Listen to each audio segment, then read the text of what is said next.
The world is now full of awakeners with superpowers, and our protagonist swallows one contract gem every single day. Because that gem is his ability. As long as he feeds the gem to another creature, he can form a contract with it. He thought he'd command a mighty legion. But everyone judged his skill as pure trash because no one in their right mind would willingly accept his contract. He originally planned to play the sugar daddy and sweet-talk pretty girls into contracts, or just contract with beasts for ease. He even considered contracting with demons, when suddenly a bold idea struck him. He contracted with himself, full send. Truly, the successful ones always forge their own path. The moment the contract was sealed, a strange phenomenon appeared. A system straight out of those Transmigration novels materialized before him. Damn, that's insanely op.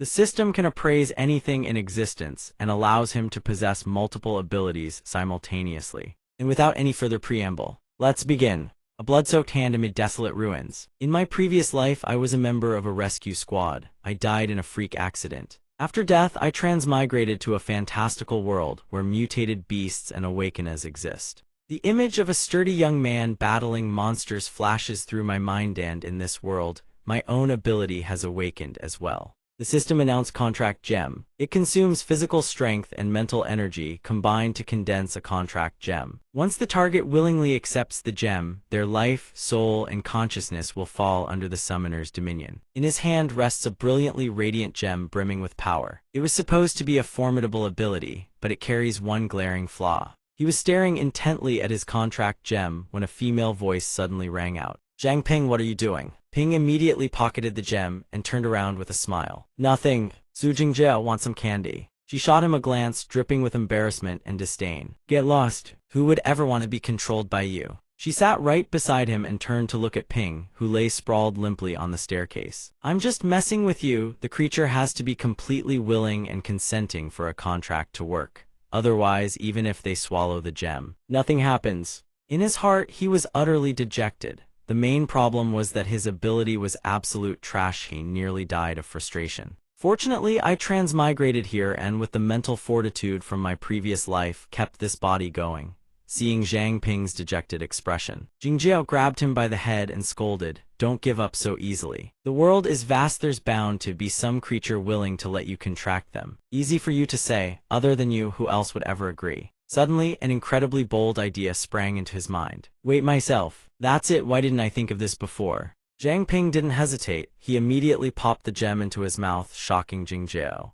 "What are you doing?" Ping's body began reacting. A bizarre green energy radiated from within, but after a brief moment, it dissipated entirely. Jingjiao threw her arms around him in a panic. "Are you okay?" He blushed and stammered, I'm fine." She let out a sigh of relief. "Don't ever do that again, you scared me half to death." A few hours later, Jingjiao stood up and said to Ping, "It's getting late, let's head back to the dorms." She turned back to him and added, "I have to report to the patrol team tomorrow morning. Don't wait up for me." Hearing this, Ping asked, "You're really going through with the graduation?" She turned away. "I've already mastered all the knowledge in the textbooks. From here on, I just need real combat experience to keep improving." She thought to herself, makes sense. Joining the patrol team to protect her hometown has always been her dream. Now she finally has the chance to make it real. Jingjiao turned around with a smile. "Don't be discouraged. Once you get stronger, who knows, we might even become partners someday." Zhang Ping scratched his head sheepishly. "Please, I should just go back to the countryside and farm."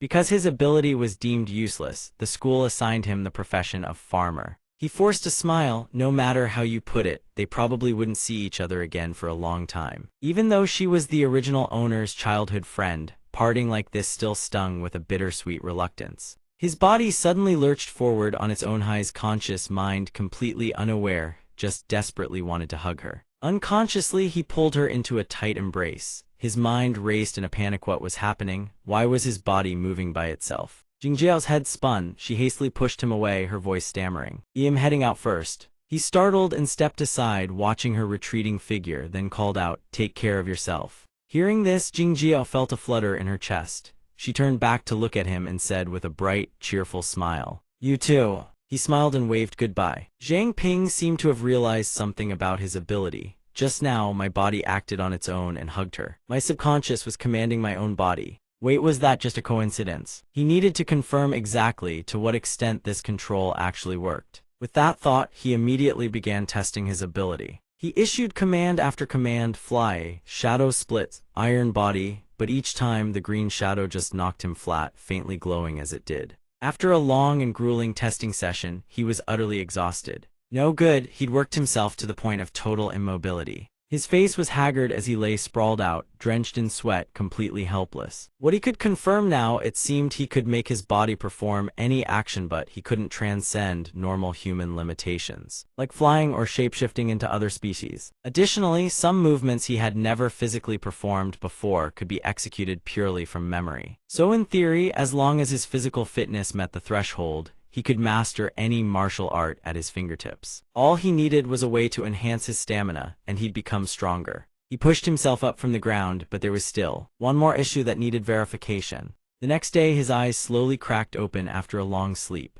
He was startled to find himself somewhere unfamiliar: the cafeteria. His face was ashen, his legs ached horribly. His legs throbbed with relentless pain. Right, I commanded myself to go jogging this morning before falling asleep. Did his body actually get up and go for a run while he was sleeping? Jiang Ping was absolutely thrilled. Excellent. Yesterday's hypothesis was spot on. His body could execute commands without his conscious mind being aware. He glanced left and right. Nobody noticed. Right. The cafeteria suddenly buzzed with excitement as a girl walked in. Luo Xiu had arrived. Oh, it's Miss Luo Xiu. Luo Xiu stepped inside with effortless elegance, waving in greeting. Good morning. Murmurs about her erupted all around. Miss Luo Xiu, it's the goddess Luo Xiu. Good morning. Luo Xiu, if you remembered correctly, she was the campus queen. Did she always wake up this early? Jiang Ping suddenly noticed something. What's that sound? The surrounding space warped into something eerie and sinister. What is this? Luo Xiu had, at some unknown moment, transformed into a terrifyingly hideous monster.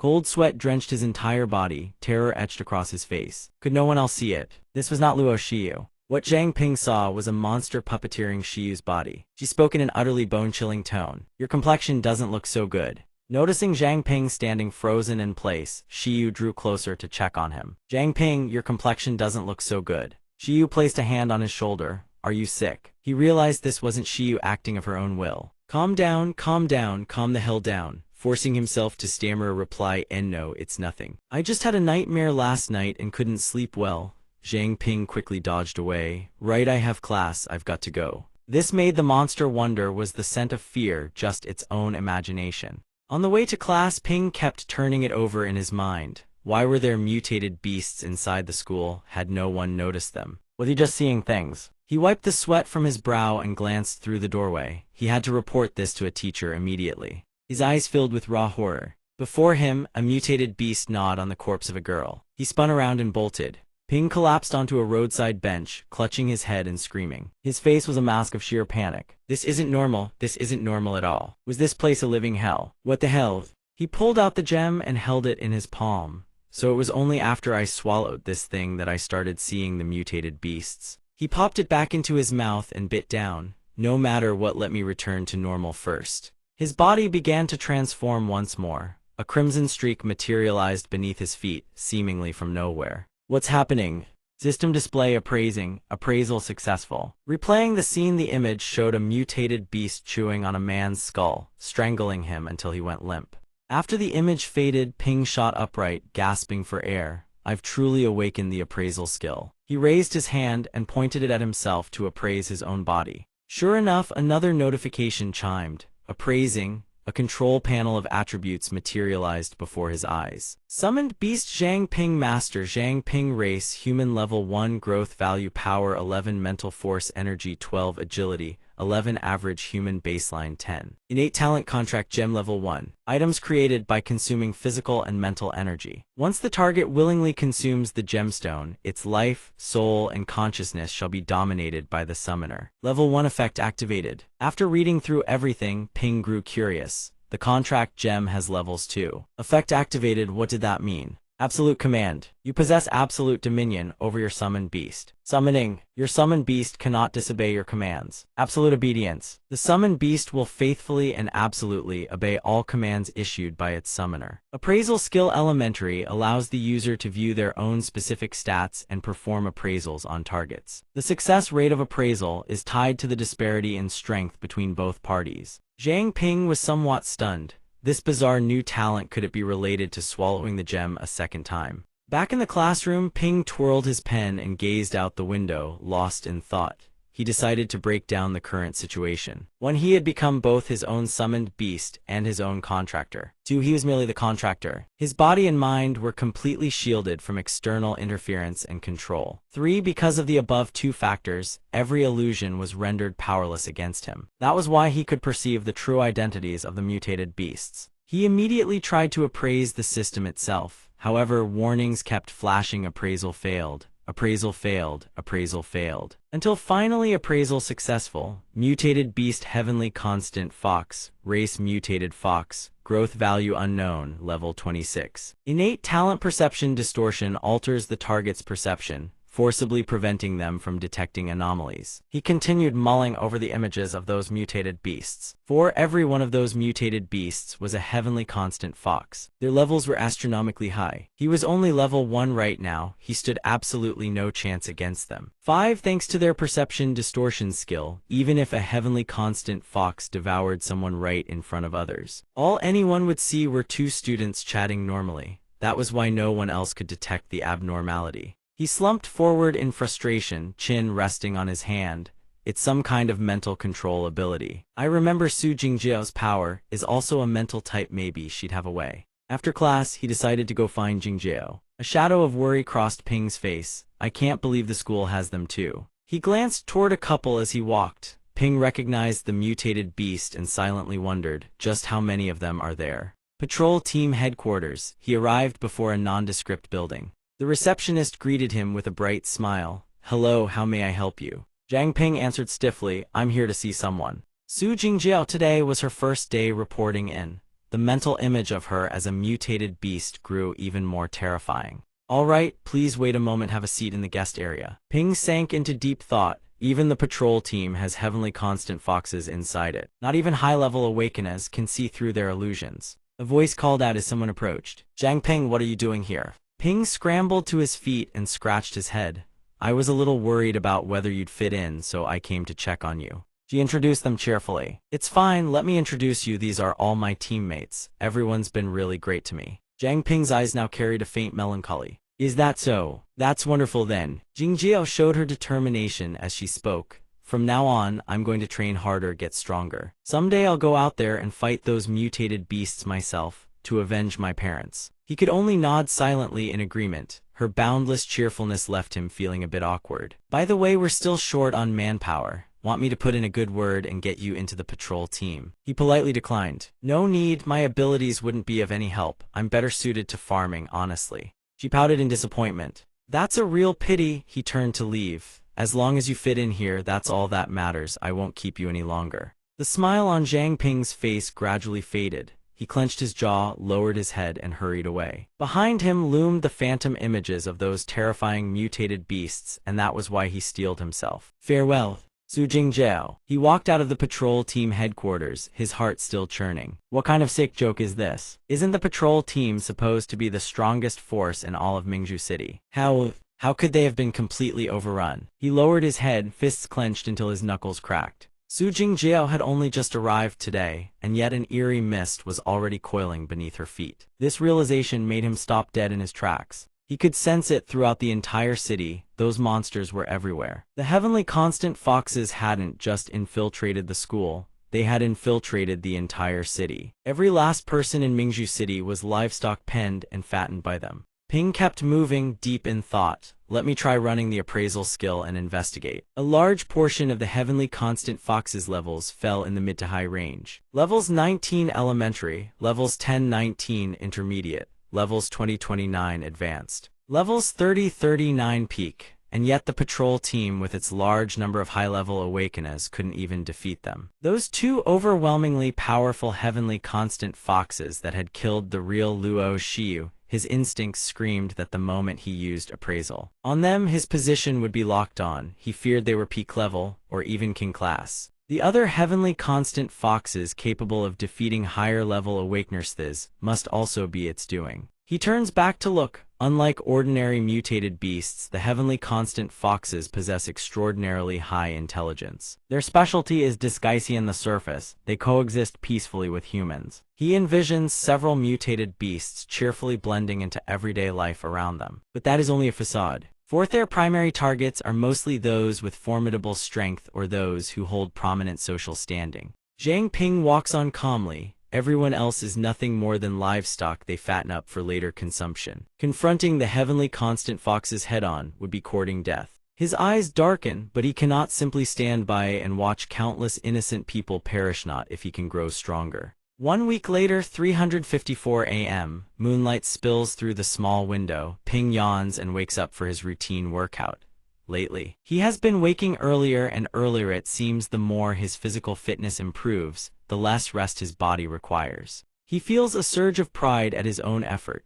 After days of relentless training, his physical stats have risen by an entire level. He recalls everything that has happened since that day. Beyond training, he has been creating and swallowing contract gems daily, hoping to trigger a double ability or awaken a new talent like before. The contract gem suddenly turns purple. But ever since he awakened the appraisal skill, every gem he produced has been colorless and swallowing them yielded no effect. The gem suddenly turning purple catches him completely off guard. Today, it actually has color. Ping pops it into his mouth, chews and swallows. The color does nothing for one's appetite. Still, he hopes this time it actually works. His body reacts almost immediately. This feeling immediately opens his attribute panel. Attribute panel summoned. Owner Zhang Ping, race human, class 2, growth value 4 stars, strength 13, spirit, energy 13, agility 15. Average for ordinary humans 10. Contract gem talent level 2, enhanced supplement effect level 2, new talent awakened, absolute command activated.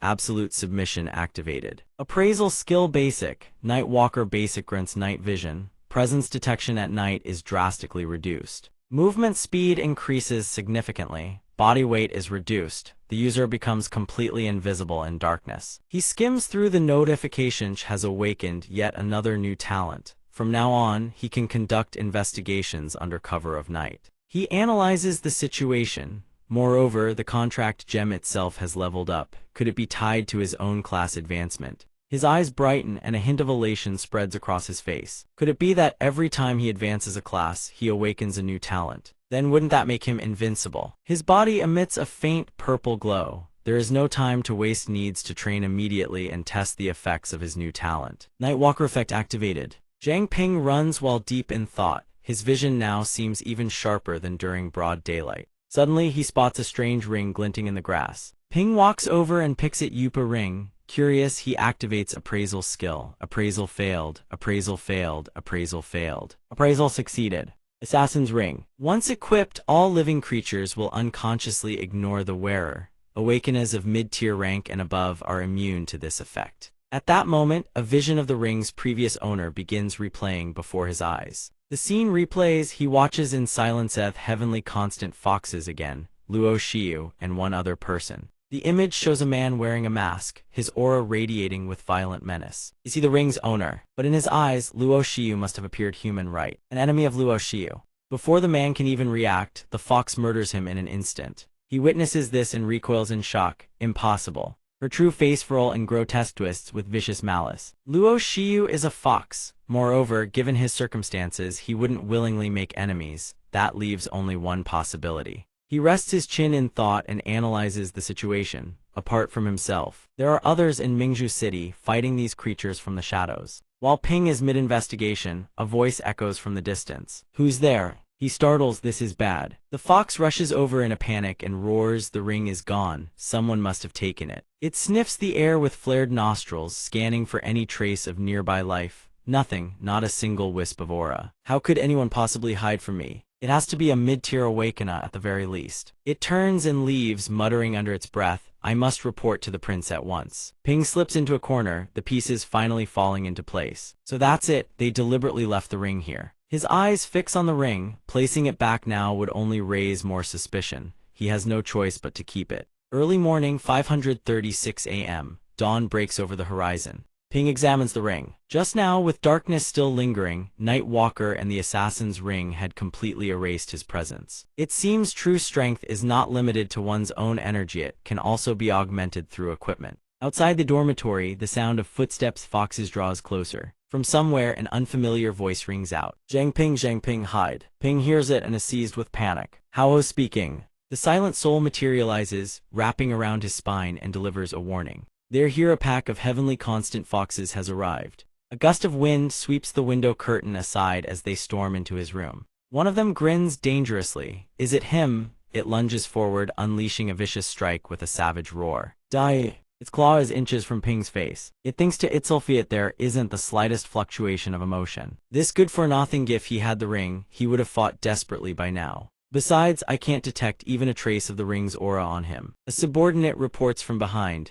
Your Highness, why not just kill him? This one jogs early every single morning, yet today he hasn't gone out. Something is definitely off. Forget it, it's not him. It turns back and speaks. He's nothing but livestock with no exploitable value, though his entire body radiates an aura of considerable power. Do not waste food carelessly. The subordinate responds obediently. Yes. A few hours later, Zhang Ping opens his eyes, trembling with lingering fear. He sits up and spits out the ring. That was too close, it nearly scared him to death. Spitting it out was the right call. He had completely forgotten that he jogs early every single morning. Ping stares at the ring. Good thing he forced his body into compelled sleep, just no otherwise he would have been exposed. He suddenly recalls what happened earlier. Was that voice he heard Su Jingjiao's voice just an illusion? Sitting alone in his room, he cannot help but mutter to himself. What is he being so sentimental about? He needs to get stronger fast so he can avenge her. In short, to avoid arousing the heavenly constant fox's suspicion, he must continue living as if nothing has changed.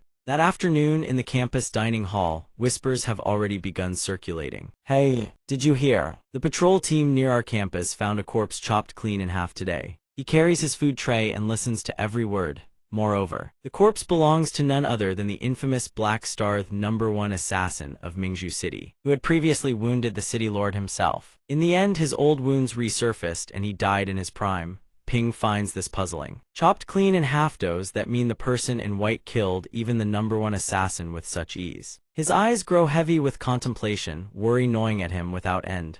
Luo Shiyu's true strength is unfathomably deep. This time, publicly revealing the corpse's identity is a clear warning to any forces that dare oppose them. The foxes then. He heads toward the dining table. From now on, they will certainly increase their vigilance. He needs to find more equipment to protect himself and fast. After classes end, he will pay a visit to the blacksmith shop.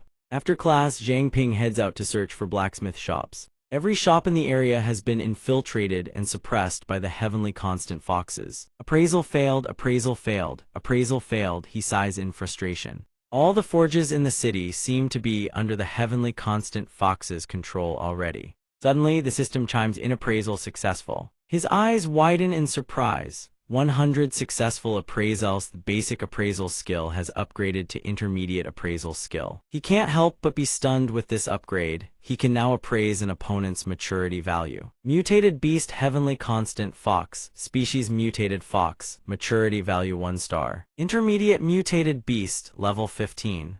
Innate ability perception distortion capable of manipulating a target's perception, forcing them to detect no abnormalities whatsoever. Come in and have a look, kid, it beckons. Zhang Ping declines and turns to leave. No, thanks. He needs to plan ahead. The urgent priority is to find a shop that hasn't been compromised. Arriving at another shop, he suddenly hears voices inside. This is my top-of-the-line premium merchandise. Just look at these patterns, magnificent, aren't they? The two inside are going back and forth, bragging and haggling. The old man doesn't seem like an easy mark either. If you agree to buy, I'll reluctantly give you the lowest price. The old man asks, "Hey, what did you say?" The old man blows a puff of cigarette smoke right in his face. My daughter is waiting for me to have dinner, he says, clearly annoyed. This old man, he shouts in fury. Are you deaf? Zhang Ping has just stepped into the shop and picked up his sword when the man immediately bristles with irritation. Hey! He begins the appraisal. The man charges forward in a rage. You little brat, how dare you snatch my goods? The system panel flickers to life ornamental sword.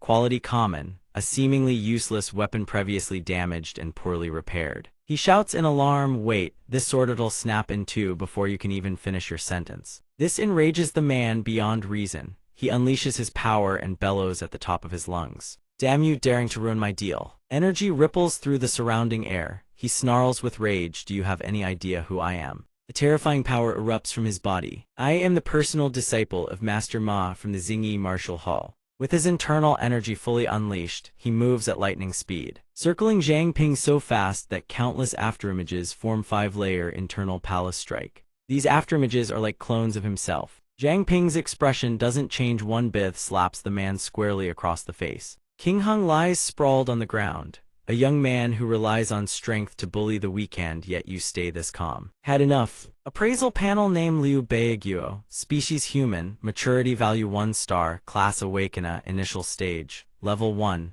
innate ability earth shaking, heaven crushing, invincible supreme primal chaos dominator chi. Any technique used produces powerful special effects, but only the user can see them. Excessive use causes the user to become immersed in their own world, unable to break free. He declares, next time you step outside, watch your own back. Zhang Ping thinks to himself in exasperation, is this guy here to be a clown? While Zhang Ping's guard is down, the man lunges to attack, a perfect opportunity for a sneak strike. Zhang Ping punches him into oblivion, leaving him sprawled on the ground. You still wanted to sneak attack me. So who's really the one bullying the weak here? Suddenly, a female voice rings out. I step out for just a moment, and the shop's already this noisy. Her expression is fierce and terrifying. Will you see yourself out, or shall I show you the way? He flees in absolute terror. Sorry, Zhang Ping thinks to himself. Guess I'll try another shop. Before he can leave, see his hand blocks his path. He stops. The girl's domineering expression brooks no argument. Let's talk. Her sudden closeness makes him flustered. Talk about what? She presses up against him, radiating a seductive aura. I'm a helpless single woman who hustles every day just to get by, and I have to take care of my uncle on top of that. My uncle's troubled because his daughter has gone missing, but I've noticed you have a fine physique and a decent character. Or are you just shy? Before he can react, she clamps him under her arm and drags him into the shop. Stay here and be a blacksmith. Take care of old Liu Taifeng, help watch the shop too, room and board included, plus salary. Her considerable assets press right up against him. His face flushes red as the gears turn. If he learns forging skills, he'll save a fortune on equipment. Plus, this shop doesn't seem to be under the heavenly constant Fox's control. Zhang Ping's spirits soar instantly. Deal. I'll become the king of blacksmiths. The girl grins and gives him a light pat on the back, which still makes him wince in pain. Not bad, every bit the person I pegged you for. He thinks miserably to himself. First, he has to survive under her thumb. A few days later, suggestive sounds continuously echo from inside the blacksmith shop. Use more force. Young Zhang Ping pants heavily as he speaks. Sister QC, are you sure this is okay? She replies, it's fine, no one will come. Z continues to encourage him. Very good, that doesn't feel bad at all. Z is teaching Zhang Ping how to forge. This is our signature technique. The harmonious meldweave forging technique. Think of it like kneading dough. You have to make all the ingredients meld together completely. With that, she turns and walks away. Wait here a moment, I'll grab the casting molds from the storeroom. As she leaves, she reminds him, keep feeding fuel into the container beside you. Whatever you do, don't let the fire go out. He answers while working hard, huffing and puffing. After she leaves, he's utterly bewildered. All of this is fuel. Oh, Noth, fire's about to die. Zhang Ping dumps both containers in. Whatever, just throw it all in. He hurls everything down without hesitation, finally tossing it all into the furnace below to keep the heat going. The moment he dumps all the materials in, the furnace begins to react violently from within. A terrifying inferno erupts from inside, followed by a dense wave of black smoke pouring out. Zhang Ping can't react in time. He freezes in place, a single thought flashing through his mind: am I dead? Suddenly, a strange shape materializes right over his heart. It actively absorbs every last wisp of flame into itself. The searing heat causes him agony. Moments later, every last lick of flame has been completely devoured. He stares wide-eyed in shock. The surrounding space is nothing but smoke and ash. He coughs uncontrollably. After the flames die down, waves of searing heat suddenly surge from his heart. Zhang Ping clutches his chest and screams, it's burning, appraise it now. Summoning Attribute Panel: Master Zhang Ping, species human, level 3, maturity value 4 stars, stamina 16, spiritual power, energy 15. Agility 18, average value normal human 10, innate ability contract gem level 3, creates an item by consuming physical and spiritual energy. Once the target willingly consumes the gem, their life, soul, and consciousness become permanently dominated by the summoner. Tier 3 bonus effect activated. Night Walker basic. How is this obtained? Night vision greatly enhanced. Presence detection at night drastically reduced. Movement speed significantly increased. Weight decreased. The user becomes completely invisible when shrouded in darkness. Intermediate appraisal skill. In addition to viewing its own specific numerical values, the user can identify targets. The success rate correlates to the power gap between both parties. Fire Eater basic. How is this obtained? Convert fire elemental energy by consuming flames and storing them within the body. The stored energy can be released at any time until the fire elemental reserve is fully depleted. Current fire elemental energy 100,100. He deduces that his growth value has increased yet again. Based on the earlier situation, if he's not mistaken, awakening a new talent adds to the growth value. Old talents level up. The appraisal skill consumes growth value. As long as he keeps awakening new talents, the growth value becomes limitless. But he recalls that everyone else's growth value is finite. Could it be that only he can awaken multiple talents? His gaze shifts between worry and focus as he calculates. That was the Fire Eater earlier. It absorbed the fire, didn't it? Ping folds his arms in thought. Regardless, he had already advanced to level 3 and swallowed a level 3 contract gem. Why does the contract gem's effect only activate at night? Could there be some necessary trigger? Suddenly, a young woman bursts through the door. What happened? Why is the room like this? She grabs Ping's hand in a panic. Thank goodness you didn't throw the red-tempered serpent scale into the furnace, did you? That thing would have exploded. I forgot to warn you about that. He stammers in reply, Big Sis S letter 1 EAFC about the damage to the room. What are you talking about? As long as you're okay, that's all that matters. But how did you put out the fire? The flames from red-tempered serpent scale aren't easy to extinguish. He scratches his head. That's a long story. S letter 1 EAFC glances toward the materials and freezes in astonishment. The materials fuse this well, but this requires the highest possible temperature to achieve such results. She picks up the piece and praises him. Kid, you've really got talent. The school truly misjudged you. With your current performance, you could easily get into any of the 3 major organizations. S letter 1 EAFC strikes hard with her hammer. He calmly asks Big Sis S letter 1 EAFC. Everyone always talks about the patrol team and the investigation team is one of the 3 major organizations. So what's the third one? She dips the blade into water, inspecting it as she speaks. Mingju City does have a 3rd organization, but what it's called and what it does no one knows. She turns to him. Oh right, little brother Zhang Ping, you wanted to buy equipment before, didn't you? If you don't mind, take this. Upon receiving the dagger, he immediately activates appraisal. A dagger this fine must be incredibly expensive, right? Beautiful edge quality, good. Material cold iron.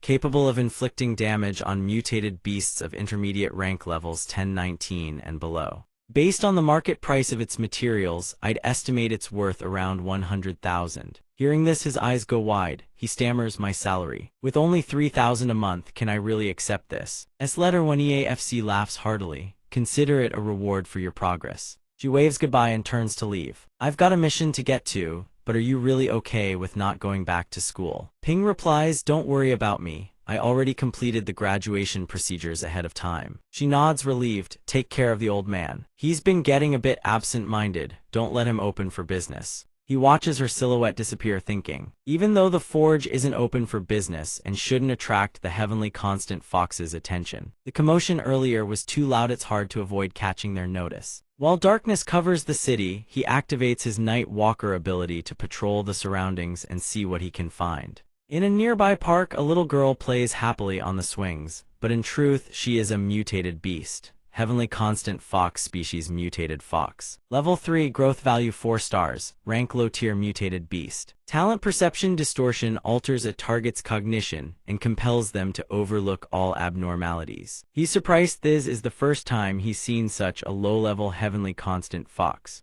Ping watches from behind, thinking it's level 3, same as him. With his enhanced equipment, he can probably take it down. Although the patrol teams within the city have been completely compromised, the patrol units in the outer districts probably haven't been affected yet. His gaze sharpens. If he hands over the Heavenly Constant Fox's corpse to them, it might just draw the attention of the higher-ups. Suddenly, his arm freezes solid. A voice rings out from behind. Are you about to strike at a child? Something terrifying materializes from the shadows. Don't move or I'll kill you. The cold threat from behind snuffs out any thought of resistance. Ping thinks to himself this girl is probably far above his level. Even his Night Walker talent and assassination ring are completely locked down by her. She presses her face close to his, sending a chill down his spine. If you don't want to die, find me at the orphanage's training ground. He stands there stunned. The training ground of the orphanage. Fragments of blue light dissolve into the air. She's already gone. Ping thinks to himself, she doesn't seem to be allied with the heavenly constant fox, otherwise he'd already be dead.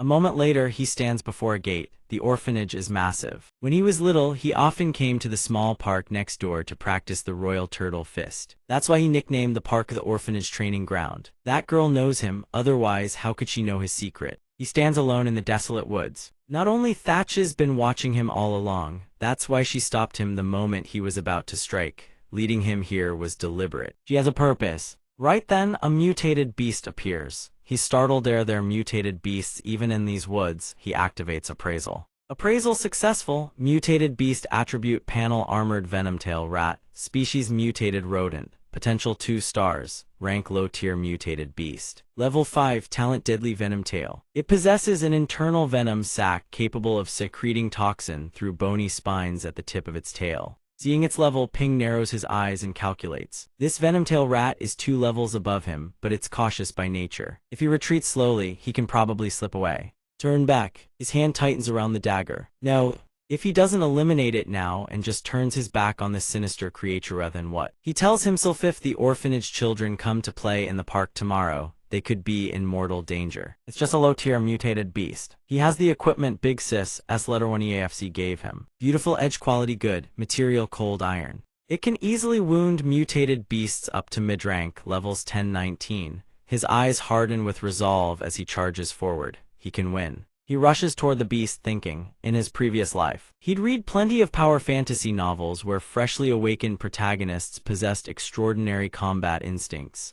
That's unrealistic. He may lack combat experience, but he has a summoned beast he can command. At that instant, the mutated rat curls into a ball and spins at blinding speed. It has a move like that. He blocks with his dagger at full guard, gritting his teeth against the impact. Its armor is too hard, the beautiful edge can't break through. He needs another way. After the impact, the rat leaps onto a cliff face. It stiffens, curls its tail, and begins channeling venom, then unleashes a barrage of toxic projectiles straight at Zhang Ping. He dodges the attacks relentlessly, controlling his body as if playing a game. The moment it stops firing venom, he builds momentum. Its eyes are the weak point, the only spot unprotected by armor. But when it curls into a ball, reaching them proves difficult. He needs to find a way to break its defensive posture. Flames suddenly flicker across his palm. He has an idea. That's it, Fire Eater. Low tier, he can convert consumed flames into fire elemental energy and store it within his body. He can release that energy at any time until the fire elemental reserves are fully depleted. Current fire elemental energy 1001.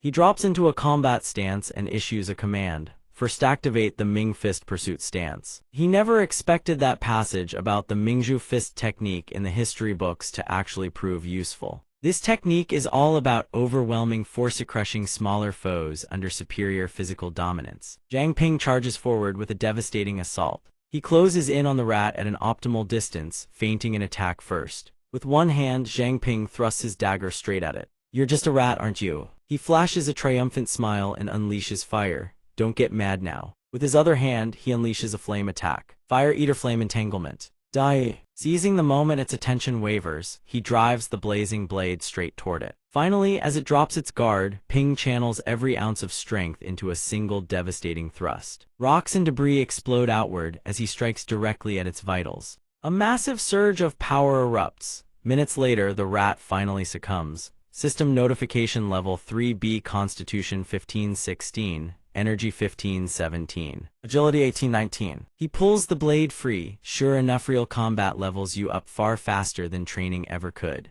Behind him, purplish-black tendrils writhe in the shadows. He turns around, unable to shake the nagging feeling something about the appearance of this venomous-tailed rat is off. Within the city, aside from the heavenly constant foxes, there shouldn't be any other mutated beasts. A wave of unease crashes over him as something dark begins to engulf his senses. Panic seizes him, cries out in alarm. Moments later, Zhang Ping collapses flat on the ground. Just then, a hand reaches out, wrapping a binding force around his body. I'm giving you 5 minutes, a voice says. Ping's mind races. This voice belongs to that girl from earlier. she has appeared, her sword leveled directly at him, demanding, "Prove that you're human." Hearing her words, he doesn't panic. On the contrary, a flicker of contempt rises within him. "Prove he's human." "I am human, how the hell am I supposed to prove that?" Sixian points her sword at him. He studies her thoughtfully.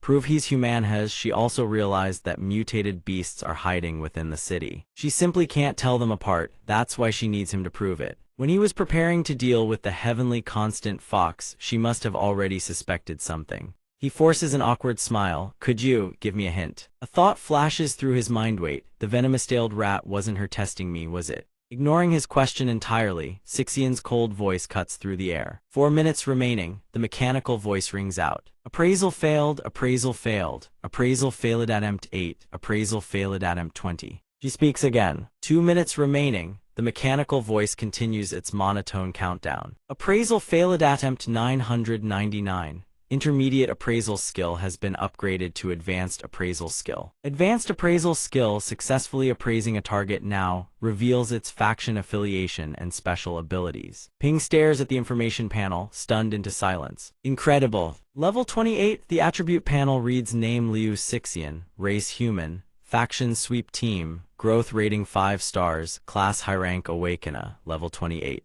Talent water element control absorbs water elemental energy by consuming water and freely manipulates water elemental energy within and around her body at will. Understanding dawns on him. No wonder she was so impossibly difficult to appraise. Moreover, Nightwalker concealment and assassination techniques would be completely useless against her. Ping's mind reels, eyes narrowing. Sweep team has never heard of it. Could it be the third largest organization in the city? Right behind the patrol team and the investigation team. Sixian's brows furrow tightly. 1 minute remaining, he's drenched in cold sweat, mind racing desperately. Wait suddenly. An image flashes through his mind, children playing in a park. He looks up at her. "You used to call that little park the martial arts training ground. So, you grew up in the orphanage too, didn't you?" Name Liu Sixian, race human. Faction sweep team. The details spin in endless circles through his mind. But he doesn't recall anyone named Liu Sixian from the orphanage. If she really came from there, she must have changed her name.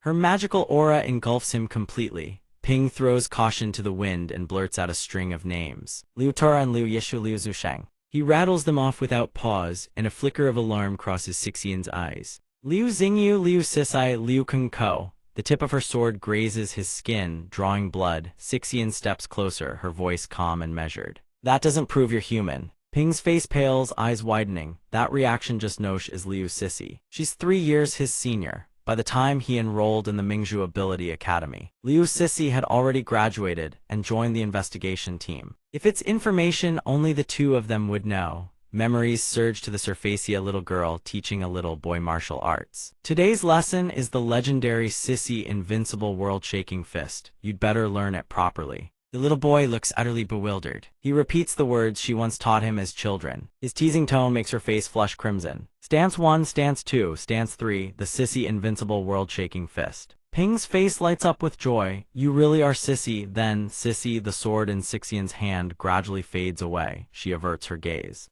Second question. Sixian stares at him with deadly seriousness. "According to Academy records, your ability is the contract gem.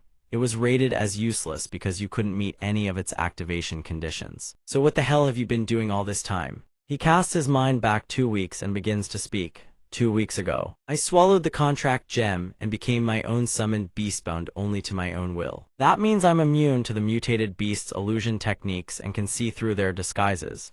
Plus, based on my recent investigations," he continues, and what he says next stuns Sixian. "Right now, there are numerous heavenly constant foxes hiding throughout the city. I suspect an entire colony has infiltrated Mingzhu City." He presses on. "Their race possesses the ability to warp perception." She grabs him. "Everything you've said, it's all true." Ping lists off every person he's uncovered, one by one. Tang Loyeth, owner of Wancheng Breakfast Shop, the boss of Jia and Home Appliances, Tang Longzhu, and 3 blacksmiths from the Longcheng Weapon Shop. He looks at her, "And there's also that little heavenly constant fox you just stopped me from killing. They're all low-level heavenly constant foxes. You can go verify it yourself." She turns, takes a step forward, then freezes. "Yo, stay put, don't move, I'll be back soon." Sixian speaks into the device in her hand. "Jinbo, do you think this intel is reliable?" Jinbo receives her transmission and responds promptly.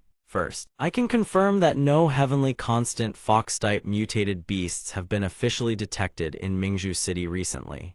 However, perception warping abilities have been surfacing which matches Zhang Ping's description. He stares ahead, still speaking into the device. I've already sent a team to covertly apprehend the two nearest suspects. They should be heading back now. An explosion erupts behind Jinbo, jolting him upright. People are fleeing from the direction of the blast. What happened? He demands. A girl comes sprinting up from behind, breathless. Team leader. It's the owner of the breakfast shop. The moment we got her outside the city, she went berserk, broke free, and attacked us. The very woman who had been chasing that young man has already materialized in front of Jinbo, poised to strike. He clenches his fist, magical energy surging into his hand. You're courting death.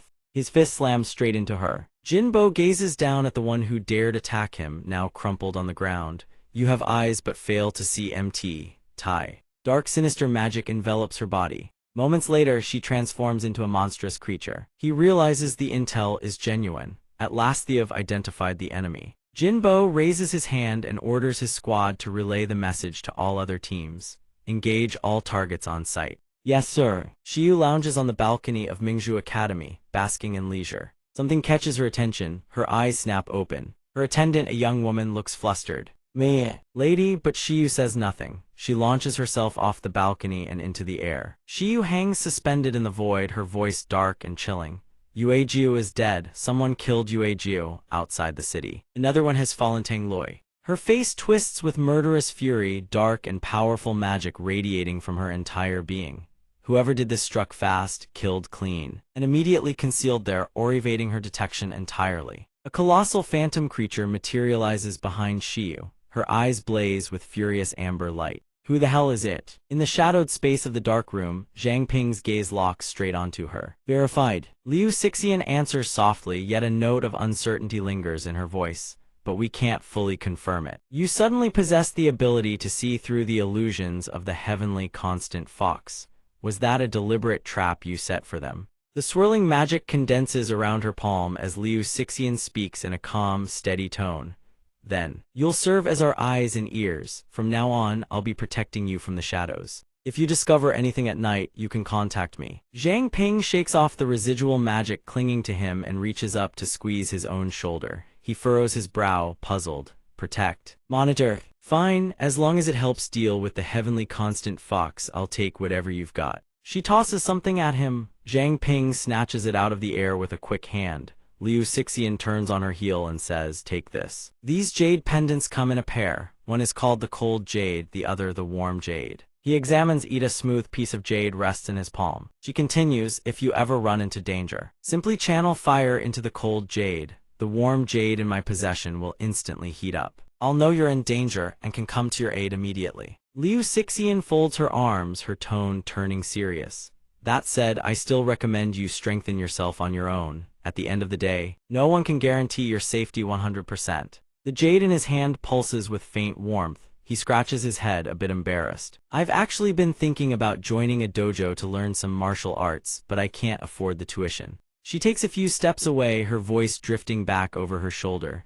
I'll file a request for funding. In the meantime, check if there's a dojo that suits you. He clasps his hands together and beams. That would be incredible. Thank you, big sister Sixian. The sprawling city stretches out before him, yet barely a soul passes by. Thoughts swirl through Zhang Ping's mind. The heavenly constant fox sightings have dropped drastically these past few days. The sweep team must have taken care of them. Sixian didn't reveal her identity to me. Looks like she still doesn't fully trust me. If my appraisal skill hadn't leveled up enough to identify a target's faction alignment, I'd still have no idea she was part of the sweep team. He lowers his head, arms crossed in thought. But how did they know Mingzhu City had been infiltrated by mutated beasts from the very start? Forget it, as long as it helps wipe out the heavenly constant fox, that's all that matters. Zhang Ping stretches his arms wide as if shaking off every ounce of exhaustion. Besides, the 10,000 Mingzhu notes they're offering is pretty generous. Wang Jimin rushes over with a man, a thick stack of flyers clutched in her hand. The sight startles him a little. She calls out, looking to learn martial arts. Anyone interested in learning the Beast King Fist? He glances at her, hand me a flyer. She obliges. He takes the sheet and reads it intently, muttering under his breath, the tuition isn't exactly cheap, and I'm not even sure it'll suit me. Wang Jimin flashes a radiant grin, her excitement palpable. Worth every single coin, guaranteed. Our Beast King Fist martial technique is actually quite well known across Mingzhu City. Zhang Ping looks slightly skeptical. Noticing his expression, she steps forward and dumps the entire stack of flyers into his hands. If you don't believe me, I can give you a little demonstration. Wang Jimin strides ahead and drops into a fighting stance. The first three forms of the Beast King Fist: the Ape King stance, the Giant Crocodile stance, and the Phoenix Claw stance. He stands and watches her. He thinks to himself that he wants to learn this. Whether in footwork or technique, the Beast King Fist is far superior to the Ming boxing. Zhang Ping watches Jimin intently as she moves through each stance. Form 1, Form 2. It's actually a solid martial arts routine. The Ape King stance shifts fluidly, unpredictable, and without a fixed pattern. Form 3 delivers a spinning kick, flawless in execution, yet a flicker of hesitation crosses Zhang Ping's face. He merely watches as Wang Jimin collapses awkwardly to the ground, silently assessing that she hasn't mastered it. She can't even bring out a fraction of the Beast King Fist's true power. Two burly men appear behind her, their deep voices booming with menace. Who gave you Beast King Fist Dojo people permission to hand out flyers here? He walks over to her, his voice gentle with concern. Are you all right? Wang Jimin scratches her head and forces an awkward smile at the two men. My apologies, I didn't know flyer distribution wasn't allowed here. Really sorry about that, I didn't realize passing out flyers was off limits here. Liu Beigyu shoves his way in, positioning himself between Xing and Xing, and sneers with open contempt. A low-level technique like the Beast King Fist, what's so great about it? I'd advise you to come join our Xingyi Fist dojo instead. Zhang Ping points a finger at him. Lightning 5-chain collapse. The man erupts in fury, his body practically catching fire with rage. He bellows. It's lightning 5-chain strike, you're the one who's collapsing. Liu Beigyu roars with indignation. That stunt you pulled at the forge last time, I haven't settled the score with you yet. How convenient that you're here today. Xing, wreck him for me. Jimin throws herself in front of Zhang Ping, standing firm. I won't allow you to bully him. They hear her defiance and channel their power. Xing and Xing let out agonized howls, their voices raw with pain. The unbelievable scene unfolds, leaving both Zhang Ping and Jimin stunned. Appraise, Liu Beigyu stands behind the two bruisers, bellowing arrogantly. You wretched woman, scram to the side or I'll deal with you too. The information panels for Xing and Xing materialize before Zhang Ping's eyes. Status panel: name Xing species, human affiliation Xingyi Fist Dojo, growth class primary, awaken a level 4 talent, physical reinforcement. Intelligence reduced by 70% in exchange for a tier of physical reinforcement skill. Maximum physical strength increase 30%. Status panel: name Xing species, human affiliation Xingyi Fist Dojo, growth class primary, awaken a level 4 talent, physical reinforcement. Intelligence reduced by 70% in exchange for a tier of physical reinforcement skill. Maximum physical strength increase 30%. Zhang Ping freezes, blurting out involuntarily, trading intellect for physical enhancement. He stares at Xing and Xing as their bodies bulge with raw power. You people seriously consider that a talent? Zhang Ping shifts his gaze to Wang Jimin's status panel. A flicker of genuine surprise crosses his eyes. Status panel: name Wang Jimin species, human affiliation Beast King Fist Dojo, growth class primary, awaken a level 3 talent, diligence compensates for stature, learning ability reduced by 90%, but any skill can be improved through relentless, persistent training. For each consecutive day of practice, growth rate for the same exercise increases by 10%, stacking up to a maximum of 1000%. He lets out a quiet whistle of admiration. That growth value is insane. Never would have guessed that Wang Jimin is actually a hidden powerhouse. Zhang Ping slaps his own forehead, exasperated. But with her current level of strength, stepping in to help me would be suicide. He tosses the stack of flyers back to Jimin. She catches them in a daze, hugging the papers to her chest. Zhang Ping places a hand on her shoulder. A faint smirk curls at the corner of his lips. This is my problem, let me handle it myself. What? Her eyes widen with worry. But there are 3 of them, you'll be at a huge disadvantage going in alone.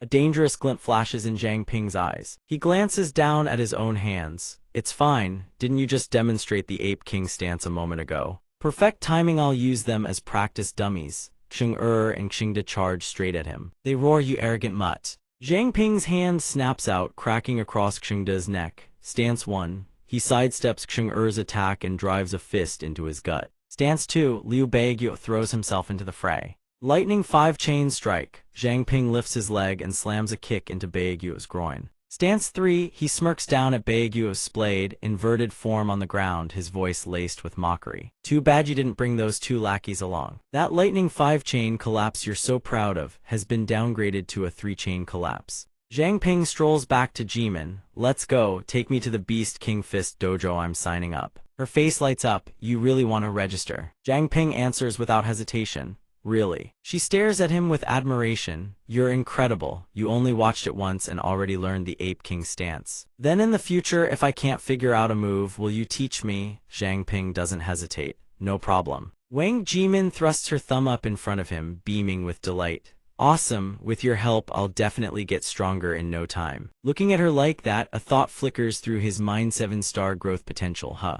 At worst, she'll become a high-tier awakener. As Zhang Ping muses, a faint smile spreads across his face. She might even reach the pinnacle of awakeners. Maybe I should be the one asking her for help down the line. Inside the Beast King Fist dojo, hushed murmurs ripple through the crowd. Someone spotted the instructor on the street. What? The instructor is back. Zhang Ping and Jimin stand rooted to the spot, staring blankly at the disciples scrambling in every direction. Oh my god, wasn't it supposed to be 2 more days before the instructor returned? What? What do we do? I haven't even finished learning half of the Ape King stance yet. Who told you slackers to laze around? Just wait and take your punishment. Snap out of it. Her pale, bewildered face spoke up in confusion. Everyone seemed terrified of the instructor. Jimin grew confused. Our instructor Baidu is famous for being strict. Anyone who fails to complete their mission gets punished severely. He then asked, what about you? Have you been punished too? Stars seemed to twinkle around Jimin as she lifted her chin proudly. I've been punished the most, over a month in, and I still haven't met the standard for introductory fist techniques.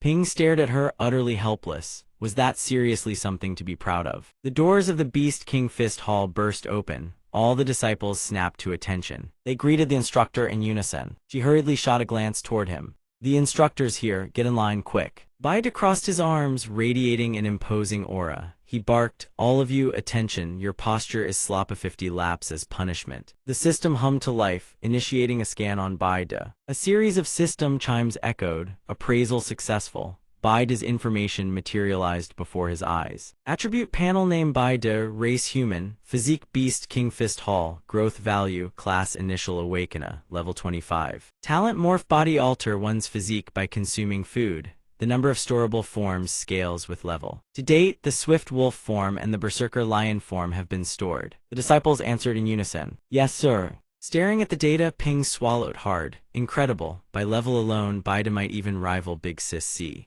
Baidu's eyes swept the room and locked onto him. He strode toward Ping. So you're the brat who gave the Zingy Fist Hall a beating yesterday. Ping spoke up, so what if I am? Baidu raised his fist before Ping's face. Brat, watch closely, you're still green. Wait, Ping shouted, but Baidu pretended not to hear. Baidu launched strike after strike at Ping, but he dodged every single one. Isn't the instructor going a bit overboard? Attacking a newcomer like me without a single word of explanation. A newcomer, you say? Baidu shot back. Baidu clenched both fists, flames erupted around them, his voice thundered. Then how come I hear you only watched the Beast King form Onseed already learned it? His fist rocketed toward Ping's face. It's over. Ping's mind screamed, I can't dodge this. Baidu withdrew his mana and lightly rapped him on the head. He burst into hearty laughter, his entire being radiating excitement. I didn't believe it at first, but now I do. Your comprehension isn't half bad, kid. He glanced at Jimin, who was pretending to be clueless. Pity the one who demonstrated the Beast King form for you was a total amateur. The footwork is off by 1,000 miles.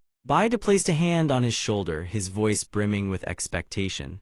Later, I'll personally correct your form, how about it? Ping cupped his fists respectfully. Thank you, instructor. After that, a dangerous glint flashed across Baidu's face as he slowly turned to the disciples behind him. Next, let's see which of you has been slacking off. Baidu clasped his hands behind his back, his sharp eyes scrutinizing every movement. Line up, each of you will spar with me one at a time. Anyone who doesn't meet the standard does 500 push-ups and runs with weights. Over 10 kilometers, Ping forced a wry smile. No wonder he's a body enhancement awakener. Brutal training regimen. Jimin poked him from the side. Ping turned to look at her. What is it? Well, this caught her off guard. Jimin covered her mouth shyly. The instructor doesn't really teach me much, so After he's done correcting you, could you teach me what you learn? He agreed without hesitation. No problem, once we're done, follow me back to the Iron Soul Forge, I'll practice with you. Jimin's face lit up. Really? I was worried you'd refuse. At that moment, her information panel popped up. Attribute panel name Wang Jimin, race human, physique beast King Fist Hall, growth value 7 stars, class initial awakener, level 3. Talent diligence compensates for mediocrity, learning ability reduced by 90%, but any skill can be improved through persistent training. For each consecutive day of persistence, the growth rate for the same exercise increases by 10%, up to a maximum of 1000%. Ping furrowed his brow. Diligence compensates for mediocrity, but learning ability is reduced by 90%. He forced a bitter smile. So this talent is basically built to torment whoever teaches her. No wonder instructor Baide doesn't want to teach her much. Jimin bowed at a full 90 degrees. I humbly ask for your guidance from now on. Several days later at the Iron Soul Forge. Wrong, again, Ping said, his voice dead serious. Jimin fumbled, sorry. Watching her movements, he spoke again. Wrong again, do it over. Jimin crashed flat onto the ground. Ping pressed a hand to his forehead in exasperation. I had to break down the entire Beast King form into individual micro-movements just for her, so she could practice them one at a time. Only then did she show even the slightest progress. Ping clenched his fist. Mana flickered faintly around it. Still, this Beast King fist is the real deal. I've only trained for a few days, and I can already feel my level beginning to climb. A sharp voice called out from afar. Little brother Zhang Ping, big sis is back. Ping glanced at Jimin and pointed toward the exit. She's almost here, keep practicing, I'll go check. Jimin nodded quietly. The moment he stepped out, he spotted Jingjio leaning against a table. Damn it, she muttered, visibly annoyed. We almost failed this time. Something strange is going on out there. The number of mutated Beast Kings out there has dropped significantly. She turned, placing both hands on the table, and locked eyes with him. We had no choice but to push deeper into the northern forest. We ran straight into a wolf pack stormwolves, every last one of them. Ping let out a soft gasp, worry etched across his face. Sis Jingjio, are you okay? Jingjio smiled faintly and pulled a gemstone from her bag. I'm fine. We used an Earth Escape talisman to get away. The wolves couldn't find us, so they turned on the surrounding forest beasts instead. Jingjio held it up for him to see, grinning. I seized the moment like the fisherman profiting from the clam's struggle. Snatched something good right out of the wolves' chaos. Here, give me your hand. Finding something like this is incredibly rare. The system chimed. Gemstone information materialized wind gem rarity rare. An exceedingly rare biological crystal. It can store wind elemental energy and through spiritual attunement. The stored energy can be released to manifest attacks such as Wind Blade and Storm Blast. Ping held it in his palm. This is a wind gem. Jingjio let out a laugh. Ha, so you can tell. Even a child could use this thing to cast Wind Blade or Storm Blast out of thin air. Suddenly, Ping heard a voice emanating from the gemstone. Hey, it's broad daylight right now. This isn't right. Don't undress me, let go. I'll do it myself. Fan family saber art, first form saber chi rampage. Show me what you've got. Birds nest in pairs upon the tree. Green waters and blue mountains bring a smile. What was that sound? Yue Shir is dead, damnable humans. Today I shall devour 2 more. Ping stood frozen, bewildered. What are these voices? The system continued feeding detailed information about the gem. Summoning panel master Zhang Ping, race human, physique Iron Soul Forge, growth value 4 stars, physique 18, spiritual power, mana 17, agility 21. Average human baseline 10, class initial awakener, level 4, contract gem level 4. Level 4 supplementary effect activated. New talent unlocked, wind whisper beginner. The user will randomly hear loud vocal emissions and emotions within a 10-mile radius, cannot be actively controlled. Staring at the notification panel, Zhang Ping's lips curved into a smirk. A new talent just like when I unlocked Fire Eater before. The contract gem is doing its work. A gloomy voice echoed from seemingly nowhere. Yue Liu, inside that shop, besides Wang Jimin's family, there's still one man. That man, he seems to be the one who caused our downfall. His interference in the dormitory incident got us punished by the sovereign. Ping whipped his head around, confusion written all over his face. What was that sound? Heavenly constant foxes. A cascade of scenes flashes before Ping's Ice-Duo beasts conspiring, their plot pouring straight into his ears. Seems the scent is fine. Let's eat their flesh for lunch. I'll take that loud one. Wang Jimin is yours. His face turns grave, eyes widening in shock. We've been targeted. Steam curls through the bathroom. Liu Sixian has a bath towel wrapped around her body, another towel in hand as she dries her hair. She glances at the jade pendant pulsing with an alarm, her voice urgent. Not good. Zhang Ping is in danger. His entire body is radiating magic energy. She scans the room warily. He wonders to himself, it's been so long we hasn't Sister Sixian arrived yet. It feels like those two heavenly constant foxes have lost all patience. They could barge in at any moment. Sak notices his strange expression and asks, "What's wrong? Are you all right?" He doesn't answer her right away, still lost in thought. Those two are mid-tier heavenly constant foxes. Even with Sak here, we wouldn't stand a chance. When he finally snaps back to reality, he forces a smile, dodging Sak's earlier question. "Oh right, Sister Sasu just got back and haven't gone to see Uncle Liu yet, have you? Why don't you head upstairs to Uncle Liu? I'll go grab some groceries and cook for you both." Sak doesn't think much of it, placing a hand on his shoulder and speaking up. "All right, hurry up there. It's been ages since I've had your cooking. Oh, and take the wind contract gem with you." He forces a strained smile. Ping turns his head, watching Sak's retreating figure, thinking to himself, "Good, use this chance to get Wang Jimin out of here, avoid dragging Sister Sak and Uncle Liu into this." She waves her hand, "Don't keep me waiting too long, okay?" In the forge's backyard, Jimin is still diligently training. Spotting him, she asks, "Zhang Ping, are my movements correct?" Ping ignores her question and firmly grabs her hand, pulling her along. "Don't say a word, I'm getting you out of here." Jimin frowns in confusion. Why? Several mutated beasts suddenly materialize before them, blocking their paths. They roar, "Where do you two think you're going?" He thinks it's over. She's still cheerful, completely oblivious to the danger. "Mom, Dad, why are you two here?" He extends his arm to block her from approaching them. "Don't go over there." Jai. Min lightly touches his arm and whispers, "Zhang Ping, they're my parents, it's fine." The system's info panel materializes heavenly constant fox mutated beast race mutated fox growth value 1 star level 15 innate ability perception. Distortion can manipulate a target creature's perception, forcing them to detect no abnormalities. Heavenly constant fox mutated beast race mutated fox growth value 1 star. Level 16 innate ability perception distortion can manipulate a target creature's perception, forcing them to detect no abnormalities. Jimin's father furrows his brow and speaks. Mayan, who is the person beside you? Why do you look so terrified of your own parents?" She stammers in reply, "He's a friend from my gym." Suddenly, a ring of magic encircles Ping. He's startled at first, but the moment he recognizes it, relief floods his face. A dark room spatial barrier, thank goodness. Jimin looks at him in confusion.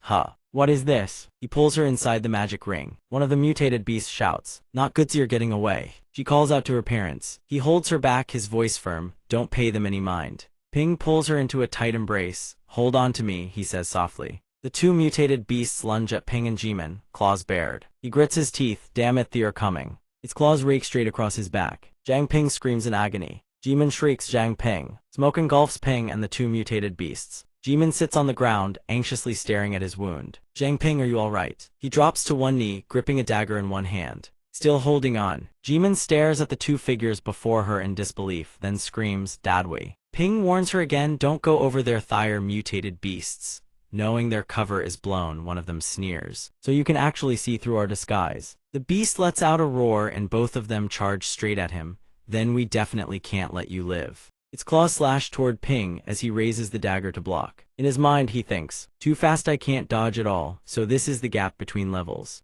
The other mutated beast creeps closer to Jimin, its voice dripping with honeyed temptation. Mayan, mama's good girl." Ping panics. "Damn it, the other one is going after Wang Jimin." She walks toward it step by step, as if under a spell. Mom." He clenches his jaw, channeling every ounce of strength into the blade. "Even I can barely hold on anymore." Suddenly, Liu Sixian appears, shouting, "Zhang Ping, move." Ping cries out, "Sister Sixian." Liu Sixian leaps forward with magic blazing. Jimin tries to stop her. She screams, "Don't!" Columns of ice conjured by Liu Sixian materialize around them. She moves with blinding speed, launching a devastating assault on the two mutated beasts. When the onslaught ends, she withdraws her magic and asks, "Are you two all right?" Jimin screams, her voice trembles as she stares in disbelief. "Why? Why did you kill my parents?" Ping tries to make her understand. "Wang Jimin, they weren't your parents. They were heavenly constant foxes wearing your parents' faces." Jimin claps both hands over her ears, eyes brimming with tears, and screams, "No, you're lying to Methy, were my parents." Ping looks at Liu Sixian in confusion. "Sister Sixian, why didn't the heavenly constant foxes reveal their true forms?" Jimin collapses against him. You lied to me. Liu Xixian hears his question and answers. There may be a king-tier heavenly constant fox within the city one that has amplified the entire pack's illusion abilities. That way, even a low-tier fox could conceal itself from high-level awakeners. The ones we killed before were all outside the city, that's why their true forms were exposed. Ping. He glances at the two mutated beasts on the ground. A thought strikes him perhaps. He approaches the beast and reaches out to peel away its mask. Something clicks in his mind, only he can see through their disguise. Ping holds the mask in his hand and speaks quietly. Wang Jimin, these two mutated beasts murdered your parents. Then they disguised themselves as them. Jimin's mind flashes back to a scene of her familiar father reaching out to gently pat her head. He continues speaking, shattering that memory to pieces. The dead mutated beast lying on the ground burns into her vision. This is the truth. Tears stream down Jimin's face, still cannot accept it. How can this be? Jiyu sits upon a throne-like chair, her voice ringing out displeased. 9 of our kin have perished in just 1 week. She crosses her legs, resting one hand on her chin. It seems the humans have found a way to break our illusion arts. A mutated beast crosses its arms and speaks arrogantly. Your Highness, let's just slaughter every last human and take over the city. Another one immediately rebuts, and what do we eat after that? Grass. Jiyu's sharp command silences them both. Silence. She casts a cold glance over the mutated beasts below, her voice deep and ominous. Foolish creatures. Slaughtering humans is impractical and a waste of food. The urgent matter at hand is luring them out from the shadows and eliminating them one by one. Shiyu shifts her gaze toward Ziming standing beside her and asks, does the Vice City Lord have a strategy in mind? He bows his head in a gesture of respect. Your Highness, perhaps we could draw other races into Mingzhu City to muddy the waters. Then focus our efforts on culling humanity's strongest fighters. This one counters. How do you even confirm they're still hiding in the city? He clenches his fists, his brows furrowing tightly. Aside from the patrol squad and the investigation squad, there is one other organization among the city's 3 major factions. Back then, the city lords suffered catastrophic injuries from the king and fled. This old man suspects he's been lying low within that very organization. This old man knows him well, would never leave the city. He is undoubtedly waiting for us to expose an opening. The mutated beast speaks up, voicing its agreement with Ziming's proposal. Your Highness, bringing other races into the city sounds like a solid plan to this subordinate. She acknowledges Ziming's approach, but the king is still in deep slumber. She shoots Ziming an ice-cold glare, her words dripping with menace. Though you have aided my tribe, if you dare make even the slightest move against us, I will kill you without hesitation. Shiyu turns and walks away, her voice trailing behind her. I hope you understand your place, Huang Ziming. Ziming's entire body trembles. He drops to his knees, then slowly rises. But behind that facade of fearful trembling, a calculating cunning surfaces on his face like a schemer waiting for the right moment to be seized by a greater power. Over on Jimin's side, her entire body shakes as though every last drop of strength has been drained from her. Tears cascade down her face as she chokes out her words. Mom, Dad, Jimin weeps, blaming herself over and over. I'm sorry, I'm sorry. If only I had realized sooner. Xixian remains cold, not a single trace of emotion on her face, even if she had discovered the truth earlier. What could she have done? Sensing her words have cut too deep, Ping interjects. That's enough, Sister Xixian. Suddenly, Jimin screams. Enough, she wails, her voice raw. At the end of the day, this is all my fault. I'm too weak. Someone like me can't even master the most basic fist techniques. Why did something like this have to happen to my parents? Ping stares at her in silence. She looks utterly hopeless. Why wasn't it me who died? He sits down and wraps Jimin in a tight embrace. She freezes in surprise. Ping holds her firmly, a silent comfort, and whispers into her ear. Listen to me. This is not your fault. Xixian turns away. Ping continues in a heavy tone. I'm the same as you. There was someone incredibly important to Mesomion who was killed by a heavenly constant fox from the patrol squad. I can't help but think if I had stopped him from joining the patrol squad that day, maybe none of this would have happened. Jimin lies still in Ping's arms, listening quietly. But deep down, I know the truth of it. If I could go back in time, the ending would never change. Joining the patrol squad was her dream. No one could have stopped her. Ping speaks again. No one can change fate, so the death of your family is not your fault. But you can change the future. Ryo can grow stronger and protect the other important people in your life. He looks at Jimin, his words laced with encouragement. I'm sure your parents, watching from the heavens, would be proud of you. The moment his words, and tears erupt from her eyes like a dam breaking. Thank you, Zhang Ping. He recalls those mutated beasts, then speaks with renewed confidence about the monsters lurking in the city. Trust me, I will hunt down every last one of them. Hey, Zhang Ping. Without warning, he coughs up a mouthful of blood, splattering it across Jimin's face. She cries out in shock. What? Sixian jolts, whipping around. Her voice rings out in alarm. Zhang Peng. She can scarcely believe Ethai's injuries are this severe. A single thought flashes through his mind before he collapses unconscious. Earlier, he had forced his body to hold on through sheer willpower. He never expected it would only last that long. After the blackout, Ping slowly regains consciousness. Through a blurred vision, he sees Jimin and Sixian standing before him. Sixian offers a faint smile, while Jimin beams with relief. Thank goodness he's finally awake. Ping bolts upright, one hand clutching his head. His voice comes out hoarse and dry. How long was I out? Don't move, Sixian says quickly. Be careful, your wounds might reopen. Jimin grabs his arm, her expression resolute.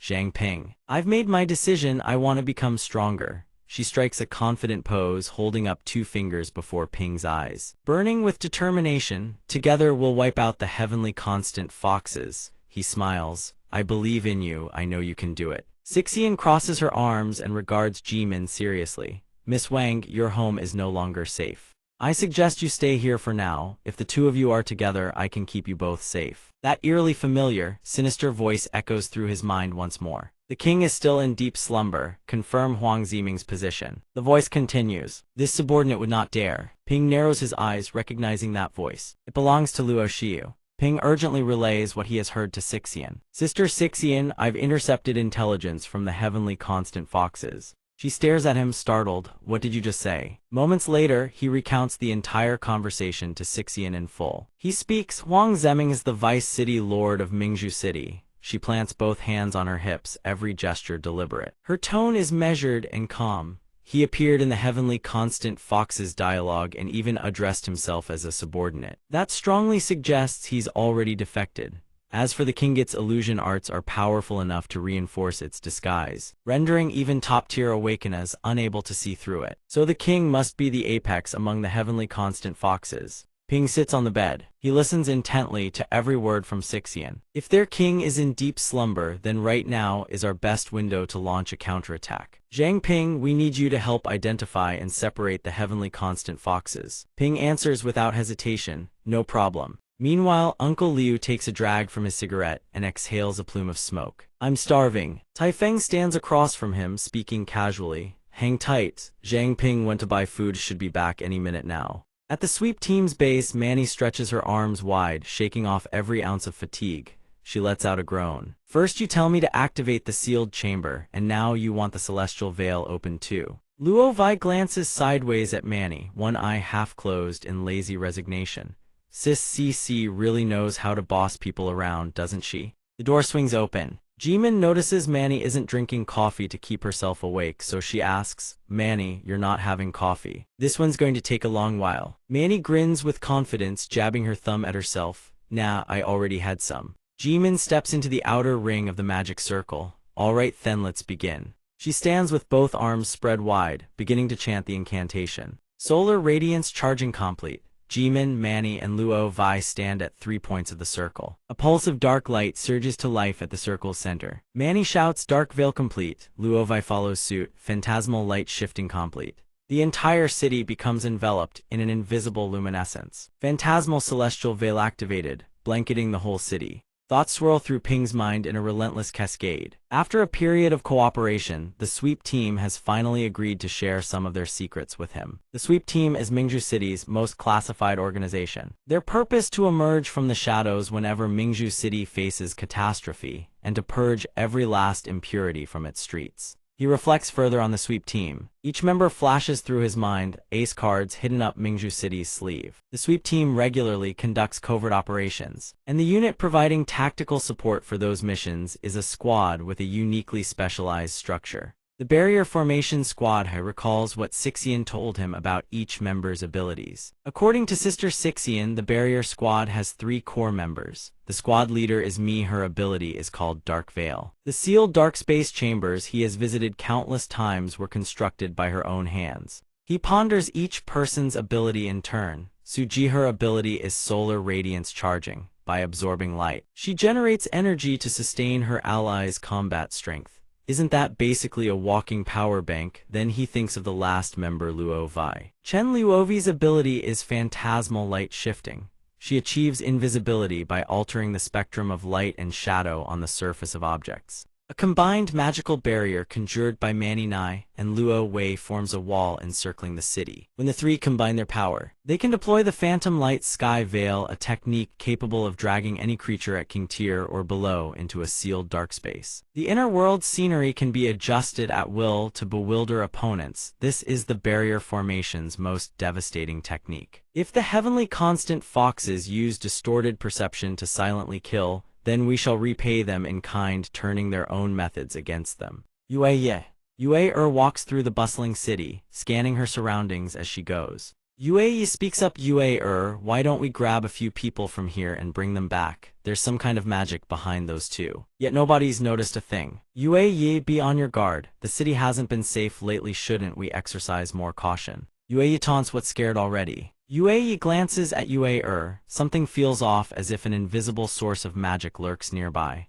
Yue speaks up. Yue, don't you sense something is wrong? Yue immediately brushes aside her suspicion. What could possibly be wrong? You're starting to sound as paranoid as Cao Cao. His eyes turn sharp and cold. He continues, look around those 2. Where did all the passers-by go? Yue's face fills with confusion. Where did everyone go? High above, a figure clenches his fist. He closes in on Yue, step by relentless step. Jinbo plummets from the sky and slams into the ground. The sheer volume of mana causes an enormous magical eruption the instant he touches down. The smoke gradually clears. Jinbo looms within the haze, his voice dripping with arrogance. What a shame I couldn't kill both of you with a single punch. Yue roars, damn you, you're the one who's been slaughtering our kin in Mingzhu City recently. He assumes an attack stance, sneering with contempt. You actually dare to attack us so brazenly? Aren't you afraid we'll call for reinforcements? Jinbo sneers back, his meaning razor sharp. Why don't you try calling them? His body blazes with arcs of golden lightning, coursing through him like the blood of a golden sovereign. Jinbo recalls the intel Zhang Ping provided.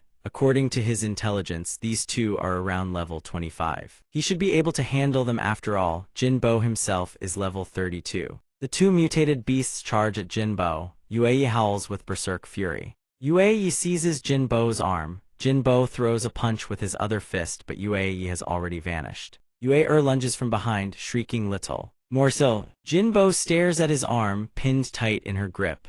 A flicker of bewilderment crosses his mind. He clearly blocked it. Yue and Yue launch a coordinated assault, forcing Jinbo to stagger back. Yue scoffs, is that all you've got? Yue looks down at the retreating Jinbo with arrogant contempt. That's it. I truly cannot fathom how our kin were killed by someone so pathetic. Jinbo suddenly drives his fist straight into Yue's face, catching him completely off guard. The blow sends Yue flying. Jinbo speaks, now you know. Yue screams in panic. Yue loses all composure. She raises her arm high behind her. The silhouette of a massive mutated beast manifests. She snarls, damn you. I'll take your life. Jinbo realizes something, so that's how it works. He grabs the arm of the mutated beast, instead of her stunning her completely. Jinbo speaks with calm composure, I may not be able to see it, but I've got a solid grasp of your shape now. Jinbo squeezes the mutated beast's arm tight, wringing a pained shriek from it. He ignores her struggles and only increases the force. Jinbo continues, that kind of ability is devastating for ambushes, but in a direct confrontation, it's nothing special. At that moment, Yue charges in. Yue wails, Yue, save me. Jinbo glances at Yue, his lips curling into a smirk. Hello, he hurls Yue straight into Yue. Bon voyage. Jinbo launches into the air and drives his kick directly into Yue. She lets out another agonized scream. For the finishing blow, he gathers momentum and stomps down on both mutated beasts. See you never. The beasts absorb the full force of his stomp and crash to the ground. Jinbo looks down at Yue and Yue lying crumpled on the ground. She struggles to speak. Why can't I sense our kin? He seems to have realized something and gasps, we've fallen into a trap. Jinbo doesn't give them the chance to say another word. Jinbo channels all his strength into his arm and strikes them once more. The two mutated beasts howl, "I curse you." Once more, Jinbo cuts in farewell, watching the chaotic scene below. Zhang Ping exclaims, "So powerful." Liu Xixian's expression betrays little emotion, yet her voice rings with pride. After all, Jinbo is the team leader of our combat squad. Zhang Ping crosses his arms, imagining Jinbo's battle silhouette, and bursts out laughing. But that form, it's practically impossible to take seriously. She asks in puzzlement, "What is that?" From the outside world, Shibai's voice crackles through, transmitted into Liu Xixian's earpiece. "Liu Xixian, this is Shibai. The mutated beasts outside the city have begun gathering and causing unrest for no discernible reason. If they breach the city now, it will add tremendous strain to the Phantom Light Sky Veil. Head outside the city and investigate the situation." She hesitates for a moment, but the voice on the other end continues, "If you're worried about Zhang Ping, bring him along. It'll be a good opportunity to hone his real combat abilities." Xixian acknowledges the order. Liu Xixian listens attentively to Shibai's briefing on the heavenly constant foxes. The patterns he identified before have all been documented. "I'll arrange for the combat squad to handle it," she acknowledges. Zhang Ping suddenly recalls when Sister C ran into that pack of storm wolves gathering in numbers. Could that have been connected to all this? She strides forward, calling back, "Let's go, Zhang Ping. Follow me outside the city. I'll send someone to guard the forge." He asks about the person who just gave the orders. "Who was that just now? Some kind of big shot?"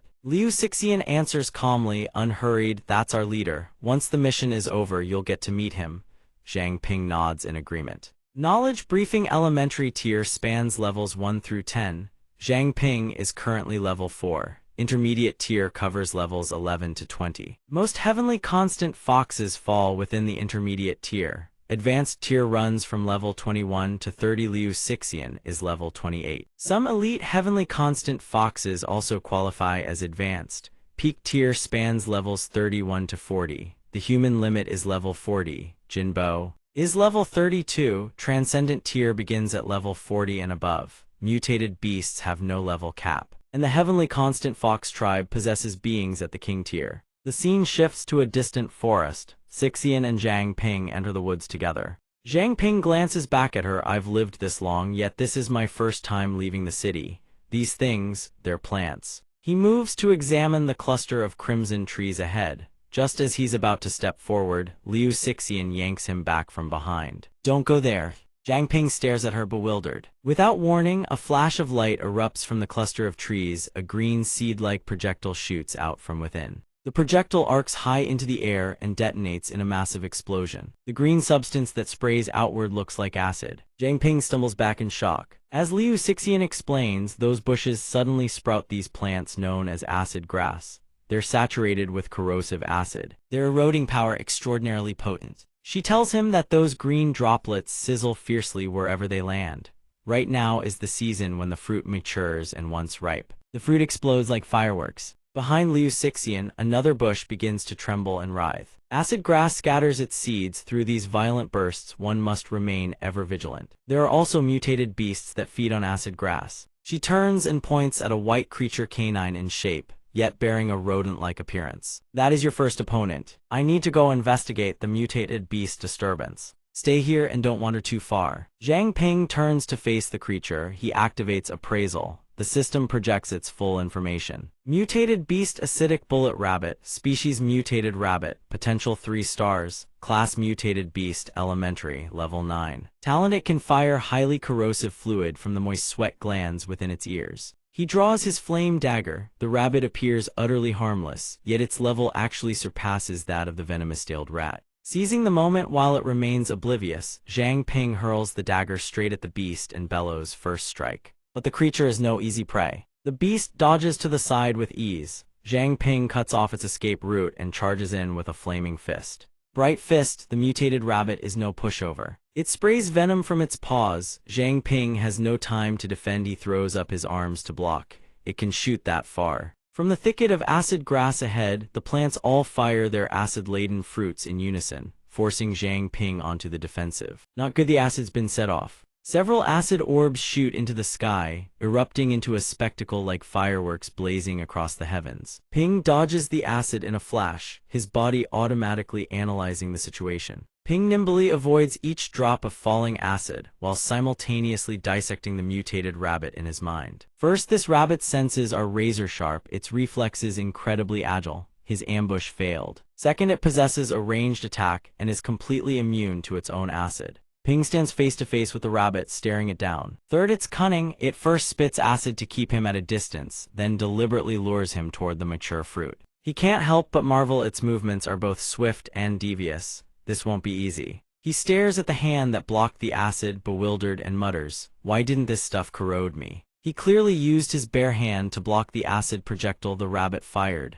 Growing curious, Ping recreates the move, the one that set his hand ablaze. Could it be because of the fire? The mutated rabbit launches a barrage of acid straight at him. "Come at me." Ping swings his arm, fire erupting from his hand and neutralizing the acid attack. The blazing flames surge through each stream of incoming acid.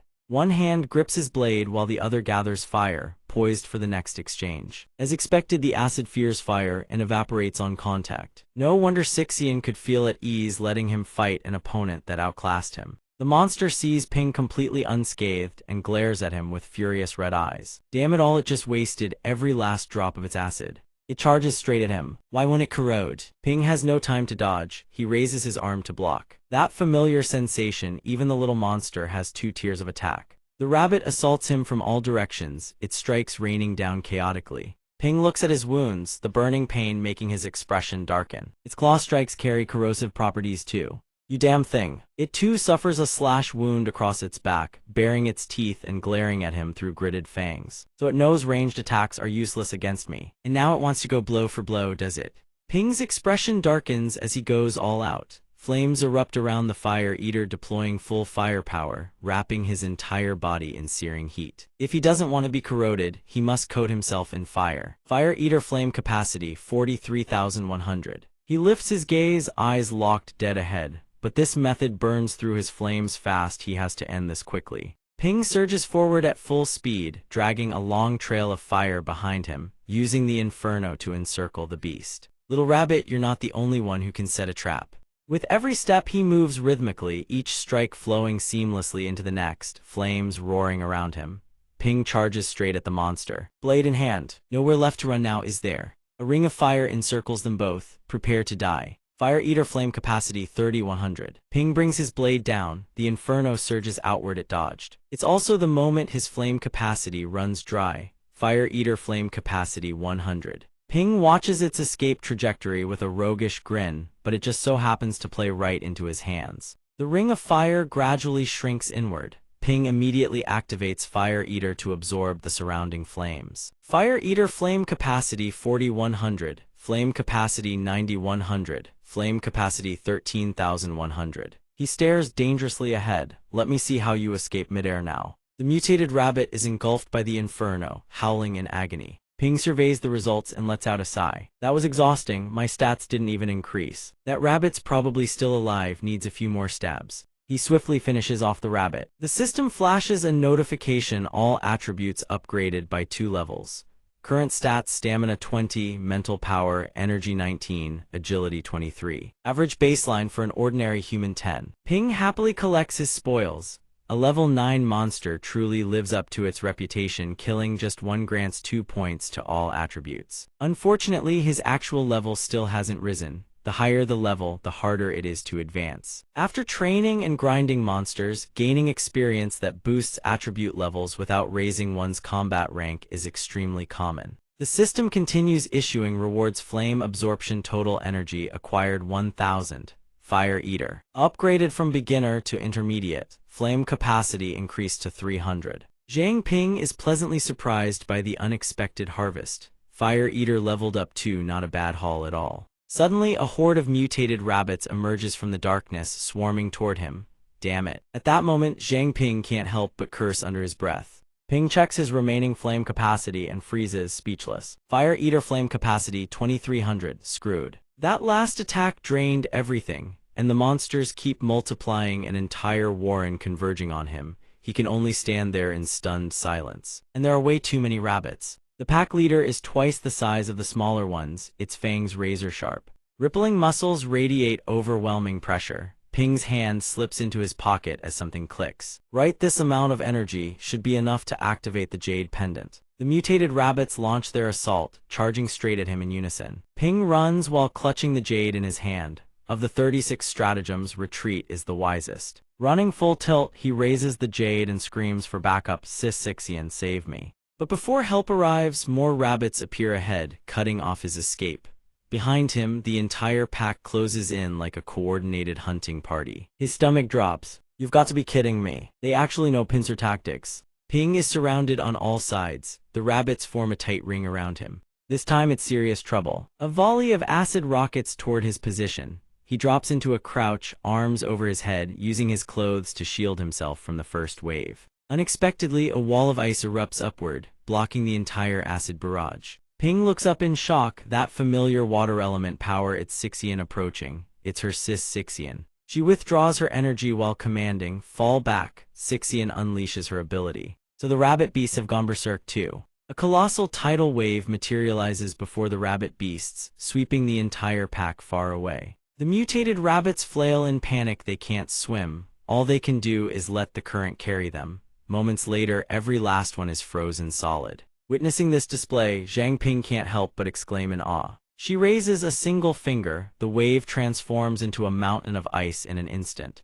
The difference in power is insane. Just now, dealing with a single one nearly cost me everything. Sixian speaks up. I barely left for a moment. How did so many appear all of a sudden? Ping blinks, clueless. I have no idea either. She hears this, surveys the surroundings, assesses the situation. It's far from over. Sixian draws her ice sword and prepares for battle with unwavering resolve. No matter how many come, it makes no difference. The smaller monsters break free one by one, scrambling toward the block of ice. They're not attacking because of their pack leader, but it should already be dead. Sixian holds her sword at the ready, completely unfazed by whatever unfolds around her. The rabbit beasts bare their fangs with savage snarls, but the pack fails to notice. Sixian cuts them down one by one. Mid-slash, she murmurs, if that's how it is, then I won't hold back anymore. She then targets the rabbit beast by the ice block, the last one standing. She arrives at her conclusion. The pack leader is frozen inside. If her guess is correct, the answer lies within that lead rabbit's body. Sixian places her hand on the surface of the ice. She taps it lightly. The ice shatters instantly. Sixian kneels and examines the fragments. Found it. She picks up a green gemstone. It really is a soul-luring pill. Zhang Ping steps forward in confusion. Soul-lure gem, what is this? It smells so fragrant. Liu Sixian examines the gem and replies, this was manufactured by some organization, a tool designed to control mutated beasts. The image etched into the gem depicts one human and one beast. She realizes it no so the Chu clan's beast-taming methods have truly surfaced. Rumor has it that the soul-lure gem emits a special fragrance, one that only low-level mutated beasts can detect. A horde of mutated rabbits has already encircled the soul-lure pearl since when. She warns him the fragrance lures mutated beasts, and devouring it is nothing like controlling them with his contract gem. The mutated rabbit leader breaks free from its icy prison, blazing with vengeful fury. When a mutated beast consumes the soul-lure gem, she continues, it loses all its intelligence and is forcibly tamed. But how the Chu clan actually controls these tamed beasts until we know, we can't be careless. Liu Sixian clenches her fist, crushing the green gem to dust. This thing won't be digested. Ignore it, and there will absolutely be mutated beasts falling under their control. Liu Sixian holds no fondness for these pearls. She flicks the fragments to the ground. In short, the mutated beast frenzy is definitely connected to the soul-lure gems. I'll report to headquarters, whether it's the Chu clan's doing or not. Until the investigation is complete, Liu trains seriously with me outside the city. Zhang Ping snaps to attention, hand pressed to his brow in salute. Yes, ma'am, but neither of them notices the figure lurking behind a tree, watching in silence. Right after Liu Sixian senses something. She says nothing. A strike launches straight ahead, hurtling into the forest. She cleaves through the tree trunk effortlessly. Zhang Ping stands beside her, utterly bewildered. What the hell just happened? On the withered branch, a snowflake-shaped flower blooms into existence. Liu Sixian channels power into her palm and replies, it's nothing. She thinks to herself, was I just imagining things? 1 week later, the atmosphere shifts completely. In a certain castle, a subordinate drops to one knee. Your Highness, all heavenly constant foxes residing on Statue Avenue have been summoned here. Luo Shiyu sits upon her throne and lets out a soft hum.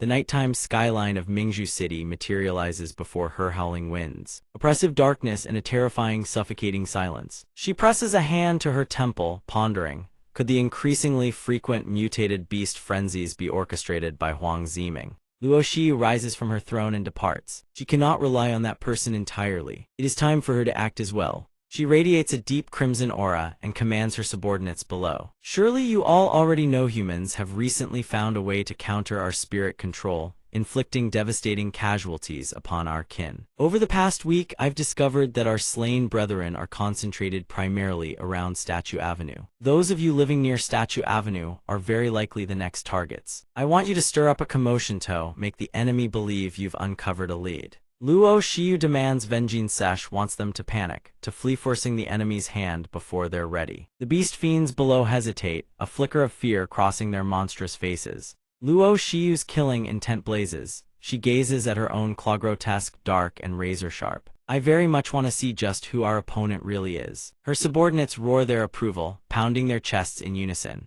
In a certain forest, moonlight drapes across the clearing, casting an almost poetic glow. Several mutated rabbits graze quietly when Zhang Ping swoops down from above without warning. He locks onto a grazing rabbit and incinerates it with fire. Nightwalker has expired. The nearby mutated rabbits see their kin slain and go berserk, leaping wildly around him. His eyes burn like twin flames. After a week of relentless rabbit hunting, he has reached level 6. They unleash a torrent of venom at him, but he has already mastered every weakness and attack pattern they possess. A ring of fire erupts without warning. Gan Zhang Ping vanishes from the center. He leaps high, pursuing one of the beast rabbits, first neutralizing their ranged attacks, then provoking them into a frenzy. When enraged, they coat their entire bodies in acid and charge in for close combat. Zhang Ping deftly picks them off with fire one by one. The acid can be ignited, but the burn duration is too brief to be lethal. He fights at range and close quarters with perfect rhythm. Using red-tempered serpent scales as fuel, the flames burn endlessly. Seeing the situation turn dire, the mutated rabbits tuck their tails and flee. Zhang Ping unleashes his finishing move. A massive pillar of fire erupts around him, towering into the sky. He calls it Fire Eater, though it's nothing more than Samadhi true fire. Forget it.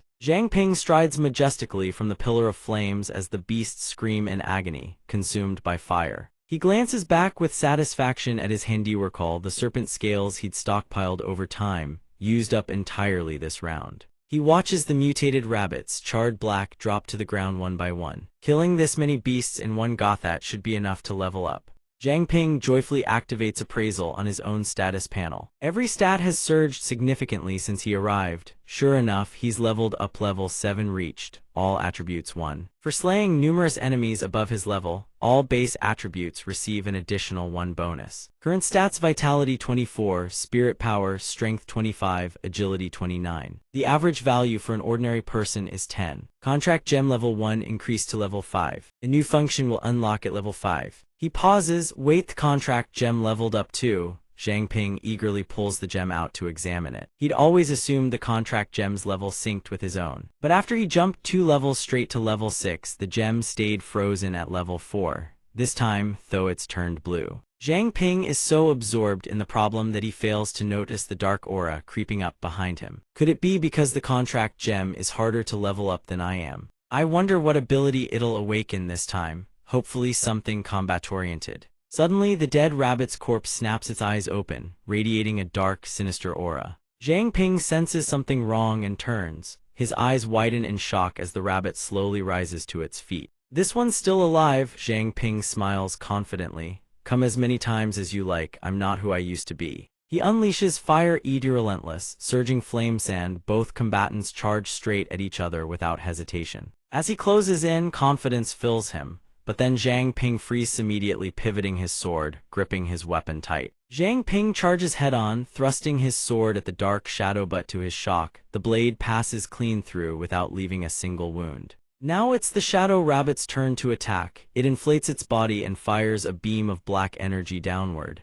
Zhang Ping's mind races with questions. What the hell is this? Could it be I killed too many rabbits and spawned a vengeful spirit? Zhang Ping tries again. Vengeful spirit or ghost, it doesn't matter. His blindingly fast sword slash finds its mark, cleaving clean through the shadow's host body. Die! The possessed rabbit returns to normal. It goes rigid and collapses to the ground. Zhang Ping stares at the rabbit beast's corpse, wondering, since when did rabbits have a skill like that? He searches the rabbit's body. Could it have been controlled by a soul or gem too? He pulls out something purplish from the carcass. There is indeed something inside, but it doesn't appear to be a soul or gem. Zhang Ping activates appraisal skill. Appraisal failed, appraisal failed, appraisal failed, appraisal failed. He stubbornly appraises it again and again, but the result remains the same every time. Appraisal failed. It's been a long time since he encountered something so resistant to appraisal. Appraisal failed, then suddenly a notification chimes. Mist essence quality mysterious. The refined energy stored within the essence core of a black mist mountain goat. Consuming it will trigger unimaginable consequences. Zhang Ping remains there appraising, having lit a campfire nearby. Appraisal failed, appraisal failed, appraisal failed, appraisal failed. After countless attempts, he finally succeeds. Appraisal successful. Mist essence quality mysterious. Refined energy stored within the essence core of a black mist mountain goat. Unexpected effects will occur upon use. As the system replays the scene, a goat-like creature shrouded in black mist faces off against a pack of ordinary beasts. Both sides clash on against 100 each beast, unleashing its natural strengths without restraint. The goat radiates an ethereal aura. Leading the opposing pack is a massive wild boar. Wild beasts charge ferociously into the fray, leaving no avenue of escape. When the boar charges in to attack, the goat's black mist disperses. It slips through the wild boar effortlessly, then targets the gap in its flank and drives straight through. The alpha boar falls in a single strike, its corpse collapsing below. The black mist seeps into the boar's body. Dark spikes erupt from within, piercing clean through its flesh. It lets out a blood-curdling scream. Watching from the side, Zhang Ping murmurs, "Mutual destruction." The black mist dissipates entirely. All that remains of the goat is a bare skeleton. The gem in his hand blazes with light. Zhang Ping thinks, "I have a feeling. This pearl is something akin to a legendary wind gem, a rare artifact." Zhang Ping holds the mist essence in his hand, having witnessed every horrifying vision it summoned. But how in the world is he supposed to activate this gem? Direct contact yields no effect, unlike the previous awakening. Does he really have to swallow this thing? Cold sweat beads on his brow as he stares at the grotesque object before him. The problem is, this thing came out of that black mountain goat. It's genuinely nauseating. He recalls every battle he has endured, each one ending in defeat, mockery, and utter helplessness. He is weaker than an ant. Does he even have the right to be picky? The more he thinks, the deeper Zhang Ping sinks into contemplation. Going all in, he squeezes his eyes shut and swallows the mist essence whole. Zhang Ping's eyes suddenly chain. A crimson glow ignites within them. He clutches his head and screams, a torrent of dark, sinister energy erupting from his body. Zhang Ping cradles his head and collapses, enduring the searing agony. Memories of his childhood friend flood his mind. Zhang Ping sees the image of Jingjiao being dragged away by those monsters. "Zhang Ping, promise me." Tears stream down her face as she forces a smile, pouring every last shred of hope into him. "No matter what failures you face, you must keep living."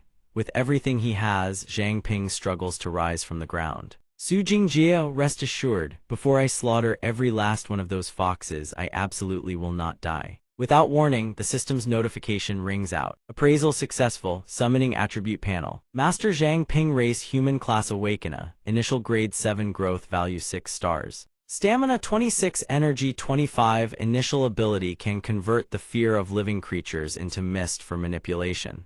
Mist quantity 20,100. For each point of mist consumed, a mist entity possessing 10% of current level attack power and 10% defense can be created. Maximum accumulation 1000%. He studies his new power and murmurs, "This talent is a combat type, full offense and defense." Its potency seems to scale with the amount of mist consumed. Zhang Ping glances at the info panel. His growth value has somehow skyrocketed by 3 stars in an instant. Is the mist body really this powerful? A smile spreads across his lips, yet tears roll down both cheeks. Damn it, Zhang Ping clenches his fist and slams it into the ground. Why does he keep showing this kind of expression? He sits before the fire, unable to name the emotions churning within him.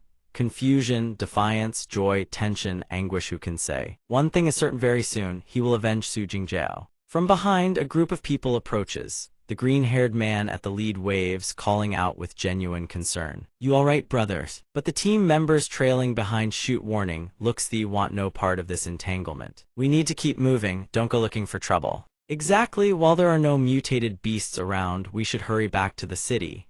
Still, the man remains concerned for him. Zhang Ping rises to his feet, standing tall. He glances back, his eyes flashing with a sharp, piercing gleam in the darkness. He raises his hand to wave, about to finish his sentence, "I'm fine." But the others have already dropped their gear and bolted in terror. Ghosts, there are ghosts. Below, the system display flickers, mist quantity 23,130,135,100. He stares at the dark energy in bewilderment. Can he really absorb others' fear and convert it into mist? This mist doesn't feel like real mist to him. It isn't even true energy. He gazes at his transforming hand. The mist's form can shift according to his will. It reverts to its original state, then a blade materializes from within. He focuses intently. He has no idea how powerful it really is. Zhang Ping flicks his wrist to the side. Let's test the minimum output. In an instant, he cleaves the massive tree trunk beside him clean in half. Just 1 point of stored mist, and it is already this devastating.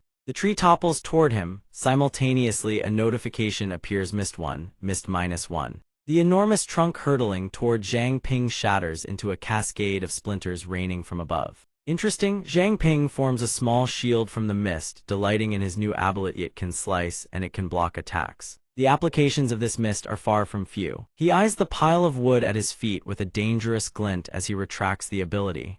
Used wisely, the mist body will be his trump card against high-level mutated beasts. Next step: keep supporting the sweep team. Farm hard, grow stronger. Just as he is strategizing with his new ability, Liu Sixian comes sprinting from behind, screaming, "Zhang Ping!" Her ability activating as she blazes past him. Liu Sixian's eyes dart around, scanning the area. You ran into a mist-mutated beast. Where is it? He thinks to himself. This familiar scene reminds him of Big Sister Sixian from back then. Zhang Ping scratches his face with an innocent grin. Sis Sixian, actually it's like this. She stares at him, stunned and disbelieving. What? You ate the mist essence? Liu Sixian erupts, her words pouring over him like a torrential downpour. Zhang Ping, are you courting death? You dare consume something of unknown origin without a second thought. Do you have any idea how close you were to dying? She whirls around in fury. Behind her, Zhang Ping grins carefree. It probably wasn't that serious. I used my appraisal skill first. It's fine. If there really was a problem, I could have just forced myself to throw it up. Liu Sixian shoots him a withering glare. What makes you think you could have thrown it up? Her expression turns dangerous as she utters something terrifying. Have you ever considered it could be a parasite? Zhang Ping's face darkens. He instinctively pats himself down. Sis Sixian, you're saying I might actually be something very dangerous now. Liu Sixian furrows her brow and shares what she knows. The mist-mutated beast is a creature of unknown origin, just like the visions the mist essence revealed. They possess no fixed form. Normally, they parasitize other living creatures. The Black Mountain Goat and the Doom Rabbit you mentioned were likely puppets of the mist-mutated beast. Once the host dies, it burrows into every organ, lying dormant waiting for a new host. Liu Sixian continues. The critical point is that the mist-mutated beast can exert control over the very beings it infects. Zhang Ping's head spins after hearing this. Terror grips him to the core. Wait, doesn't that mean the mist has already bonded with him? He furrows his brow, thinking hard. The searing pain he felt when consuming the mist essence was that the mist trying to seize control of his body. He immediately asks, since I'm fine now, does that mean the parasitization failed? In the gloom of the forest, Liu Sixian stands with her arms crossed. I don't know, you're special. Perhaps you already harbor something inside you that destroyed the mist-mutated beast. Or perhaps your absolute self-control rendered the parasitization meaningless. She lets out a chilling laugh to scare him. In short, if I notice anything strange about you, I'll have no choice but to cut you down. Zhang Ping flinches and scrambles backward in fear. I was wrong. From who knows where, a spider descends from a tree, its enormous, glistening eyes gleaming. Surprise. Liu Sixian freezes in horror. She rips out her ice sword and screams, "Spider." Liu Sixian slashes wildly at the massive spider. She darts over and clings to Zhang Ping. Quick, get rid of it, hurry. He gently pats her head and smiles. Still terrified of bugs, I see. Just like when we were kids. Zhang Ping's mind drifts back to their childhood, when the two of them would play together. Sis Sixian, look what I caught. What is it? Let me see. Zhang Ping brings over a bug, proudly showing it off to Sixian. She waves her hands in terror. Get that thing away from me. He watches helplessly as the bug flies away, a tinge of sadness on his face. My new friend, and you just scared it away. Sixian stands beside him and offers comfort. Silly, there are so many people in the orphanage, any of them could be your friend. Why would you go catching bugs to be your friends? Jiang Ping lowers his head in sadness, but one day they'll all leave the orphanage. What will I do then? Sixian wraps him in a warm embrace. Sis Sixian promises Yao, no matter what happens in the future, I will always be your friend. You were really that innocent back then. Don't you dare lie to me. The two sisters are adorable. It's Pinky promise to come back. The scene hasn't changed at all, only the one doing the holding has switched. Ping gazed at Sixian, lost in nostalgia. She panicked and shoved him away. Why are you holding me so tightly? Ping was suddenly frozen stiff, not knowing why. Sixian turned back and resumed her train of thought. Jiang Ping, in the wilderness, any item of unknown origin harbors unknown dangers. There's no such thing as a free lunch in this world. You got lucky this time and escaped by the skin of your teeth, but next time you encounter items like these, you must never let your guard down. She tucked her hair behind her ear and smiled. You'd better remember that well. He obediently complied. Yes. Ping gazed at Sixian with warm affection. He had always thought that ever since Sister Cici joined the sweep team, her personality had turned cold, keeping her distance from him. But now it seemed she hadn't changed at all. She still cared for him exactly like before, she simply chose not to show it. Suddenly, something red on her body lit up and beeped. Sixian snatched it up. How did this happen? Understood. She spun around and hurried away. My investigation mission and your special training end here. We need to return to Mingzhu City. Now. Ping sensed something was off and asked, did something happen? She answered hastily. Team leader Jinbo was critically wounded by a heavenly constant fox. I need to rush back to the city immediately. Ping was stunned, followed Sixian back. Even Jinbo had been taken down. Why don't we call in the investigation teams from outside the city or request reinforcements from other cities? She reminded him as she walked. That would tip off the enemy. Besides, the world beyond the city walls is far more complicated than you think. I'll explain everything on the way. The scene shifts. A modern cityscape unfolds, bristling with towering skyscrapers. On the way, CC and I discuss the situation outside the city. No one knows when it all began. Mutated beasts run rampant. To survive, humanity had no choice but to erect massive walls to protect itself. With transportation severed, those inside the city can only rely on investigation teams and awakeners to venture out. Who made this map? An image of a map appeared. Currently, according to intelligence from the investigation team, the area surrounding Mingzhu City with villages and wilderness have fewer mutated beasts. However, beyond the sea, apex-level mutated beasts lurk, making further investigation impossible for now. No one knows whether other cities still exist out there. What lies on the other side of the sea? The two arrived at their destination, where a person stood waiting to receive them. What's the situation in the city right now? He reported, over the past few days, we've used the heavenly phantom veil to fully suppress the situation in Mingzhu City. No anomalies have been detected among the heavenly constant foxes. That is, until last night, he spoke while briefing them on the situation. A mid-tier heavenly constant fox pack emerged from the artisan district. We moved too engagingly to realize it was a trap. The enemy commander was there as well. Team leader Jinbo was critically wounded while covering our retreat. The captain's orders are for you to temporarily assume Jinbo's duties and lead the team to safeguard Mingzhu City. Sixian nodded in understanding. Understood.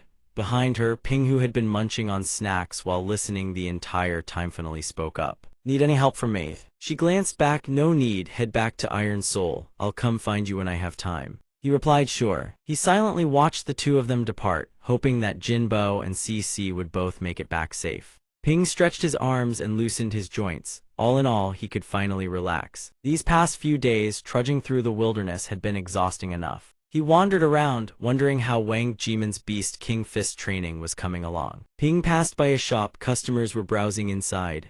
I want that one. At that moment he froze mid-step. Something felt off. Ping looked at two people across the way. Why have they stopped moving? Suddenly, a voice called out to him from somewhere. Brother Ping. He flinched instinctively and shouted. Who's there? The appraisal system notifications flooded in rapid succession. Appraisal failed. Appraisal failed X6. Appraisal failed X66. Finally, a successful appraisal of intel was worthless. Appraisal successful. Target possesses an identity-concealing talent. Name unknown. Race human. Physical condition unknown. Growth stage unknown. Class unknown. Level unknown. Talent unknown. He stared in disbelief. What kind of stats are these? The figure had white hair and radiated an aura of danger. Couldn't see through me, and you even tried to probe my abilities. I'll give you some credit, though. Even an Awakener with an advanced appraisal skill can use it no more than 10 times a day, yet you can use it without limit. Ping broke into a cold sweat, staring at the figure before him. I forced the appraisal through a self-command. Of course, it's unlimited. Wait, how does he know that? Old man, what do you want with me? He shifted into a combat stance, bracing for a fierce battle. The old man looked ordinary on the surface, but the aura he exuded sent chills down one's spine. This visitor bore no goodwill. Zidubai's power surged. Play with me. He smirked in challenge, while still not making a move. Ping wasn't baited by the provocation. He kept his composure. I have no reason to fight you. Zidubai's challenge sharpened. Do you even need a reason to grow stronger? Ping shot forward like an arrow. The old man taunted, so all that talk about avenging Su Jingjie was just empty words. Ping's expression twisted with fury. Say that again. A sudden cracking sound. Ping whipped around in shock. A spatial rift. Not that wasn't spatial power, a speed-type ability. He'd blinked behind him. Ping lunged and threw a punch. Zidubai caught it effortlessly and remarked, your speed still needs work, and then you calmed down just like that. But behind his strike, Ping had already set a trap. A tiny flame flickered to life on his palm, catching Zidubai off guard. Fire Eater Flame Entanglement. The old man raised a barrier and blocked it with ease. Something about Zidubai felt wrong. Ping retreated suspiciously. Something's not right. The old man's body had turned translucent, like air itself. His expression hardened as he declared, you've been attacking for quite a while. Now it's my turn. From behind that silhouette, a beam of light shot out in a flash. Zidubai struck from behind Ida clone. It was a clone all along. This time, it was the water element. Ping dodged desperately. Damn it, how many skills does this guy have? He's a complete monster. He deployed his mist body. His mist reserves were running dangerously low. 18100. The mist coalesced into a shield barrier. This was his only option. Those ice beams couldn't even scratch the barrier. Ping scrambled for a plan. Attack first, create an opening. He launched a mist beam at Zidubai. Mist reserves 13. Ping swiftly blinked behind him and seized the opening to strike with his Night Walker ability. The old man laughed with genuine praise. Clever, but unfortunately your strength still falls short. A blinding radiance erupted from Zidubai's body. A dazzling aura engulfed him.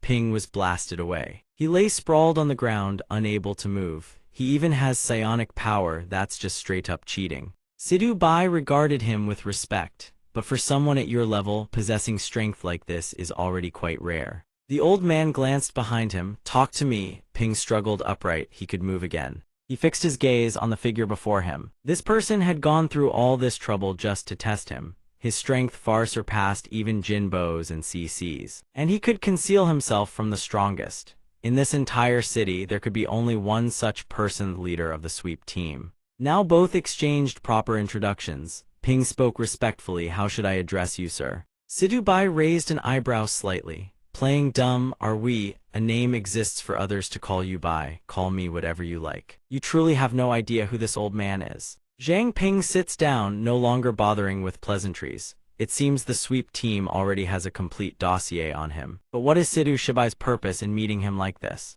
Elder Zidu, the reason you came this time is, the old man cuts him off. Zhang Ping, before you learn to shield your thoughts from being read, you'd best not think too much. Zhang Ping gapes in shock. Shibai gazes at him in silence. It's been 200 years since an Infinitrank Awakener last appeared in Mingzhu City. Tell me, how could I possibly not come to see for myself? Zhang Ping exclaims in shock. You mean I'm Infinitrank? What does Infinitrank even mean? Isn't the peak tier the highest possible talent grade for a human? He continues, no matter how powerful an ability is, an Awakener can only ever awaken one in their lifetime. But Infinitrank is different. It can shatter the numerical limit on talents and continuously generate new awakened abilities without end. Zidubai asks with utmost seriousness, a dangerous glint flickering in his eyes. On that note, I am extremely curious about one thing. Your Infinitrank talent path of the Extraordinary, can it replicate your own Infinitrank contract gem? Shibai continues to speak in a calm, persuasive tone, yet Zhang Ping maintains his dismissive facade. Of course, I won't experiment without good reason. Regardless of the outcome, I will give you a gift. Furthermore, I will answer every question you have. Then, can I refuse? He places a box on the table, within which rests an object that gleams with a lustrous glow. Of course you can, but why not take a look at my gift first?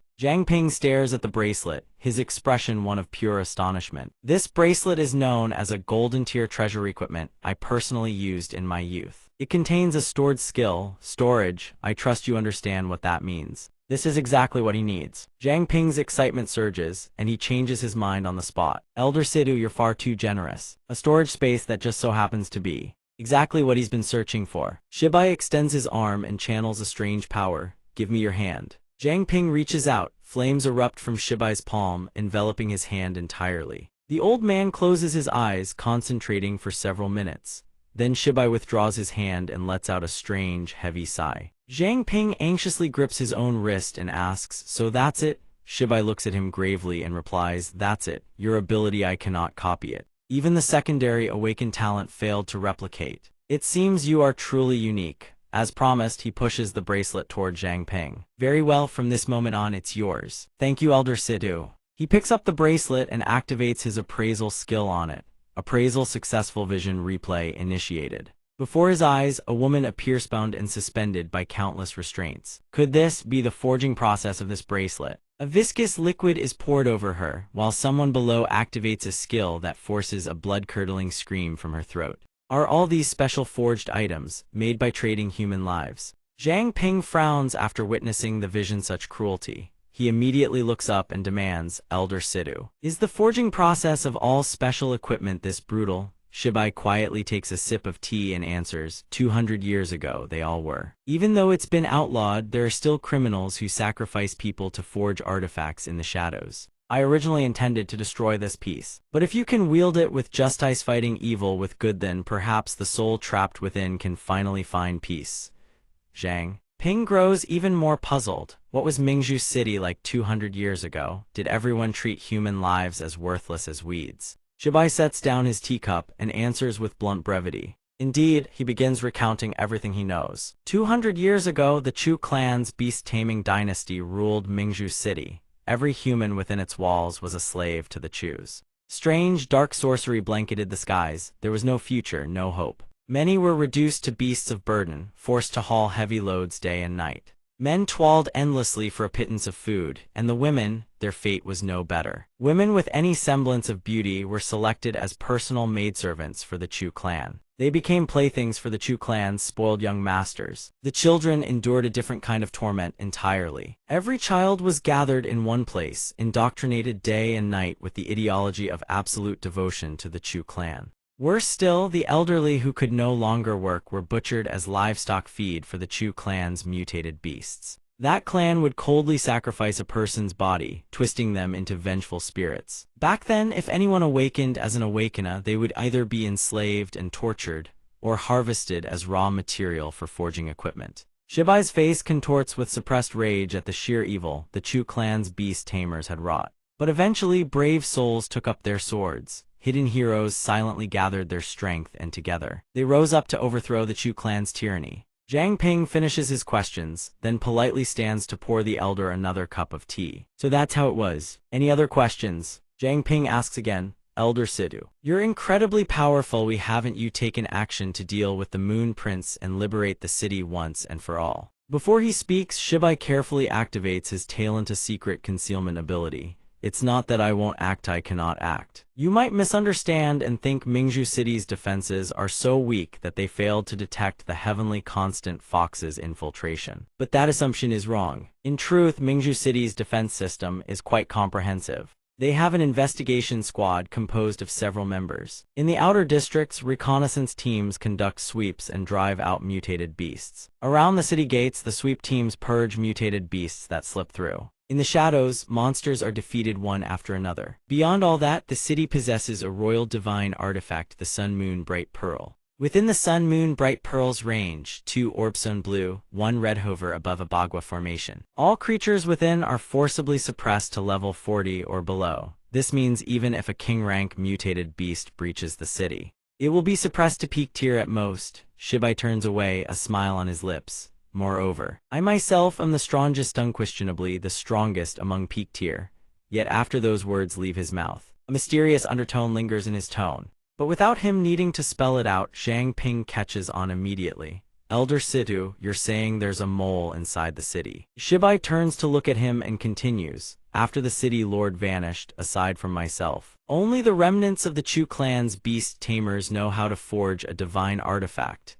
Zhang Ping recalls the harrowing visions he witnessed, and fury surges through him. The Chu clan's beast tamers sealed the sun moon bright pearl, then unleashed the heavenly constant fox into the city. The recent mutated beast uprisings are connected to them as well. Why weren't those people eradicated completely back then? Shibai sighs and explains. After overthrowing the Chu clan's rule, we spent years trying to exterminate every last remnant. But how do you uproot weeds that refuse to die? They had embedded themselves in Mingzhu City for 100 years. Their roots run deeper than anyone can fathom. Zhang Ping clenches his fists. Countless questions flood his mind. Indeed, this heavenly constant fox infiltration has far too many suspicious points. What is the Chu clan's beast tamer's true objective? Is the city lord alive or dead? What triggered the mutated beast uprisings? What power does the king of the heavenly constant fox tribe possess? He silently regards Shibai, understanding that these questions have no answers not yet. Shibai must act with extreme caution. Otherwise, if he falls into the enemy's trap and a death battle erupts, Mingzhu City will be beyond saving. The old man's silhouette carries a strange loneliness like a nuclear weapon in a bygone era. A deterrent that cannot be rashly deployed until the critical moment arrives. No matter how much the Moon Prince provokes, kills, and incites rage, anyone can be Godadanion except Sidhu Shibai. They walk together down a deserted street. Shibai speaks to him, although I cannot copy your abilities. We need you.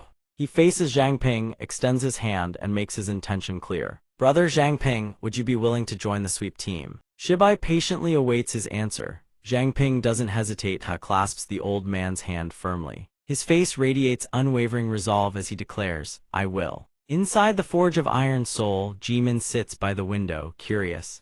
Sister C, why are you suddenly refurbishing equipment? Just had some free time these past few days, so I figured I'd tinker a bit. C continues her diligent work, each hammer strike ringing against the metal. Jimin meanwhile worries silently to herself. It's been days already. She has no idea when Zhang Ping will return. Seeing that anxious look on her face, C immediately teases her. Missing him already? No wonder you've been spacing out these past few days. She hurriedly turns away, her face flushed with embarrassment. That's not it, it's just that there's been no one to coach me on the new fist technique. The blush spreading across her cheeks is evidence enough against her own words. She can't help but wonder how he's doing outside the city, whether he's run into any danger. C suddenly slips behind Jimin and grins mischievously. Look at yourself, you look like a little bride waiting for her husband, and you still say you don't miss him. She clutches her head and protests frantically. I don't. Having had her fill of fun, C quickly returns to her weapon forging work. Alright, I'll stop teasing you. The blade is dipped into a basin of hot water to cool it down. In truth, all the villages outside the city and areas without dangerous mutated beasts have already been mapped and marked. As long as Zhang Ping doesn't wander into those places, he should be perfectly safe. Jimin stares at her senior with wide eyes. There are villages outside Mingzhu City. C wipes a bead of sweat from her forehead and answers with a smile. Of course there are. Those villages tend to keep their gates shut backward and xenophobic. The people there prostrate themselves before bizarre fire-burning rituals. There are even mutated beasts that worship their own gods. If you ever venture into the wilderness and come across a village, your best bet is to give it a wide berth and keep moving. If they catch you, there's a very real chance you'll end up a slave or a sacrifice. Jimin's innocent mind fails to grasp the full meaning behind those words. But everyone's human, right? Surely they could just talk things out. Z lets out a sly laugh and puts on a terrifying face to scare the young girl. Honestly, they can't even be called human anymore. In the wilderness, the most dangerous thing isn't the mutated beasts, it's those savages. While she's happily teasing her little junior, a dark shadow appears behind them. They always wear grotesque masks and they move in silence, standing right behind you before you even notice. The shadow rears up to its full height and flashes a row of teeth in a grin, sending Jimin into a terrified shriek. Sis. See, the thing you just described, is it something like that? She glances over her shoulder at the junior's words, answering absent-mindedly. Yeah, something like that. Then Sia's eyes lock onto the mask behind her. A sharp glint flashes between them. Situation update from inside the mist. Zhang Ping is controlling it, and had just scared Jimin into screaming her lungs out. Tears brimming in her eyes. C doesn't flinch. She drives a vicious kick straight into the masked intruder's groin. Ping's body locks up stiff as stone. He can't move a single inch. A moment later, the chaos in the forge room settles. Zhang Ping is drenched in sweat, desperately trying to compose himself and pretend nothing happened. Sis C, that move of yours is way too ruthless, isn't it? C's sister, or rather C herself, still hasn't recognized him. She barks out a hostile demand. Who are you? His mask dissolves. His body trembles violently as if he's about to collapse to the ground. It's you, Zhang Ping. Both Jimin and C wear matching expressions of sheer disappointment when they see his wretched state.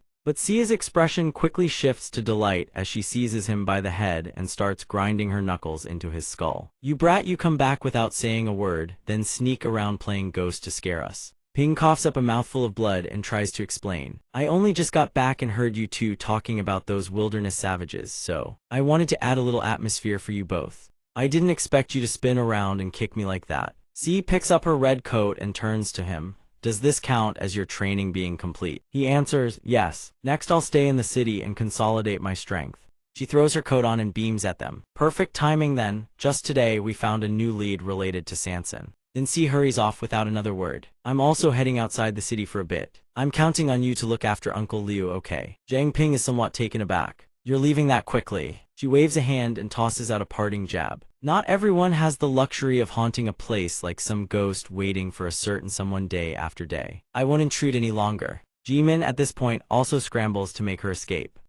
It's getting late. I'll head back to my room and rest too. She reaches the door but her footsteps freeze. Something holds her back. Then she calls out softly, Zhang Ping. The young man behind her answers. Jimin turns around and gives him the warmest smile. You made it back safe. That's all that matters. Ping smiles and waves at her. A warm feeling surges up in his chest. After all this time in this world, this is the first time he's ever felt what it means to come home. Uncle Liu suddenly materializes and speaks up, nearly scaring the life out of him. She's already gone back to her room. What are you still standing there grinning like an idiot for? Uncle Liu stands with his arms crossed as usual and calmly instructs him. First thing tomorrow morning, go find Zioc. Tell her I've fallen gravely ill and that she shouldn't leave the city. Uncle Liu, those words of yours hit hard. Knowing full well how that sounded, Uncle Liu raps him on the head. Don't look at me like that. I'm not sick and I'm not senile, it's just an act. Ping rubs his head and hesitates, wanting to speak. But Uncle Liu cuts him off first. Sanson has been missing for this long. Most likely she's already met with misfortune. He lowers himself onto a wooden stool to rest his legs. My own daughter's strength, no one knows it better than me. Zioc wants to investigate Sanson's disappearance, but I'm afraid she'll end up in danger too. So I have no choice but to fake being sick to keep her too busy to go looking for trouble. He sits down and lights a cigarette. Zhang Ping still stands there with his head drooping. Uncle Liu sees his father exhales a long puff of smoke and reassures him. That girl is loyal to a fault. Once something weighs on her heart, she'll overthink it to no end. She won't take unnecessary risks. Zhang Ping feels somewhat more at ease.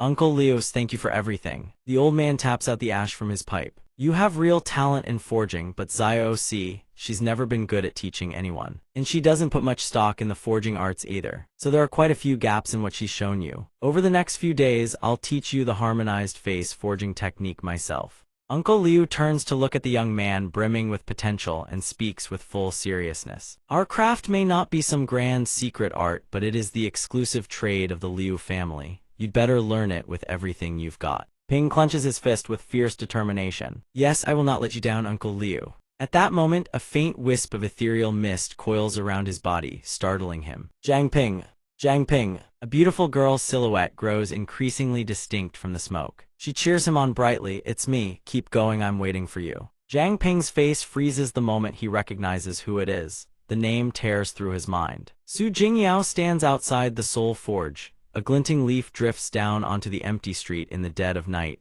Everything carries on as before. After that, Sister C follows Uncle Liu Kong's instructions and leaves the city. Uncle Liu also secretly teaches me the fragment forging technique. Ci's father sighs in front of her. I sense the looming threat of lung cancer. She says with irritation, then stops smoking. A hand conjures a tiny spider. I apply the fragment forging technique onto the mist. The mist transforms into a more refined form. In a sense, it grows stronger, which keeps Min diligently training. Wang Jimin has successfully mastered the three-dimensional decapitation sequence of the Ape King Fist.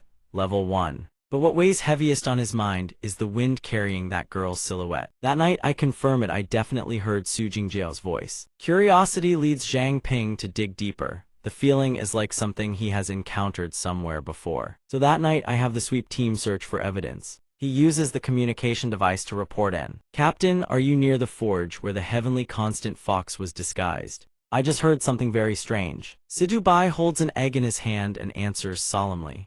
Zhang Ping, we've already cleared the area where you live. There's no way a heavenly constant fox could be there. From that information, he arrives at a conclusion. If it isn't a wind whisperer who can hear it, then what is it? I begin to consider another possibility. Could it be that Su Jingjiao isn't dead, that she's surviving by some other means? For revenge and to find the answer, I must personally tear off the heavenly constant fox's mask. Su Jingjiao. 3 days fly by. Before an old tranquil house, a strange shadow creeps toward the door. He deftly slips a rod into the door crack and picks the lock. The door slowly creaks open. The woman sleeps soundly on the bed, completely unaware that the pervert inches closer, raising his hand with a grin. Sleeping like the dead, looks like the drug worked perfectly tonight. He yanks the blanket away, revealing the woman's pale, beautiful legs. He stares, mesmerized, and speaks. I've long heard the young lady of the Su family has a voluptuous figure, a silky smooth skin, and a gorgeous face. His rough, calloused hand traces across the girl's delicate skin. Today, old master is going to taste the real thing. Let's see if the rumors are true.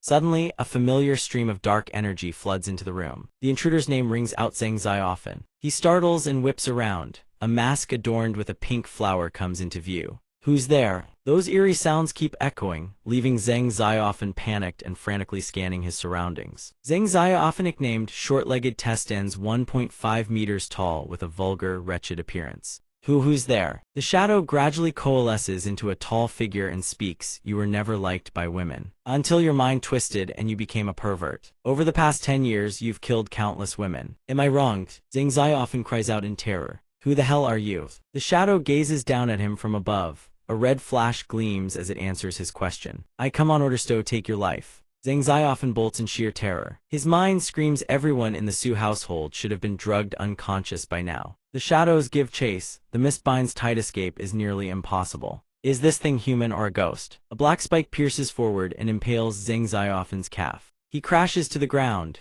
At the same moment, a gentle cyclone swirls around him. Data updates continuously. Fear rising. Mist reserve 54,100. Fear escalating. Mist reserve 60,100. Still want to struggle. Zhang Xiaofan clutches his leg and screams, "You don't come any closer." Though his words are defiant, tears already stream down his face. His blood runs cold and his body trembles. Zhang Xiaofan is so terrified he soils himself and passes out cold. Zhang Ping kicks him in disappointment. He thought a serial killer would be some ruthless character. And he's already out cold. He removes the pervert's mask and begins his inspection. Consider this first mission after joining the team officially complete. Once done, I suppose I just hand him over for processing, right? Appraisal successful. His eyes have rolled completely white. The attribute panel materializes. Name Zhang Xiaofan, race human, faction none, growth value 2 stars, class mid-level awakener, level 13. Talent pharmaceutical expertise, able to analyze whether items possess medicinal properties and use them to compound drugs. Peach blossom face quality common, a mask worn by Zhang Xiaofan while committing crimes.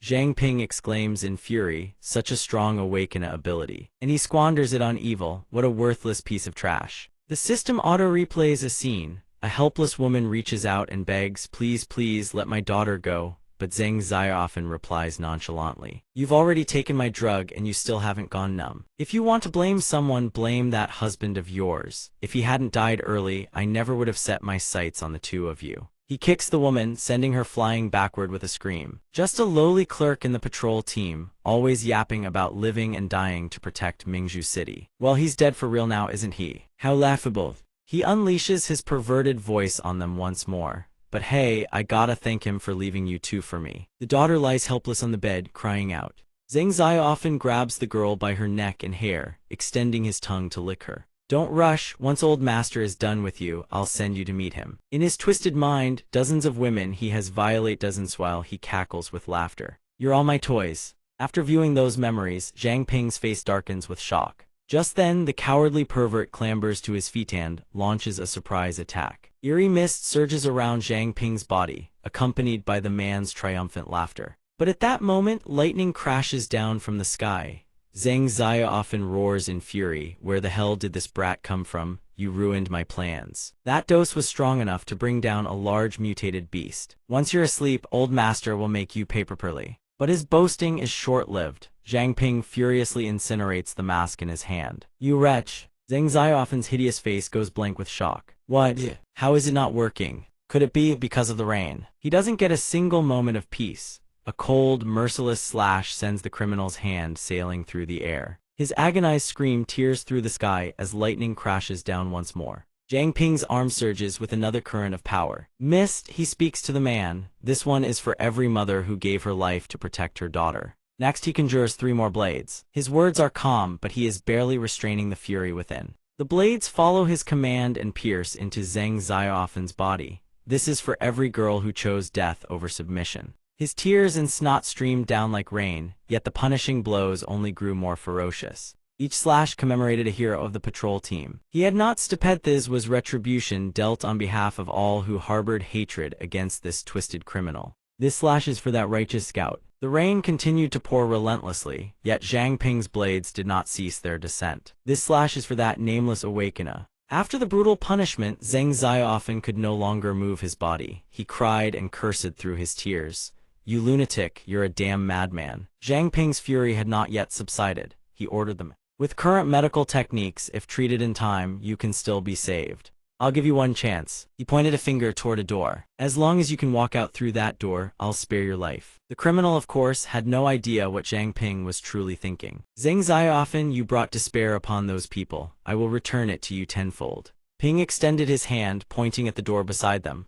"Remember, this is your last chance." The battered criminal turned his head and bared his teeth in a grotesque grin. He crawled like an insect toward the door, secretly triumphant inside. "Once this old man heals up, I'll make you pay. I'll chop you into 100 pieces." Cough, cough. Despite the savage beating, this scum's rotten brain had not improved one bit. "I can't die here. There are still so many beautiful women in this world I haven't had my fill of." The door was right before him. He clung to that sliver of hope, his gaze fixed ahead just a little further. Zhang Ziyaofen's filthy hand reached out, and the smile twisting his face was enough to make anyone recoil in disgust. Just open this door. That single thought consumed him. He poured everything into dragging himself forward, desperate to escape. But his arm merely trembled and froze in place, unable to reach the door handle. It was so close, just a little more. He furiously pounded against the base of the door. "Damn it, damn it, damn it." Ping did not wait. He strode forward toward the criminal who lay writhing and crawling on the ground. "That door, you will never open it, not in this lifetime."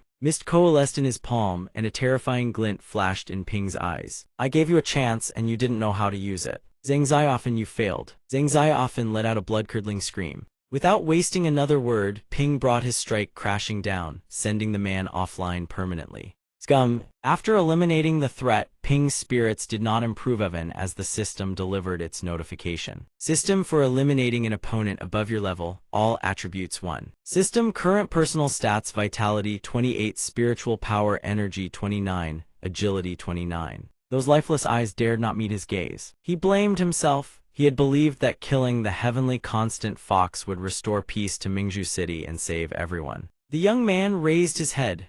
Torrential rain poured down upon him, tempering the thoughts in his heart until they crystallized into grim conviction. But are people like this truly worth saving? Save them? What a joke. Scum. They deserve death, no need to play the saint. Suddenly Ping heard hushed whispers by his ear. The whispered voices confirmed today was the day at Manhua Academy. They had just finalized their plan, speaking in cryptic, hushed tones about finding an opportunity to smuggle something out. Ping turned his head, scanning his surroundings. "What?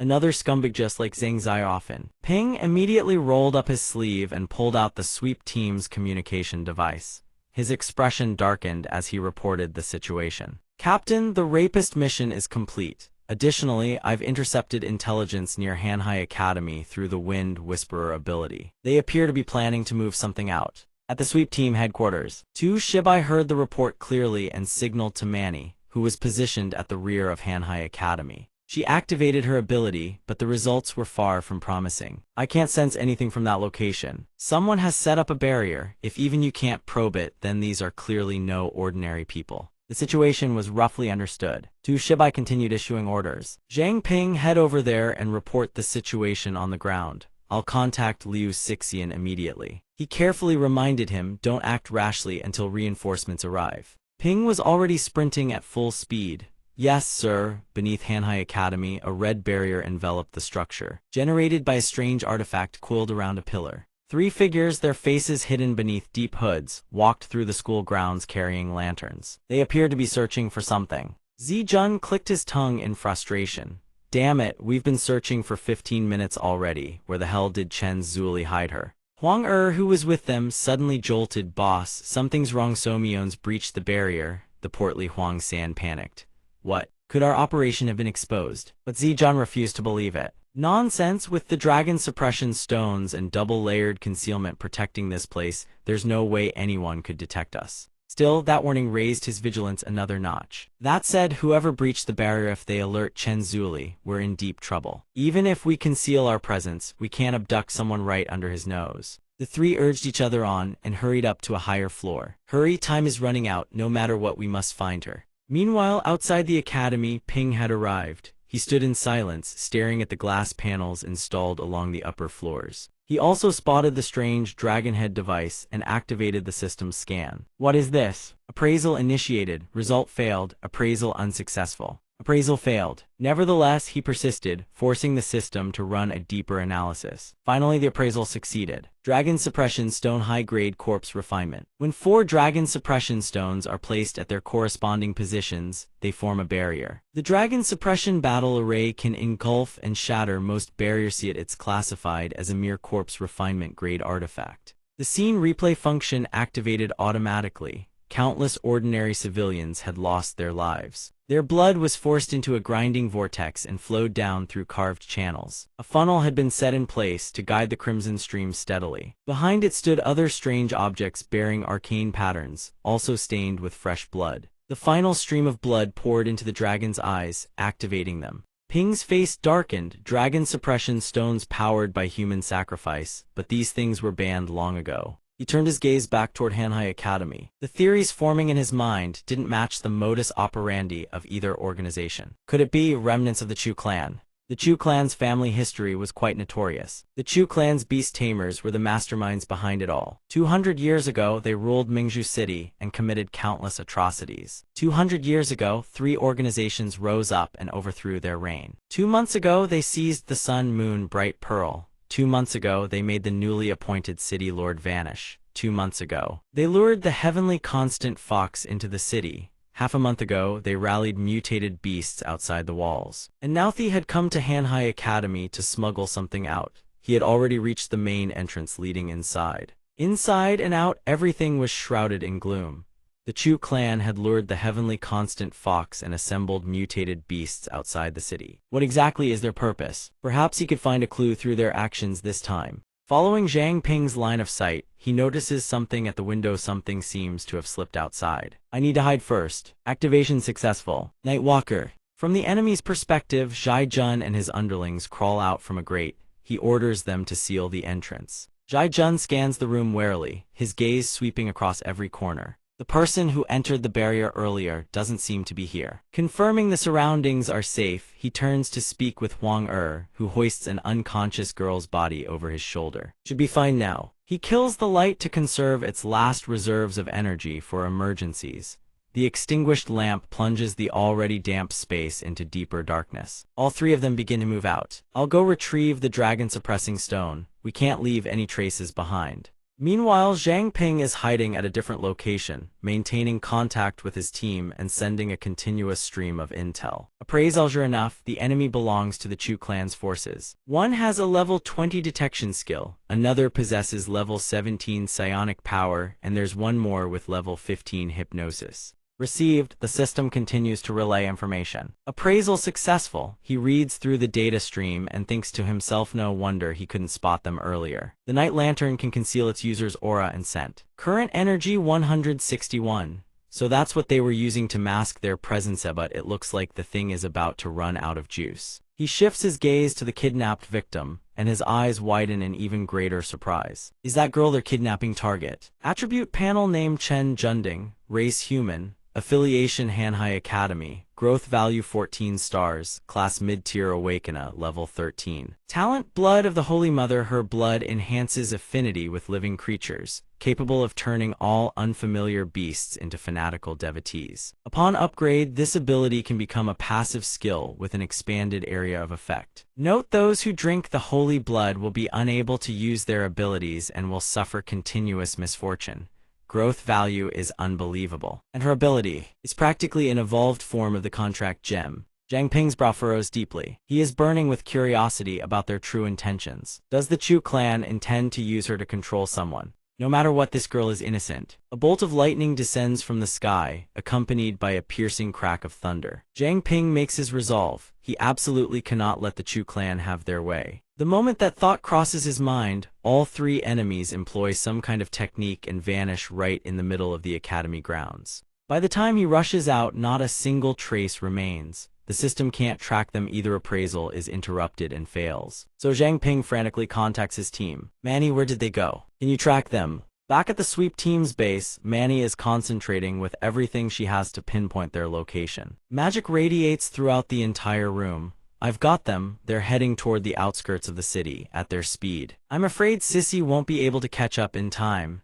Zhang Ping immediately puts forth a proposal. I'll go intercept them. But Sidu Shibai stops him on the spot. Wait, Zhang Ping, don't be rash. You have to guarantee your own safety first. But the young man is already burning with urgency. He stubbornly pushes his case. The Chu clan is the mastermind behind everything. We absolutely cannot let them escape. Even if I can't beat them, I can use the mist to slow them down and buy time for Sissy. Meanwhile, the group of three cuts through a dense forest. The rain-slicked path is treacherous and freezing, compounded by the claustrophobic canopy pressing in from all sides. Zhai Jun suddenly halts. He stares at a nearby thicket. A ferocious beast bursts forth the instant it's spotted, its body shrouded in black mist, eyes glowing with an eerie light. Roer. Zhai Jun stares at the beast before him in shock and exclaims, a mist-mutated beast, how is one appearing inside the city? In truth, it's Zhang Ping in disguise. He dons a demon mask and employs the exact same trick as before. Thank heavens for the illusory appearance technique. The mist disguise isn't half bad, but he has to be careful not to let that level 20 appraiser see through it. The boss activates his appraisal skill to examine it. This wolf looks formidable. Let's see what level it is. Appraise. Zhang Ping senses his intent and instantly spits out a volley of small bone projectiles, forcing the man to dodge. Appraisal interrupted. Damn it, it got cut off. That's not all. The wolf's hind legs spring upward, launching it through the white mist behind them. Its massive maw yawns wide open, lunging in a sudden vicious assault. It strikes from directly behind Zhai Jun, scaring him half to death. The man leaps high into the air in a panic, screaming for his underling Huang San, subdue it now. Huang San immediately throws both arms wide. He bellows with force, his round eyes snapping open and locking dead onto the wolf to seize control of it. Huang San commands stop. The bony wolf's eyes begin to spin in circles. Its savage snarling fades, the aggression draining away. Huang San lets out a satisfied whistle, grinning at the glazed, docile expression on the wild beast's face. Excellent, it's working. But what he fails to realize is that Zhang Ping was never under his control. Zhang Ping has already deduced that his own mental energy is virtually infinite, meaning he is immune to any and all forms of mental domination. He can exploit this. Huang San continues waving his hands, still trying to tame him. Don't move, don't move. Zhang Ping gradually inches closer to them, feigning submission to narrow the distance. The Huang clan lackey reaches out, his hand extending toward the wolf's gaping maw. Don't move. The young man seizes the moment. Instantly his claw lashes out and delivers a vicious, devastating strike. Right now, ambush. Huang San crashes to the ground in shock. How is it moving? The elongated maw bristles with razor-sharp fangs. Zhang Ping clamps down on him and sinks his fangs straight into Huang San's shoulder. Flesh tears apart and the man lets out an agonizing scream. The underling is dispatched on the spot. His cries grow weaker and weaker until they fade to nothing. Boss, save me, save Huang San. Huang can hold back no longer. Fury erupting, he unleashes his psionic power. Get off him. His magic latches onto the wolf's body and sends it flying. Get lost. To hell with it. Huang San is eliminated. Zhang Ping is immediately promoted. His level surges to 9 and all attributes increase by 1 point. Bonus for defeating an opponent of a higher level, all attributes gain an additional 1. Current personal stats: stamina 30, mental power energy 31, agility 31, Contract gem level raised to 6. Success. Next, he just needs to hold these two in place. Huang Er's arm twitches, a current of magic coils around his palm. Psionic power super gravity, the crushing force seizes the mist wolf from within. And Zhang Ping's eyes flare open in alarm. His entire body is trapped inside a cage of howling wind. The immense pressure slams the wolf flat against the ground. Zhang Ping plunges into a moment of sheer panic. He struggles desperately but to no avail. It's over, he can't move. Zhai Jun seizes the opportunity and begins his appraisal. Name Zhang Ping, level 9, Awakener initial stage, affiliated with the Forge Soul Tempering Division and the Sweep Team, ability unknown, appraisal success. A sinister grin spreads across his face. So it's actually a human, and a mere level 9 rookie at that, yet he dares to play the hero with borrowed bones. Both of them stand before the pit where Zhang Ping is pinned.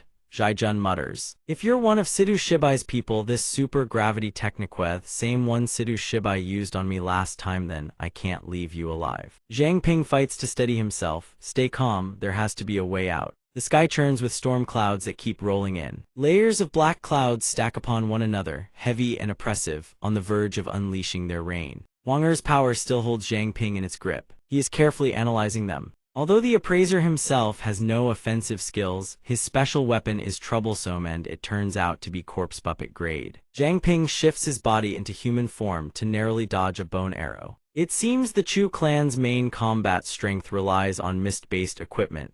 Minus 10 points for them. He spawns dozens of tiny spikes, and they erupt from the ground. Fortunately, even with his body suppressed, it doesn't affect his ability to deploy the mist. The spikes lance toward the two Chu clan remnants, but they only manage to dodge. Zhang Ping notices something peculiar. Who the psionic usury, isn't he launching a psionic counterattack against me? Zhai Jun knocks an arrow and looses a crackling, lightning-laced shot with tremendous force. Trapped by the binding, Zhang Ping can only grit his teeth and tank the blow head-on. His injuries worsen. The man draws his bow once more. Electricity arcs and sparks brilliantly along the string. I'm betting your ability drains energy, doesn't it? Let me see how much longer you can hold out. The young man has only a wisp of mist remaining by his side. He leans against the cliff face and thinks to himself perhaps it's not that he refuses to fight back, but that he can't. Zekun glares at him and barks, "Why the hell are you just standing there?" Ping expends 15 units of mist to conjure a shield. One hand hidden behind his back, he secretly channels another strike, burning 5 more units. Time to test out that new technique. The interface displays Mist Reserve 25,100. A small blade costing 15 units of mist energy launches toward them. Zekun violently swats it aside with his bow. You still want to struggle. But he suspects nothing as the blades scatter and spread beneath his feet. Ping sits there motionless. He begins calling out their weaknesses. The reason you can't counter my attacks is that you need to lock onto your target before activating your psychic power. What? Zekun is pinned in place by the mist, eyes wide as Ping glides right past him. Huang Er and the other man break free from the restraint and immediately rush to attack the linchpin. Just as I predicted, lock this one down, and their psychic power loses its effect. He moves in a flash, his hand conjures a small blade, consuming another 15 units. Huang Er tries to resist but can't. Ping drives the blade straight into his gut and he goes rigid. But the cunning of these Chu clan remnants exceeds Ping's expectations. Huang Er seizes Ping's arm and chants his psychic power detonates on himself. Ping is stunned. He actually released his psychic power against himself. Huang Er grins triumphantly at him. The power successfully latched onto your arm. You almost had your way. Good thing I forced my right hand free from the binding. Zekun behind them is also freed by his comrade. Both of them laugh with delight. This is the last of your energy, isn't it? Crippling my arm alone won't be enough. You'll have to cripple the rest of me too. With attacks like these, not a chance. Ping instantly unleashes a hidden attack. Fire eater flames erupt around them, the writhing blaze forcing Huang Er to groan in agony. He shoves Ping's body away in fury and curses him. Damn you! Before Ping can steady himself on the slick ground, an arrow flies in at the same instant. He has no time to react. Not good. The arrow pierces straight through his heart, and flames begin to devour his body from the wound. Ping collapses to his knees. Zekun approaches, sneering, "You've got quite the bag of tricks." Ping's head spins. He hadn't expected their clothing to be fire-resistant. Both of them move in for the kill simultaneously. But it's time to end this. Yet Ping doesn't panic. He presses his hand to the wound on his chest and murmurs incomprehensible words which they mistake for final desperation. "Not much time left, huh? You mean your time's about up, right?" His eyes remain unwavering to the very end. He looks up at them and answers coldly no. A familiar stream of water sweeps over his head. Reinforcements have arrived, and all this time, I was the one keeping you pinned down. A jet of water impales Huang through the torso. Zekun still manages to fire another arrow. You're already half dead and still shooting your mouth off. Ping's eyes go wide. He no longer has the strength to dodge. The young man's body lurches to the side with great effort. The arrow grazes his shoulder, blood splattering as he dodges right.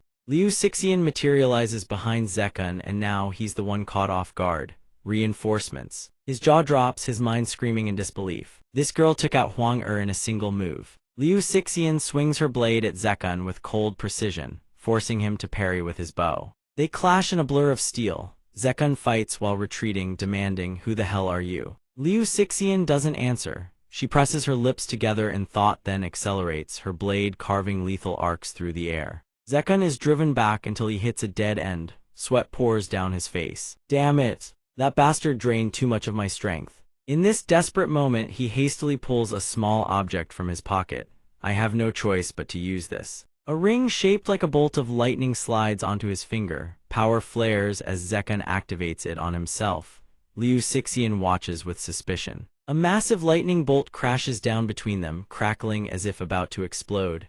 Liu Xixian cries out in alarm. No! Zekun triggers a self-detonation. Blinding light erupts, hurling chunks of stone in every direction. White smoke billows up, obscuring everything around them. All that remains are the fading remnants of the lightning strike. Liu Xixian pulls Ping to her side, and they land on solid ground not far away. Fortunately, Zhang Ping is unharmed, but Zekun has seized the chance to bolt. A massive crater yawns between them, blocking pursuit.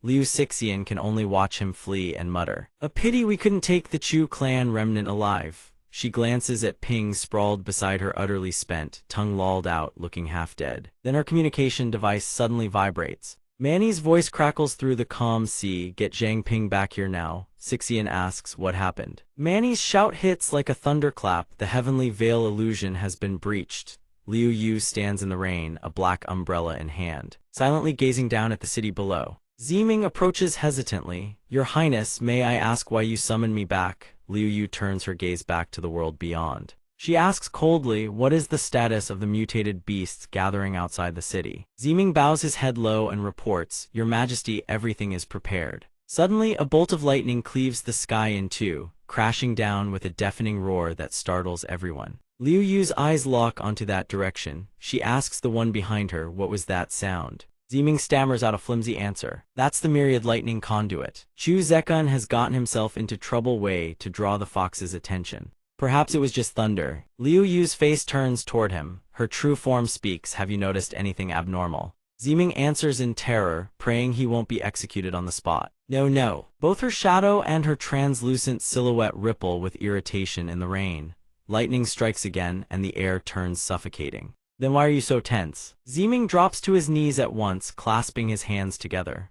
"Why, Your Majesty, this subordinate has feared thunder since childhood." And so Liu Yu regards him with contempt. "HMPH, useless creature." She continues gazing toward the source of the earlier tremor, her mind connecting the dots. "The sound came from within the city, but I see nothing now. Just like that time when I was hunting an Awakener, I remember it clearly. That one was gravely wounded. There was no doubt he would die. When I stepped past the wall, there was no one there. It made no sense. But at a single turn, he vanished without a trace, to openly slip beyond my gaze like that. This is the perfect opportunity to uncover the truth."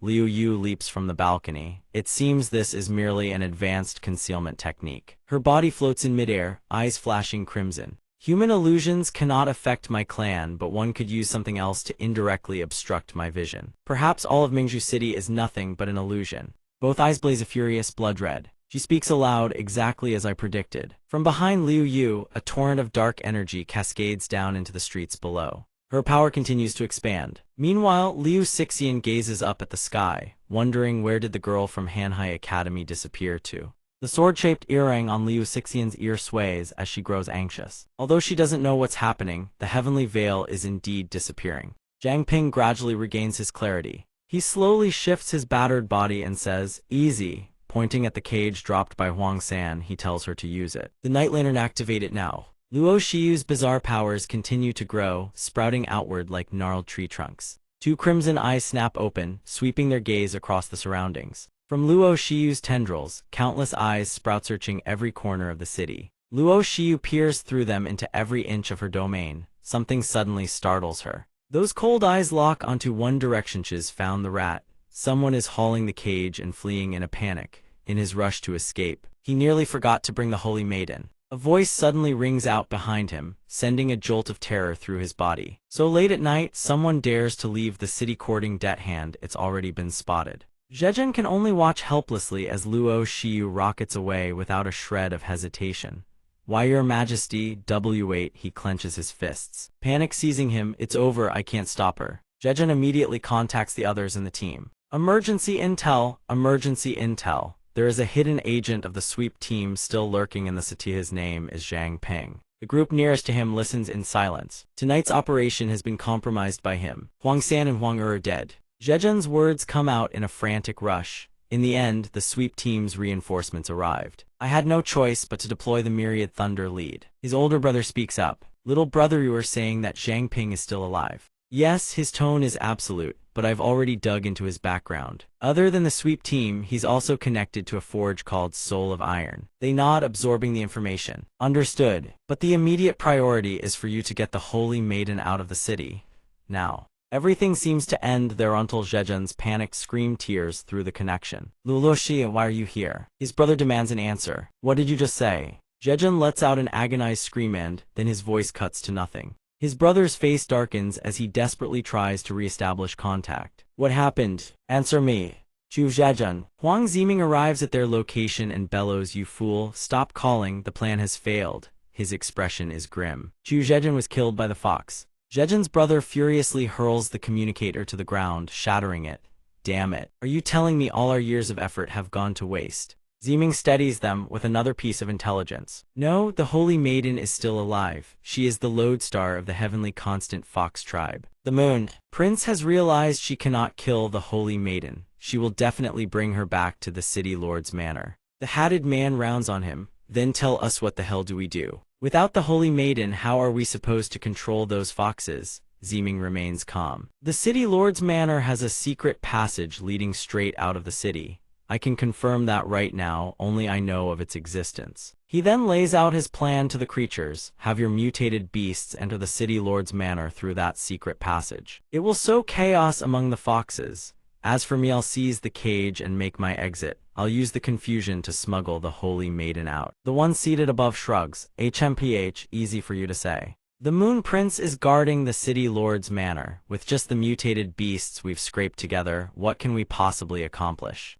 Ziming fixes them with a hard stare. Because we need to exploit the sweep team's hidden agent, Zhang Ping. Right now, the Moon Prince is monitoring the entire city. The moment any disturbance appears, she will personally intervene. A near-perfect plan devised by the old serpent. They listen in stunned silence as he continues. We send our elite forces to the forge to ambush Zhang Ping. That alone will draw the Moon Prince and the sweep team to the scene. While both sides are locked in combat, we command the mutated beasts to storm the city lord's manor, catching them completely off guard. The one seated above grasps the logic, but doing this means completely turning their backs on the heavenly constant fox tribe. So success is the only option. Failure is not permitted.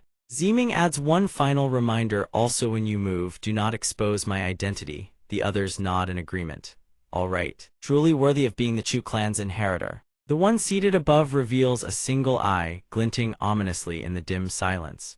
Deputy City Lord's little play will help you keep the performance going. The Holy Maiden is entirely in your hands then. Huang Ziming's gaze turns toward Zhang Ping. Liu Xixian reaches out, about to touch him. You're awake. Anywhere that feels off. Zhang Ping forces himself upright, looking around with curiosity. Where am I? Liu Xixian explains from beside him. This is the sweep team's base. The situation earlier was critical. We could only bring you here. There are others nearby who are injured and being treated as well. Zhang Ping glances over and sucks in a sharp breath. Team leader Jin Bo is this badly hurt. Jin Bo's body is swathed in bandages. He remains unconscious. Word is it was Luo Shiyu's doing. She didn't hesitate to strike personally. It seems she sensed our presence. Suddenly, a clear, pleasant voice rings out, laced with admiration. Awake already, impressive recovery. Sujai steps in, smiling as she circles him. Taking on 3 opponents more than 10 levels above Yuan, even killing one. How did you pull that off? Her curiosity drives her to pace around his bed. By all logic, even a 5-level gap should allow for an instant kill,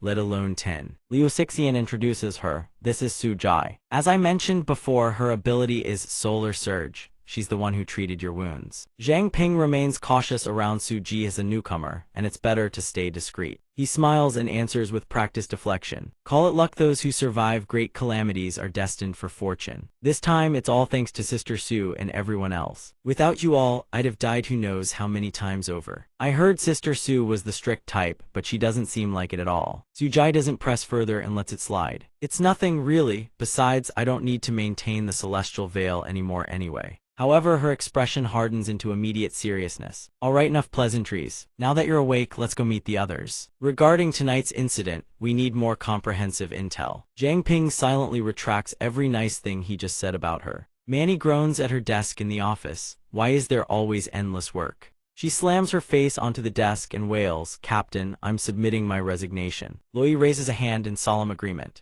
Manny's eyes instantly light up as she seizes the moment. Oh Vi, you're already awake. Help me share some of the workload. Loi promptly opens her mouth and lets out a thunderous snore right in the girl's face. Manny clutches the paper in her hand, fury blazing in her chest. She lunges at Loi, throwing punches relentlessly. Wake up, wake up, wake up, wake up. Despite being dead asleep, Loi dodges every strike with fluid, effortless grace. Liu Xixian watches them brawling and can only sigh, unable to get a single word in. He forces a smile and tries to encourage both employees. There's nothing we can do, HQ is short-staffed right now. Just bear with it a little longer. The 2 sets of footsteps they've been waiting for finally arrive. The team leader is here. KHI1EBFT approaches Manny and offers, let me help carry some of your workload. The girl happily embraces her treasured senior. As always, you care about me the most, Sister H1E9A. See, Shibai gathers everyone and begins, let's cut straight to the main topic. Our previous prediction was that the Chu clan had allied with the heavenly constant Fox to sweep away all forces opposing them. But now, I believe there is no genuine cooperative relationship between them. From the incidents at Hanhai Academy, which he carefully catalogued, it is not difficult to deduce that the Chu clan had installed barrier wards. They must have known about the existence of the Tianmo illusion light, yet they kept this from the heavenly constant Fox. This proves they intend to exploit Tianmo for their own purposes.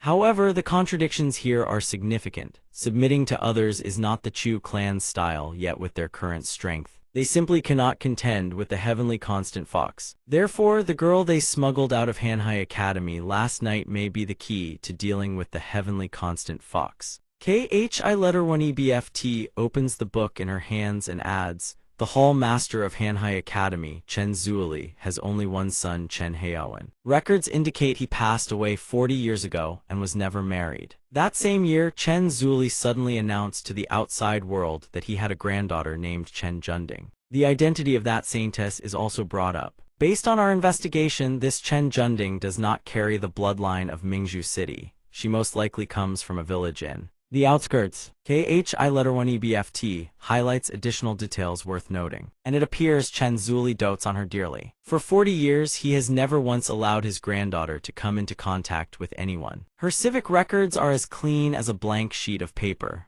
Whether she has awakened or what ability she possesses, none of it has been documented. Zhang Ping joins the conversation by reporting what he knows. I know her ability. I used the appraisal skill on her before. Her ability seems to be called Blood of the Holy Mother. Upon hearing that skill name, Shibai is stunned. He hesitates, a thought forming in his mind, beyond the city. The Holy Mother, could she be that sage ancestor? However, he quickly steadies himself. There is no way the coincidence could be that absurd. Zhang Ping is still recounting the effects of that ability. Meanwhile, at the city lord's mansion, Junding is sharing a tea, gathering with Luo Xiu on a stormy night. She happily swings her legs, savoring the delicious pastries. It's so big here, sister, have you always lived in a place like this? Luo Xiu responds coldly. Junding, innocently concerned, notices her complexion doesn't look well. Are you feeling unwell somewhere, sister? Her answer remains a curt no. Junding smiles brightly and pours more hot tea for Luo Xiu. I know, Grandpa always says when you're unhappy, you should eat more. Here, have some tea, sister. This provokes Luo Xiu, who radiates dense killing intent and snarls through gritted teeth. You are courting death. Junding's bright, luminous eyes gaze at her, causing Luo Xiu to freeze momentarily. Every strike passes harmlessly past Junding's body, while she remains utterly unperturbed, still cradling her teacup. With her radiant smile, the saintess holds out a piece of pastry. "Sister, why aren't you eating?" She stuffs it straight into Luo Shiyu's mouth. "I just had one of these cookies, they're really good." But Luo Shiyu is bewildered. "Why can't I bring myself to strike?" Outwardly, Luo Shiyu maintains the pretense of getting along with Junding, which delights the girl into clapping her hands together. "So delicious." Watching Junding take a sip of tea, Luo Shiyu's doubts resurface. She suddenly feels a twinge of shame over her earlier attack on the girl. "Wait, why would I feel shame toward a mere human?" After just one sip, Junding scrunches up her face and cries out, That's terrible." Without a shred of self-awareness, she criticizes it right to Luo Shiyu's face. "This tea is terrible. Whoever brewed it must be an idiot. No wonder you're unhappy, sister." Luo Shiyu can only laugh bitterly to herself. "I'm the idiot." The girl hops up, teacup in hand, and scampers off. "I'll go brew a fresh pot. Wait for me, sister." After the saintess leaves, Luo Shiyu's true tales emerge, along with her unease. "This is abnormal. What's happening to me? Why do I feel guilty?" Her eyes fixate on the chair where Junding had been sitting. "As a prince of the heavenly constant fox, there can be nothing wrong with me." Her true form surfaces. The problem lies with that human. Who on earth is she? Meanwhile, Liu Sixian and Zhang Ping are having a sparring session at the base. Liu Sixian speaks as they spar. "Your mist is very similar to my water element. For example, controlling it through intent or reshaping it at will, and so on. But the fundamental difference lies in their origins." She pivots gracefully, firing jets of water. "My water element can be recycled and reused in a cycle. Your mist, on the other hand, is a consumable. Once spent, it's gone." Zhang Ping swiftly raises his sword to block. Neither gains the upper hand. "That's because you can't revert your solidified mist back into its ethereal state. If your mist were like water, it would be far more practical, able to freely convert between its three states: gas, liquid, and solid." He sighs, his mind conjuring some supreme existence. "Well, the mist not being a physical substance does have its perks. For instance, I don't need to store it in a gourd and lug it around." Liu Sixian seizes the moment his mind wanders, appearing before him with her palm thrusting forward. "Focus." She shoves him backward, sending Zhang Ping's body stumbling. He expends 5 portions of mist to cushion his body and prevent a fall. "Lucky I can still use the mist to soften the landing." Liu Sixian soars high into the air. A blizzard descends upon the hapless young man. "Fortunately, you can absorb the fear of living creatures and convert it into mist. It compensates for your durability shortcomings to a certain degree." Zhang Ping leans and weaves through every gap left by the scattered ice shards, declaring confidently, "Attacks at this level, I can still dodge." But his overconfidence proves costly. He fails to notice the floor has been thoroughly soaked by those very ice chunks. By the time he realizes it, tendrils of water have already coiled around his arms and legs. Not good, they're ice blocks that reverted from water. His attention had been completely fixated on the icicle barrage from above. Liu Sixian approaches, one hand commanding the streams of water to pin Zhang Ping in place. "If your opponent doesn't fear you, your mist dissipates and runs dry quickly." The young man boldly deducts 50 units of mist and responds, "If that's the case, then as long as my attack power is strong enough, a single strike is all I need to kill my opponent." Without her noticing, a mist-forged dagger materializes and hovers above Liu Sixian's head. She immediately raises a water prison barrier. "Then let me see just how powerful your attack really is." The mist-forged blade surges downward with tremendous force. Liu Sixian watches in shock as the razor-sharp blade pierces through it, actually shatters the water prison and advances. Despite all 4 limbs being restrained, Zhang Ping confidently declares to her, "Sister Liu, you lose." Liu Sixian praises him with a hint of admiration. "Your mist can breach defenses above its weight class. That's truly impressive." She retracts the water prison and rises to her feet. "Perhaps your mist-mutated beast is the descendant of a king-tier mutated beast. Inheriting such traits, the mist possesses tier-transcending lethality. Yet the water tendrils wrapped around Zhang Ping remain unreleased." Liu Sixian suddenly speaks in an ominous tone, "But aren't you severely lacking in combat experience? If this were a real battle to the death, you'd already be cooked, completely cooked." Suddenly, the water droplets clinging to Zhang Ping's body begin to bubble and boil violently. He screams, It's burning, it's burning. Why is the water suddenly boiling?" Liu Sixian crosses her arms, turns away, and instructs him, "Understanding the properties of your own ability is crucial.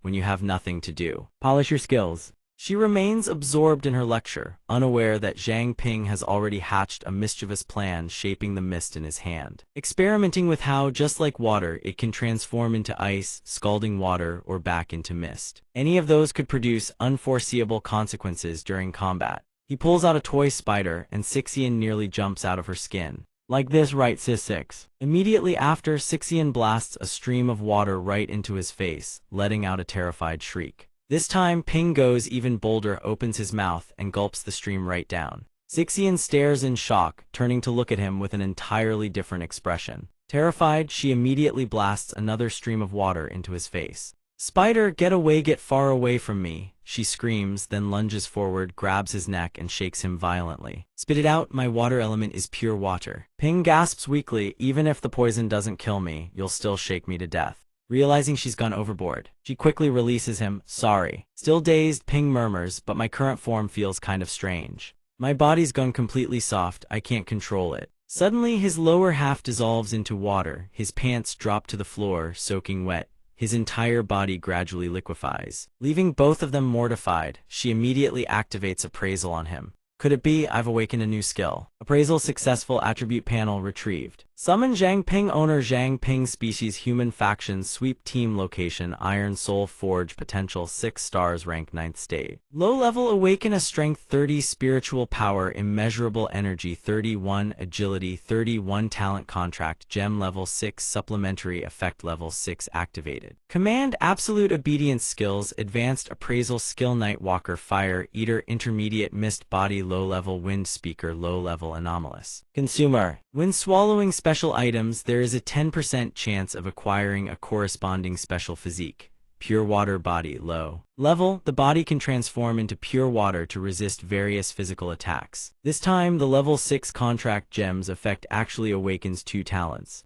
The pure water body is easy enough to understand. More than half his body has already turned into water. Ping ponders inwardly, but anomalous consumer, what kind of ability is that? Sixian looks at him strangely and asks, "Zhang Ping, what's wrong with you? Don't tell me you've been corrupted by corpse poison." He turns to reassure her, "It's fine, I should be able to change back, I just need some time to get used to it." Only then does he truly focus on controlling the water flow within his body. If the mist body and the pure water body share similarities, then the transformation ability should work much like the mist. He just needs to sense his body carefully. First, he dissolves into a puddle of water on the ground. Good, then he reforms into a rough humanoid shape, standing with his hands on his hips, looking quite pleased with himself. Good, on the third attempt, he turns into a massive blob of water, sending him into a brief panic. Good, after much effort, he finally returns to human form. Without a second thought, he shows off to Sixian, whose face is flushed bright red. "Zis6, look, I changed back." She quickly turns her face away and reminds him, "Why, you should put some clothes on first." Turning her back to wait, Sixian wants to ask exactly what just happened. Ping pulls his pants back on and explains, "Looks like I accidentally swallowed the water you created. I've awakened the pure water body." Astonishment washes over Sixian's face. The pure water body. She stares at him in disbelief, countless thoughts racing through her mind. Zhang Ping's growth rate is far too fast, especially the pure water body, which is practically a dream ability for any water element user. He awakened it just like that. Is this the infinite level? Ping finally gets his pants on, while Sixian shyly averts her gaze. "Zis6, are you alright?" "And no, I'm fine." Right then, Sixian's communication device flashes red. She grabs it and asks, "What's going on?" The voice on the other end shouts, "Report to team leader, Iron Soul Forge is under attack, requesting reinforcements."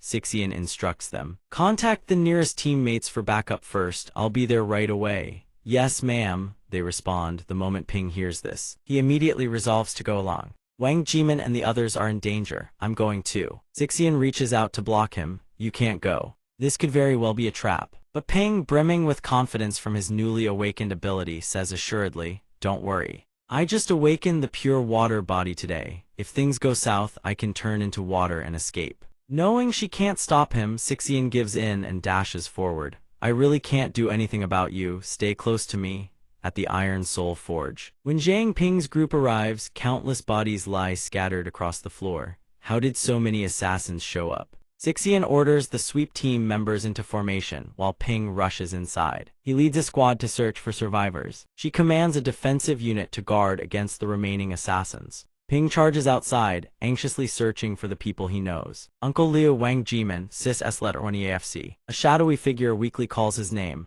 Zhang Ping. S-letter 1 EAFC leans against the wall, staggering out. Her body is covered in wounds and she gasps for each breath. Ping rushes over, calling out, while S-letter 1 EAFC also struggles to move closer to him. Cis S-letter 1 EAFC, her face is deathly pale as she points toward the inner courtyard.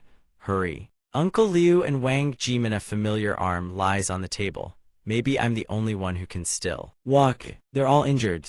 Sixian runs over and tells Ping, I'll go check over there. You stay here and look after her. Ping quickly wraps bandages around S-letter 1 EAFC's arm to stop the bleeding. He says to her with anguish while S-letter 1 EAFC furrows her brows, enduring the pain. Cis S-letter 1 EAFC, your arm. Despite her severe injuries, she still tries to reassure him. It's fine, missing an arm won't kill me. Right then, more footsteps rush toward them. Sixian orders the team to bring stretchers and transport the injured for treatment. Ping looks at Jimin with worry. Wang Jimin, his senior, pats his shoulder and says, relax, they're just injured and unconscious. It's nothing major. The injured are carried out one by one. The scene descends into chaos. Don't forget me. As long as those two are okay, I can rest easy. But you need to be careful too, those assassins were all targeting you. Zhang Ping, have you recently offended some powerful figure? He suppresses his emotions and forces a smile. It's nothing, cis S-letter 1 EAFC, don't worry about me, just focus on getting better.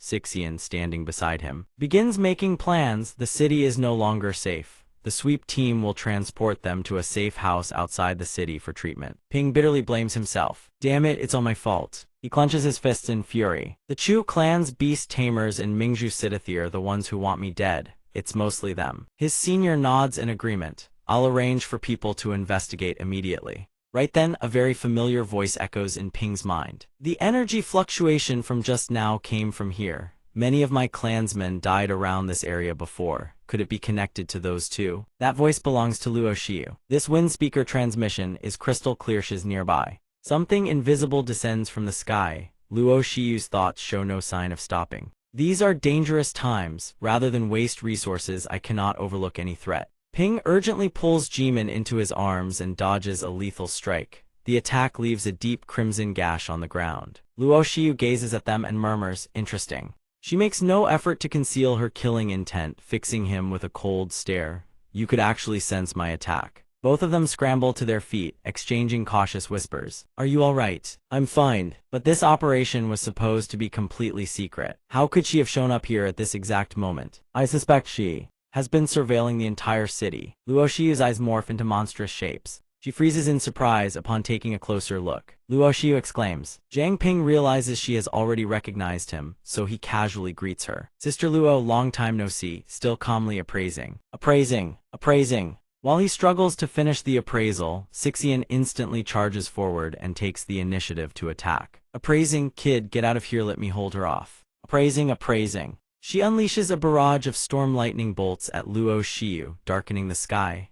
Damn it, appraisal range isn't enough. Every one of Sixian's techniques gets sucked into Luo Xiu's magic vortex. She muses to herself. Sixian used a killing technique on her without the slightest hesitation. It seems my identity has been exposed. Luo Xiu's arms swirl as she manipulates her technique. So the recent incidents truly are connected to you people, she says. A black hole materializes right beside Sixian, catching the girl off guard. Even so, she blocks the strike with an ice barrier. The shield shatters into fragments, but the attack still plunges ferociously into the floor, a single blow that obliterated her full defensive power. Luo Xiu smiles with satisfaction. Her identity being exposed hardly matters. Sixian still cannot see through her illusion arts. She can only gauge the attacks by sensing the shifts in cold energy around her. Then she arches her body and launches even more tendrils. Let me see how you defend against this. Sixian frantically releases waves of cold energy, but everyone gets pierced through. Hear her too.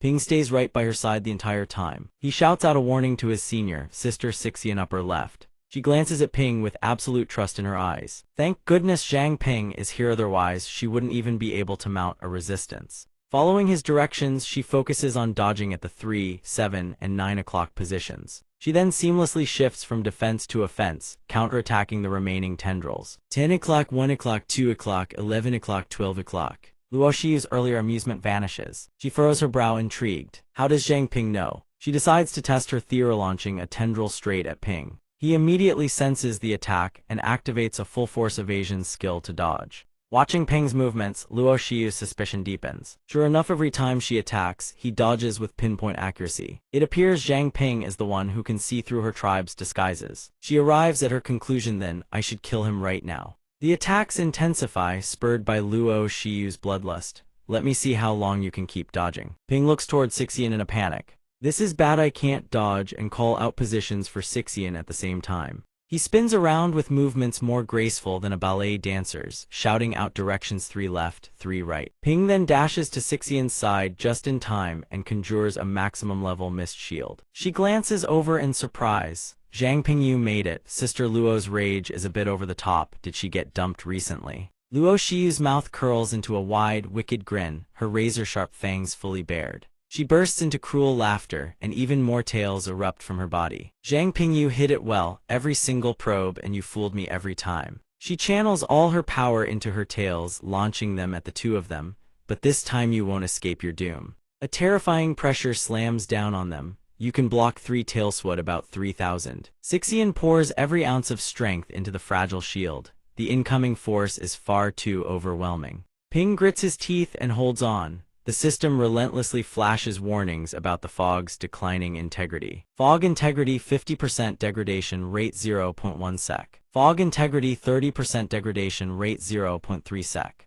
Luo Shiyu casually tucks her hair behind her ear, a faint smile playing on her lips. If you can hold out for 1 second, I'll count it as your win. The stats continue to plummet despite Sixian's desperate resistance. Fog integrity 10% degradation rate 0.6 sec. Fog integrity 8%. Fog integrity 5% degradation rate 0.9 sec. Fog integrity 0%. In a flash, he has burned through 100% of his fog. Ping thinks to himself, Evan, this won't hold. Is this really how it ends? Am I going to die here? But at that exact moment, a golden mist materializes behind them and a voice speaks, Kid Zhang Ping, hold steady. I can only buy you 1 chance. Ping instantly recognizes it. Shibai is arriving to help. The captain's clone. The 3,000 tails continue to pummel the two below. A white mist suddenly swirls across the sky above. Luo Shiyu doesn't bother guarding against it. She merely notices the mist coiling around her, thicker and thicker. What is this?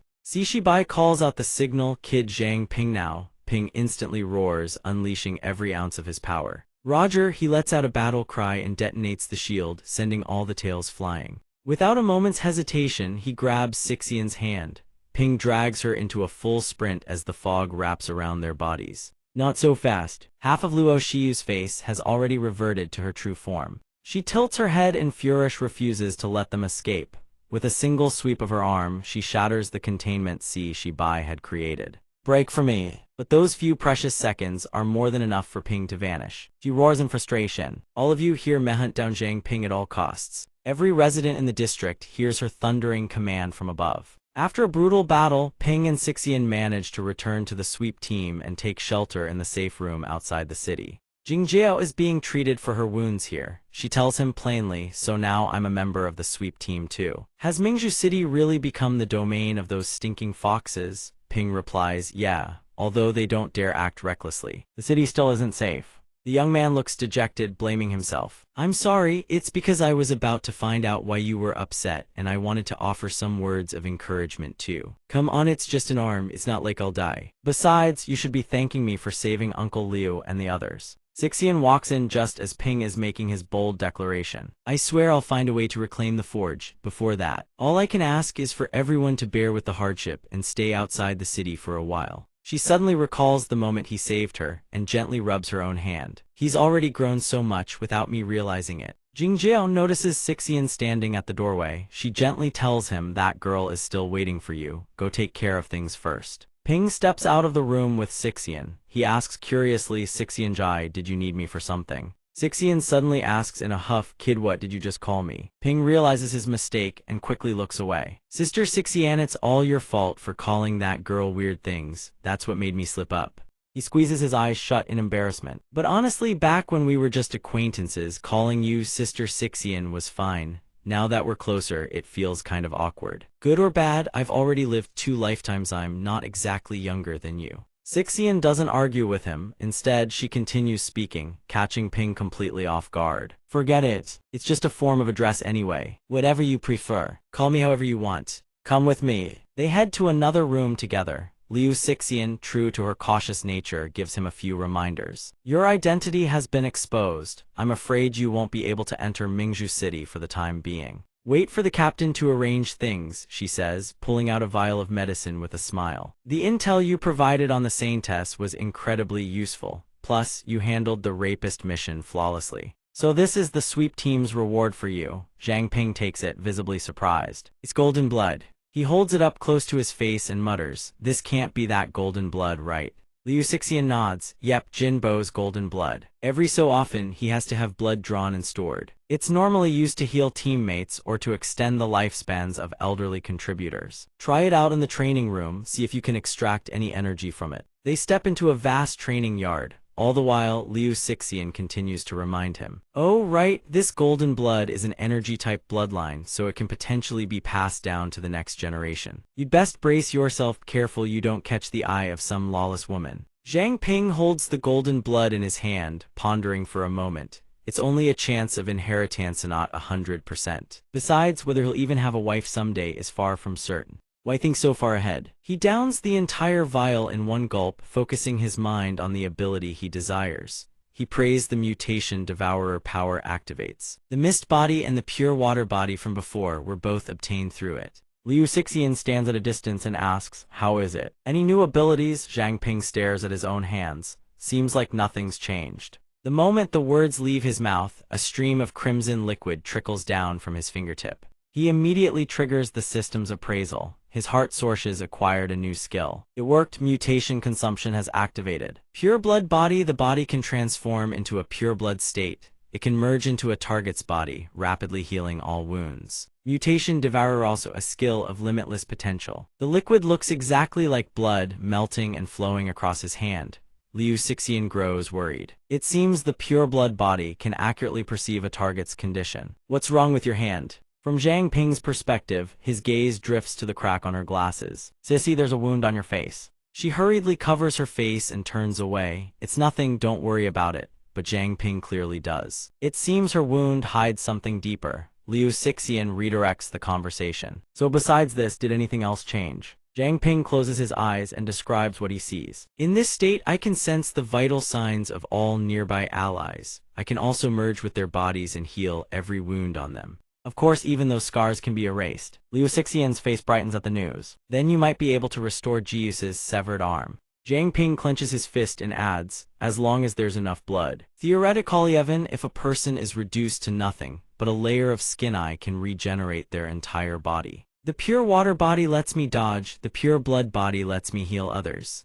Liu Sixian grabs him by the shoulders and shoves him forward. Then hurry up and go heal Jius. Zhang Ping is more than willing to go. Alright, I'm heading out then. But before he leaves, he makes a promise with Liu Sixian. Sissy, when this is all over, can we talk? Not as teammates, as old friends. Her cheeks flush crimson, and she agrees in a soft voice. Okay. Outside, the sky remains pitch black. In the wilderness, animals drink calmly from the lake. A deer raises its head, gazing up at the sky. High above, flocks of birds scatter in a panic. Countless monsters of grotesque form sweep through the forest. Their eyes burn crimson with savage fury. Herd after herd converges through a brutal battle looms on the horizon. Inside the room, Manny stares at Sidubai with confusion. She asks Sidubai, the files on Sage Ancestor Village. Captain, are you looking at those? I wonder if you still remember, he replies. Although the Chu clan committed countless inhuman atrocities when they held power, from the very beginning, the Chu beast tamers were a clan of heroes. He recalls the fiery spectacle from when they stood against the Eastern Frost catastrophe. Back then, the Chu clan patriarch, Chu Qiang, fused with the solar deity and soared into the sky without rest each day, bringing light and warmth to all of humanity. He endured like that for 10 years until his body finally gave out and he perished from sheer exhaustion. Manny listens, sipping her water. I know. After Chu Qiang died, he was buried in the Sunset Mountain Range outside Mingzhu City. The survivors outside the city, grateful for his sacrifice, guarded his grave. Many years later, their descendants intermarried and slowly formed a village, Sage Ancestor Village. But what does any of this have to do with Sage Ancestor Village now? He continues, every 100 years, Sage Ancestor Village produces a Saintess. The Saintess's bloodline protects the village from any attack by mutated beasts. She is a woman of such beauty that mutated beasts become utterly entranced by her. Manny's eyes widen. Didi, does that mean Chen Junding is the Saintess from Sage Ancestor Village? Sidubai furrows his brow, his expression darkening with sorrow.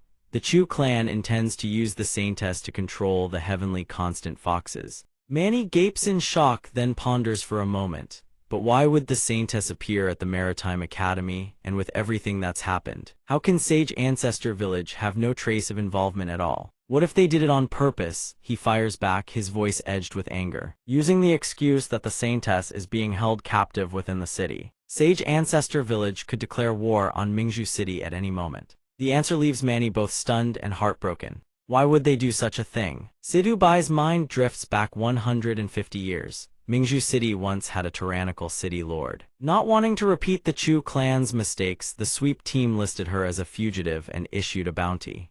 Then, allied with the current city lord, they successfully drove her out. No one knows how, but she eventually became the leader of Sage Ancestor Village. Perhaps she never cared about Mingzhu City at all. She was simply waiting for the right moment to strike. Back to the topic of invasion. Manny listens with rapt attention, sipping her water. Back then, the safety division built numerous safe houses throughout the wilderness. Those safe houses were incredibly well hidden. Some were built into rock formations, others concealed underground or nestled in the treetops. At safe house number 3, inside the room, Liu Sixian presses her hand against the wall. She senses the disturbance. The Chu clan pulling something again. She needs to go outside and investigate. She glances at the wounded lying on the beds. But if this place is discovered, the injured will all be in danger. Leaving Zhang Ping here alone, can he handle it by himself? She looks toward Zhang Ping. Will it be enough? But Zhang Ping doesn't notice her presence behind him. He's completely absorbed in his work. Then he shouts with joy, it worked. The lantern in his hand now glows with a purple light. Seeing his elation, Liu Sixian doesn't understand what happened. She's thoroughly confused. What worked? Didn't this lantern run out of energy? It did, he explains excitedly. But I felt it was a waste to just throw it away. So I tried to see if I could recharge it. Then he cycles through each ability. The Fire Eater power floods the lantern with blazing golden light, flames coiling outward. Next, the Pure Water body channels a stream of azure radiance. Then the Pure Blood body, emitting an energy as red as fresh blood. Finally, the Mist body unleashes an eerie purple glow. In summary, this ghost-guiding lantern can mask the scent and presence of everything within a certain radius. Current energy 21,100. Zhang Ping beams, Fina. When I infused the mist energy into it, it lit up again, and the effect is even stronger than before. With the lantern masking the safe house, we can head out to investigate without worry. Outside the safe house, a horde of mutated beasts presses forward in an advancing formation. The two of them fall silent at the sight. Ping says, isn't this already way too many? Since when could the Chu clan control this many mutated beasts? At this moment, Sixian is updating headquarters with the situation. Headquarters, this is Liu Sixian. Near safe house number 3, I estimate approximately 10,000 mutated beasts advancing toward Mingzhu City. Ranks are low, numbers are massive, primarily forest wolves and bullet rabbits. Ping raises a hand to his brow, shielding his eyes for a clearer view. He says to Sixian, something's off. Why are these mutated beasts charging in such chaos? It doesn't look like they're heading somewhere specific, it looks like they're fleeing. Thena's if glimpsing something far too terrifying. Cold sweat drenches his body. His trembling hand points toward one direction as his voice stammers, SSS Sixian, her look over there. Sixian sees what he's pointing at and is equally horrified. She immediately updates headquarters. Correction, a massive horde of living corpses is also advancing toward the city. Gazing at the mutated beasts stretching out into a veritable sea of monsters, she stammers that the number is perhaps around 50,000. Back at base, upon receiving Sixian's report, Sidubai slams his fist down on the table in fury. 50,000, 10,000 mutated beasts, 50,000 living corpses. Inside the city, the heavenly constant fox and the Chu clan's remnants still lurk. The team doesn't have enough manpower, there's no way to simultaneously resist this many enemies. Does he have to take action himself? Suddenly his brow furrows, an idea strikes him. Now there's still one more way. He turns and calls out to those beside him. Manny, Chen Liuoxi, Su Ji prepare to activate the heavenly veil. Once more, the three of them are utterly stunned by this order. Manny asks, but hadn't the heavenly veil already been? Su Ji shares the same confusion. What do you mean, Captain? Sidu Bai explains, yesterday, while covering Zhang Ping's retreat, I temporarily suppressed the Moon Prince. Its energy shouldn't have recovered yet. Although we can't count on the patrol team or the investigation team, there are still plenty of powerful fighters inside the city. On our Heavenly Veils display, broadcast the news of the Living Corpse assault to the entire city. A Living Corpse assault. Once the Awakeners in the city regroup, will slip inside to defend Mingzhu City and at the same time avoid the Heavenly Constant Fox's surveillance. Muvino. Hearing this, they respond in unison, yes sir. Then an energy sphere materializes in his hand. He says, switch to multi-person channel. Liu Sixian, Zhang Ping, I'm ordering you two to hold off the mutated beasts and living corpses outside. Hold the line as best you can. Buy time for the personnel inside the city to assemble. They acknowledge. At safe house number 5, a notification comes through the communication mirror. This is the branch office. Captain, we're requesting orders, approaching safe house number 3 to reinforce Liu Sixian. After hearing the full report, Ming acknowledges with a single word. The two teammates behind him are fired up. The chubby young man shouts, let's charge in. Ming raises his hand and signals, let's go. It's our turn to take the field. The city lord's mansion. Ziming reaches into his pocket and pulls out the communication mirror. The raid on the blacksmith shop should have succeeded by now, right? He gazes into the mirror and responds earnestly, confirmed the Moon Prince is not at the city lord's mansion. You may proceed to the next phase. The voice on the other end cuts him off mid-sentence. Apologies. We've run into some trouble. Ziming frowns. What kind of trouble? The other side explains. A group of unknown individuals has suddenly appeared outside the city. The mutated beasts are terrified, and they can't be controlled for the time being. We don't know who they are. Hearing this, Ziming shouts furiously into the mirror, stop talking nonsense and deal with it immediately. If this plan fails, none of us survive. After that, Ziming lets out an exasperated sigh. Truly, you just can't rely on these people. There's no other choice. First, he needs to find the Saintess. Once the timing is right, he'll spirit her away immediately. A sudden sound from behind grabs Ziming's attention. He glances back and sees patrol team number 1. The person at the front, face wrapped in bandages, is the patrol team captain, Lin Kedi. Ziming feels a flicker of suspicion. What the hell is he doing here, and dragging this many people along with him? He clasps his hands together, his voice tinged with deference. Isn't this Captain Lin? What brings you here with time to spare today? The city lord hasn't returned yet, so if there's anything pressing, you can tell me first. Lin Kedi's eyes fix on Ziming without a shred of expression, then ignore him entirely. He keeps walking. Ziming sees he doesn't even bother acknowledging me. Has he caught wind of something? Lin Kedi's group reaches a door adorned with intricate patterns. He shoves it open, and light from within spills outward. Ziming stares, his mind churning with questions. What the hell is this? Inside is the scene of a lavish banquet. Couples twirl together across the dance floor. The beautiful girl Chen Junding lets out a cheerful cry and beckons them over. More friends have joined us. Come, let's have fun together. Seeing newcomers arrive, she cheerfully introduces herself and extends her hand in greeting. Meanwhile, Lin Kedi is savoring a glass of wine in his hand. He suddenly freezes, staring at the glass in shock. Why am I even here? His Highness the Prince, he gave me some sort of instruction, didn't he? Just then he remembers the laughter. Ping's laughter. He spits the wine from his mouth. Ah, right, go apprehend the target. Junding walks over, saying gently, really now, uncle, you're far too careless. He wonders, did she call me here just to play? Watching Junding carefully wipe the wine stain from his chest, Lin Kedi feels a twinge of embarrassment. This feeling, it reminds him of the nobility back home. Junding speaks again. Grandfather always said, never waste a single drop. Hearing this, Lin Kedi kneels and formally acknowledges her words. Respected holy maiden. Junding's expression turns displeased. Why do you all keep calling me that? I clearly told you we're friends. Still, she doesn't press the matter, grabbing his hand and pulling him into the banquet hall. Forget it, let's go dance. Ziming stands there, observing everything. Watching the two of them pull each other along, he thinks holy maiden. Her power can only influence mutated beasts. Has Lin Kedi been replaced by a heavenly constant fox too? Why didn't that fox tell me about something this important? Seems like she doesn't quite trust me after all. Looking at the situation, there's likely no one left alive in Chin Tra's squad. In fact, every person present may have been transformed by the heavenly constant fox. Watching them hand in hand, a dangerous glint flashes in Ziming's eyes. But it looks like they've all been controlled by Chen Zhending, and she herself hasn't even realized it. If we can convince her to work for us, the plan can jump straight to the next phase. He decides to act. He approaches Zhending, forcing a warm smile. Little sister Zhending, are you having fun? She smiles back. At first, I just wanted to make a few new friends.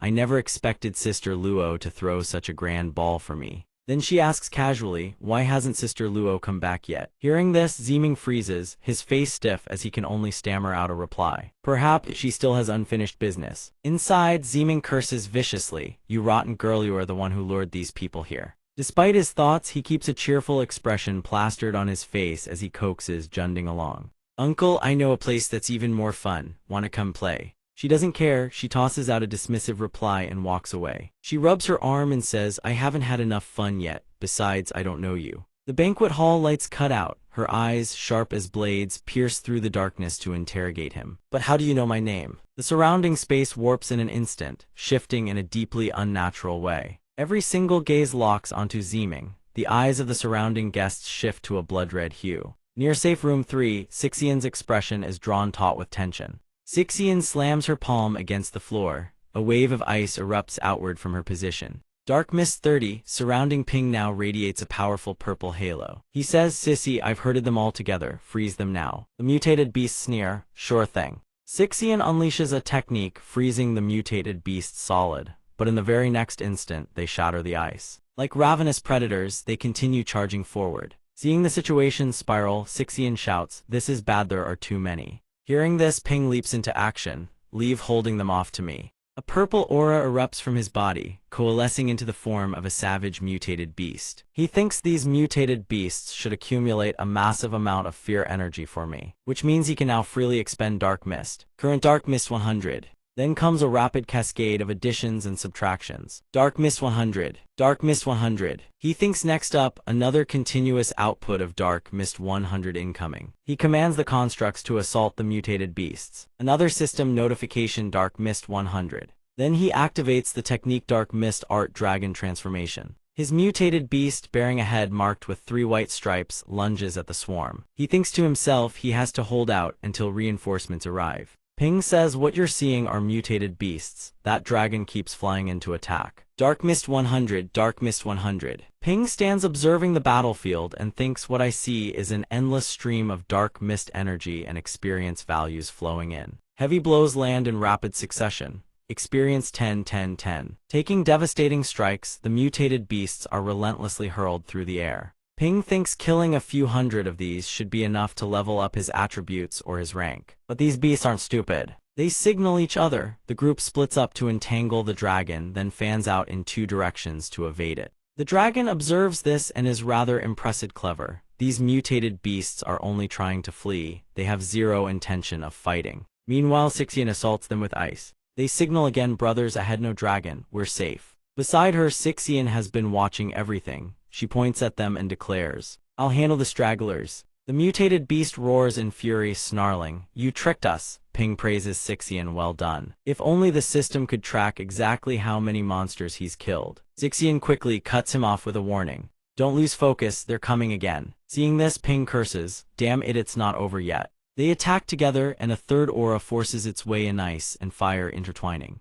A sudden roar erupts, a crimson aura surges forward, overpowering Ping's purple energy. He asks in shock, what the? The red aura turns out to be fire spewing from the living corpse's hands. He wonders, these are living corpses, yet they can use magic. I thought the undead only knew how to bite people. Stereotypes really are useless. To get a clear picture, he decides to use appraisal. Appraisal successful, species living corpse. Faction Sage Ancestor Village, growth no rank. Initial stage grade 6, the result startles him. Sage Ancestor Village, the living corpses lunge at him, sinking their teeth into his body, forcing him to scramble for an opening to sync this intel with headquarters. Ping swings his dragon tail to swat them away. Get lost. Living corpse. Although he manages to push them back, he realizes these creatures know no fear. If this keeps up, his dark mist will run out sooner or later. Sixian speaks up to remind him. Zhang Ping, keep your distance from them. He hears her loud and clear. Got it. He tenses every muscle, his body swelling with power, and says, watch this take flight.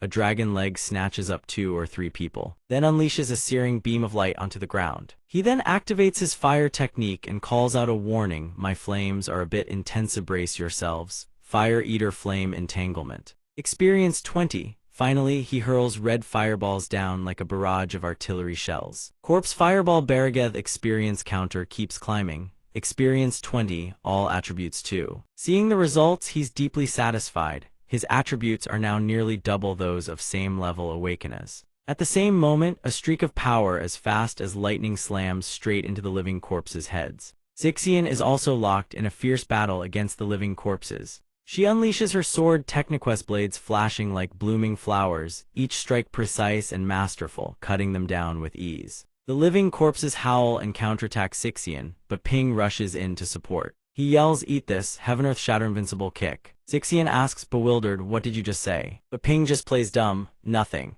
Ping surveys the entire battlefield and assesses the situation. The first wave of beasts and living corpses is dealt with, roughly 1,000 in number. The second wave still has about half remaining. He reverts to human form and continues his conversation with Sixian. Speaking of which, how can living corpses even use abilities? She answers, "I'm afraid they were all Awakeners when they were alive." Ping considers such despicable methods. Could this be the Chu clan's work? However, my earlier appraisal identified the living corpse as belonging to Sage Ancestor Village. The scene shifts to another space. A voice rings out in response, "Correct." Sidhu Bai speaks through a communication mirror. The Chu clan may be ruthless, but beast taming is a matter of sacred faith to them. They would never stoop to using underhanded methods like controlling living corpses. Based on my preliminary deduction, this incident is very likely connected to Sage Ancestor Village. Zhang Ping's appraisal only further confirms this. Sixian suddenly shouts, "Sage Ancestor Village." She continues, "In other words, that person is the one behind this." A figure flickers past, shifting the situation. Through the haze, a dangerous face emerges alongside a wave of noxious gas. Sixian clamps her hand over her nose and mouth and warns, "Zhang Ping, hold your breath, this gas is toxic." He holds his breath and thinks, where has he smelled this before? Rotten eggs, that unmistakable stench of hydrogen sulfide, H2S. Ping's memory clicks. He thinks to himself, back when he was on the rescue team, he once encountered a massive fire caused by hydrogen sulfide. If the gas contains hydrogen sulfide, it will ignite. Remembering the source, he urgently shouts, "Sixian, watch out, it's going to explode." She asks, "What are you going to do?" Ping doesn't waste time explaining there simply isn't any. Trusting him, she immediately agrees. Ping charges forward. He curls his hand into a fist, leaving only his index finger pointed upward, and fire sparks to life. He unleashes the technique Fire Eater Flame Entanglement. In a single move, Ping detonates the entire area. Surrounding Ping and Sixian are intertwined streams of fire and ice. Fire Eater Flame Capacity 163,300.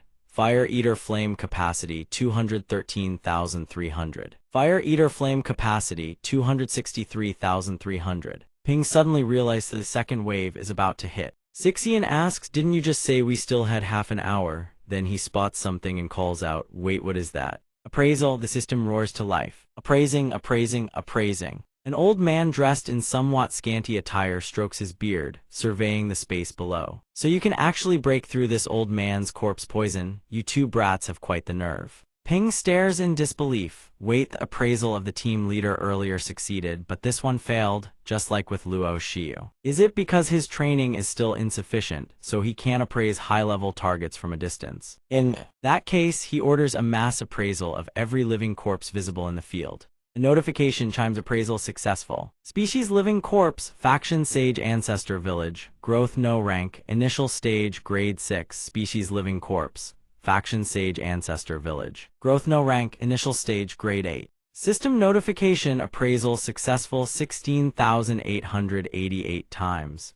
Advanced appraisal skill has been upgraded to strategic level appraisal skill. Detection range and success rate for targets above level 30 have been significantly improved. As for the one perched atop that mountain of muscly, that one has been identified as well. The success notification flashes. Appraisal complete. Attributes panel, identity display, race living corpse. Fallen 1, affiliation Sage Ancestor Village, evolution point none, class peak Awakener, level 39. Innate trait mutated corpse toxin capable of generating corpse poison. Anyone afflicted by the corpse poison transforms into a living corpse, falling entirely under the ability user's control. The living corpses can utilize the skills they possessed in life and share a connected life force. The controller cannot be killed unless every single living corpse under their command is destroyed first. The old man addresses the living corpse beside him. Although this old man would very much like to handle this personally, there are more pressing matters I must attend to. Go, bring them to this old man. I don't care whether they live or die.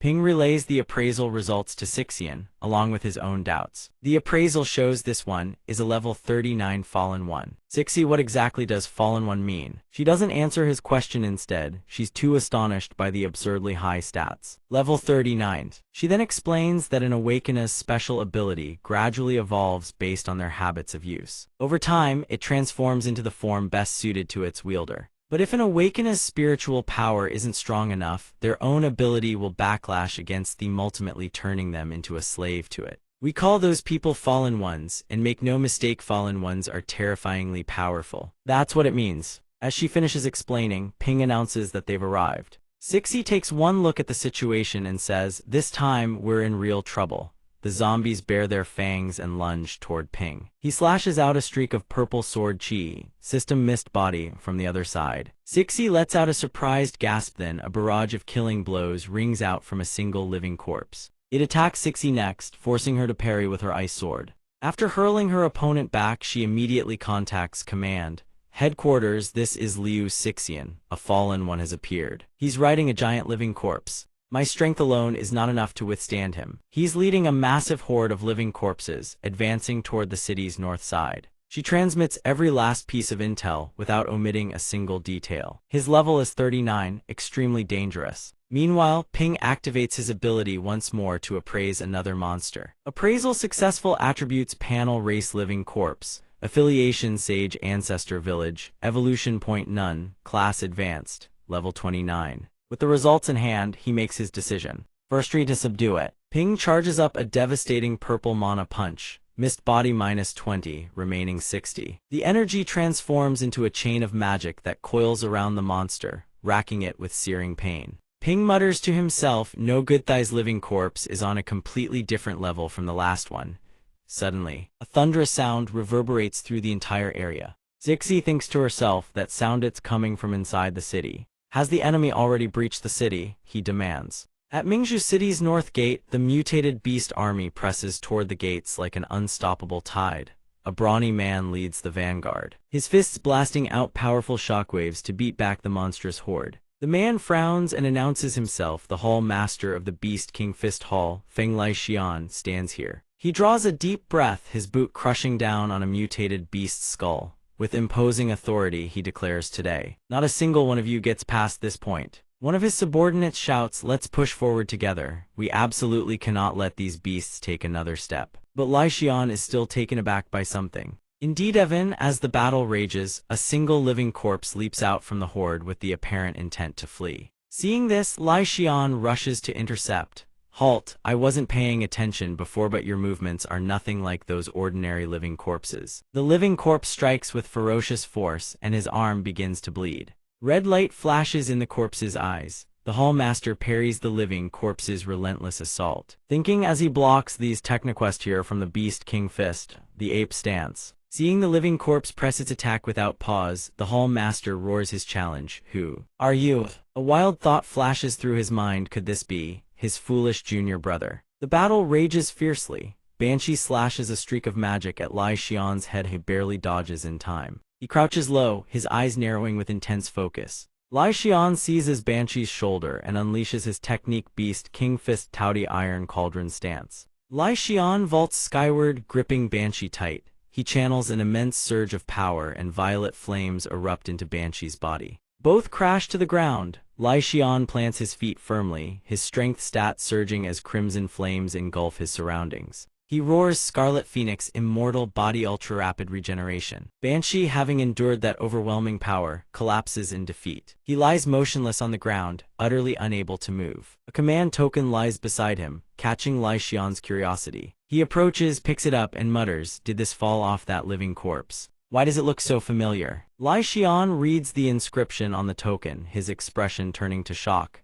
This thighs is senior brother's command token. Lin Banshibi now, Banshee has managed to sit back up. Lai Xian turns to him, eyes wide. You know the Beast King Fist, and you carry senior brother's command token. Could it bear you senior brother Lin Banshee, who vanished over 30 years ago? Banshee immediately springs to his feet, charging forward to unleash a devastating technique against Lai Xian. A thought urges him on with desperate insistence. Hate me you fool, let your rage consume you. Lai Xian doesn't assume a fighting stance. Instead, he speaks of the past. That year, you went out to investigate the missing Awakener sand, then you yourself vanished without a trace. Lai Xian's brow furrows, his clenched fists radiating a formidable aura. To think you'd be turned into a living corpse, reduced to this state. The two clash again. A buried thought surfaces from deep within Banshee's consciousness. Only you can stop me. Lai Xian's heart is torn to shreds. Senior brother, is there truly nothing left of you? His mind drifts back to the days of old. The two of them trained together day after day. One day during practice, Banshee lands a punch across Lai Xian's cheek. A single punch to the face sends the young Lai Xian crashing onto his back. Faster, Banshee urges his junior. Faster still.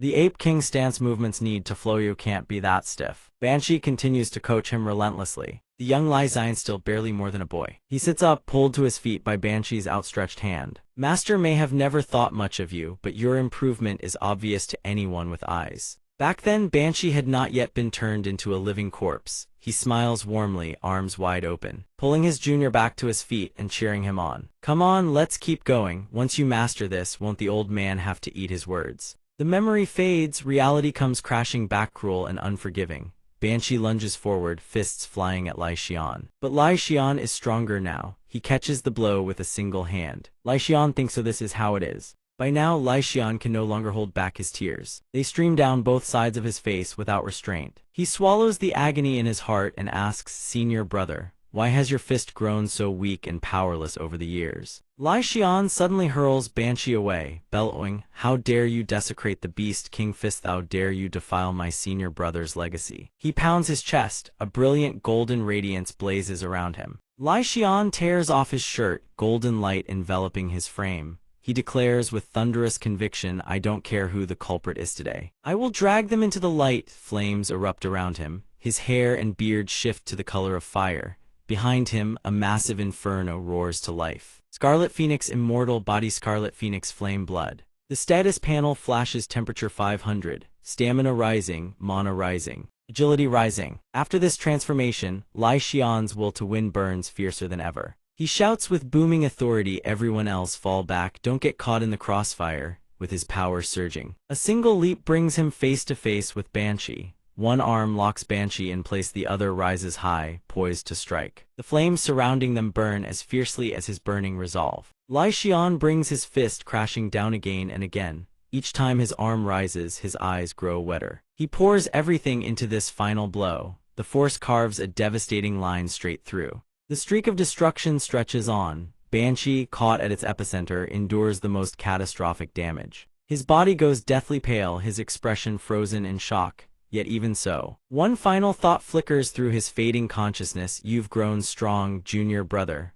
Lai Xian's light has felled Banshee. The figure collapses face down onto the cold ground, completely unable to move. Lai Xian can only mutter, rest in peace, senior brother. A voice suddenly rings out from the darkness, the raspy tone of an old man, you dare treat this old man's masterpiece like this. Lai Xian's eyes narrow as he scans his surroundings, the voice still echoing through the air. Then come and take his place. He can't help but ask directly, who's there, having roughly pinpointed the source. Lai Xian frowns, bloodshot veins bulging in his eyes as he stares in one direction. He drops into a combat stance, his power erupting, and roars, you're the one who turned my senior brother into a living corpse. Am I right? Huang Ming appears atop the creature's head, glaring down with blazing red eyes, his hands tipped with razor-sharp claws. He speaks, and what if I am? Huang Ming's gaze grows increasingly sinister, vicious, and dripping with contempt. He continues, all you have to go on is that nose of yours. Huang Ming stands atop a colossal living corpse. Below him stretch his minions, a rough count puts them at nearly 100. He laughs triumphantly, bellowing, you think you can stop this old man's army? At the Chu clan estate, a man and woman don raincoats and wield searchlights, attempting to abduct the Saintess. The plan fails. The sweep team begins investigating the Chu clan. When Ping and Sixian arrive, they find the blacksmith has sown chaos. The plan succeeds. Luo Xiu is flushed out, now prowling the city in search of Zhang Ping, leading mutated beasts into the city lord's mansion. The plan fails. The corpse tide is completely severed from the mutated beasts. As for the previous lavish banquet, the plan to kidnap the Saintess from the city lord's mansion failed. A massive number of heavenly constant foxes have gathered in the manor. The sweep team headquarters launches an investigation into the Chu clan's true motives. 1. Recruit the heavenly constant foxes. 2. Use the Saintess to control the heavenly constant foxes. 3. Dominate Mingzhu City. Investigation reveals the corpse tide's origins are linked to Sage Ancestor Village, the living corpse assault, the successful reactivation of the Heavenly Curtain, and the rallying of combat forces within the city. On the map, they discuss the attack routes. The first corpse tide strikes the north gate before shifting toward the west and east gates. The south gate is backed against mountains, presenting no invasion risk. Outside the city, Beast King tier mutated beasts and awakeners have successfully assembled at the north gate. At Sage Ancestor Village, a meeting appears to be underway. Than Hai kneels and speaks respectfully to Ao Zhu, cult leader. Everyone has been assembled. Ao Zhu responds with a single word. She acknowledges, then turns to issue orders to her subordinates behind her. All units, listen up. This operation will be coordinated with the initial stage Great Living Corpse Army to disrupt the city's order. You may seize supplies along the way and spread our faith while you're at it, but once the Zhao brothers succeed in retrieving the Saintess, you must evacuate immediately. Do not linger for even a single moment. They respond with a crisp acknowledgement and vanish in an instant, leaving only Than Hai still kneeling. He hesitates before speaking. Cult leader, this subordinate has some doubts. Could the king tier mutated beast inside the city become a destabilizing factor? Also, we've already started a war. Why must we evacuate after the Saintess is brought back? Than Hai fires off his questions in rapid succession. She responds, you mean that old fox? In truth, it has long since awakened. It's merely biding its time, waiting for us to fail so it can make its move personally. Upon hearing this, Than Hai grows slightly confused. Then if we attack now, won't the army be in danger? Hearing this, she smirks and replies, rest assured. Though the Saintess's awakening is incomplete, the influence she exerts cannot be easily dismissed, not even by a king-tier mutated beast. As long as we haven't taken her away, the heavenly constant fox will not act rashly. If we want to claim Mingzhu City, aside from the fox, the only real threat is the sweep team under his command. That's why I've already planted sleeper agents to open the city gates. The goal is to create enough chaos inside the city. First, use the Saintess as a pretext to wage war and let the Living Corpse army march into the city. And if the sweep team wants to thoroughly quell this large-scale invasion, they'll have no choice but to activate the Sun Moon Bright Pearl. Once that fails, the Sun Moon Bright Pearl will purge all the low-tier mutated beasts and living corpses inside the city. This will expose both us and the sweep team. As for why we must withdraw without the Saintess, we cannot restrain that fox. That way the sweep team is the one left exposed. And after the fox and the sweep team tear each other to shreds, if we strike at Mingzhu City again, wouldn't we be able to seize it with ease? Despite this explanation, Than Hai still harbors doubts. But according to our spy's intelligence, the Chu clan seems to be coveting the Saintess's power. Could they interfere with this operation? She answers calmly, I've already anticipated that. Surely the Saintess is still in a state of confusion right now. In that case, the Chu clan can't simply persuade her. They won't just sit idle. The reason I sent the Zhao brothers to retrieve the Saintess is because the sacred blood flowing in their veins allows them to communicate directly with her. And to cover their tracks, the Chu clan's upper echelons likely won't involve themselves directly. She recalls the operatives she's already placed under her control.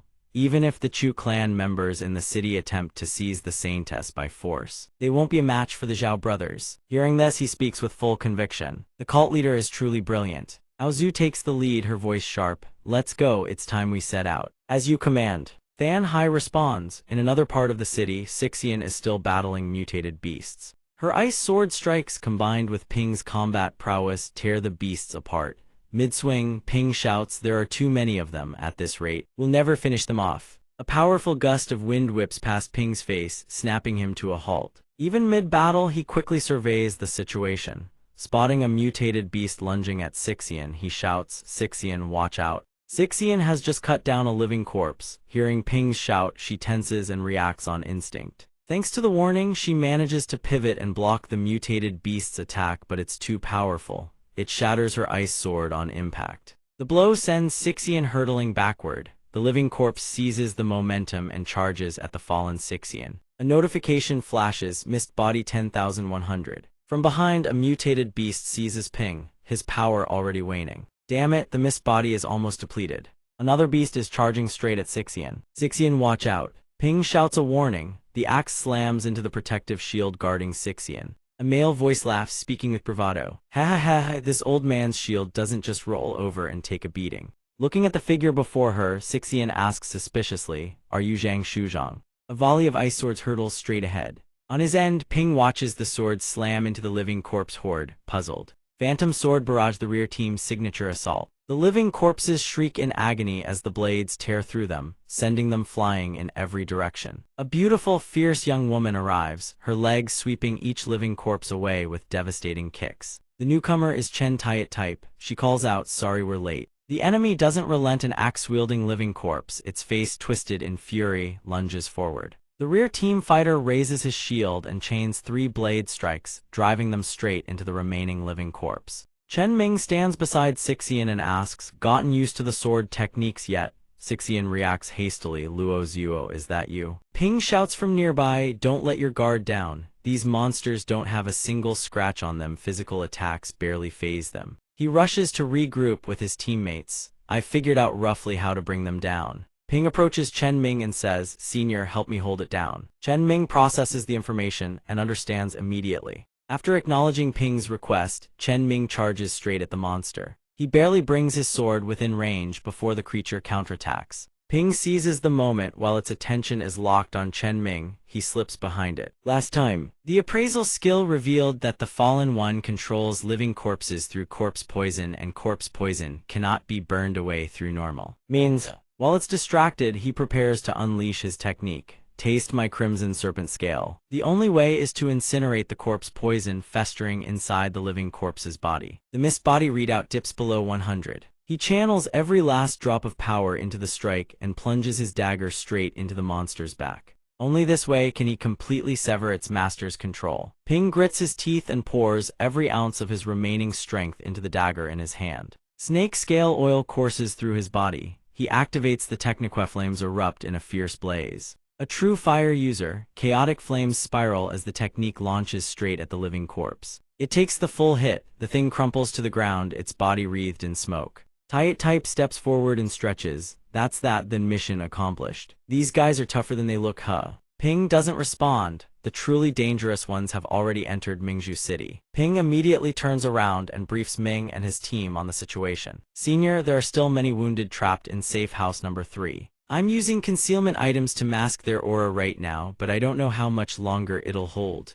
Chen Ming picks up where he left off. Captain Sidhu already briefed us on the overall situation. We'll take over handling the wounded. As for your abilities, we saw everything just now. He turns to leave but doesn't forget to give Ping one last instruction. Go, the city needs you, leave the injured to us. Then I'll leave it in your hands, Senior. Hearing this, Ping feels reassured. He sprints away without hesitation. Chen Ming turns to Liu Sixian with an instruction that catches her off guard. Liu Sixian, go back to the city with him. We've got things covered here. Surprised, but she responds without missing a beat. Liu Sixian sprints after Ping. Zhang Ping, wait up. At the south gate of Mingzhu City, monsters swarm everywhere. A man wreathed in flames tears through them without breaking a sweat. HMPH, this ragtag mob. He activates Crimson Phoenix Undying Body. Ultra high-speed regeneration kicks in, stacking continuously. Baida activates his technique Beast Mimicry Wolf form. The commander is still recovering. Use everything you've got to protect. A voice screams a warning at Baida. Fall back, a fireball erupts from nowhere, slamming straight into the clustered monsters. Laxian strides out and bellows. That's all you've got? What other tricks do you have hiding up your sleeve? Bring them all out. Xiang Ming strokes his beard, utterly calm. This poison was originally designed for living corpses' maximum efficiency. And yet, I just happened to stumble upon a fire-type awakened. Before Xiang Ming can even finish, Laxian charges straight at him in a blind rage. You dare look down on this old man, and my senior brother too. Laxian's fist slams into Xiang Ming's gut. The old man rockets upward. Lexian grits his teeth, pouring every ounce of force into his arm. It's over for you. The impact forces blood from Xiangming's mouth. Lexian drives his fist straight into Xiangming's stomach, no chance to react. Burst! The strike shatters into fragments. Xiangming lies sprawled on the ground. To defeat them, you have to cut off the king first. Only then will the living corpses. The monsters roar, snapping Lexian's attention their way. He frowns. What? What the hell is going on? How are the living corpses still moving? Xiangming sits up and drives his fist into Lexian's gut, completely unexpected. What? Living corpse, toxin corpse borrowing resurrection. Did you really think you could kill this old man? System target Xiangming has activated undead toxin corpse borrowing resurrection, sacrificing life force to submit to zombie control in exchange for revival. Status resurrected. Lexian's heart hammers in his chest. He clutches his chest, bewildered by Xiangming's actions. What the hell are you trying to do? Xiangming hears this and bursts into laughter. Oh, you noticed already. This old man has injected corpse poison directly into your body. Once it spreads through your entire system, you'll become this old man's living corpse. Note: a corpse slave is crafted from a living person turned puppet, not a dead body revived. Lexian's eyes widen in disbelief. How is that possible? He unleashes his full power. Crimson Phoenix, Undying, Body Level 2, Solar Flare Form, Temperature 1000 C, Stamina Surging, Strength Surging, Agility Surging. Xiangming grins wickedly, trying to burn the poison out of yourself. Don't waste your energy. The living corpses rise back to their feet. Corpse poison that can simply be burned away is only the most basic kind. The corpse poison this old man controls is far from just one strain. Seeing Lexian surrounded, Baida shouts in panic, Hall Master Feng. All the powerful zombies have been blessed with multiple strains of corpse poison. Corpse poison is indestructible. The zombies are immortal. Don't worry about Megget to safe house number 3 and kill. How long can you hold out when you're already surrounded like this? Where's senior brother? Junior brother, hold them off. Lexian roars in fury. I will never let you get away with this. Xiangming smirks coldly from the side, puppeteering the living corpses. It seems you still haven't grasped the situation. Since you miss your senior brother so much and you're already hanging by a thread, why not just go join him? He grits his teeth and makes the call. End this fast. Lexian and the giant living corpse collide fist to fist. The shockwave blasts the surrounding corpses flying. The impact rips a scream of pain from Lexian's throat. He pours everything into one final push. The giant living corpse hurtles away. After that full power blow, Lexian struggles to stay upright. He stares at the poison veins creeping up his arm and lets out a bitter sigh. This corpse poison spreads fast. 2 more living corpses lunge toward him. Not enough, he dodges them on instinct, sinking into thought. He activates the Crimson Phoenix, Undying Body's full energy. Even the final form's reserves aren't enough. If this keeps up, I'll turn into a zombie myself. Lexian grits his teeth and glances back. If I fall here, the North Gate is finished. A piercing scream rips through his spiraling thoughts. Is heaven itself trying to destroy Mingzhu City? Ping and Liu Sixian arrive on the scene. Based on intel from the barrier team, Liu Sixian explains the situation to Ping as chaos erupts around them. The Hall Master of the Beast King Boxing Hall is trapped. Ping and Liu Sixian team up, cutting down every living corpse blocking their path. Saving people comes first. Lexian is barely lucid anymore. He murmurs, who is that? Liu Sixian clears away living corpses while shouting encouragement to Lexian. Senior, hold on.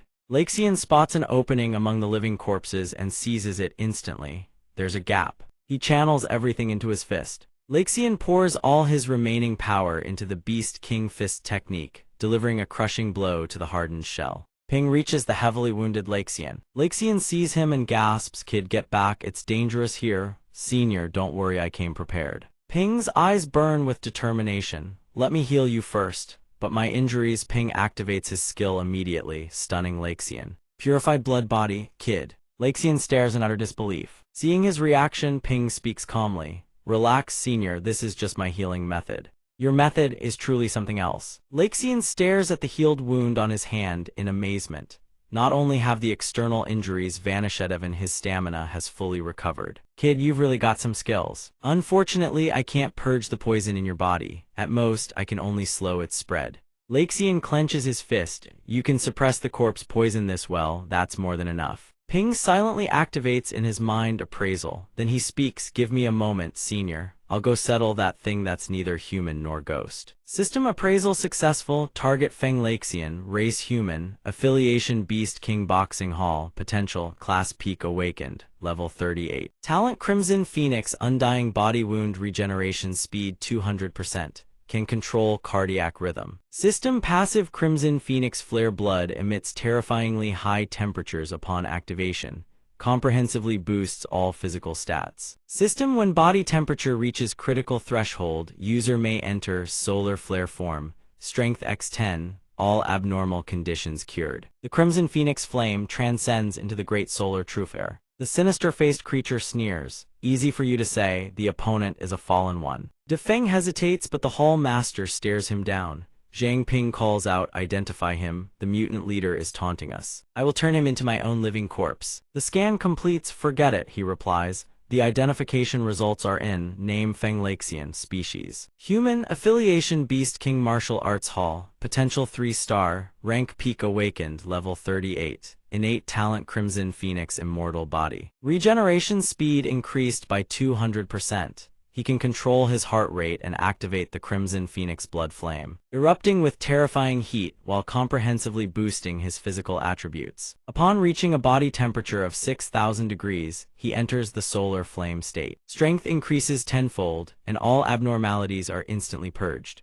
Furthermore, the Crimson Phoenix flame sublimates into the true ocean fire. Lai Xian lets out a roar, pushing his chi to fuel the flames. The temperature spike's stats shift as his body heat climbs to 30 degrees and his physical parameters surge. With strength and speed skyrocketing, his aura of fire forces the enemies back. The mutants cannot approach. In a blink, he appears before the mastermind, leaving the old man utterly stunned. His flames erupt, engulfing the old man in an incinerating assault. The masked man yells, "Senior, I've scanned him. His life force is bound to the nearby living corpses. To kill him, you must eradicate the corpses first." The leader sneers, mocking them, "You cannot kill me." The wave of living corpses lunges forward once again. Lai Xian pushes his heat to 4,000 degrees, his strength and speed surge to a new peak. He bellows, raising the temperature until a sea of flames erupts to incinerate the undead horde. Yet he realizes it is still not enough. "Brothers, do you have any way to boost my temperature even faster?" The masked man clutches his head. "My flames can't reach your level, senior. I'm afraid I cannot help." Suddenly Lai Xian shouts, "Right, that thing might work." A dragon-shaped mark appears on his arm. The masked man tosses a few pills to him. "With such treasures as the Crimson Training Snake, why didn't you bring them out earlier?"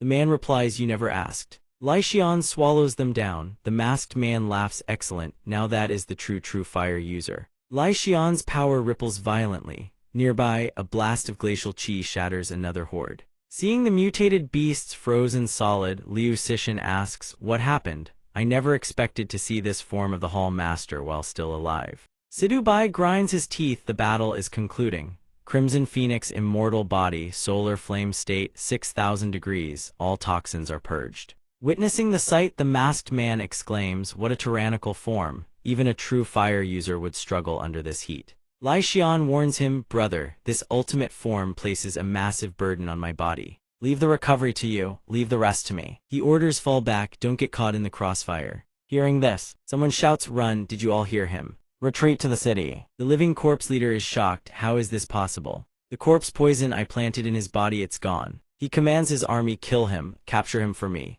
Ice-cold chi flows from Lai Xian's body as he exhales a frigid breath. Beast King's secret technique, chaotic primal chi. The frozen currents blast the charging zombies away. The undead scream in agony as the relentless icy assault continues. After a short while, the battlefield falls silent. He gazes at the void before him. Those 20,000 living corpses have been reduced to ash. Liu Cixin sighs. "Terrifying power. Among those I know, his strength is easily top 3. Suddenly, a youth rushes over. "This is bad. The masters of the other 2 martial arts halls have betrayed us. The west and east gates have fallen." Lai Xian is startled. "What? Why would Ao Donghai and Wu Ruoyu betray us?" Laughter echoes. "Mingzhu City has fallen. I no longer need to hold you back." The old man rides off on a mutated elephant. "You won this time, but I will save a spot for you. I hope the next time we meet, you still possess such heroic spirit." The living corpse leader, still alive, remains arrogant. Lai Xian erupts in fury. "Next time I will kill you." He turns to his men. "I have this covered. everyone return to the city to reinforce it. He turns to his companion, brother, the poison is gone, you go too. The young man thinks if I stay, will I melt? The scene shifts to the city center. Beasts are invading. Mutated beasts run, save the defense organization. Ming stands on high ground, observing enjoy the show. He laughs triumphantly. This is the chaos Mingzhu City deserves for losing the Chu clan. Ming asks his subordinates how is it going. Jun reports about 1,000 mutated beasts have entered Mingzhu City. They are all under our control. Ming smiles wickedly. Good. Drive the beasts to attack the city lord's mansion immediately. Chen Qinting is inside the city lord's mansion, Jun adds. Wang San continues. Ming frowns, analyzing the situation. He recalls Qinting's state: if a large number of mutated beasts approach, her abilities will overload and spiral out of control. She is currently playing with the Moon Prince. Once she is overwhelmed, the mansion will fall into chaos. That is your chance to take Chen Qinting. Qinting is held in the prince's arms, rubbing against him like a puppy. Xiaobai stop licking, it tickles. She rubs her eyes and opens them, seeing a swarm of the prince's subordinates before her. Where did everyone else go? Suddenly, the soldiers appear as blinding white lights in Qinting's eyes. Why are there so many Xiaobais here? She turns to the prince, confused. You look very strange. What exactly are you? He remains silent. Qinting continues playing with the mutated beasts, mistaking them for Xiaobai. You all are so cute, too. Outside, Ming peers through the door, observing as expected, exactly as I planned. He whispers, the presence of so many mutated beasts is already driving her to madness. Qinting walks out and looks outside. Why are there so many Xiaobais outside? The white bubbles make her mistake them for her Xiaobai. There are so many. Suddenly, a sharp pain pierces her head. Qinting clutches her head in discomfort. Xiaobai, stop it. She jumps up in a panic. Stop it, Xiaobai, don't come any closer. Qinting shrieks as the scene shifts elsewhere. On a street, a little girl cries, looking for her mother. Mommy, where are you, mommy? Behind the girl, a ferocious mutated beast gives chase. Suddenly, hands reach out. Ping arrives in time to restrain the beast's jaw, while Si Tian catches the girl. He commands, get back, you. Ping pulls the wolf beast's jaws apart. You filthy monster! Flames roar to life, incinerating the beast. Can you stop rampaging everywhere? Her mother rushes in. Niu, are you all right? The girl runs into her mother's arms, sobbing. The mother is deeply grateful to the two men. Thank you so much. Liu Xixian warns. We need to get out of here, now. Zhang Ping reports the situation. The area ahead is a densely packed residential zone. They can't let those things advance any further. She gives a quiet hum of acknowledgement. Liu Xixian relays the intel via radio to all members. The cleanup squad launches an on-site defense. While the others organize civilian evacuation all across the city, hordes of mutated beasts swarm in, from bears to wolves and countless other species. Defending against this many mutated beasts without leveling the surrounding buildings is nearly impossible. Zhang Ping draws his blade, ready. Hold as long as possible. All that matters is buying time for the evacuation. She hears padded footsteps approaching white wolves, an entire pack howling in unison. Zhang Ping tenses. What's wrong with these mutated beasts? A report crackles through the radio from the other side. Captain, the mutated beasts on our end have all stopped. Liu Xixian asks, puzzled, what's going on? Scene shift. Inside the shrine, Chu Zhiming watches in disbelief as the saintess Chen Junding uses her power to control the beasts. What is this? He suddenly understands. As she opens her eyes, a wave of power radiates outward. The Sorseth Cathedral emanates the saintess's energy. Chu Zhiming's team, lurking in the shadows, is hit by an urgent report. All mutated beasts in our sector have broken free from control. What? Chu Zhiming grits his teeth, cold sweat beating on his forehead. Damn it, could the saintess blood inside her have fully awakened? With terrible luck, a 1% activation, Reitan, she actually triggered it. Junding leaps out, chasing after the white blurs she calls Little White. There really are many little whites over there. He senses something is wrong. Damn it, Chu Zhiming and his subordinates sprint after her. Move it. Suddenly, he loses his balance and stumbles. Chu Zhiming feels an immense pressure crushing down on him. This aura, only a king-rank mutated beast could project suppressive force like this. From high above, a pair of enormous eyes stares down at them. Could it be? Has the Moon King awakened? Chu Zhiming's face darkens. He stands frozen. Did Chen Junding cause the Moon King to awaken prematurely? If that's the case, footsteps and voices of his subordinates rush up from behind. What are you doing standing around? What's wrong? Chu Zhiming remains rooted to the spot. Contact the rest of the team that infiltrated Mingzhu City. Move to capture Chen Junding. I still have something to deal with here. They acknowledge the order and move out.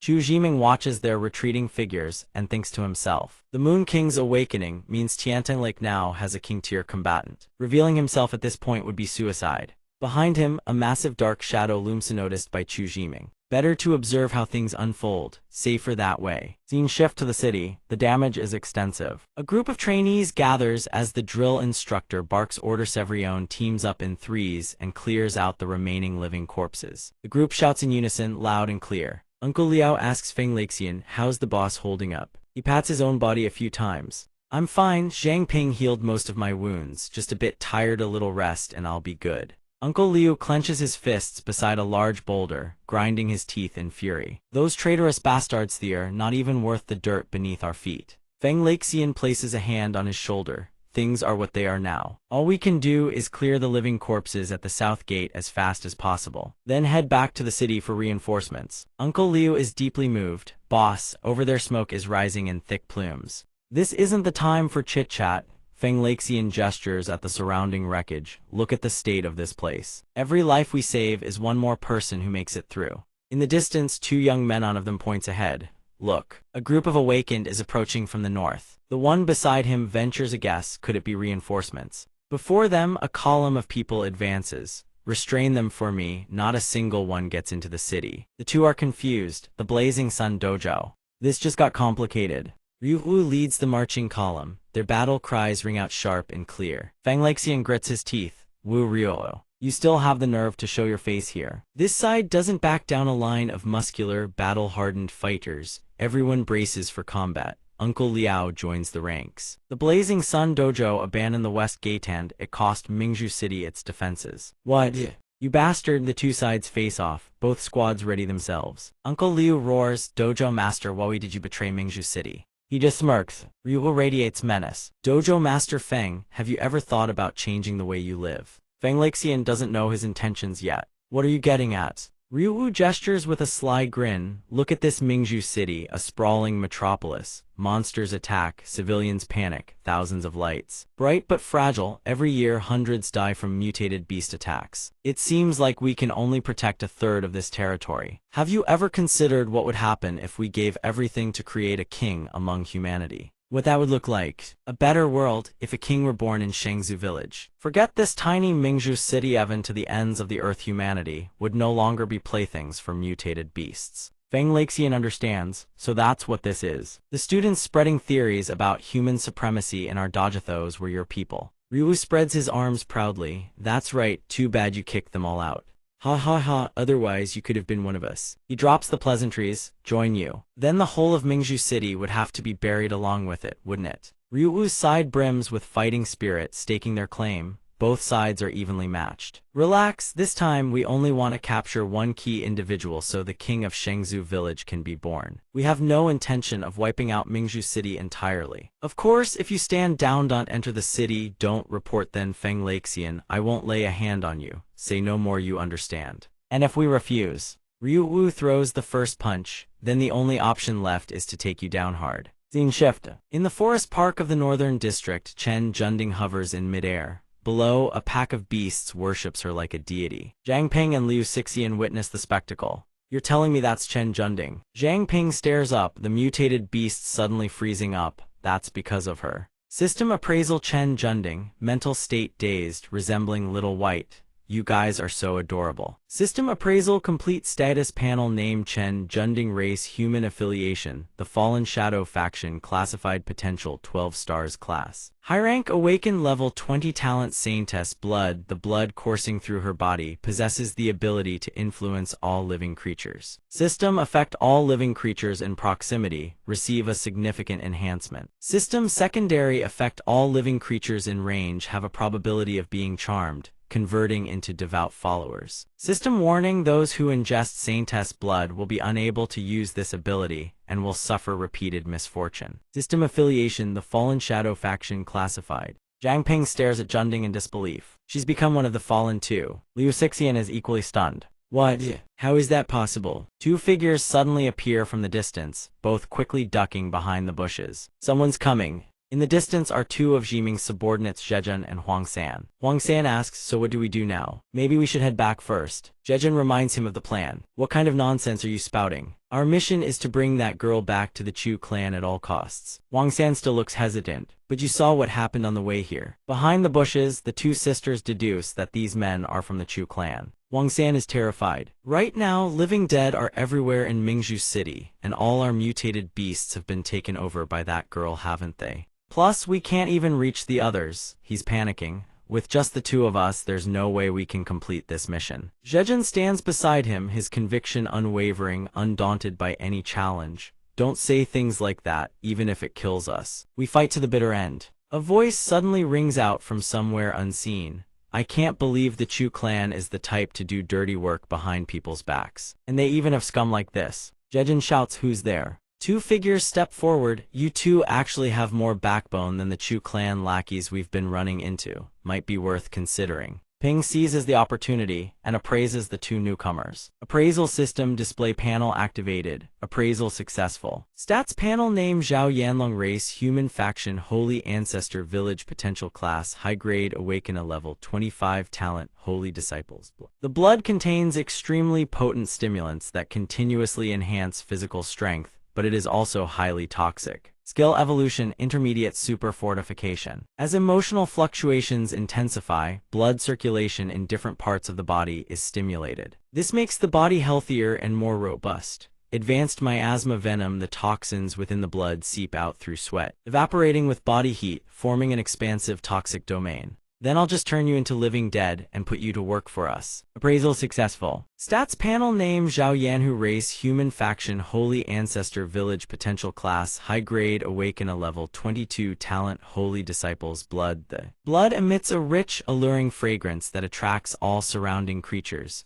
The lower the intelligence, the easier they are to lure. Skill evolution intermediate blood offering. By sacrificing a small amount of blood, the user can command animals to fight on their behalf. Advanced injustice blood. You pay double the blood cost, and the one who consumes it must pay double in return until they can no longer pay. By then, they can only repay with their life and become entirely under your control. One of them commands snakes, the other controls tigers. No pushovers. Ping grits his teeth and stares them down. Appraisal complete. These people are from Holy Ancestor Village, and their abilities, they're very similar to Chen Junding's. Zixian is determined to capture them by any means necessary. This might be a critical lead. Find a way to take them alive and extract the information. In the forest, two figures draped in black cloaks stand facing Yanlong and Yanhu. One of them speaks, we can only try once, there might still be a sliver of hope. The other nods, then let's go all in. The words barely leave their mouths before they charge straight at the enemy. Their fingers haven't even touched the opponent, yet their bodies are already reeling with dizziness.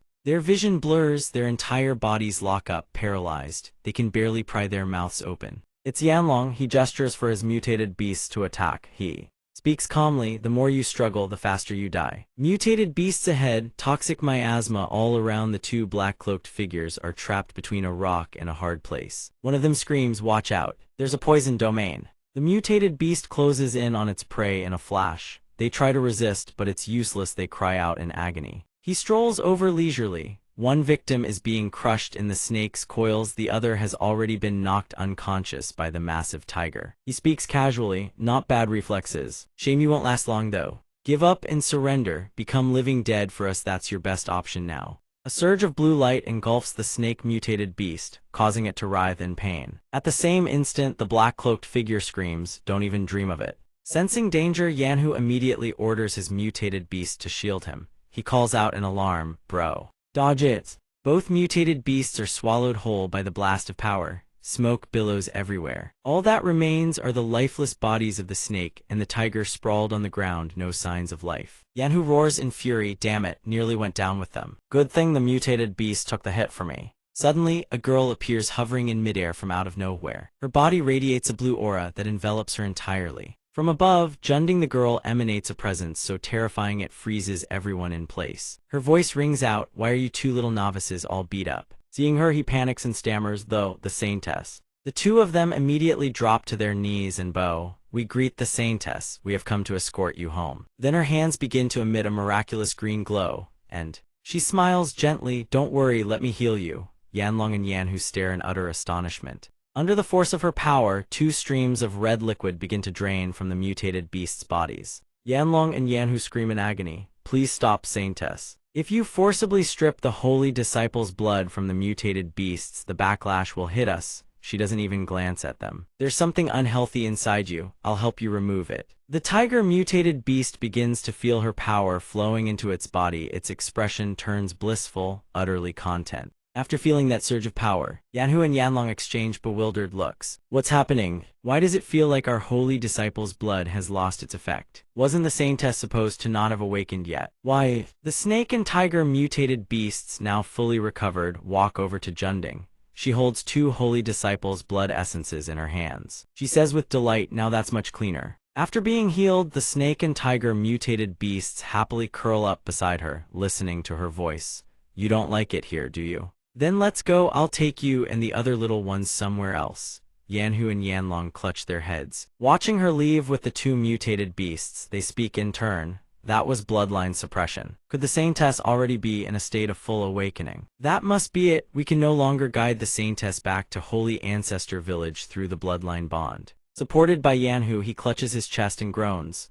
Damn. Enit, we can't do anything about it. We'll have to report to His Holiness the Pope first and figure things out from there. Sixian watches from a distance, gritting her teeth in anger. The Pope of Holy Ancestor Village, could that person have also come to Mingzhu City? Ping stands beside her and asks curiously, who is that? Why do I get the feeling you seem very... Hearing this, she clenches her fists, a surge of power emanating from her body as she slowly explains. Her name is Li Aixu. She was once the 2nd city lord of Mingzhu City. Now she's the most wanted fugitive of the sweeper team. Her eyes sharpen, expression twisting with fury as she continues. She killed my master. The scar on my face, she caused that too. She's incredibly powerful, not one bit weaker than our team leader. We need to find out whether that monster has come to Mingzhu City. Before, we had no way to control Chen Junding, but we can control these 2. The site of the brutal battle moments ago is now shrouded in nothing but wisps of white smoke. Sensing the time is right, she and Ping begin to unleash their power. He asks from beside her. Chen Junding and the mutated beasts have gone far. We need to make our move now. She responds immediately, keep them alive. A massive block of ice crystal hurtles toward Yanlong and Yanhu from behind. They sense the anomaly at once. Ice element arrows rain down, splitting the 2 apart.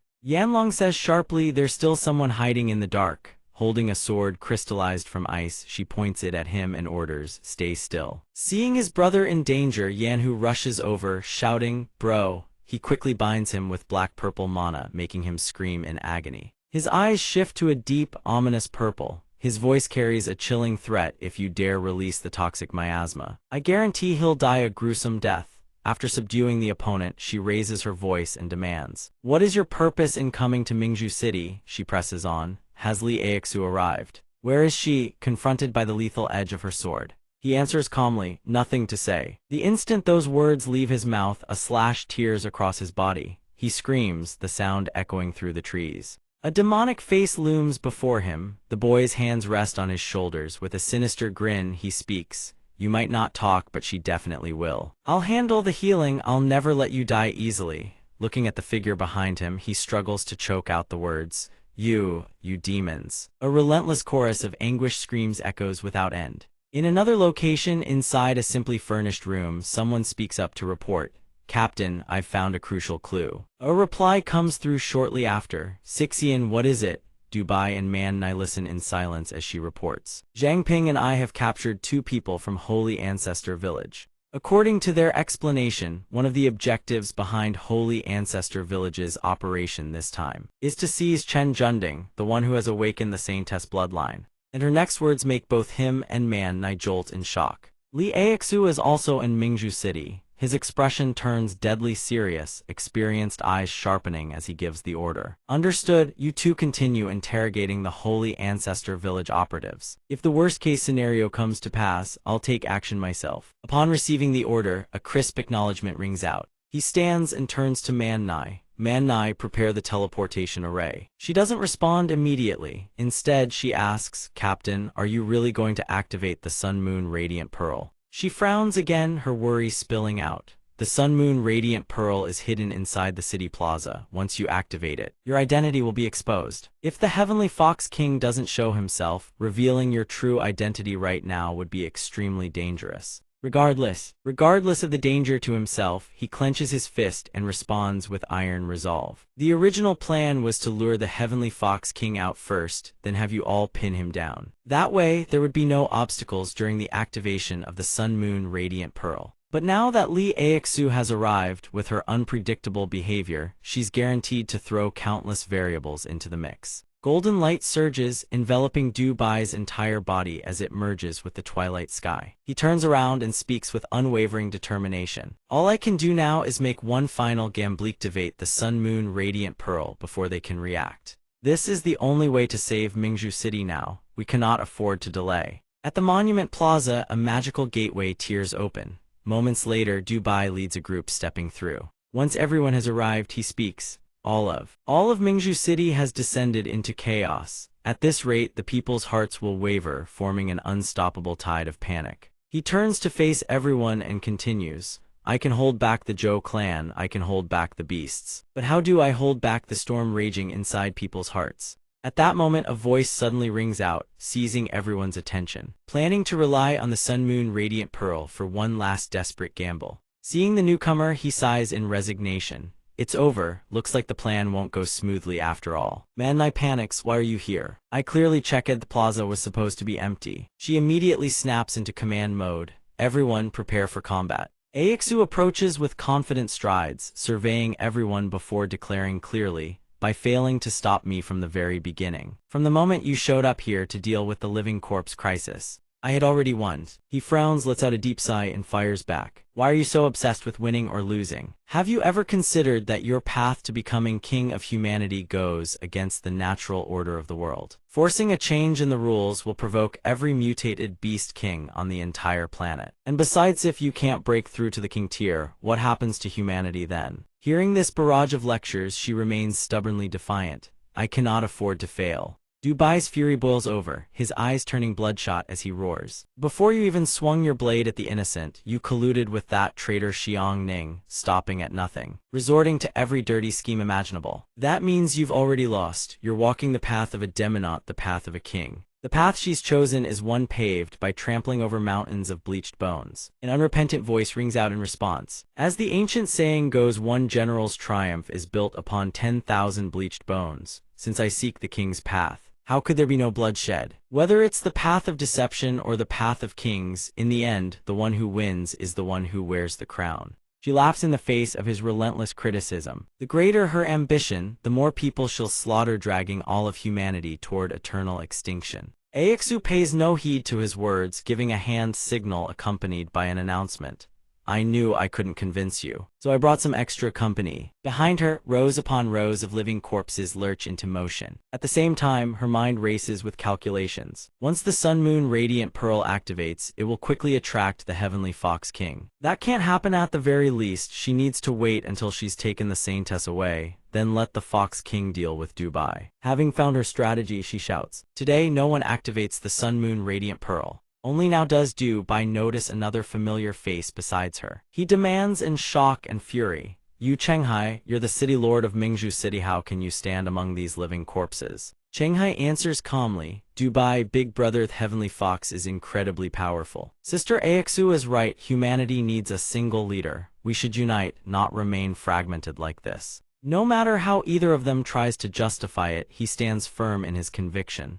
Lee Aixu is no righteous sovereign. She will never succeed. His words fall on deaf ears, drifting away like wind through clouds. Weapon in hand, Chenghai replies coolly, perhaps. But Sister Aixu isn't wrong. Some things require someone to take action. Whether the outcome is good or bad, big brother, you're a man of principle. I know I can't change your mind. So let's skip the pleasantries. He and Aixu, along with the living corpses, charge forward in unison. He roars, I beg big brother Dubai, step aside. On Dubai's side, they refuse to yield, battle ready and braced for impact. He soars into the air, his voice booming in response. Then so be it, let this battle decide the fate of Mingzhu City. Far from the main battlefield lies the park forest in the southern residential district. Dark mist has already begun to spread. Junding and the mutated beasts survey the scene with wary eyes. She asks what's happening over there. Why are you all so terrified? The trembling ground also catches the attention of Sixian and Ping. The two struggle to keep their balance. she says with suspicion, this energy fluctuation before the two of them. Junding rises into the air alongside the mutated beasts and gives the order. Let's go see what's happening. Watching her move, Ping says, Chen Junding and the mutated beasts have been pulled over there. Sixian responds. It's the captain. The captain has made his move. The two rush off. She commands urgently, let's head over and regroup. He quickly asks, what about the Zhao brothers? Being the thorough person she is, she had already sorted everything out. I've already contacted Jiking to escort them away. Back at the battlefield, powerhouses clash continuously against the living corpses, too many to count. Dubai's devastating strikes rain toward Aixu without pause. She dodges each one with ease, then taunts him. Pathetic, is this truly all you've got? Golden power surges, enveloping his entire body. Unshaken by her provocation, he responds, keeping you restrained like this is more than enough. A crystalline formation has swallowed Aixu before she even realizes it. She exclaims, what? Twin pearls radiate brilliant light on either side of him. One glance tells her he's surrounded by an immensely powerful magical barrier, with the two mighty pearls suspended in midair, generating fierce bolts of lightning fire. She thinks to herself as trying to trap her temporarily to buy time for the Sun-Moon Radiant Pearl to recharge. Caught in the bind, she can only bark orders at her subordinates. Yu Chenghai, go destroy the Sun-Moon Radiant Pearl now. He obeys without hesitation. Seeing him charge toward Dubai with weapon in hand, Man Nai Jai and Lu Vai rush to block his path. As long as we still draw breath, you won't take a single step past this point. On the battlefield, there's no distinction between men and women. Without a moment's hesitation, he roars. Then die. His great blade cleaves downward. The ground splits apart in an instant, forcing the three into a desperate defensive stance. Ping and Sixian arrive just in time. He calls out, don't get cocky too soon. An ice barrier materializes, blocking his attack cold. Ping channels his power and charges forward to strike. Sixian helps Man Nai to her feet and asks, Man Nai, are you okay? With something to lean on, she says urgently, I'm fine. Go help quickly, don't let them bother the captain. Seeing the enemy right before them, Xian cries out in surprise. Li Aixu. From the distance, a hovering silhouette appears. She says without a hint of surprise, so the Saintess has indeed shown up, standing motionless within the crystal. Aixu watches Junding slowly fly forward and thinks, Chen Junding. So the Zhao brothers have already failed. Shibai remains silent the entire time, the two bright pearls still glowing beside him. She calmly flies toward him, while the other continues observing and calculating from within the crystal. Her energy is in a state of extreme instability. Could the Holy Mother blood have fully awakened and entered the metamorphosis phase? She pauses briefly before the two bright pearls, silent for a moment, then reaches toward the golden one. She asks in suspicion, is this the thing that made all of you feel threatened? But why does it feel so familiar to me? She reaches out and touches it. The bright pearl suddenly blazes with divine brilliance. Its power washes over everyone present, forcing them to cry out in agony. The crystal restraining Aixu also shatters apart. She asks, full of doubt, how could it generate such a massive energy fluctuation? Worry flashes across Shibai's face. He shouts urgently, it's bad. Chen Junding is absorbing the Sun-Moon Bright Pearl's energy.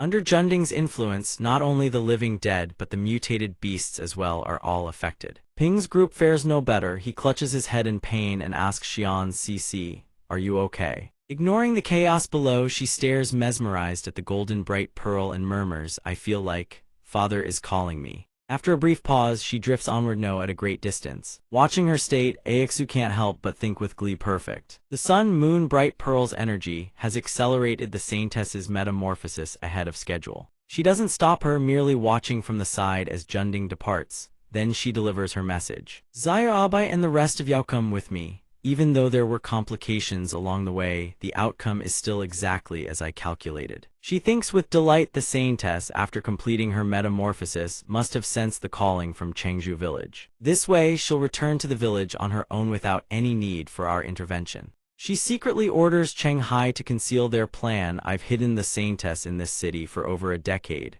Now the final moment has come. Hurry, send our people to escort the Saintess home. Her power will make me the one who rules. He obediently acknowledges the order. After finishing, she touches down on the ground and begins assessing the situation. Those foxes will certainly awaken once they're freed from Chen Junding's suppression. She's afraid they've all sensed the commotion at this memorial square by now. Her sharp eyes sweep across the surroundings as calculations race through her mind. This obstruction could ruin everything. No, everything is still proceeding according to plan. I need to retreat before the Moon King appears. She turns her back, preparing to leave, and speaks disregarding Ping's group, who watch her warily. Failed, huh? I never expected you'd pour all that effort into charging the sun moon bright perlonly to hand its power to me. Originally, the plan was for the saintess to fall into the sunken state, metamorphose into the Holy Mother, and undergo the complex ritual at Chengju village, but now none of that is necessary. This is my destiny. Watching her stride away confidently, Xian gives Chasse's forged sword in hand, shouting "Stop!"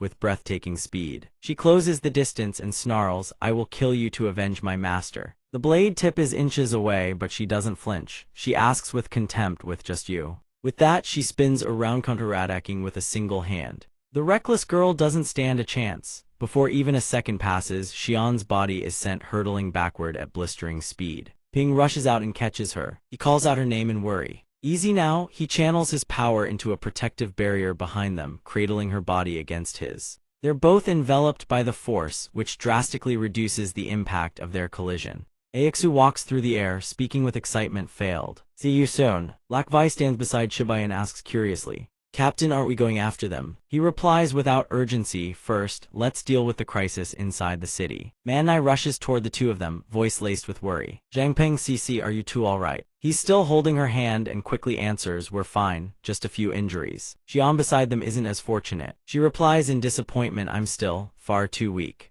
Before anyone can catch their breath, sounds erupt from every direction. Manhua asks in shock. The mutated beasts and living dead were clearly taken away by Chen Junding and Li Aixu, weren't they? Then where's that sound coming from? Only now does Shibai's expression change. No longer calm, he barks, "It's the king of the heavenly eternal foxes over there." Manhua, activate the teleportation array now. Before Nai's eyes, a crowd rushes toward them in a frenzy. She thinks the patrol squad, not their heavenly eternal foxes. The enemy leader at the front shouts, "All of you drop your weapons or die without reason." Manhua, Ping, and Xian are already channeling their powers, ready to fight. Xian says, "Fortunately, I already reported the heavenly eternal fox's intel to the cleanup squad." He stands beside her, gripping his blade in one hand, and adds, "The ones charging at us right now are all heavenly eternal foxes. Everyone watch out for their invisible attacks." At this moment, Shibai's eyes blaze entirely gold. He speaks coldly, "No need to go anywhere." He rises into the air, surrounded by brilliant golden energy. The system panel appears with a notification system, brainwave resonance activated. Below, the heavenly eternal foxes clutch their heads in agony, wailing endlessly. He declares, "I will bring them all under my control."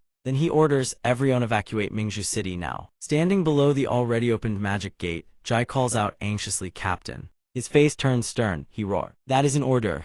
He withdraws the power from his hands and asks, "Why didn't Chen Junding take the heavenly eternal foxes with her?" Xian stands beside him, reluctant to leave, and says, "I'm afraid the king of the heavenly eternal foxes has activated some kind of concealment. Let's go." Zhangpeng. He sweeps his gaze across the group. Seeing everyone comply, he breathes a sigh of relief. Good. Below, people file through the gate one by one. Shibai watches from above, thinking even with all of you here, fighting the heavenly eternal Fox King would only mean throwing your lives away. The gate closes and Ping's group has completely departed. He stares at the enemies before him and roars, "Show yourself already." His brow furrows tight. His expression hardens, "Let me see what kind of power you wield as the king of this fox den." A wave of dark energy surges forth, accompanied by a voice, "You are the strongest human I have ever encountered." He stiffens in shock. A massive creature materializes, a crescent-shaped emblem of light glowing in the center of its chest. It speaks with contempt, "However, against me, that level of power is far from enough." Shibai floats in midair, thoughts racing. He activates appraisal. The system panel displays system identification, heavenly eternal fox skill, perception distortion, heavenly eternal fox skill, overturning common sense. Overturning common sense. After processing the information, he thinks curiously, what kind of skill is this? Standing before the charging monster, he appears impossibly small, yet he roars defiantly, "Whether my power is enough or not you will only know by testing it." He flies forward, 3 streams of power erupting behind him. A thought flashes through his mind, going straight for the strongest attack skill. Shibai strikes first, shouting, "Vacuum meltdown." In his mind, superheat its internals to melting point, create a vacuum, and detonate outward. The monster doesn't dodge, it takes the full force head-on. Light pierces through the creature, it speaks with amusement, "Impressive attack, too bad it's useless against me." He asks in disbelief, "Not effective?" Could that be perception distortion? Looking at the scene before him, he thinks that's not perception distortion. Before the battle began, I already blocked my own senses. It's not a clone either. A clone would vanish when struck just like mine does. The system panel displays another notification system Phantom Shadow Clone deployed back to Shibai's thoughts. Then why was it completely unharmed? Even a mountain would have a hole blasted through it with that move. The monster also raised its hand toward him and said, "Don't just rely on clones, think I can't catch you." Dubai's body was quickly restrained. His face contorted in pain as he thought I see now thighs is the effect of another ability called overturning common sense. Unlike perception distortion, it doesn't affect one's senses, it shatters the shared understanding of reality. Temperature, gravity, physics, any ordinary sense of what's real holds no value before it. The monster's hands clamped down on Dubai's body, forcing a grimace of agony from him. Then it roared, "Die." Looking at the lifeless body in its grasp, the monster fell silent, showing no intent to act further. A streak of red had already appeared at the corner of his mouth. He gritted his teeth and said, "Unlucky for Yao, your ability can only shatter common sense as it applies to yourself." The moment those words left his lips, his body was swiftly enveloped by a surge of power. He shouted at the top of his lungs, "It has no effect on me whatsoever." The monster was suddenly encased in a crystalline barrier. It asked in surprise, "Is this a spatial barrier?" "Nothis is a temporal barrier." A voice rang out, "I'll give you a gift, time stagnation." The monster cackled and said, "So what if you've sealed me inside this space?" It made a threatening gesture toward Dubai's clone, its tone dripping with amusement. "As long as you die, the barrier you created will vanish." Right now, it had been shrunk down within the space he created. The system panel appeared once more, displaying system spacetime initialization upon death. The caster resets the flow of time surrounding them. Reverting to the moment the skill was activated, it exclaimed in shock, "Wah. What?" One hand toyed with his head while its mouth kept murmuring, "You humans are interesting, aren't you? This space is bound by time. If you reset this space's time indefinitely, then I'll be trapped here in an endless loop." Looking at half of Dubai's body, the monster confidently declared, "But since I can shatter fundamental rules like time itself, I won't be reset when time reverts. Isn't that strange?" It once again seized his body with its hand after the reset, monologuing to itself. "And you won't remember anything that happened. But I want to keep the memory of killing Yao just once." This time it spewed an overwhelming surge of power into him, saying, "Killing and resurrecting you over and over. I won't get tired of it nor bored. If I don't kill you, you'll just slowly torture me to death after you come back. After all, time will heal your wounds eventually." Looking at his body now reduced to nothing but bones, it said with disgust, "Humans really are a terrifying race. Perhaps the rumors heard from other races aren't wrong. As long as mutated beasts keep consuming humans, one day they'll gain the potential of mankind." It held something resembling a human, tilted its head back, opened its jaws wide, and devoured it whole. The sight was truly bone-chilling. Even from within the sealed space, it easily communicated with its subordinates and issued orders. All clan members suppress the chaos in Mingzhu City immediately and keep human casualties to a minimum. After all, we still need them to keep breeding so we can feast. Its subordinates swiftly obeyed, turning southward toward the city and relaying the commands with booming voices. "We're brutal." Battle raged. At that moment, Ryu was preparing to strike again. Laxian was also channeling energy into his palm for the decisive clash when a voice thundered out.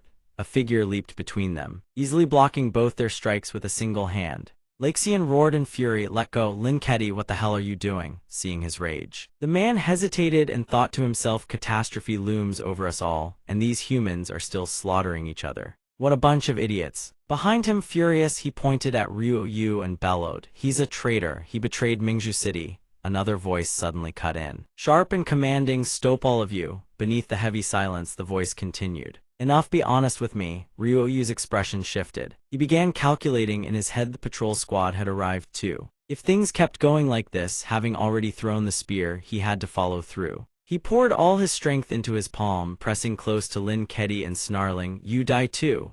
A pair of gaunt hands seized him, interrupting his motion as if something invisible had grabbed him by the crown of his head. Crack! His body collapsed to the ground, leaving Laxian behind, utterly stunned. He thought, since when did Lin Kedi's strength reach this level? He tossed Ryu's head to the ground before everyone's stunned eyes and said nonchalantly, "Truly didn't expect that our patrol squad only temporarily guarded the city lord for a few days. And the city had already descended into this much chaos." His killing intent-laden gaze swept across everyone as he declared, "Drop all weapons. Otherwise kill on sight." He wiped the blood from his hands, looked at Laxian and said, "Hall Master Feng, I'll need you to come with me. Everything that happened today, I need you to explain it to me." Hearing himself addressed directly, he hurriedly complied with a resolute answer. At safe room number 8, Ping's group had returned safely. He was consoling Sixian. "Snap out of it, calm down." Manny looked at her own power in shock and cried out, "How is this happening? My ability is weakening." Zujai also frantically checked her own condition. Ming sat to the side and began explaining, "The rate of stamina loss is accelerating. The fatigue is hitting much harder than before." Another person also spoke up, "I feel like my weight is increasing too." Sixian's face turned pale. She furrowed her brows tightly and murmured, "Could it be?" Ping quickly asked beside her, "What's wrong?" She gripped the communicator in her hand, calling out anxiously, "Captain, Captain. If you receive this, please respond, Captain." She slumped to the ground, staring blankly at the device in her hand, making him even more panicked. He pressed, "Sixian, what on earth happened?" Manny, who had been silent until now, finally spoke up. "The captain bestowed blessings upon every single member of our cleanup squad." She continued her explanation. "Blessing is a rare national guardian ability. It can semi-permanently grant certain attributes to others. Unless the caster dies, the power of the blessing stays with the recipient for life." She then listed each person one by one. The blessing Luhan received halves his stamina consumption rate. The blessing Cheng Zujai received halves her fatigue. The blessing Zhang Shuzhong received halves his weight. The blessing Liu Shan received halves her mental energy consumption. She clenched her teeth as she spoke, leaving everyone's faces grim. At that moment, everyone's blessings suddenly vanished, which could only mean one thing: the captain might have. Hearing this, his expression turned grave as well. He refused to accept. "I thought, how could an existence like Sidhu Shiba be destroyed so easily?" Suddenly, a voice emanated from the bracelet he wore on his wrist. "An existence in this state won't persist for long." Everyone rushed over joyfully. Shan exhaled in relief and asked, "Captain, are you all right?" The phantom of him materialized from the bracelet and replied calmly, "Not great. Roughly one more year before the heavenly Skyski fox kills me completely, as my energy is gradually depleted." Hearing this, Ping asked anxiously, "Master Sidhu, are you contacting us through the bracelet right now?" He quickly answered, "Nothis is my contingency plan. Once I die or perish, a fragment of my consciousness forms an artificial persona and transfers into this bracelet." He looked at everyone and continued, "In truth, right now I'm merely a virtual person and not the real person." Shan rushed over anxiously and asked, "Captain, what can we do to save you?" Meanwhile, he remained silent, thinking, so the one living inside the bracelet isn't the real Sidhu Shiba but an AI possessing a portion of his memories. He smiled to reassure everyone, "Don't worry, the situation is almost exactly as I predicted. I had a premonition of death while in Mingzhu City, but within that death, I glimpsed hope. The monarch of the heavenly Skyski fox lineage is trapped inside my time loop. Only when my energy is fully depleted, or the loop is actively released, can it escape. Therefore, it can only remain at the Monument Plaza and keep killing me over and over until it drains every last drop of my energy." Everyone listened in silence. To his words, it won't be able to act recklessly for the next year. This is our chance to crush the entire heavenly Skyski fox lineage. Can we seize this opportunity? Ping was startled when Tu Bai mentioned his name. It all depends on Zhang Ping, the one with limitless potential. Everyone present asked in unison, astonished. "Zhang Ping." Ming stepped forward, looked at Tu Bai and cautioned, "Captain, I truly don't understand what you're planning, but placing our hopes on Zhang Ping seems a bit." Manny also chimed in anxiously, "Zhang Ping's potential is certainly impressive, but he's still only a low-tier awakened." Sixian also voiced her stance, "I trust the captain's decision. What do we need to do next?" Manny still hesitated, but in front of all the members, he spoke in a stern yet reassuring tone, "Don't be so hasty. What's a little storm compared to what we faced? Back when we first clashed with the Zhou clan's beast-taming awakened, that was true despair. Back then, the Zhou clan possessed countless pieces of equipment, including 5 rare treasures on par with the Sun Moon Bright Pearlwell. We had absolutely nothing." Through all of this, Ping listened intently to every single word from start to finish. His voice continues to ring out. "In reality, the gap between you and the enemy at that time was immense, and on top of that, you lacked any weapons capable of standing against a mutated Beast King." Hearing this, Ming asked curiously, "Weapons? To deal with mutated Beast Kingstos, something like that really exist?" He replied calmly, "Of course they do, but only those with infinite rank abilities are qualified to enter that place. And every infinite rank ability holder can only set foot there once in their lifetime. A gleaming silver arrow of perfect craftsmanship appeared through his narration. That is the place where I brought out every arrow that could turn the world around. A sudden question echoed. So this time we're counting on Zhang Ping. Xu Zhang hurriedly voiced his doubt as well. Is Zhang Ping really an infinite tranquility holder now? Caught in an awkward spot, Ping said helplessly, Chief, looking at your arrangements, I don't think that's very likely.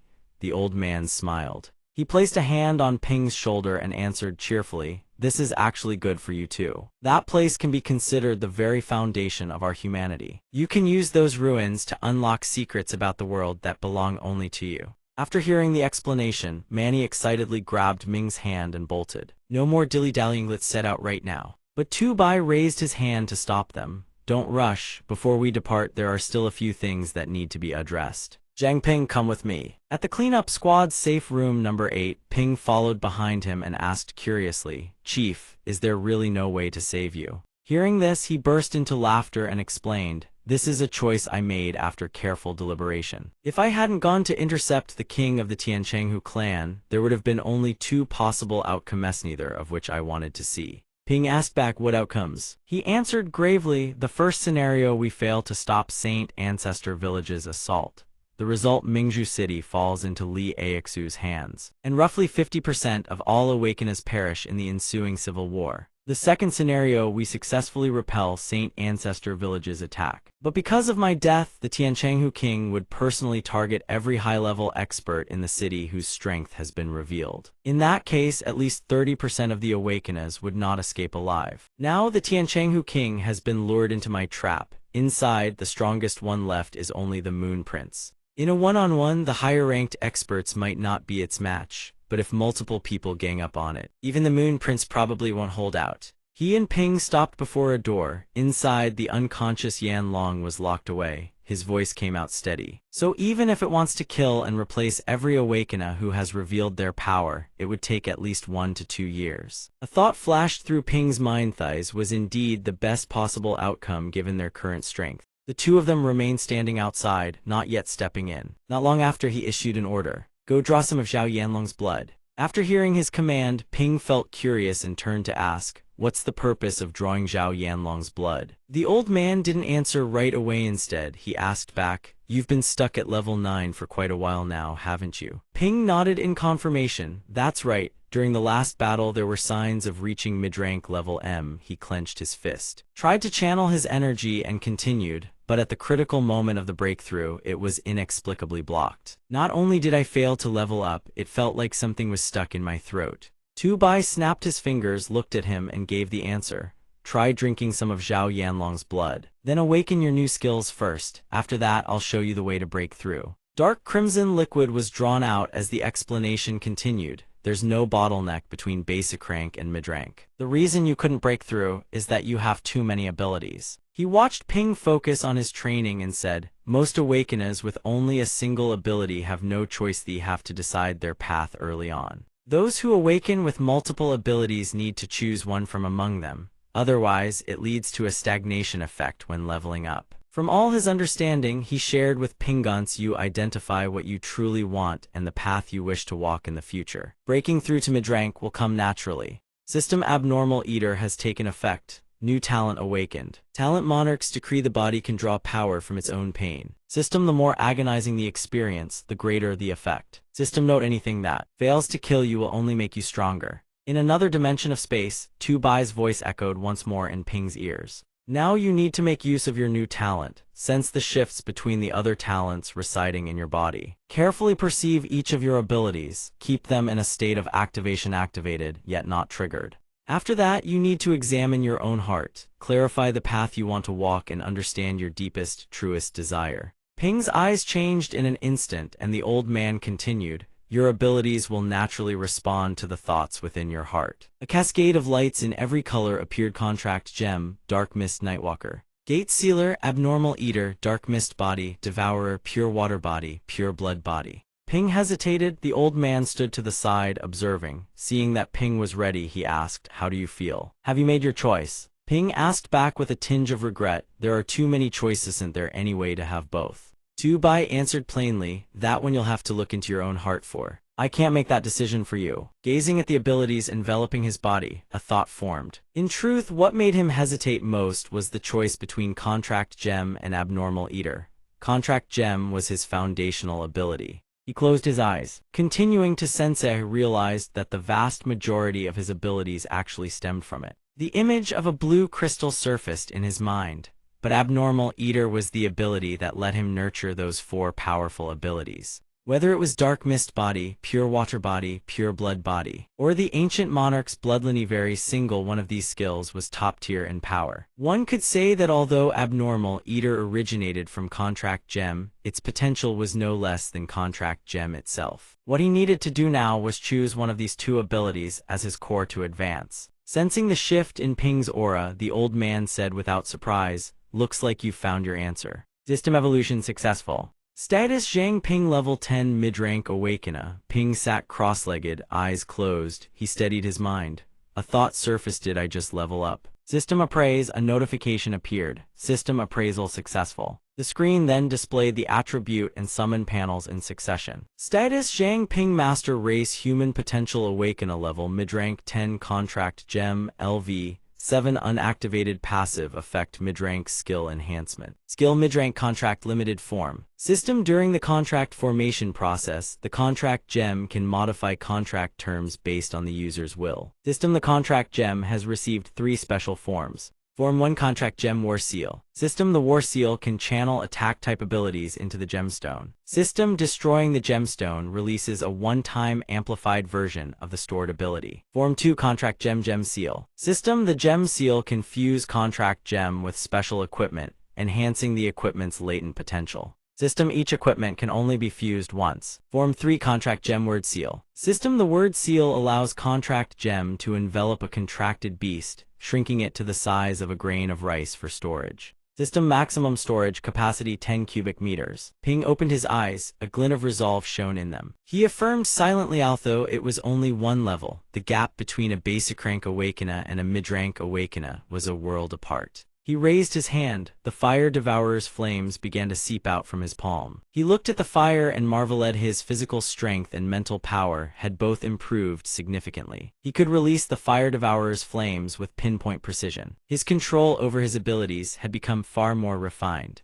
Ping's entire body glowed as the fire devourer's flames formed a small ring in his palm. Tu Bai saw this and spoke to confirm. Leveled up successfully. Ping couldn't hide the grin spreading across his face. He answered, "Yes." Staring at the blazing fire in his palm, he said to the old man, "No wonder CC only became combat ready after reaching mid-rank. So after mid-rank, the level of control improves this dramatically." A gemstone appeared in Ping's hand. He gasped, "War Seal." After tempering the gemstone, it released a faint haze that drifted through the air. A thought struck him as long as he added the enhanced skill, even a useless transparent gemstone could be put to use. Without hesitation, he grabbed the gemstone and drove it hard into the floor. Zhang Ping tells Shibai, the hardness of a mid-grade gemstone should be roughly comparable to a blade. And the pearlet's something I always carry on, mate, won't be easily damaged. Shibai raises a hand to cover his mouth, chuckling aloud. Just as I predicted, you didn't choose the ability consumer path. You went with the contract gemstone as your core upgrade. Zhang Ping stares at the gemstone hovering in his palm, eyes gleaming. Perhaps right now you're feeling lucky about choosing the contract gemstone. Zhang Ping responds to Shibai's words. I did consider the ability consumer path, but deep down something told me it wasn't the right fit. Zhang Ping tells him, good thing I didn't pick ability consumer. The abilities come easy, sure, but the price is riddled with risks. Shibai strokes his chin thoughtfully. When ability consumers awaken new powers, cases of side effects, backlash and death are everywhere. He stands facing Shibai and lays out his reasoning. Plus, even though the contract gemstone's awakening speed is a bit slow, every new talent it unlocks is something I absolutely need. Like charcoal delivered in a snowstorm, Zhang Ping suddenly comes up with a plan. Borrowing the patrol team's name, he could recruit awakened individuals specifically, then eliminate them one by one. At this thought, killing intent radiates from his entire body. A faint smirk tugs at the corner of his mouth. Zhang Ping calculates he'll need a full year to eliminate every hidden threat. Then he speaks up. Prince Yue Shibai leads everyone to the room where the sweep team members are gathered. He announces to the group, based on Zhang Ping's intelligence, Prince Yue is accelerating his purge of the experts in Mingzhu City. He's using the patrol team's name to recruit a massive number of awakened. Upon hearing Shibai's announcement, Xiang Ming can't help but be stunned. He asks, is he going after the people who fought in the previous battles? Shibai closes his eyes and lets out a soft sigh, his expression grave. That's highly likely, he replies. Zhang Ping makes his proposal. I've decided to return to Mingzhu City and find the Phoenix Hall Masters group. I'll explain the situation and see if there's a way to get them out of the city. Xiang Ming doesn't hesitate to voice his opposition, his tone full of worry. Not that's too dangerous. Just the thought of Prince Yue holding Jing Yao in his grip, Zhang Ping is too anxious to sit still. He looks down at his own hands, feeling deeply troubled. If we just turn a blind eye, those people will end up like the patrol team, swallowed up and replaced without anyone ever noticing. Sixian steps in front of him. She places her hand on his chest and speaks with concern. Going back to the city alone is too dangerous. I'm going with you. Manny also turns to Zhang Ping and says, we're coming too. We can contact the awakened we know one by one, that'll be faster. Shibai says to everyone, we can't tell whether an awakened has already been replaced by a heavenly fox. The risk of exposure is too high. Zhang Ping places his hand firmly on his chest, eyes burning with fervor and iron resolve. He says, I've already ranked up to mid-rank awakened. Even if I infiltrate alone and get discovered, I'm confident I can get out safely. Jiang Ming's expression twists with frustration and fury. He shuts down Zhang Ping's idea immediately. I'm against it. Right now, Mingzhu City is a dragon's den and a tiger's lair. Do you have any idea how important you are right now? Zhang Ping doesn't back down. He furrows his brow, eyes blazing with unyielding determination, and fires back, I know. But watching our comrades get devoured by heavenly foxes, I can't just stand by and do nothing. Besides, I still haven't avenged Su Jingjiao. Seeing Zhang Ping's emotions starting to spiral out of control, Sixian notices the cracks forming. She calls out his name. Zhang Ping quickly regains his composure. He reassures Sixian, don't worry, I've already prepared an escape route. Even if I run into Prince Yue, it won't be a problem. But the moment Zhang Ping finishes speaking, Xiang Ming unleashes his sword chi, face deadly serious. He can't let Zhang Ping's safety hang in the balance like this. Xiang Ming shouts, if you really want to go bet me first. Zhang Ping doesn't hold back either, his tone ironclad, fine. Give it your best shot.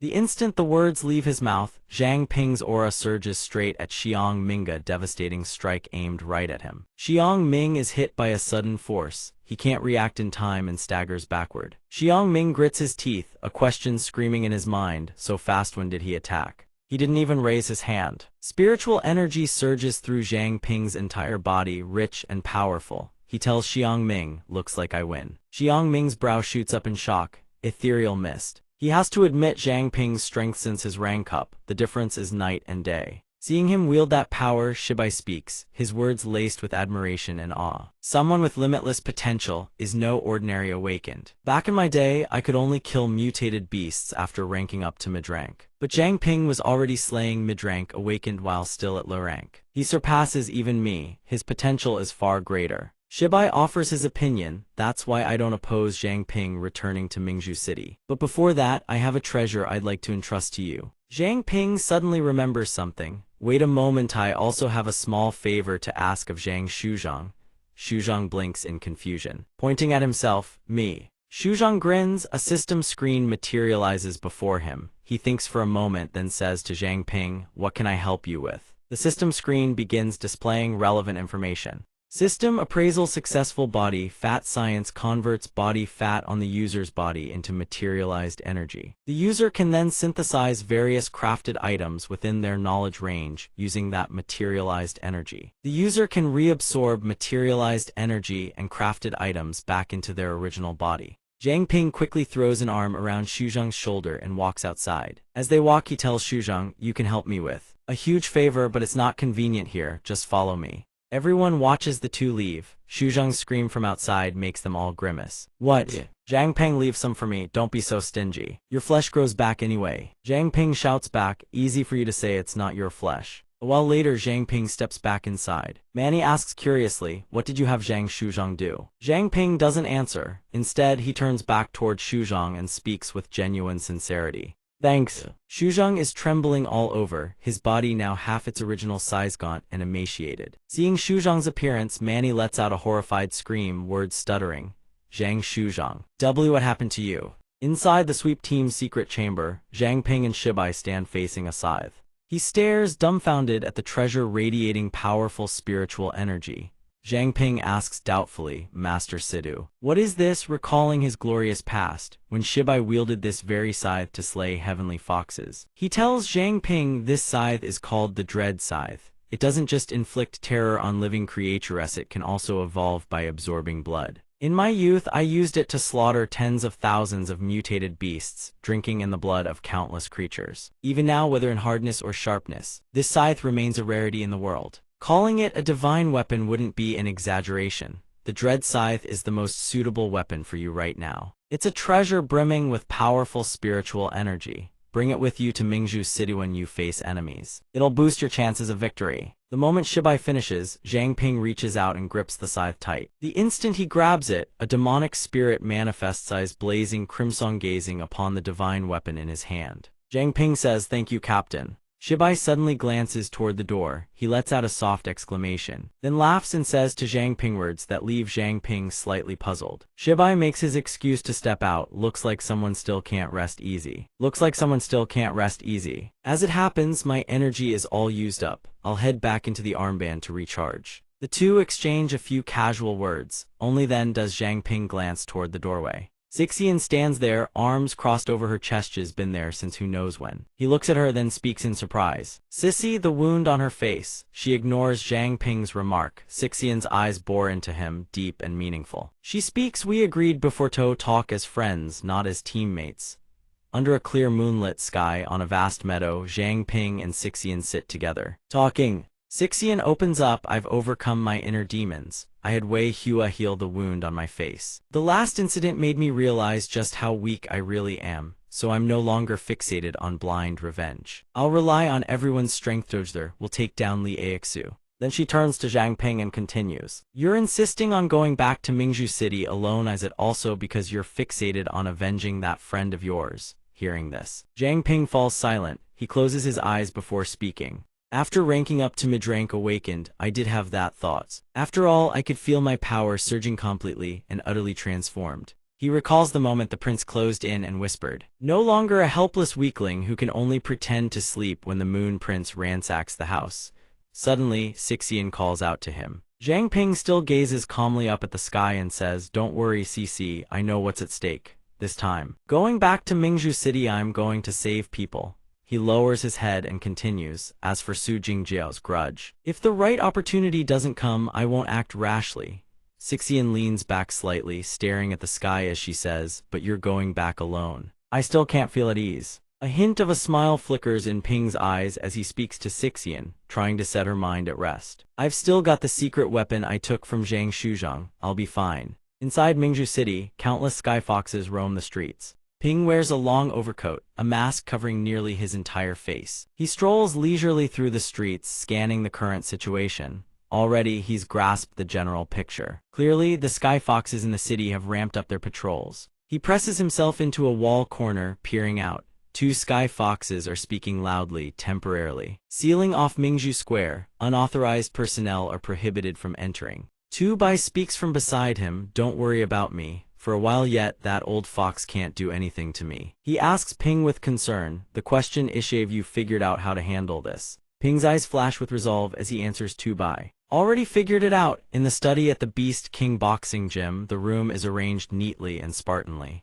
Laxian sits quietly inside. Suddenly, a streak of azure spiritual energy pierces through the door, spreading throughout the room. Ping materializes right before Laxian's eyes. He reaches forward, hastily pulling down his mask to reveal his face, and blurts out, "Master Feng." "It's me." His entire body is wrapped in the dissolved remnants of the divine water physique. Laxian leaps to his feet, thrilled at the sight of him. He says with excitement, "It's Yao brother Zhang Ping. Where on earth have you been these past few days?" "Ever since that day, I've been wanting to thank you in person, but I couldn't find you no matter how hard I tried." Ping waves it off with a laugh. "It's a long story." The two sit down and get straight to business. Ping speaks first. "That's the general situation. I wonder is Master Feng willing to help me?" Laxian folds his arms across his chest. unable to believe what Ping just told him. Lexian says, if what you're telling me is true, the city lord abandoned Mingzhu long ago, and the Sky Foxes are the ones actually in control. It's almost impossible to imagine. A voice from outside suddenly cuts their conversation short. The voice announces, Master, Team Leader Lin of the patrol squad requests an audience. Lexian orders his subordinate, escort him to the reception room. I'll be there shortly. The man accepts the order, then fades from sight into thin air. Ping says firmly, the patrol squad has already been replaced by Sky Foxes.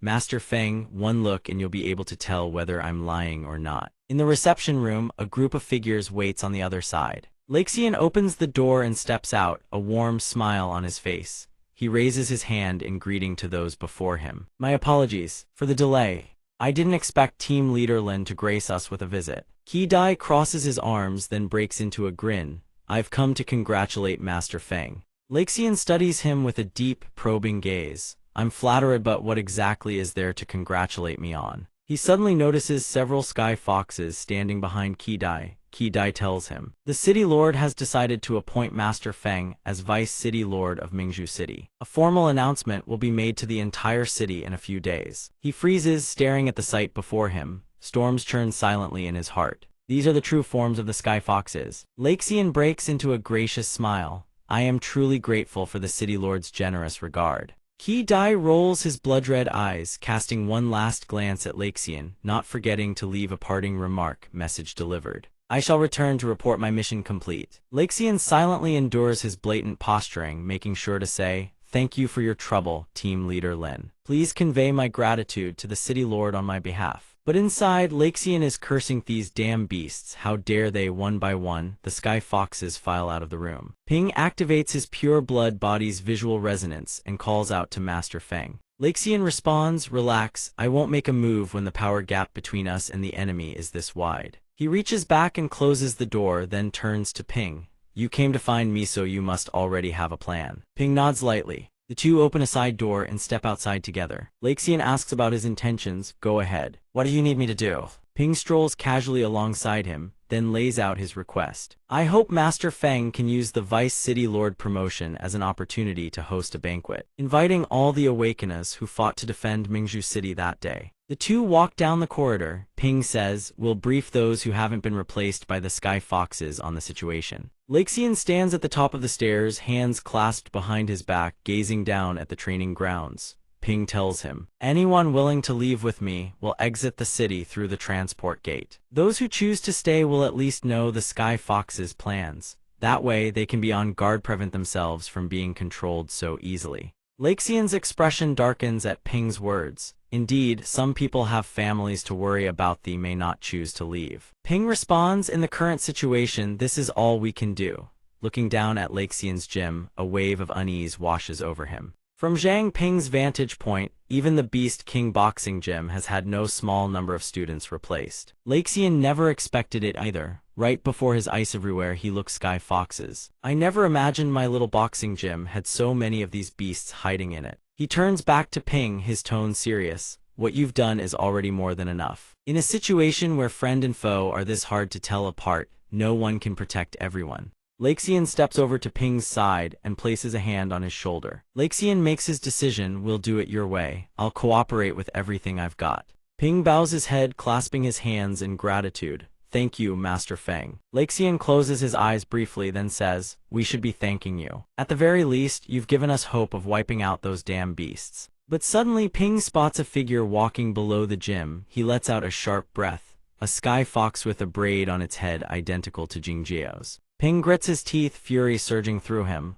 That's the beast that killed Su Jingjiao. Shi Yu stands in the grand hall, her gaze drifting skyward. She speaks to the other two, Qi Dai and Jingjiao. Has anything unusual happened in Mingzhu City recently? Qi Dai bows respectfully and answers, Your Highness, everything has been normal. Only recently, Feng Lexian has been preparing to host a banquet. Shi Yu raises a hand to her face, breaking into a contemptuous smirk. Only just became Vice City Lord and he's already rushing to show off. That Feng Lexian is nothing more than this. Jingjiao steps forward and asks, Your Highness, should we send someone to surveil him? She raises her hand, signaling Jingjiao to stand down. No need, he's just seizing the opportunity to pocket whatever loot he can. A man like him poses absolutely no threat to us. With that, Shiyu lifts a single finger, her face twisting into something sinister. She issues her orders to the two. We should focus on investigating the movements of those rats in the sweep team instead. That takes priority. As Shiyu turns away, the true form of the prince manifests behind her. Its smile sends chills down the spine. Shiyu's eyes flare with a mutated red glow. She orders Qi Dai and Jingjiao, especially that Zhang Ping. Both of them respond in unison.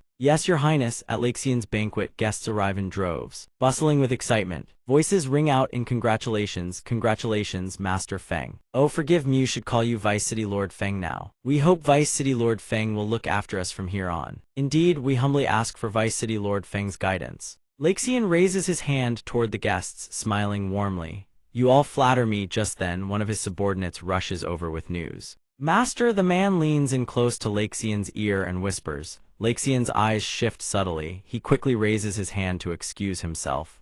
Everyone, please forgive me, I have urgent business to attend to. I apologize for stepping away. A guest steps forward and says, Vice City Lord Feng, please don't mind us. Go take care of what you need to. Laxian turns to the guest with a smile and says, I'm sorry for the poor hospitality. Please make yourselves at home. The enemy saw Lai Xian had business to attend to and spoke to Jing Jiao. Let's go. That Feng Lai Xian is exactly as the prince predicted, as just seizing the opportunity to loot. Jing Jiao looked toward Lai Xian's direction, her eyes heavy with suspicion. Murmurs and whispers rippled through the crowd as Chen Weihua appeared. Jing Jiao clicked her tongue in admiration. That woman's looks were absolutely top tier. Cogditch asked, fancy her. While Jing Jiao stood mesmerized by the beauty, Cockditch turned to Levenot, forgetting to remind her. Take your time then, just remember this place is packed. Walls have ears, forest has eyes. Best wait until after the event's over to make your move. A red glint flashed in Jing Jiao's eyes. Her expression and smile sent chills down the spine. Jing Jiao flashed a smile and replied, yes. Inside Lai Xian's room, Instructor Bai De spoke up. City Lord Feng, may we ask what urgent matter you've summoned us here for? Lai Xian swept his gaze over everyone. Zhang Ping's true body stood directly behind him. Lai Xian addressed the group. I've gathered everyone here because there's an urgent matter to discuss. As for the specifics, it's better to let him explain. The concealment aura around Zhang Ping vanished. He stood in the center of the room and raised his hand in greeting. Hello, Instructor Bai. At that moment, the pureblood body deactivated. Instructor Bai De and another person let out shocked screams. Chen Weihua and the man behind her were also stunned to see his sudden appearance here. A moment later, everyone stood huddled in discussion. One person stood up and confronted Zhang Ping. How is that even possible? The blue-haired man also couldn't help but look puzzled. If what you're saying is true, then hasn't Mingzhu City already fallen into enemy hands long ago? Instructor Bai De stroked his chin. I've had dealings with Lam Cockditch and several members of the patrol squad. Indeed. I've noticed they've been acting rather strange lately. Chen Weihua agreed. That's right. The city lord hasn't shown his face in a very long time either. Lai Xian raised his hand to cover his mouth, coughed a few times, then spoke earnestly. Everyone, please hear me out. Everything is exactly as Brother Zhang Ping described. I've personally confirmed the existence of the Tiancheng foxes. I'll also share with everyone their characteristics and how to identify them. He said these beasts are masters of disguise. Telling them apart is extremely difficult. Right now, among the guests outside, quite a few have already been replaced by Tiancheng foxes. Lai Xian's expression hardened with iron resolve, determination blazing in his eyes. He asked the group earnestly, everyone here has been my friend for years. If you trust Feng Lai Xian as a man, then I beg you lend me your strength. Weihua spoke up, what do you need us to do? Just give the order, City Lord Feng. Instructor Bai De didn't hesitate for a moment, saying to him, of course, Zhang Ping is my student and we've fought side by side before. I trust the both of you.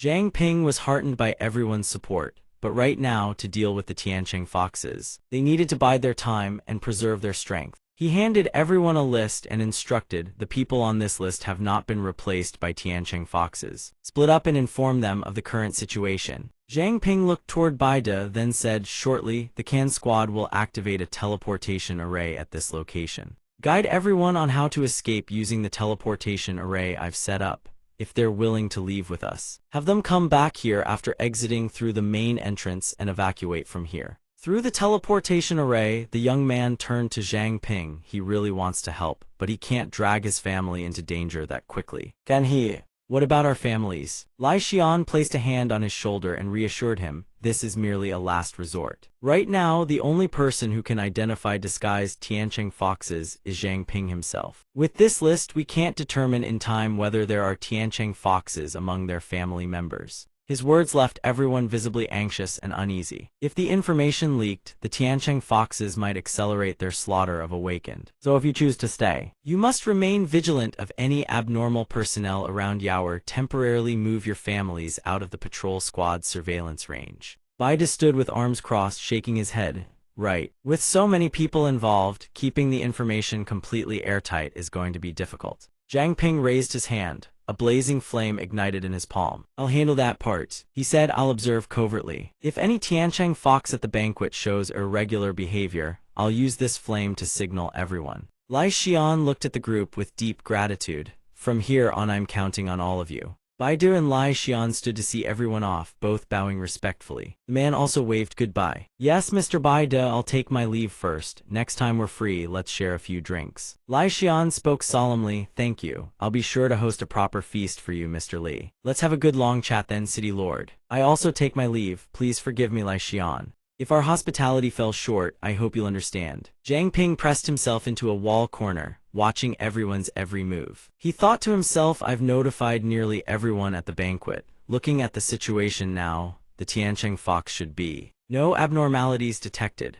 but suddenly Jing Jiao's soul warned him. Zhang Ping, be careful. A sharp alert rang in his mind. Su Jingjia, what is she trying to warn me about? Zhang Ping suddenly spotted something suspicious. Jing Jiao was stalking Waihua. The prince's true form had appeared. Zhang Ping realized it instantly. So that beast has shown up. It had already set its sights on Chen Waihua. Zhang Ping pressed himself flat against the wall, fists clenched tight. He muttered to himself, I need to lure it away. If it catches even a whiff of the plan, everything falls apart. A sudden voice made Waihua jump. Sister Waihua heading back. Waihua turned around. The speaker was Jing Jiao. Seeing who it was, she asked, Oh, it's Su Jingjiao. Is something the matter? Jing Jiao deliberately found an excuse to get close. I happened to see you walking alone, so I thought we could take a stroll together. Is that all right? Of course. Zhang Ping watched from the shadows, a wicked grin forming in his mind. You stinking Tiancheng fox showing up on your own. Perfect. This gives me the opening I need. A voice rang out. What a coincidence. The words cut through Jing Jiao and Waihua's conversation.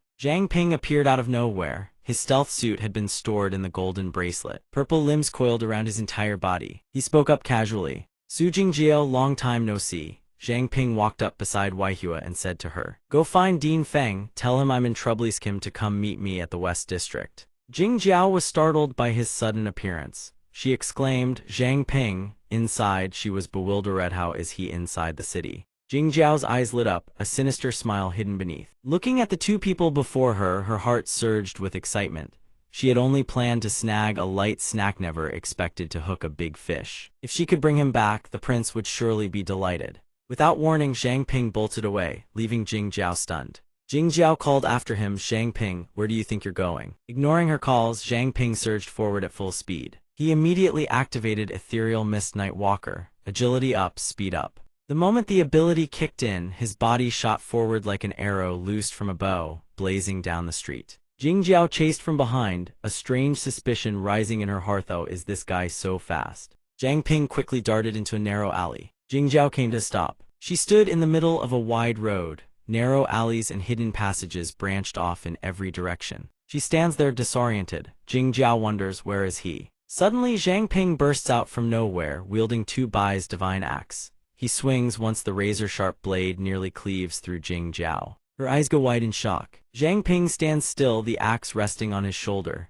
Jing Jiao starts running toward him. Zhang Ping speaks, how long do you plan to keep up the act? Rest assured. Suddenly, Zhang Ping mutates, his eyes turning blood red. He looks like an Asura risen from the depths of hell, here to collect souls. Zhang Ping says to Jing Jiao, I won't let you die too quickly, and I won't disappoint myself. The prince's true body materializes behind Jing Jiao. It speaks, its tone carrying not a shred of contempt, instead, a hint of admiration. It seems the Lord was right. I don't know what method you used, but you can indeed see through my clan's illusions. I recall your ability isn't. Before the words finish, purple arrows imbued with tremendous force shoot from every direction straight at the prince. Shock floods its mind. This is Dark Mist Zhang Ping wielding his divine artifact, fighting the prince with everything he has. Electric sparks crackle from the gem fragments. It thinks to itself, has Dark Mist possessed him? Zhang Ping's divine artifact cleaves across the prince's torso. It lets out a piercing scream. Zhang Ping asks the prince, do you know? Do you know? Before the words even fade, a spectral chain descends from the sky, wrapping around the moon prince. Zhang Ping leaps into the air, commanding the chains to tighten around the prince. Zhang Ping growls through gritted teeth, even though I haven't known her long, it's because of her that I accepted who I am now.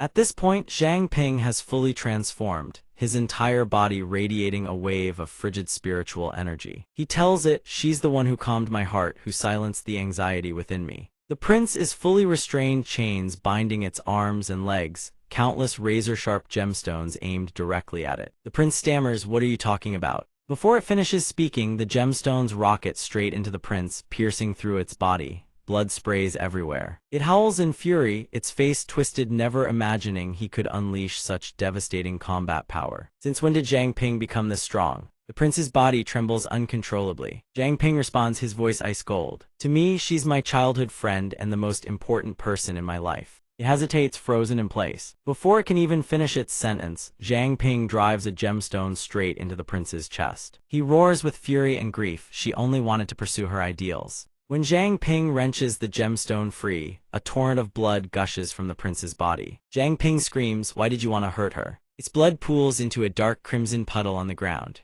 The prince throws its head back, laughing in broken, ragged bursts. It lets out a cold snort, then erupts into laughter. So that's what this is about. Too bad you'll never be able to know the truth. It screams at Zhang Ping. You should have seen the look of despair on her face when she died. Zhang Ping commands his divine artifact, unleashing a barrage of slashes across the prince's body. Blood erupts from its mouth, wounds crisscrossing every inch of its flesh. It screams in agonizing pain. Finally, the prince stammers out a plea, kill me. Jing Jiao's body lies nearby. She looks at him through tear-filled eyes and calls out, Zhang Ping. Zhang Ping reaches out and rips the disguise off the prince's face. It howls in despair. Don't. System Dark Mist 70,100. Dark Mist 90,100. Dark Mist 100,100. Killing intent continues to build on Zhang Ping's divine weapon, growing denser by the second. Zhang Ping's gaze is resolute, yet unmistakably death incarnate. Zhang Ping grinds out each word, I want to kill. Zhang Ping screams, it's you damn fox. Then he channels every ounce of power into a single devastating blow, slashing at the prince, shattering its very soul. He holds Jing Jiao's face skin in his hands, staring at it, his eyes filled with unbearable grief. Suddenly, a woman's voice rings out from behind Zhang Ping. To think you could defeat Moon 26 all on your own. Your strength has improved quite a bit. Zhang Ping stands in silence. He glances back at the person calling his name, Zhang Ping. Xiwu stands with arms crossed over her chest, her entire body radiating a surge of dark power. She sneers condescendingly, I can't believe you actually dared to come back. Got a death wish? Zhang Ping looks up at Xiwu, fists clenched tight, and fires back. What makes you so sure I don't have any tricks up my sleeve? Zhang Ping thinks for a moment of praise, but the system's response comes instantly. System appraisal failed. Appraisal failed.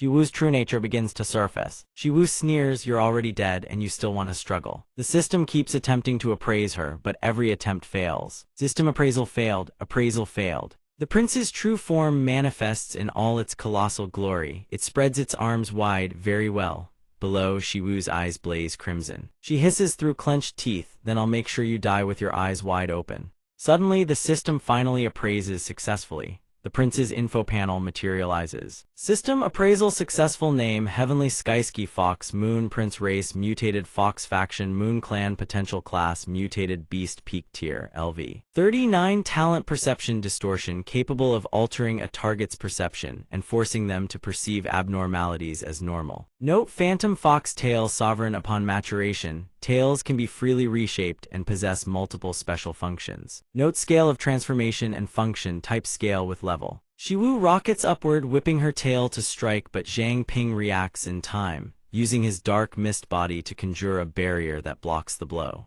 Xiwu's attack hits with such force that the barrier shatters. System Dark Mist Art, enemy combat power reduced by 20%. Zhang Ping immediately summons his weapon to counterattack. He raises his weapon to block the incoming tail and while blocking, screams its name, War Scythe. But the collision of two immense forces sends Zhang Ping flying backward. Panic grips Zhang Ping's heart. His dark mist couldn't even withstand a single hit. Watching Shiwu's massive tails writhing menacingly, he thinks to himself, just as I assessed, its main offensive method is the tails. He quickly shifts into liquid form to slip through the tails while calculating his next move. Pure water body can evade physical damage, so its attacks shouldn't work on me. Shiwu retracts her drenched tails, gazing down at him with utter contempt. So it seems your abilities aren't limited to just one type, are they? She's no pushover either, immediately switching tactics to counter him. Her tails lunge at him. Zhang Ping shifts to blue. He yells, "Damn it." She speaks with disdain. Cute trick, but don't think for a second that'll be enough to get away. No matter how many abilities you have, you can never bridge the gap in our strength. Seeing Shiwu's tail plunge toward his arm, he quickly shifts to water form again. He's thrown into chaos. She's actually dropping her tail to sub-zero temperatures to freeze his pure water body.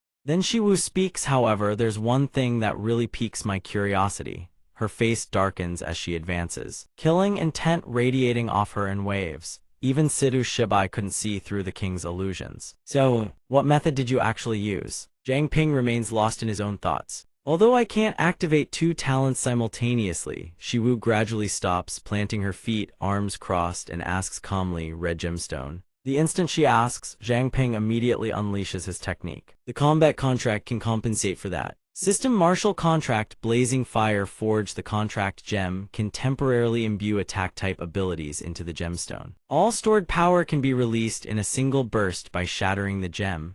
Dust and smoke engulf the silhouette behind Shiwu. She speaks. Mere parlor tricks. Shiwu turns her head. That actually helped you slip outside my range. How come you don't keep going?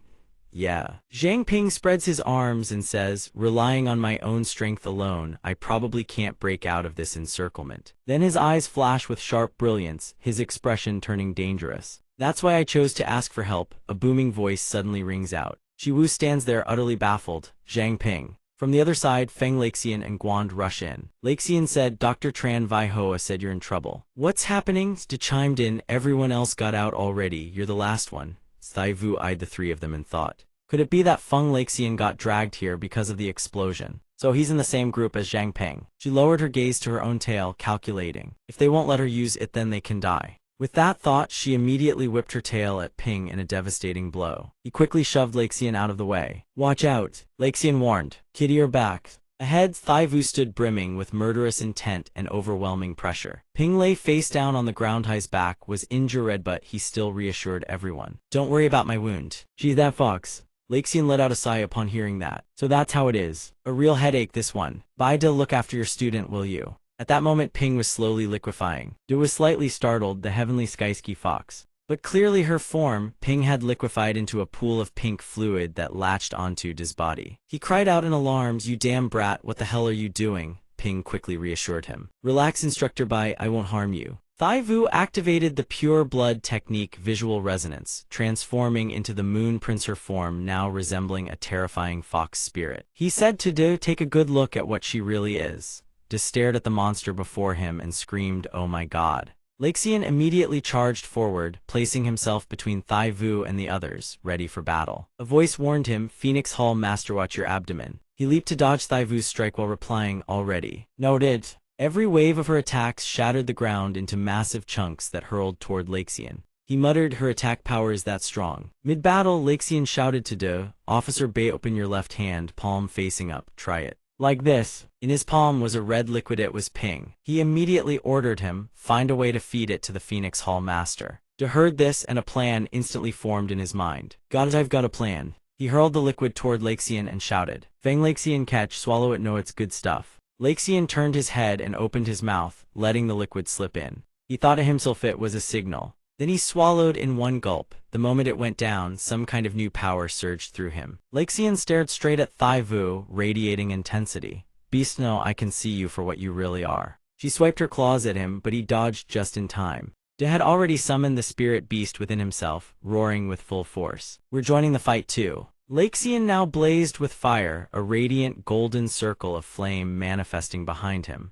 "Damned beast, pay for the lives of my students." Deactivated the art of practical cultivation frenzy battle form war lion morph, transforming into a lion-headed, human-bodied warrior. Laxian activated the Scarlet Phoenix immortal body sun flame form, erupting in blazing fire. Ping's voice rang out. Phoenix Hall Master, what you just swallowed was my blood. It'll temporarily let you see through her true form, but the effect only lasts a short while. Laxian responded calmly. That's enough. Laxian and Da charged at Thai Vu together. In her mind, she was utterly baffled. Laxian had nearly reached her just moments ago, and her head was already swirling with confusion. Why could they all suddenly see through her illusion? Could it be that brat Zhang Ping's doing? She whipped her tail to knock Laxian back, seething inwardly how infuriating. Thai Vu had now morphed into a mutated tree, her eyes gleaming with a blood-red light. Forget how he did it, she snarled, her entire body radiating an eerie, monstrous energy. Just kill them all. Thai Vu summoned one of her subordinates. Moonlight, wake up, time to work.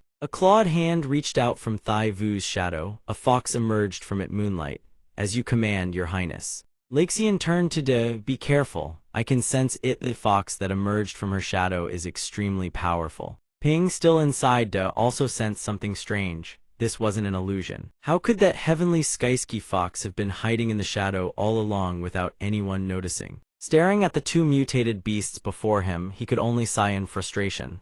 Damn it. In pure blood form, I can't use appraisal. What is that fox's actual power level? Ping separated from Da's body and said to Laxian, Phoenix Hall Master, these are the last few snake scales I have on me. He replied, but even in sun flame form, I'll still have a hard time fighting them both. He placed a snake scale on Laxian's palm. Hall Master, trust me, I guarantee we'll all make it out of Mingzhu City alive. Laxian gave his orders, you two just buy me some time, that's all I need. He then placed the snake scale in his mouth. Since he'd said as much, his body temperature immediately surged to 4000 CVIT, SDR, and AGI all spiked upward. We're putting our lives in your hands. With that, he charged straight toward the two mutated beasts. Stake one out first. The fox lunged at Da, starting with you. It attacked him relentlessly, but he dodged every strike. Finally, both locked in a grapple to seize the upper hand and hurled the fox away. Unfortunately, the fox had already clawed several gashes across his chest. The fox immediately assumed a defensive stance, ready to pounce again. Ping, still inside him, said, Instructor, let me heal your wounds. Looks like that fox can use your own shadow to attack you. The blood from his wounds floated out of his chest. He acknowledged got it. At that moment, Laxian charged straight at Thai Vu. He attacked her while simultaneously trying to devise another plan. Taking hits like this isn't going to work. An idea struck him and he shouted, Old. They execute the 31 tactic. 1 lures the enemy, 3 unleash divine power. Da responded immediately, understood. The fox was attacking Da from every direction. He fought it while taunting. That's all you've got and you think you can kill me. You'd make a decent back scratcher, not bad on speed, but your power's pathetically weak. Having heard enough, the fox snapped at it, lunged at him with a furious shriek. Then it crouched low and drove its fangs deep into Da's abdomen. The sudden, vicious strike to his weak point made him cough up blood. In that instant, he grabbed the fox's face. Got you, Da roared, channeling every ounce of strength and hurled the fox by its head. He threw the fox toward Laxian and Thai Vu's battlefield. He shouted, Hall Master. Da's shout distracted Laxian for a split second. Thai Vu's tail pierced straight into his chest. Seeing her own subordinate hurled at her, Thai Vu was momentarily stunned. Laxian seized the moment and unleashed the Beast King Ultimate Art Primordial Chaos Unity Chi upon them. A massive explosion erupts instantly. Dust and smoke billow out, blocking everyone's sight. Ping separates from Da's body. This is the moment. He hands the two of them a pre-charged contract gem from Shuzhang, then instructs, hold onto this. When the time comes, grip it tight. Ping clutches the blue gem in hand and calls out, Shuzhang, preparations complete, ready to deploy. The other two respond in unison, roger that. Then he shouts, launch. All three are catapulted skyward into the open air. It catches Lai Xian, and to completely off guard, a spike of fear shoots through them. Blasted upward without warning, Da immediately starts cursing at Ping. You little punk, if you're gonna pull a stunt like this, warn me first, I wasn't ready for that. Lai Xian, on the other hand, is absolutely thrilled. Da peers down from high above and makes a rough estimate. With this much distance, we should have shaken them off for sure. Ping separates from Da's body. The earlier battle has taken its toll. He coughs up a mouthful of blood. He mutters to himself, using the pure blood body to heal drained way too much energy. I can barely hold on. He tosses the gem toward the two of them and says weakly, this gem will guide you both to the base. Before he even finishes, his body plummets in freefall. Da blurts out, that damn kid. Lai Xian shouts after him too.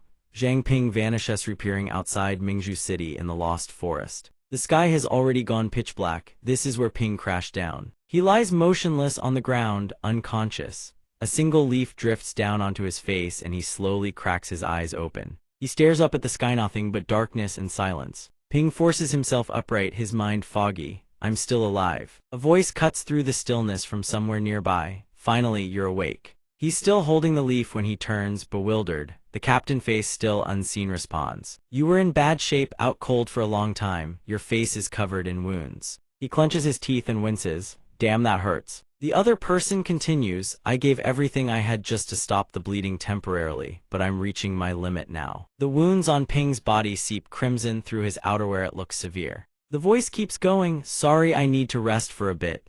Ping struggles to sit up, his voice strained. Captain, don't apologize. If not for you, I'd already be dead. Just rest easy, Captain. I need to contact headquarters right away. He picks up the blue gem to send a transmission. Headquarters, this is Zhang Ping. If you receive this, respond. Silence, no one answers. The only reply is the wind rustling through the trees. Sensing something is wrong, Ping accepts his fate. Looks like he'll have to rely on his own body alone. Inside a small cave, a faint glow flickers to life against the pitch-black backdrop of the forest. Ping has built a small campfire for warmth. He's bandaging his own wounds as he speaks. Even though the pure blood body can selectively target others for healing, it can't heal myself. So it's the classic case of a doctor who can't cure himself, huh? He grits his teeth and wraps the bandage tight, thoughts racing in his head. My offensive reserves are completely drained. If a mutated beast shows up right now, I'm in serious trouble. At least this cave seems safe enough. I'll stay here and recover for now. System inventory status: flame storage 2300. System mist storage below 100. Lost in his thoughts, Ping accidentally drops something. A stone-like object clatters to the ground. This forest is incredibly complex. Even by tomorrow, in my current state, finding the way out would be nearly impossible. I can only hope my teammates find me soon. Ping's gaze drifts to the object that just fell. It's To Tinjayo's hairpin. Staring at the hairpin, memories flood back. Every battle, every brush with death he survived. Her name echoes in his mind again and again, To Tinjayo. He grips the hairpin tight, trembling, biting down on his lip. After everything I've been through, I finally avenged you. So why don't I feel any joy? Frustration boils over. He slams his fists into the ground again and again, choking back sobs. I told myself it was all for you, but in the end, it was just my own obsession. His hands are bleeding now. He sets the hairpin down, unable to stop blaming himself. I preached about justice, but deep down, I was chasing worldly glory. He kneels on the ground, his expression twisted with bitterness. What good is revenge now? The dead can't come back to life. Not even the greatest healer in the world could change that. His eyes fall on the hairpin lying on the ground and suddenly, a thought sparks. Wait, could I actually bring To Tinjayo back? He remembers how S-letter 1EAFC clung to his neck, overjoyed. Back then, I used the pure blood body to heal Sister Chuangit, regrew her severed arm. According to Senior Chen Ming, the new arm was in excellent condition. Sister Chuang showed no rejection response. It even looked virtually identical to the original. Ping recalls the time he inhabited Lai Xian's body, his mind racing through possibilities. And when I took over the Phoenix Pavilion Master's body, I discovered I could replace the vital organs inside to sustain his life. If my reasoning is correct, I might be able to resurrect To Tinjayo. With that thought, he reaches out and touches Tinjayo's skin lying on the ground, channeling internal energy into his fingertips. The pure blood body's healing is only limited to its designated targets. But right now, all that remains of To Tinjayo is a single layer of skin.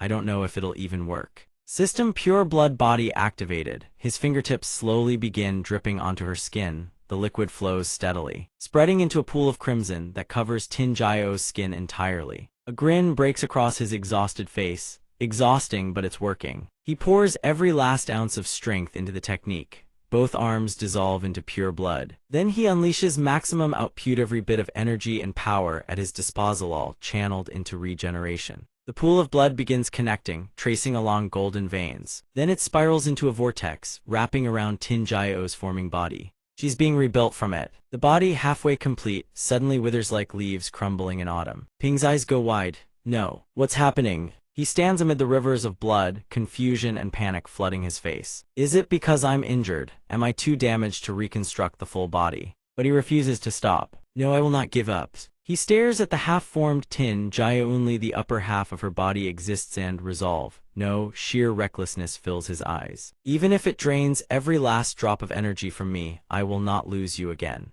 Scene shift Lai Xian and his current situation. The two are still soaring through the sky, the light has already faded to dusk. Lai Xian senses something off. Something's wrong with this trajectory. Prepare for landing. Du responds beside him, Roger. Lai Xian releases his grip and drops. Du follows suit. Moments later, the two are fast approaching the ground. Their feet touch earth, they are safe. Du brushes himself off, grumbling. That kid is absolutely unreliable, seriously. A group of people are already waiting there. Xiang Ming steps forward to greet them. You must be Senior Feng Laxian and Senior Bai De, correct? Xu Zhang sees the two and immediately triggers the recall technique, reverting the flight gear. Xiang Ming continues, we've been waiting here for quite some time. After recalling the flight mechanism, Xu Zhang returns to his stocky, well-fed frame. He introduces himself with an embarrassed grin. I honestly have no excuse for that. When I received Zhang Ping's signal just now, I recalled the gear immediately and didn't think about the landing situation for you two. His face flushes red as he bows awkwardly. I sincerely apologize for the rough welcome, seniors. Lai Xian throws an arm around his shoulder and laughs. A little turbulence like that, not enough to scare us, but if it were anyone else. Hard to say. This kid still has a lot of room for improvement. Xu Zhang stammers, of course, absolutely. Sixian, who has been standing by silently, finally speaks up. Where's Zhang Ping? He didn't come back with you too. Du finally speaks up. I was just about to tell everyone, here's what happened. Du explains how Zhang Ping fell into the forest. He then offers his analysis of the situation. The terrain in that area is extremely complex. Most people who enter never come back, that's why they call it the Lost Forest. The two of us have no sense of direction whatsoever. If we'd blindly charged into the jungle to find Zhang Ping back then, we probably wouldn't have made it out ourselves. Chen Ming ponders for a moment, then speaks up. The Pooh. RGE Squad's badge has a positioning function. Once we enter the forest, we can find our way back at any time. Liu Sixian responds immediately. I'll go. Feng Laxian chimes in as well. I'm going too. Zhang Ping's injuries can't be ignored. I bear responsibility for this too. I bear responsibility for this too. Then he turns to De. Bai De, go treat your wounds first. De lowers his head hesitant, but Laxian quickly reassures him. Don't worry. My wounds are already starting to recover, Thier, just a bit slower than during the day. The mutated beasts in this forest can't hurt me. Ming speaks up, then it's settled. Liu Sixian, Elder Feng and I will go find Zhang Ping and Fatso. You lead Elder Bai back to base. Zhang hears this and blinks. Me. That's great. But the young man shakes his head vigorously. No, that's not right. He snaps to attention, raises his hand in a crisp military salute, and vows to complete the mission. Ming pushes up his glasses and smiles with satisfaction. Good, very good. Meanwhile, elsewhere inside a cave, the sky outside has already brightened. Labored breathing echoes within. Zhang Ping is still grinding away at incantations, trying to reconstruct Su Jingjiao. No good, still not quite there. System Pure Blood Body upgraded to intermediate rank. Growth value 45 stars. His eyes widen in surprise. Watching Jingjiao's form grow more and more complete, he thinks the skill leveled up at just the right time. This time, it has to work. A moment later, something happens. Smoke billows everywhere. He covers his face, coughing through the haze, wondering, did it work? He forces his tear-streaked eyes wide open and freezes in absolute shock. He stammers, oh. After countless attempts, Su Jingjiao finally stands before him. She wears nothing but a thin sweater draped over her shoulders. She raises a hand and waves. Long time no see. Zhang Ping rises to his feet, utterly bewildered. Su Jingjiao. He can barely choke out the words. That's great, so great. Then his entire body collapses, every last drop of his strength completely drained. Jingjiao cries out his name and catches him before he hits the ground. She holds him close, her voice trembling with worry. Are you okay? He answers weakly, I'm fine, just a little tired. Jingjiao gently lays his head on her lap, then scolds him with a soft sigh. You're still as reckless as ever. Always throwing yourself in head first, just like before. Ping murmurs a quiet reply, his heart overflowing with contentment. If I hadn't been reckless, maybe none of this would have happened today. He's glad, truly glad, hate that gemstone back then. Jingjiao answers tenderly, I know. You've been working so hard this whole time. She recalls every time he visited her, every battle he fought, even when the academy looked down on him. Even when they told him to go plant rice instead. Even when he faced enemies far beyond his level, through it all, he never stopped moving forward. Jingjiao gently strokes his hair and says softly, seeing how much you've grown today and knowing you've found so many incredible teammates. From the bottom of my heart, I'm truly happy for you. Promise me you'll cherish them even more. Ping has already drifted off to sleep on her lap.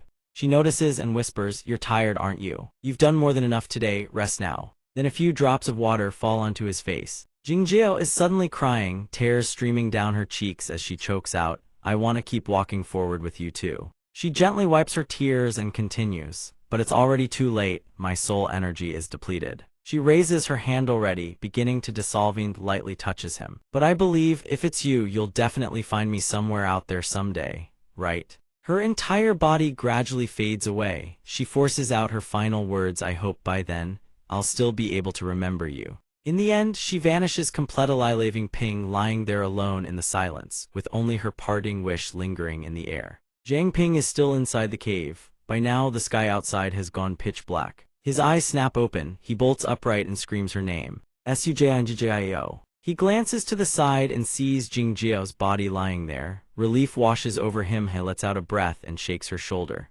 "Wake up. You'll catch cold sleeping like this." Jingjiao's body rolls over from the force, revealing wide, hollow, lifeless eyes staring at nothing. Ping falls backward in horror, stammering, "Cold, she's so cold." He shakily raises his finger to her nose, checking for breath. No breathing. Ping completely snaps. A terrifying torrent of mana erupts from his body. He screams, "What the hell?" Staring at Jingjiao's motionless body, he refuses to accept the truth. "You were just talking to me, weren't you?" But no matter how desperately he screams, Jingjiao's expression doesn't change. She's nothing but an empty shell now. After a while, Ping sits frozen before her body, his mind racing.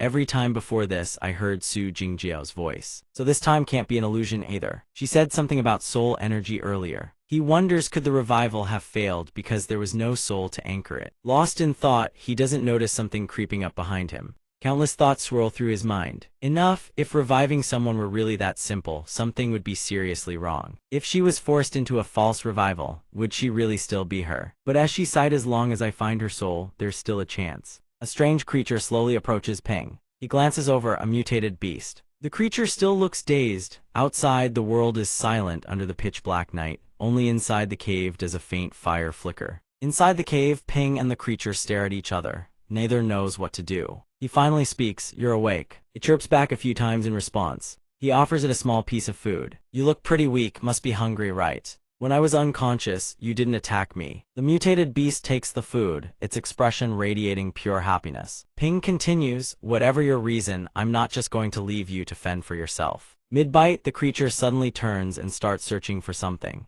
Ping understands immediately. "You're wondering where she went." The mutated beast scurries around the cave, searching for Jingjiao. He says softly, "She's sleeping soundly right now. She's resting in a quiet place inside a bracelet space." He looks at the creature and adds, "Judging by your size, you must have just been born." The creature brings the small piece of food back to Ping. He mutters, "I guess you don't even have a concept of death yet, huh?" Ping points at himself. "You want me to have this?" He thinks this is the first time I've ever encountered a mutated beast this friendly. He remembers lying on Jingjiao's lap with his eyes closed, ears still catching every word she said.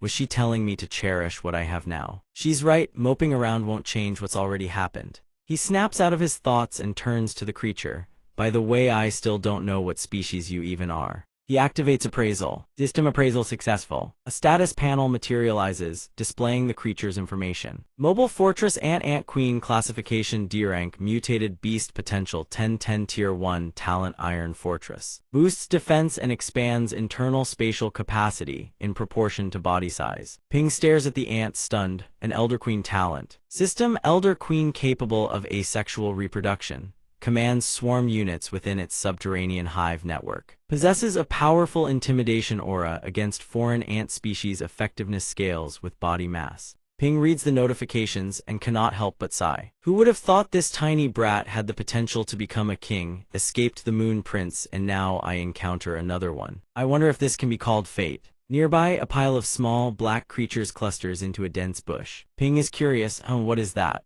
He uses the appraisal technique. The notification panel flickers appraisal successful. Within the bushes is another type of ant. Black Mountain Carpenter Ant, a level 5 mutated beast with 1-star potential. Black Mountain Legion spiky armor, high defense, potent corrosive acid. The swarm shares information and marches in unison.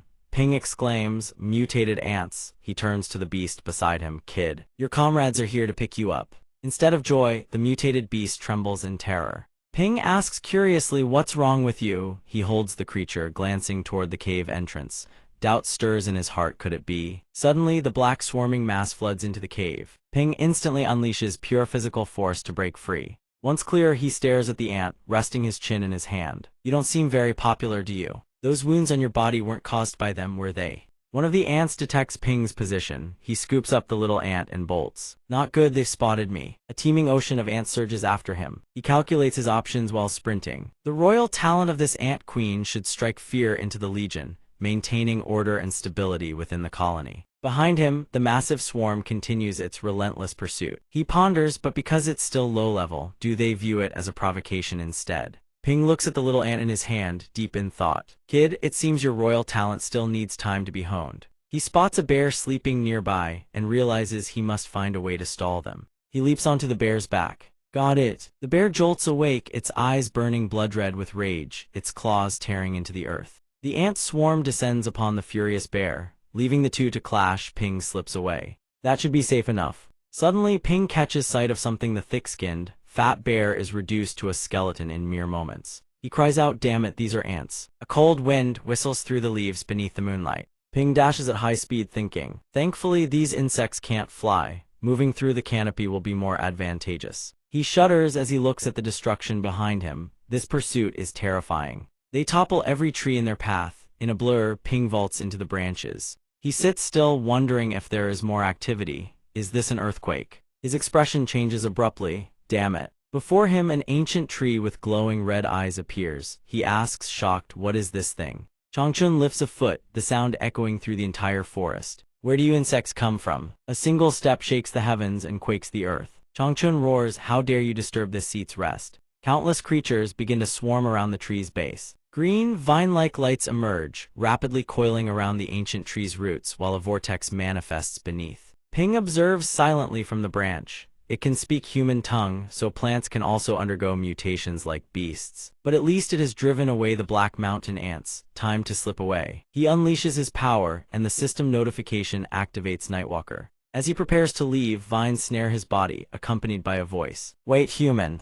Changchun leans down, red eyes burning. "Don't be in such a hurry to leave." Ping worries his stealth has been compromised. He stands still, observing. Even his missed Nightwalker was detected. This tree man is clearly on a much higher level. Appraisal failed. The system keeps pinging, "Appraisal failed." The ancient tree laughs kindly. "Little friend, do not worry. Now the system notifies appraisal successful. Name Yi Changchun, race human, silent 1, status awakened, level 35, peak talent, super plant mutation, body can transition into plant form, possessing various botanical abilities. And it will continue to evolve indefinitely with age. Changchun explains, "Only after being awakened by those ants did I notice you. It has been a long time since I met a living person, so I am a bit excited." Ping observed in silence. "Silent one, every fallen one I have met was a lunatic. Why does this one seem so dense? This tree man seems quite friendly." He stammers in response. I'm just passing through." He thinks, "Regardless, I cannot leave now. Talking to him might not be harmful." Changchun sits down, one large, one small, as they converse. "Little friend, where are you from?"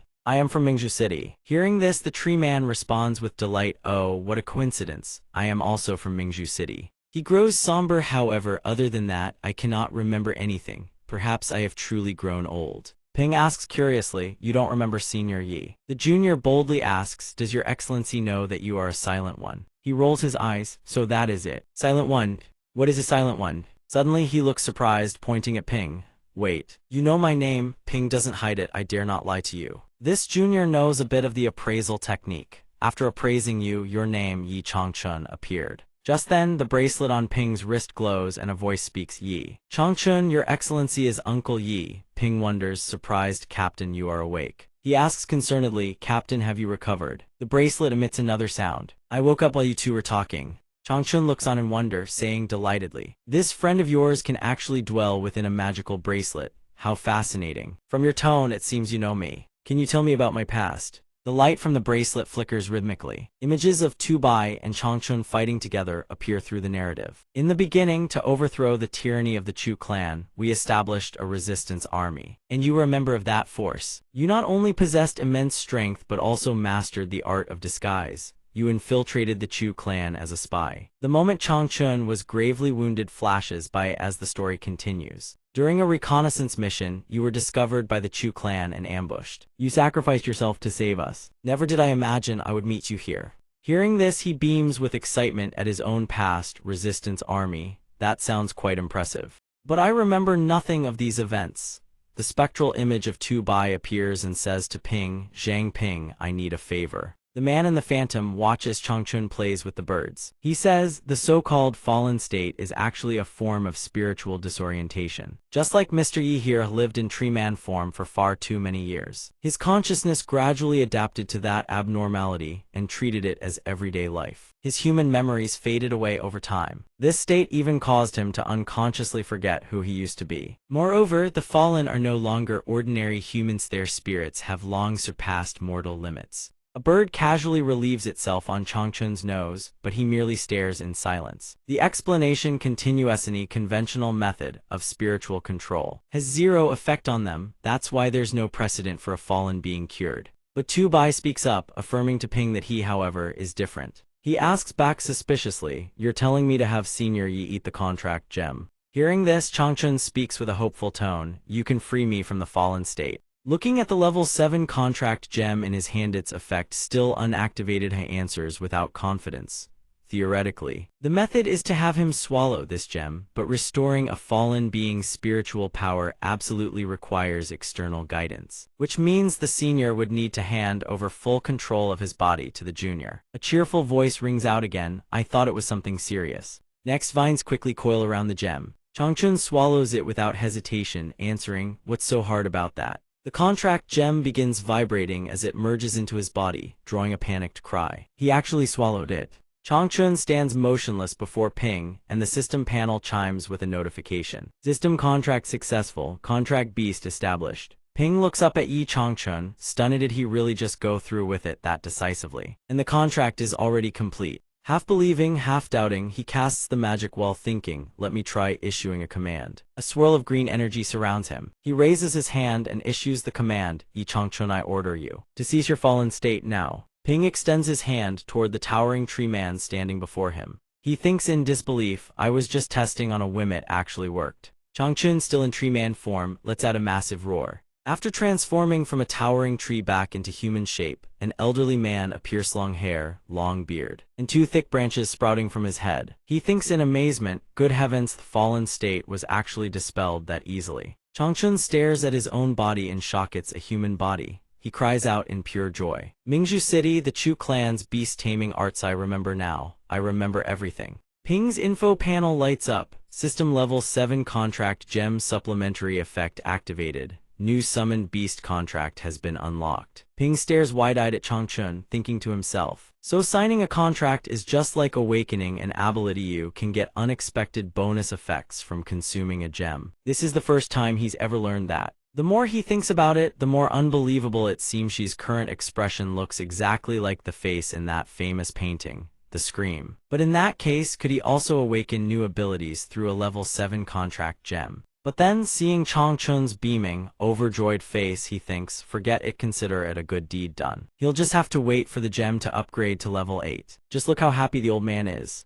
Overjoyed at returning to human form, Changchun turns to Ping, suddenly remembering, "I still don't know your name, young friend." He answers, "My name is Zhang Ping." Hearing this, Changchun rummages through his clothes and says, "Zhang Ping, the one who can dispel the fallen state, and yet that name sounds rather modest." As he finishes speaking, Changchun pulls a seed from his robes, surrounded by black-purple flames. He says, "This old man has lived in the wilderness for years. I have nothing on me worthy of repaying you. If you don't mind, please accept this." This thing seems to possess characteristics of both the living and the dead. I found it interesting back then, so I kept it. Changchun's weathered, sun-darkened, bony hand extends a strange object before Ping. The moment you see it, you're so shocked you break out in a cold sweat. This is an ethereal mist essence. System appraisal initiated. Almost instantly, another chime system appraisal successful. The speed of the appraisal catches Ping off guard, wonders if it's because of the previous appraisal. But this time the process went impossibly smooth. He holds the crystalline orb in his hand,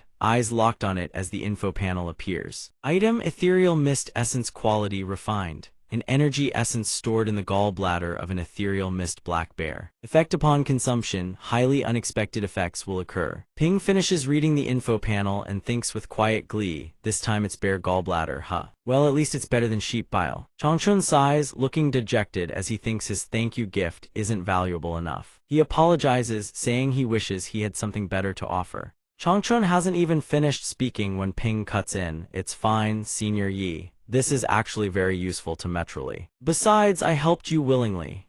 After answering, Ping gazes down at the essence in his hand, breaking into a nervous sweat. He recalls what CC said before, that creatures of the nether are essentially parasitic in nature. As long as they don't take over your consciousness, it shouldn't be a major problem. Ping suddenly remembers the image of him and Sixian fighting Prince Yue together. Ping thinks, with that experience under my belt, I should be able to handle it now. Besides, even a beginner-level ethereal mist couldn't harm Prince Yue. So if I want to defeat it, I still need to get much stronger. He squeezes his eyes shut, opens wide, and pours the entire ethereal mist essence down his throat. Let's do this. The moment he swallows, his power surges violently. He plants his feet and screams as black-purple energy erupts around him. The agony of absorbing the ethereal mist essence contorts his face in pain. He cheers himself on. I can do this, I can do this. Suddenly, where Ping stands, a pillar of black-purple energy crashes down and flashes white-violet. Once the absorption is complete, Ping gasps for air, exhausted. System Ethereal Mist Essence successfully absorbed. System Ethereal Mist Body Beginner upgraded to Ethereal Mist Body Intermediate. Body reinforced with Ethereal Mist properties. Fury absorption added. Current ethereal mist reserves 199,300. Ping raises his right arm, testing the new power. A massive black-purple flame-like energy blazes to life in his palm. System enhancement values updated. Level increased to level 13. Contract gem upgraded to level 9. Ping stares at the flame and thinks, just like last time, 3 levels in one go is absolutely insane. And the gem upgraded too. Changchun's jaw drops, he can't believe it, and blurts out, Mingzhu City has truly produced a prodigy. Who would have guessed that thing was actually meant to be eaten? Ping thinks in response, maybe because I'm the only one who ate it and survived. Changchun points down at the ground. With a grin, he says, old brother Du, you've been watching for a while now, still not planning to come out. This blindsides Ping, throwing a massive question mark over his head. From beneath the ground, 2 eyes suddenly appear, and an annoyed voice speaks up. You trust people way too easily. Ping turns to look at a boulder with a human face. He nearly jumps out of his skin, screaming internally, Holla, there's another one hiding out here. Changchun sees his reaction and bursts out laughing. They're just a pile of old bones. What's there to be afraid of? But old brother Su, do you really intend to stay fallen forever? The old brother replies with undisguised contempt, fallen or not, what does it matter? Our lives right now are perfectly carefree as they are. Hearing his old friend's words, Changchun falls into deep thought. He sighs, seems like you've forgotten quite a few important things too, haven't you? The old brother hears this, and his face freezes in shock. Changchun continued, do you truly never wish to see your family again? Suddenly the stone stirred and a question rang out. My family. The stone stood up. The system immediately issued an appraisal notification. The stone rose to its full height, its voice tinged with sorrow as it spoke of family. Meanwhile, the system fired off 2 consecutive appraisal failure notifications. The appraisal failed twice in a row. Only on the 3rd attempt did a success notification finally appear. The stat panel materialized: name Su Kingba, race human, status fallen, stamina none, growth value none, tier peak level awakener 3 years. Talent Super 8th variant. Body capable of merging with inorganic matter in nature and absorbing inorganic substances. Characteristic unable to merge with objects smaller than itself. Ping finished reading the stat panel, then turned to address Su Kingba. From below, Changchun shouted, jabbing a finger at Kingba. You. Look at yourself, what kind of human have you become? He looked up from below and muttered, I feel like I've heard that name somewhere before. The image of an old man materialized. Ping's bracelet chimed in, it's no surprise you've heard of him. He was one of the founders of the investigation team and a legend in Mingzhu City. But he disappeared years ago. I never expected him to turn up out here in the wilderness. He furrowed his brow and questioned himself, 2 senior figures ending up in the same wilderness, could that really be just a coincidence? Changchun stroked his beard, gazed at the sky, recalled the events of the past, and began to tell Ping his story. Back then, the Chu clan beat me half to death and threw me beyond the city walls. I had no choice but to turn myself into a tree to heal my wounds. Over time, I ended up looking like what you just saw. At the time, you were still just a kid, so I don't think the two events are related. King Bahef knelt to the ground, spreading his hands to lift Changchun up. He touched his old friend's face and said, I never imagined that boy from back then would grow up and build a family. When I first met him in the wilderness, he used to tell me about his adorable granddaughter from time to time. Ping was stunned, his eyes widened as he muttered inwardly granddaughter. He rested his chin on his hand. Is that so? Oh, so that's how it is. Changchun noticed Ping's expression and asked, young friend, what's wrong with you? Ping raised his right hand. A wisp of white smoke drifted out. He asked, I wonder if the senior recognizes this. Kingba's eyes went wide. He looked down. It was the soul of his granddaughter Jingjiao. Ping continued to ask, is this person not? Suddenly, a man appeared with a grin that looked rather sinister, his face darkening as he said, Dad's here. Everyone's waiting inside. From somewhere, a thought surfaced. Was he calling out to me? He saw a girl sitting on a bed, cradling a chubby baby in her arms. She heard the voice from outside. The girl called out, she just woke up. That stream of thought surfaced once more. The girl holding the baby leaned close to the infant's ear, pointed outside, and whispered, Jaya-Ado, Grandpa's here to see you. The stream of thought continued. Perhaps it came from the baby's mind. A thought echoed through her head. Who is that? The questions kept spiraling. Inside the little one's head, frustration bubbled up, not knowing who she was. A deafening scream rang out. Kingba clutched his head and let out a terrifying roar, making Changchun freeze in fear and call out his old friend's name. Then he stood wide-eyed, pointing at the soul of Jaya-Ado standing there, and stammered, How is this girl? Kingba collapsed, his hands slamming into the ground as if dazed. Then he cried out, Who is she? Who is that girl? A flood of thoughts surged through the old man's mind. Chu clan, beast taming, Xiang the ghost, Mingzhu City investigation team, family. The one who must never be forgotten. He was pulled deeper and deeper into those words until he couldn't help but scream, Who am I? Witnessing him like this, Ping spoke up, If this continues, he'll completely lose himself. He turned back and said, Young friend Zhang, think of something fast. Ping appeared to think. Just moments ago the contract gem had just leveled up, but he hesitated. Once a contract is formed, new abilities can't be unlocked. Suddenly, a sparkling blue gem materialized in his hand, surprising even himself. He muttered, What was I even thinking about? Right now saving him is all that matters. With that thought, he hurled the gem toward Elder Su and shouted, Senior Su, swallow this. I'll help you dispel the fallen state. Sensing danger, Kingba screamed in panic and swung his arm, swatting the gem away with such force that it sent Ping flying. Changchun outside could only cry out, Young friend Zhang. Kingba's voice rang out again. You're all trying to deceive me. This time he roared at the top of his lungs, Ma Bin, you won't get your way. Get the hell out of Mingzhu City. He emerged from the darkness, his eyes glowing an eerie blue, his presence terrifying enough to freeze the soul. Seeing the scene unfold, he helped Ping to his feet and shouted, Enough. Open your eyes and look clearly. There's no Ma Bin here like the one you keep talking about. This is your granddaughter, she's your family. Ping spoke up, trembling, pleading, Senior, please come back to your senses. Under Kingba's razor-sharp gaze devoid of any warmth, stared at Jaya-Ado's soul and murmured,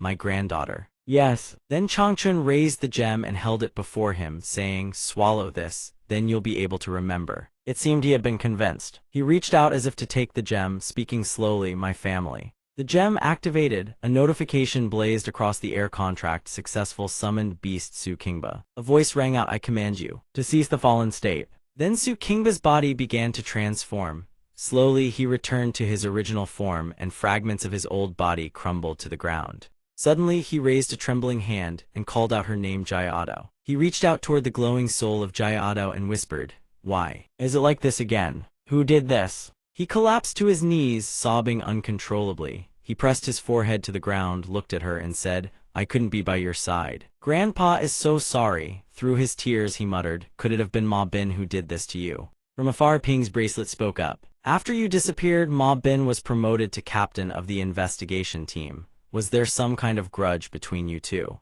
Hearing this, Kingba bellowed, Grudge? That's putting it mildly. He's a man of the Chu clan. How could they let him become captain? He slammed his fist into the ground in fury and roared, Damn it, he got his way. Not only Mingzhu City, even the person most important to me I couldn't protect. Faced with this, Ping spoke up, No wonder such a massive crisis hit the city, and the patrol squad did nothing. I had my suspicions, but I never expected the Chu clan to be behind it every single time. Hearing this, he could only stand there with wide eyes, completely lost. Then Ping continued before they couldn't capture Chen biting. Could there be a next move? Changchun spoke up, young friend Zhang, what are you two talking about? I can't make heads or tails of any of it. Ping explained, although you two have only just recovered your memories, I have to deliver some bad news. Mingzhu City is in dire straits right now. Then he slowly recounted everything to the two of them. It went like this: in the way to the rescue mission, I was gravely wounded. I had no choice but to hide in this forest to recover. Then he continued.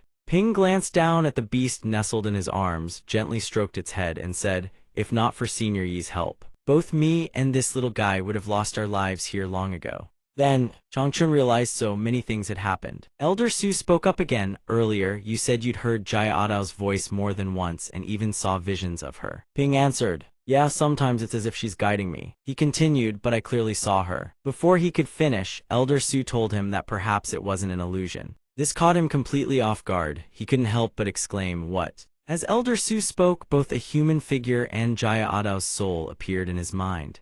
He explained Jia Adao was always sharp, awakened her ability early. Her power was something like projecting her soul out of her body. Most astonishing of all, she could enter other people's dreams. Jia Adao materialized between them, her eyes filled with an eerie light, her claws razor-sharp, blood dripping from her fingertips. From the apparition, his voice echoed, I suspect that before she was killed, she detached her soul from her body. The visions you saw were caused by her ability. Whose voice was that? Since Jia Adao might still be alive, he continued, it's just that her body was destroyed. So she was forced to maintain a soul state, but a soul existing for too long without a vessel. I'm afraid that now he paused. Ping couldn't help but ask, has Su Jingjiao fallen? A flood of thoughts surged through his mind. Back then, her words Meanther soul appeared in his mind, her eyes shimmering, heartbreakingly beautiful. He thought again, didn't she not want to drag him down? He raises a hand to his head, tears already welling in his eyes. He just chuckled softly and said, blame myself for being such a fool. She helped me so much in secret, and in the end, she still wanted me to give her up. Her image appeared again from the bracelet on his wrist, still drowning in that same thought. Did you really think I could give her up? He told himself that once everything was settled, he would go find her no matter what. With that thought, he turned to the two elders and said, seniors, what are your plans? Changchun smiled and said, we've devoted half our lives to Mingzhu City. Now that Mingzhu City faces a crisis, how can we stand on the sidelines? Then the elder added confidently, I'm sure old brother Su shares the same thought as well. Kingba gazed with a contemplative look and thought, besides, I want to meet Jiao Rao again. As they spoke, their most terrifying forms materialized. They shouted, we'll be your shield. We'll go with you to save Mingzhu City. Leave it to us. Feng Laxian, along with Liu Sixian and Chen Ming, sprinted through the forest. She clutched a pink communication device in her hand. Zhang Ping's comms signal cut out right near your position. What happened? The three of them halted, scanning their surroundings. Chen Ming spoke up, looks like it was right around here. Feng Laxian glanced around and said, that kid was so badly hurt, how far could he have possibly gone? Liu Sixian looked down at the ground. In a nearby patch of grass, there were smeared bloodstains. She let out a curious hum. Sensing a clue, she followed the foliage and explored the surrounding area. Suddenly, Liu Sixian spotted something that made her eyes widen in shock. She froze for a long moment until Feng Laxian and Chen Ming approached. The scene that unfolded before them was a desolate clearing, trees snapped and scattered everywhere. Thick black miasma swirling ominously through the air. He spoke up, what happened here? Chen Ming surveyed the destruction and gave his assessment. This is the trail of a marching force, given the Black Mountain Palace's involvement. It seems Zhang Ping ran into serious trouble. The moment Liu Sixian heard that, she bolted. Let's go after him now. It happened too fast before Feng Laxian could react. He raised his hand and shouted, wait, hold on. Suddenly, a rift of purple and black tore open in the sky, crackling with bolts of lightning. From within it, a human fist surged out, slamming right in front of Liu Sixian. It caught her completely off guard. She unleashed her ice magic, forming a frozen shield. Who's there? The owner of that arm didn't answer. Thi punched straight through her ice shield, shattering it to pieces and sending Liu Sixian crashing backward. Fortunately, two people caught her from behind. From the fading smoke, a voice rang out. Feng Laxian, long time no see, still kicking. It turned out Xiang Ming and his entourage had come to pay them a visit. He laughed triumphantly, just look at what gift I've prepared for you. On the other side, Liu Sixian and Chen Ming heightened their guard, readying for battle. Feng Laxian spoke up, I was wondering where that rotten stench was coming from. Turns out it's you decrepit old ghouls. Xiang Ming sneered with contempt, still the same insufferably arrogant attitude, well today. With that, he pointed and ordered his grotesque minions neither human nor beasto advance. He shouted, "Don't even think about running." The undead mob attacked the trio. Chen Ming stood his ground calmly, casting an attack spell with one hand and kicking several of them away. He said coolly, "Could it be that Chengzhou village planted spies to watch us before we left the city?" Liu Xixian's blood was boiling too. She charged forward, using her ice blade to cut them down one by one. "No worries, just kill them all." Feng Laxian used his powerful, muscular frame as a weapon, taking on two of them barehanded at once. He roared, "His target is me. Find an opening and get out of here." The massive undead creature behind him closed in on Feng Laxian and spoke. "In your dreams." At that moment, Feng Laxian unleashed his power. He planted his feet, blazing energy surging around him as he activated Scarlet Phoenix Immortal Body Solar Flare Form. Status panel activated Body Temp 1000 Vitality Agility. As one of them lunged at him, Feng Laxian's transformation took hold. His hair and beard blazed bright gold, and behind him, golden fire-like power coalesced into a blazing cloak. He caught the massive creature's blow barehanded, eyes blazing. "I told you." Feng Laxian's gaze hardened with resolve, his brow furrowed tight. "The next time we meet, I'll kill you." True to his word, he took down the undead creature in a single strike. The strange thing was, the moment it fell, a bizarre purple vortex materialized out of thin air. The vortex seemed to swallow the creature whole. In the end, the rift sealed itself almost completely shut. Behind Feng Laxian, the others suffered the same fate, consumed by identical rifts. He glanced up, they got teleported away. In his moment of distraction, a massive creature almost got the jump on him. He barely dodged in time. Behind him, another vortex tore open, and a fist shot out from within. From behind, the fist slammed into Feng Laxian's back. It made him grimace in pain. Meanwhile, Liu Xixian was fighting two of them on her own. She turned and shouted, "Feng." Dojo Master Feng Laxian was now surrounded by arms lunging from every direction, fists raining down on him from all sides. He endured the barrage in agony, his thoughts racing. These fists are as hard as blood iron, and they can pierce through space. This definitely isn't the power of a single person. Feng Laxian glanced behind. A tall woman with purple hair, wearing long earrings and a bared midriff, was watching him with a triumphant smirk. Beside her stood a young girl with long blue hair tied in a ponytail. Feng Laxian thought, those two women haven't moved an inch from start to finish. Could they be controlling spatial teleportation? With that realization, Feng Laxian erupted with power. He unleashed his five-fold fist technique, striking with ferocious force to blast the undead creature away. Outside the towering column of fire, the two women watched with utter nonchalance. Suddenly he burst through the flames, catching them off guard, and roared, "Take this!" The purple-haired woman quickly regained her composure and cast her spell. A purple spatial rift opened, crackling with thunder on the outside. A sudden thought echoed through his mind. Figured it out. That's it. The purple-haired woman turned back in confusion, snapping at Xiang Ming. "What are you doing? He's already right in our faces." Xiang Ming stood with his hands clasped in a peculiar pose, speaking calmly. "Don't rush, look more carefully." The scene before them, Feng Laxian unleashing a continuous barrage of magical punches on the undead creature. Xiang Ming explained after their last battle, he had been tracking Feng Laxian from afar through a life-monitoring ward. This time, Feng Laxian was facing an undead that was tough to handle. It had taken a beating from countless blows, yet refused to go down. Xiang Ming continued his explanation. Without sunlight, Feng Laxian's body temperature would only keep dropping. He could never reach that blazing white state again. Sure enough, as his status panel flickered, body temp 600 vitality strength. He said triumphantly, "That's exactly why, after he left the city, I deliberately waited until nightfall to make my move." Though his power was fading, Feng Laxian still blazed with defiance. Facing the enemy head-on, he roared. "Power!" His power erupted, surging so high that even from far away, someone spotted it and asked in shock. That was Dojo Master Feng. Liu Xixian swung her ice blade, clearing out the monsters, and called out with an update. "Almost done over here." Chen Ming nearby also cast his spell and responded. "Same here." The corpses they cut down gradually began to rot and decay. From their mouths and gaping wounds, green miasma billowed out one after another. She covered her nose and warned the others behind her. "Corpse poison again." "Chen Ming, hold your breath." Not far away, Feng Laxian was also locked in combat with enemies who kept pouring out of purple rifts crackling with lightning. Suddenly, Xiang Ming's shadow appeared right behind Feng Laxian. Surrounded by a purple aura, he lunged with clawed hands, snarling, "Be a good boy and become my living dead." Feng Laxian reacted instantly, striking back with a burst of fire that blasted Xiang Ming far away.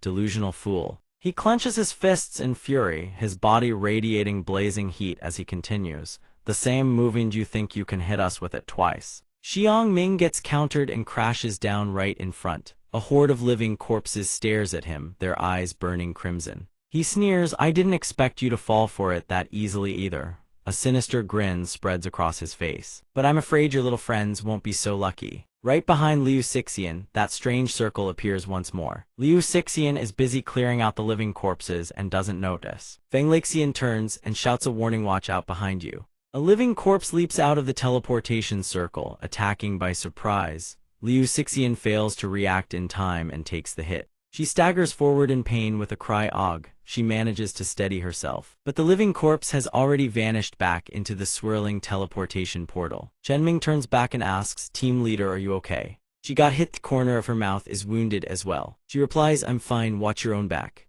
Chenming continues channeling, making his two swords hover and intertwine in front of another teleportation gate as a defensive measure. The sword technique takes shape, but a living corpse bursts through, shattering his defense with a single punch. His two swords snap to pieces, sending him flying backward. The living corpse lets out a guttural cry, "Imra. Imra-ra-ra." Feng Laxian sees his comrades in trouble. Unable to hold back his worry, he keeps charging through the living corpses swarming around him, thinking he has to break through and help them. Xiang Ming stands nearby, pointing and commanding the corpses to attack Feng Laxian. "You still have the mind to worry about others." With that, he lunges forward alongside the other living corpses, looking ready to devour Feng Laxian alive. Feng Laxian swings his fist with full force and roars, "You damn bastard." Xiang Ming raises his clawed hand. A green light crackles with sparks of lightning. He grins smugly. It's time to close the net. Suddenly, from out of nowhere, Yi Changshuan appears with one leg raised high above Xiang Ming's head. Xiang Ming whips around in shock. A foot thick as a tree trunk slams down with tremendous force, cratering the ground beneath him with a thunderous boom. Xiang Ming narrowly dodges the devastating strike, bewildered. What the hell is that? Feng Laxian rushes over in a panic to check on the other members. "Hey, is everyone all right?" Liu Xixian answers. "I'm fine." A voice echoes from somewhere. Hall Master Sissy of the Phoenix Martial Hall has finally found everyone. Feng Laxian and Liu Xixian both turn at the same time, recognizing the familiar voice. She murmurs, "That voice." A figure stands atop Yi Changshuan's shoulder. He stands up there with a smile. Below, Liu Xixian calls up to him. "Zhang Ping," she beams with joy. "That's wonderful. You're safe and sound, that's all that matters." A white-haired figure whooshes in behind the enemy leader. Caught off guard, he mutters, "There's another one." Xiang Ming is suddenly impaled through the chest by an arm. Even with a hole punched through his body, he calmly turns around and asks, "Since when did that hulking living corpse charge in to attack?" The person turns and a voice shouts a warning, "Careful, he has an immortal body." The living corpse throws a straight punch at the figure, but the figure's body dissolves into nothing before the blow lands. His head floats back toward Feng Laxian as he speaks, truly a troublesome one. He gradually reforms back into his human shape beside Feng Laxian and warns, "Be careful, the enemy is one of the fallen." Feng Laxian gazes up at the sky. The sun gradually breaks through, casting light over the forest. He thinks, thank goodness, dawn has arrived. His body begins absorbing the sunlight, causing his power to surge. He speaks again, "Shameless old wretch, what other tricks do you have left?" The whole team regroups, ready for battle. Each person possesses a different level of power. Feng Laxian clenches his fist, ready to fight to the death. "Then bring it on, show us everything you've got." On the other side, the enemy group senses something's off and doesn't dare act rashly. Those reinforcements are no pushovers. Besides, we've already lost the perfect opportunity to capture Feng Laxian. The girl immediately shouts, "The situation's gone south, retreat now." Jiangming immediately objects, "No." With a deep wound in his chest, he pours all his energy into both arms, forming two green flames. Almost there, just a little more. The girl conjures a large spatial rift, pulling Xiangming inside. "Stop wasting words." The purple circle drags him inside as he lets out a scream. She and the massive living corpse gradually retreat into the circle. She glances back and says, "Consider yourselves lucky this time." Feng Laxian sees them fleeing and gives chase, shouting, "Don't even think about running." Zhang Ping calls out from behind, "Hall Master, please don't be reckless." The purple circle shrinks and vanishes. Feng Laxian hears him and stops. Zhang Ping continues to persuade him these still don't have clear intel on the enemy. If they charge in blindly, they might fall right into a trap. Let's head back to base and regroup with everyone first. Besides, the people from the Marshall Hall are waiting for you too. Feng Laxian hears this and replies, fine. The four of them venture deeper into the forest and stop before a massive tree. Liu Xixian speaks up, where? Here. Zhang Ping asks, this place doesn't look like it used to, does it? She begins conjuring a pink vortex in front of the tree trunk and replies, of course not. We've renovated it into a stronghold. Before, this place had limited capacity, but now it can hold far more people and is very close to the trial grounds, making departures much more convenient. A circle suddenly appears beneath their feet, growing larger. They instantly materialize inside the secret base. Liu Xixian continues, this is secret base number 8, located 1,800 meters underground. It can house up to 20 people and contains a total of 164 rooms. Feel free to look around. Zhang Ping is stunned by the sheer size of the base and exclaims, this is huge. Between this base and the previous safe house, just how many strongholds has the team leader prepared over these 200 years? Exactly. Team leader Sidu Bai suddenly appears behind them, his entire body radiating a golden glow, and smiles. Being overprepared is always better than being underprepared. Liu Xixian turns and says, when I served in the investigation squad, I learned they had established numerous outposts outside the city. One of them was very close to the trial grounds, but I don't know if it's still operational. Su Qingbo, standing nearby, responds, I heard the current investigation squad leader is Ma Yun, right? She answers, Mem, and he's also the most trusted disciple of his. Sidu Bai floats with a frown. Su old brother mentioned while delirious that Ma Bin seems to be connected to the Zhou clan. What's going on with that? Su Qingbo lets out a long sigh. Then he recalls everything with a serious expression. For that story, we have to go back 10 years. The scene gradually replays before their eyes. He stands with a group of people, listening to Zhou Zhiming address them from the front. He continues the story. I remember at that time, Deputy City Lord Zhou Zhiming suddenly summoned everyone. I went to the City Lord's manor. They said an informant had discovered the Zhou clan's main stronghold, but as the investigation squad leader, I had no knowledge of this so-called informant. Doubts began to grow in my mind when I pressed about his identity. He replays the scene from 10 years ago. The city lord simply said this man was a member of the cleanup squad who rarely made appearances. At the time, I was eager to wipe out the Zhou clan's remnants, so I didn't press the matter further. Su Qingbo and the team members climb up to an area where boulders are stacked upon one another. He continues, after that I led the squad to follow the clues. We drove for an entire week before reaching that stronghold.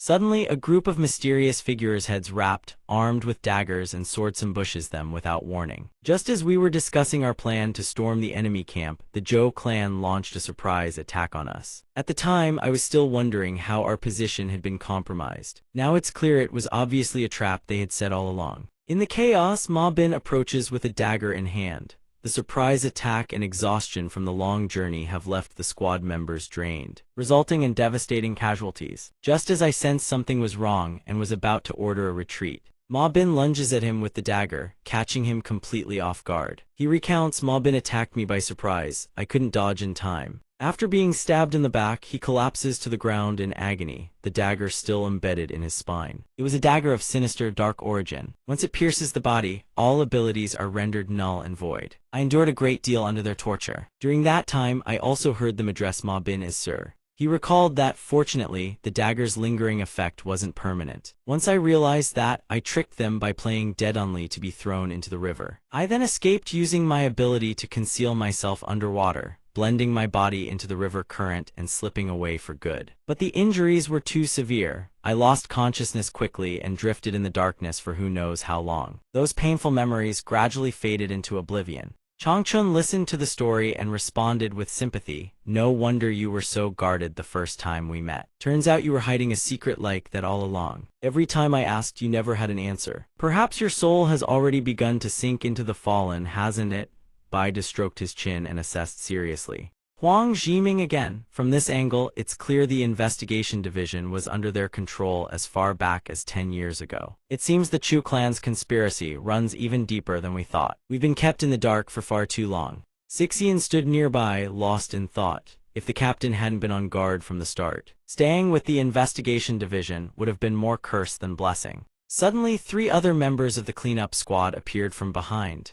Among them, the barrier team leader, Manny, waved and called out, "Why is everyone still hanging around here?" She looked toward Ping and said, "These two must be the seniors Zhang Ping met out in the wild, right? I've heard so much about you. It's an honor to finally meet you in person." Then she pointed at the small creature hiding inside Ping's jacket and asked, "Oh, and what's this little thing?" "Hey," replied, "this is something I ran into out in the wild. It's still small, but it has the potential to become a king-tier creature."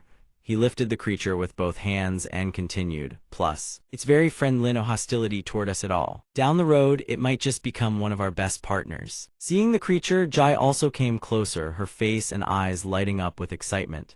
Manny reached out curiously, touching the creature with her fingertip. "King-tier potential, seriously." She then put her hands on her hips, beaming a bright smile, and said, "Well, in any case, this whole mess is finally over. For now, everyone should stay at the base to recover and get some proper rest." Baida heard this and responded, "So that means the investigation division is our enemy now. We can't rely on their safe houses anymore, and we have to watch out for their schemes on top of that." The 3 girls stared at the captain in confusion. He turned on his heel and continued, "Before we set out, we need to resolve the next situation cleanly."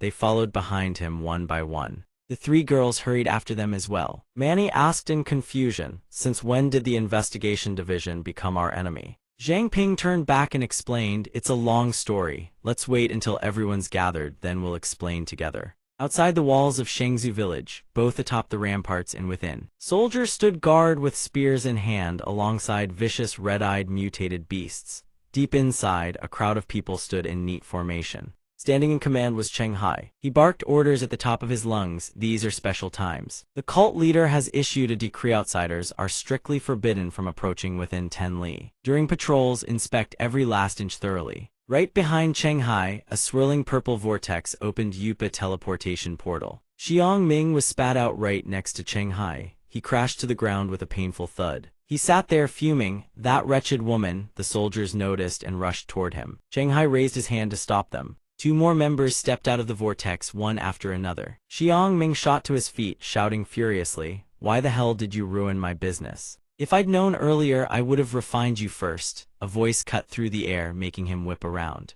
"I thought someone was making a racket around here." The cult leader of Shangzhou village. Li Aixu stepped forward calmly and said, "Calm yourself down, old man."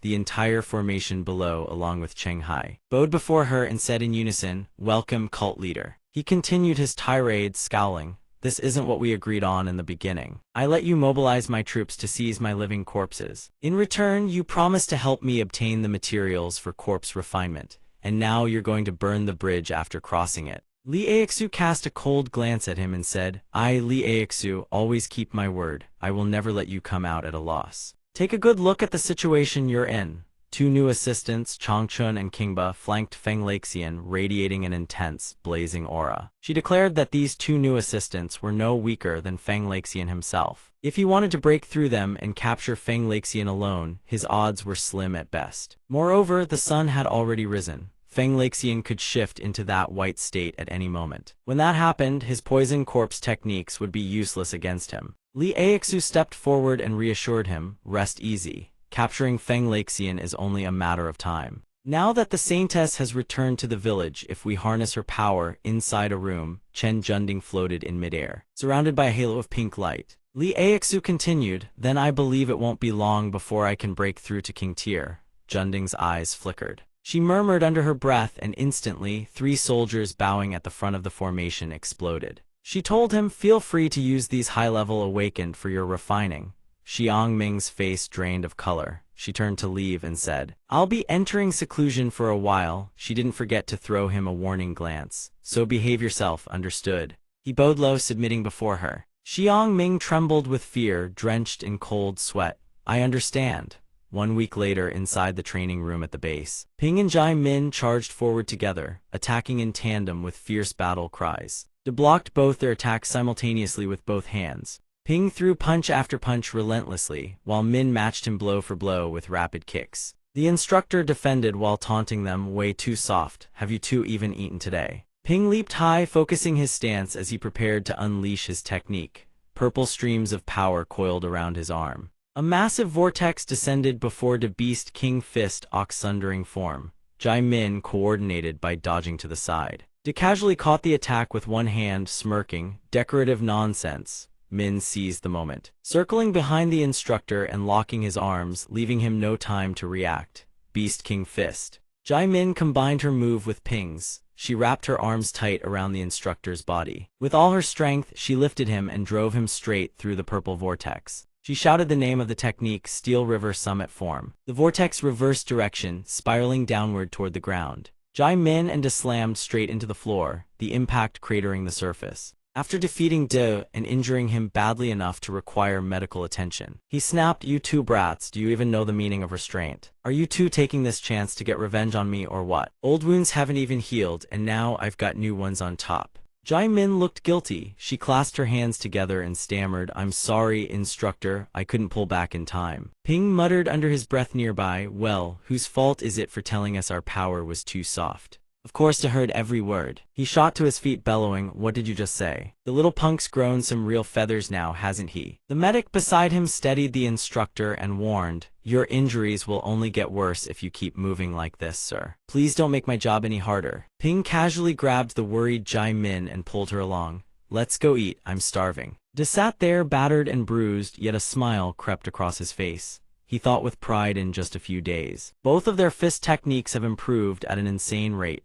Zhang Ping's strength goes without saying, and Wang Jimin's fist work is steadily catching up from behind. Seems like I'd underestimated the girl's potential all along. The two of them then headed into the gym. Someone inside noticed them and called out, "Zhang Ping, training over already?" He asked team leader Jinbo, "Here for a workout today too?" Jinbo turned and replied, "Yeah, the hospital room gets boring. Came here to stretch my legs a bit." Beside him, Chen Ming also stood in the exercise line, looking bored out of his mind. Feng Laxian finished counting the reps and shouted, "Good, take a breather, then we go again." Everyone below erupted in enthusiastic cheers. The two then headed over to the cleanup squad's smithy. Inside, Uncle Liu and his daughter Sak were forging daggers with focused concentration. Ping scratched his head and called out to them, "Master Shuzhong, sorry to bother you today." Shuzhong smiled and replied, "Don't tell me you two broke the training room again." Shuzhong sighed helplessly and headed out toward the training room to make repairs. He muttered to himself, "Honestly, those two are beyond help." Min smiles and replies, "It is true. It is an apology." They pass the room where two assistants sit playing chess. Kayat Min steps forward and asks, "Where are you going? Aren't you going to eat?" Ping turns around and answers, "You go ahead, I still have some matters to attend to." She exclaims. Ping heads to the conference room alone, where everyone waits for him. Captain Bai sees him and speaks up, "Zhang Ping, you have arrived. Just in time." He continues, "I was about to brief you on a few things to note for the trial grounds." Ping walks in with a smile, "Understood." Inside the Chu clan headquarters, a shrill scream echoes. A group of mysterious figures in cloaks sits around a crescent-shaped table, interrogating a captive dragged into their midst. One of them shouts, "The Saintess has already been taken. Yet you still have the courage to return here." The second elder speaks in anger, "You," but is interrupted by the Grand Elder. The Grand Elder sneers, "Forget it. Zhai Ming accidentally awakened the Saintess, which indirectly caused the Moon Prince to clash with Sidu. I will spare you this once for the sake of that incident, Shibai." Zhai Ming trembles, bowing his head, "Many thanks, Grand Elder." One of them speaks up again, "If Zhang Ping is truly an awakened one of infinite potential, he will surely head to the trial grounds. Zhao Yanlong, do you have any news from your side?" Yanlong sits with his legs propped on the table, smoking calmly. "Grand Elder, rest assured, our investigative team never lets their guard down. Even if Zhang Ping possesses infinite talent, he remains low-level and far inferior to our strength. If he dares to show his face at the trial grounds, I shall ensure he never returns." The Grand Elder rests his chin on his hand, warning, "You are still young. Underestimating the enemy is a taboo." The truly terrifying aspect of infinite-level awakened ones is their potential to annihilate enemies at any tier. Back then, Sidu Shibai pushed us back step by step. Do not look down on such an opponent. The second elder adds urgently, "The biggest headache right now is that the sacred ancestor village has already taken the Saintess. We lost significant manpower in Mingzhu City just to let her be taken. If the sacred ancestor village attains the power of a sovereign first," Zhai Ming trembles in fear again. Another figure stands up and says, "Two elders, have you forgotten our Chu clan's trump card? Upon hearing this, the second elder yells angrily, "Don't speak of that wide-eyed wolf. We cultivated him with all our hearts." Yet he remains stubbornly loyal to that ridiculous sense of justice. He stands up annoyed. "If he had simply obeyed the clan's arrangements, why would we be forced to lurk in this cavern?" The other figure advises the second elder, "There is no need for such anger. I mention him because I have devised a plan that will not only force him to serve the clan but also greatly boost our Chu clan's strength." She approaches Zhu Yang, who is reading a book. She smiles deviously and leans against him, letting her chest press firmly against his shoulder. He glances at her with a sullen expression and she continues, "However, it requires the cooperation of our little Zhu Yang." She reveals her pink hair and bright red lips, adding, "The key to entering the Forbidden Land." The second elder gasps, "The Forbidden Land, you mean?" The second elder smiles, looking silently at the Grand Elder. Understanding the signal, the Grand Elder opens his palm, revealing a red feather. He says, "Although I am reluctant, this is the only way for now." He hands the feather to her. "You go then." She catches it between two fingers. The cloak on her body gradually burns away, leaving only the dress beneath. She reveals herself as a seductive beauty with fluffy pink hair, the burning scraps of her cloak fluttering around her with a mystical aura. She holds the feather, smiling confidently. Chu Hongfeng will not fail the mission." Outside Mingzhu City, deep underground, Hongfeng and Yanlong enter a vault. She carries a torch, moving forward. Yanlong breaks the silence. "You can't even look after a child. With such carelessness, you talk about restoring the Chu clan." Hongfeng looks ahead, showing no reaction to his remark. She replies, "Do you still not understand little Zhu Yang's temperament?" Yanlong remains silent. He looks ahead and Hongfeng says, "Apart from an uncle like you, who could control him?" Hongfeng recounts the past when little Zhu Yang sneaked into the armory and triggered a heavenly thunder, destroying a stash of gear. "If not for your protection, he would have been exiled from the Chu clan long ago. Perhaps that is why he is so close to you." After walking a distance, they arrive before a massive door. "This is the forbidden ground of the Chu clan." Hongfeng holds the torch and speaks. "We have arrived." Yanlong crosses his arms, squinting as he sizes up the massive gate. He asks Hongfeng, "Is this the forbidden ground? It doesn't look like much." She turns to him, "Is this your first time? In my memory, you have never involved yourself in clan affairs." Saying this, Hongfeng throws the feather. The feather flies up, burning brightly in midair. Hongfeng says to him, "Don't compare me to you. Chu Yanlong is like the rest of you." The massive door opens before them. Yanlong speaks, "You treat the lives of the people like weeds. Do you really think this will lead to a good outcome?" Yanlong's face hardens. He says bluntly, "It is because of you that the Chu clan is declining. Good cannot defeat evil. That is an eternal truth." As he steps inside the door, Yanlong is struck with shock. Before his eyes lies the colossal white skeleton of the solar divine bird. Yanlong stutters, the solar divine bird of the first clan leader. They walk toward the skeleton, and he feels a surge of anger seeing the divine bird here. Yanlong criticizes, "Those two old fools hid the divine bird's remains here. What are they plotting?" Hongfeng looks up, adding that they shouldn't worry about other things for now. Finding little Zhu Yang is the priority. Hongfeng takes a breath and yells, "Zhu Yang, Zhu Yang, stop hiding, come out. Uncle Yanlong is here to see you."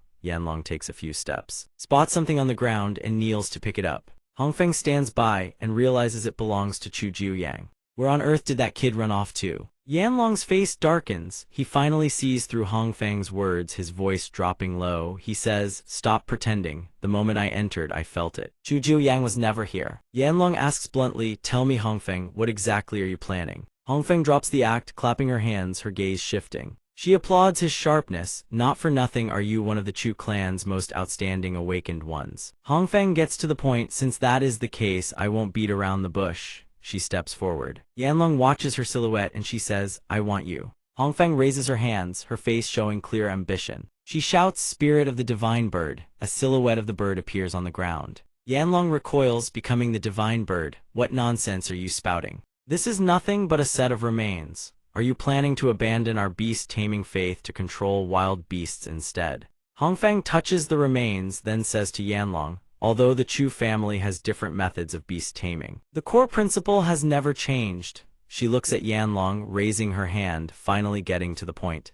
"After years of diligent research, I finally found a way to transfer the power of the divine bird and its body. Life, essence. It is a pity that no one in the Chu clan can withstand this divine power. Except for you, you possess the ability to summon spirit beasts into your body, and your immense strength makes you the perfect candidate to inherit this power. Yanlong hears this, and his arms begin to crackle with sparks. His hands clench, emitting red lightning. He remarks, "That sounds quite tempting. So what is the price?" He voiced one of his deductions, for example, using me as a sacrifice. His words made Hongfeng freeze in place. Yuanlong stood motionless. Seeing her expression, he could already piece part of it together. Looks like he guessed right.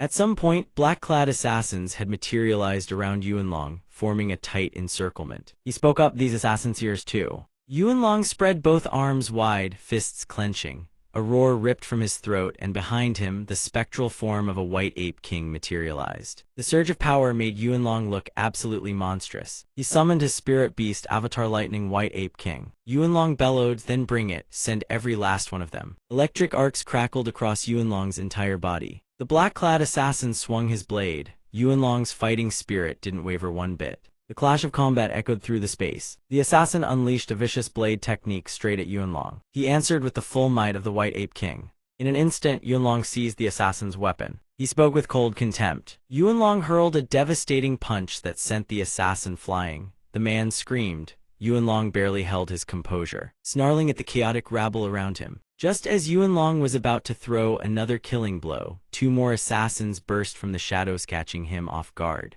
The two assassins whipped chains toward Yuanlong, aiming to bind him. Lightning surged across his body, radiating an overwhelming aura of power. The chains quickly coiled tight around Yuanlong. His eyes widened in horror. He realized it instantly, soulbone shackles. The power of the Ape King was restrained. Above his head, his true form flickered and dimmed. Two assassins behind him charged forward, brandishing razor-sharp daggers. They were going for his blind spot. The moment they closed in on Yuanlong, the aura erupting from his body instantly crushed down on both of them. Yuanlong shot a glance behind him and said to them, "One steel-cleaving blade, two soul-bone shackles, two demon-sealing sabers. You really spared no expense." He raised his hand and roared. A shockwave of chi blasted outward, sending the assassins flying. His roar was like thunder splitting a clear sky. Lightning exploded outward, blazing crimson across the darkness. Yuanlong slammed his fist into his own chest, then turned to Hongfeng. "That all you've got?" His taunt left her seething, speechless with rage. Then, a sinister laugh echoed through the air, making everyone present shudder. A grotesque, twisted demonic face surfaced on Yuanlong's chest. Zhu Jiang was puppeteering him like a marionette. The laughter rang on without end. Yuanlong froze, his mind raced thy sensation. It was Jiang's ghost soul technique. Yuanlong let out a guttural howl, clutching his chest. He gasped for air, the spot on his chest right where he'd picked up that coin. Seeing Yuanlong faltering, Hongfeng barked orders at the assassins. "Now, begin the ritual immediately," at her command. The assassins surged toward Yuanlong. A blinding light erupted around Yuanlong. The power of the White Ape King detonated. Lightning exploded outward. Yuanlong now sat at the center of the divine bird's skeletal remains. Why, Yuanlong's entire body blazed with light, his eyes flickering with crimson electrical arcs. Yuanlong roared with earth-shaking force, "Why did you betray me?" His fingers gouged into the ground, ripping chunks of earth and stone into the air. His scream tore through the silence like a blade. Following his cry, Chu Jiang's lightning spread across a wider and wider radius, painting the entire sky blood-red. Elsewhere, Yuanlong's earth-shaking roar sent shockwaves through the ground. The entire structure shook violently. Inside, Ping, Sixian, and the others were jolted by the tremor. Ping yelped, "Earthquake," but his mind immediately rejected the thought. Could it be a beast tide? The ground buckled and cracked, splitting open. Birds scattered from the trees in a panic. Massive fissures spiderwebbed across the base's walls, threatening to bring them crashing down. A man was being carried in on a stretcher by soldiers. Manhua raised a hand, steadying the crowd. "Wounded first, everyone stay calm." She pointed toward the gate, directing them this way. The men filed in one after another. A normal earthquake shouldn't have been able to shake the base like this. Sensing that this was far from simple, a knot of unease formed in her gut. What the hell was going on? Zinbo walked in from outside to report. "I just did a sweep, looks like everyone's accounted for." He passed by Ping, waving everyone along. "Let's move out." The bracelet on his wrist pulsed with a voice that caught his attention. "Sidhu Shibai, wait, the Zhao brothers, they know a ton of insider secrets about Saint Ancestor Village. They still have value." Hearing that, Jinbo's expression hardened. A beat of silence, then he said, "Team leader has a point, but..." He paused, thinking it over. If the other side was hostile, asking them for cooperation would be extremely dangerous. Ping thumped his chest. "Charge, let me handle it. You know Jinbo can handle himself, has got survival tricks up his sleeve. Me, I've got the pure water body, lower risk for me." Sixian heard him and worry creased his brow, but before he could finish his objection, Pinghai's hand already morphing into water cut him off. Don't worry, I'll be careful. If things go south, I'll use the pure water body to slip away. She picked up the thread. They're both high-level awakeners, even if the pure water body can protect you. What if they decide to go for a mutual destruction? She raised a finger and waggled it, a pointed warning. Have you thought about that consequence? She continued, this place is 1,800 meters above ground level. If that teleportation gate disappears, you'll be stranded. Changchun stood behind Ping, leaning on his hand. I've got an idea. I'll go with Youngsu here. Guarantee those two will sing like birds, he added. Besides, we've already signed a contract gem with Zhang Ping. If anything goes sideways, he can just revoke the gem back into his bag. All Sixian could do was sigh and accept it. Looked like that was the only play. All three dashed out. The man in yellow spoke up. There's no time to waste. Let's move no. Ping called back. Sidhu, you guys go ahead. I'll catch up fast. Jinbo watched the three disappear and wondered, does team leader Sidhu have some other agenda in rescuing the Zhao brothers? She stood beside him and whispered, be even more careful from here on. A kid sat sprawled in a chair, lazily reading a book and chuckling to himself. So that's why Uncle Yuanlong never comes to play with me. The kid stared at the book, a cunning grin spreading across his face. Turns out he's been having way too much fun out there. Am I really jealous of him? The pages of his book showed a crimson phoenix spreading its wings. Talking to myself here, but if he never bothers coming home, what am I supposed to do about that? With that, the kid swiveled around and asked the two figures behind him, well, am I right or not? He pressed the point. Mother. The two people moved over and sat beside him. The kid's eyes glowed an eerie, burning red. After all, the Chu clan looked closely at the two people he called his parent-horrifying puppets, nothing more. The kid puffed up with pride. Still the finest clan there is, though. He burst into laughter as the image in the book shifted to a man collapsing face first onto the ground.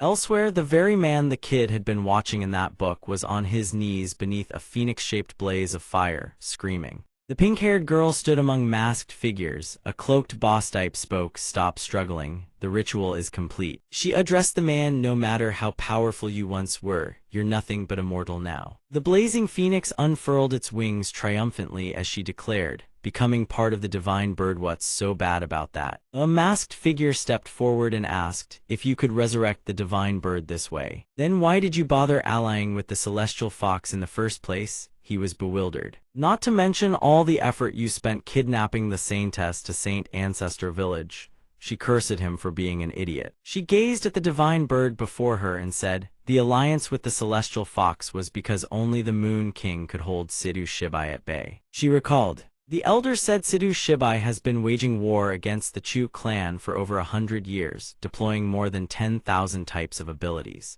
Even though he's never broken through to king rank, his combat strength is enough to go toe-to-toe with one.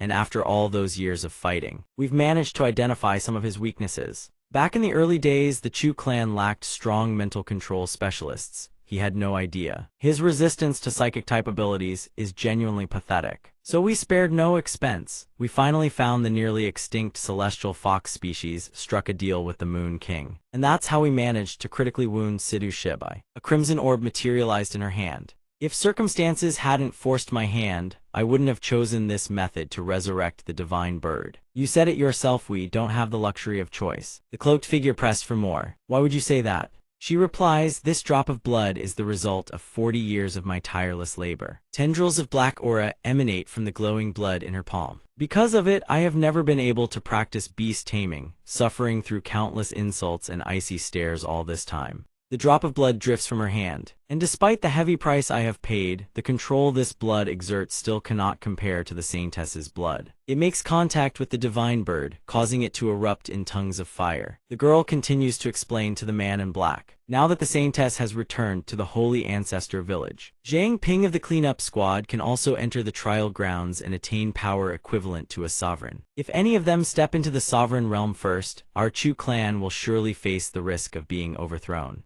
The phoenix shifts from a flickering phantom into a true, majestic divine bird. Even though my blood contract cannot fully control this divine bird, we have no choice but to gamble it all right now. Outside, the skies clear. The divine bird tucks its wings and surges upward from the depths of the earth. It proudly unfurls its wings, casting its shadow over the 8th cleanup squad atop the base's power station. A blinding radiance erupts overhead, drawing everyone's attention. Manny shields her eyes and asks, "Why is the sun so bright today?" Lai Xian narrows his eyes, shielding against the glare as he realizes something. "This isn't right," he continues. A divine bird streaks across the sky above them. Lai Xian stares at it, a mutated beast. Could it be the cause of this earthquake? Ming looks on in disbelief. "Unless," Manny interrupts. "It is the Chu clan's son, divine bird."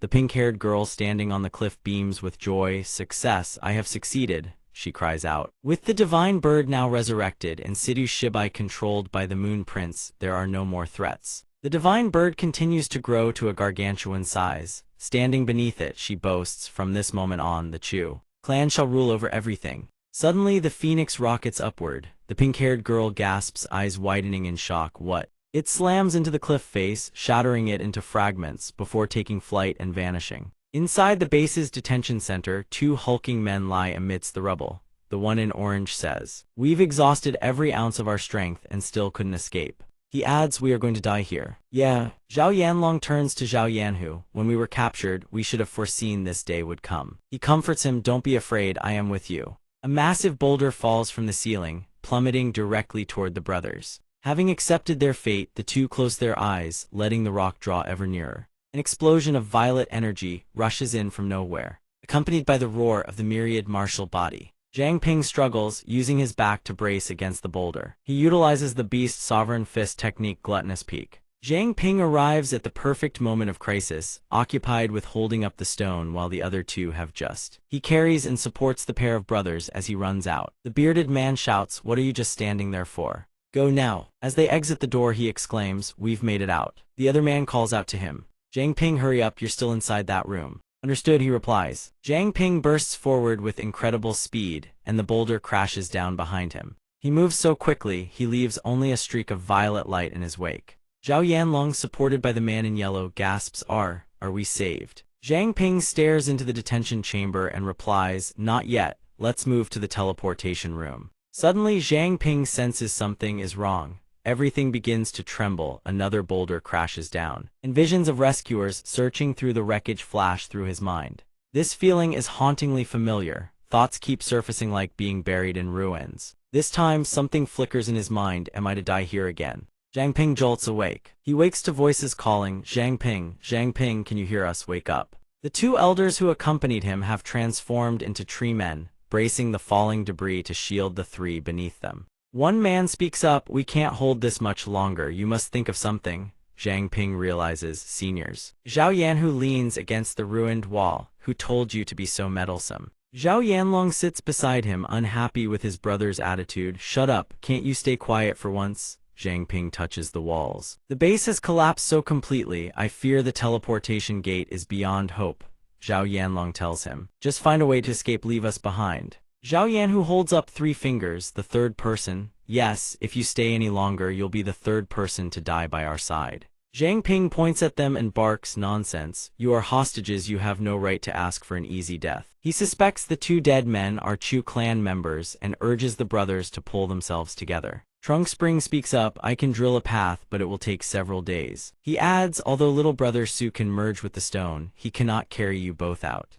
Hearing this, Zhang Ping's expression darkens. "The air here will only last half a day at most." He worries for everyone. He thinks, "I could transform into pure water to escape, but what about these 2? At this moment, a voice echoes, "Even Sidu Shibai has no solution. I took a small blood sample from them earlier and discovered that the blood of these 2 holy disciples is completely different. Mixing them creates unique energy fluctuations. You once borrowed the elder brother's blood to awaken the blood of the 9 sovereigns. If you absorb the younger brother's blood now, you might trigger a new energy and find a way out." Zhang Ping speaks to the one in his bracelet, "Captain Sidu, you told me to rescue them, so you already had this planned, didn't you?" Zhao Yanlong asks Zhang Ping, "Aren't you afraid of being controlled?" Zhang Ping answers, "I am not. If I were, I never would have made it this far." He continues, "In short, you too. Do you want to die here, or are you willing to strike a deal with me?" "Done." Zhao Yanlong uses a knife to slit his wrist. "I understand." Blood drips out drop by drop. "Even though our stances differ, we Zhao brothers are not ungrateful."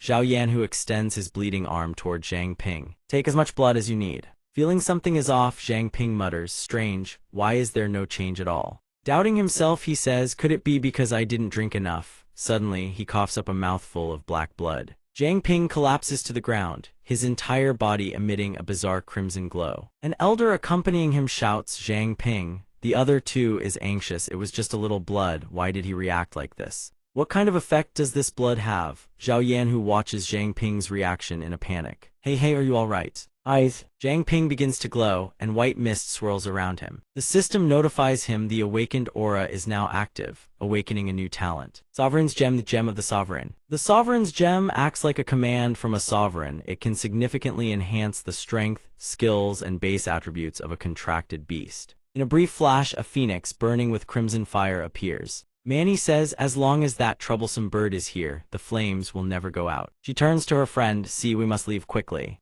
Z uses his ice abilities to launch an attack. No, Zhang Ping hasn't come out yet. Manny grabs her by the collar and barks. Enough. She says angrily, the teleportation gate is already sealed, and Zhang Ping has the power of pure water. The two seniors will find a way to escape this. You were always the most rational one in the group, so why are you acting so impulsively today? That bird just slaughtered the Chu clan members. It has clearly gone completely mad. If we don't leave, we will all be trapped and perish in this sea of fire. Hearing Manny's words, C finally agrees. Then let us go. Suddenly someone shouts, fall back. A man with glowing wings sprouting from his back walks alongside a large group including the cleanup team leader and tells the two women, we've come to stop it.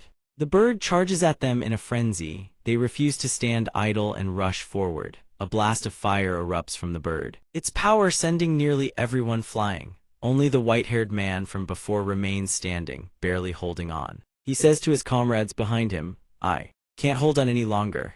A tree branch surges up from the ground. It turns out the two men who came with Ping helped pull them out. Just as they escape, they see the scene unfolding. One speaks up, young friend, we've come to help. The two Zhao siblings have been locked inside a cage. Ping drags the cage while catching his breath. Panting heavily, he says to those standing far off, consider us out. Sixian looks at him and asks, Zhang Ping, what happened to everyone? He raises his hand to wipe the sweat from his forehead and answers, long story short, I drank Zhao Yanhu's blood. Then he extends his hand towards Sixian, and a gemstone materializes. As a result, the former king's blood evolved and formed a contract gem, linked to the king's gem talent. System King's Gem built upon the original contract gem's foundation. Contract Beast ability effect enhanced, duration 10 minutes. Each contract beast can only be enhanced once per day. The bird has been wrapped tightly by several tree branches, restrained and unable to attack. Ping continues explaining about the gemstone, so I used this talent to temporarily boost both predecessors' attributes by 5 levels, just enough to reach level 40 and break through to king rank. Even though the enhancement only lasts 10 minutes, it was enough for us to break free.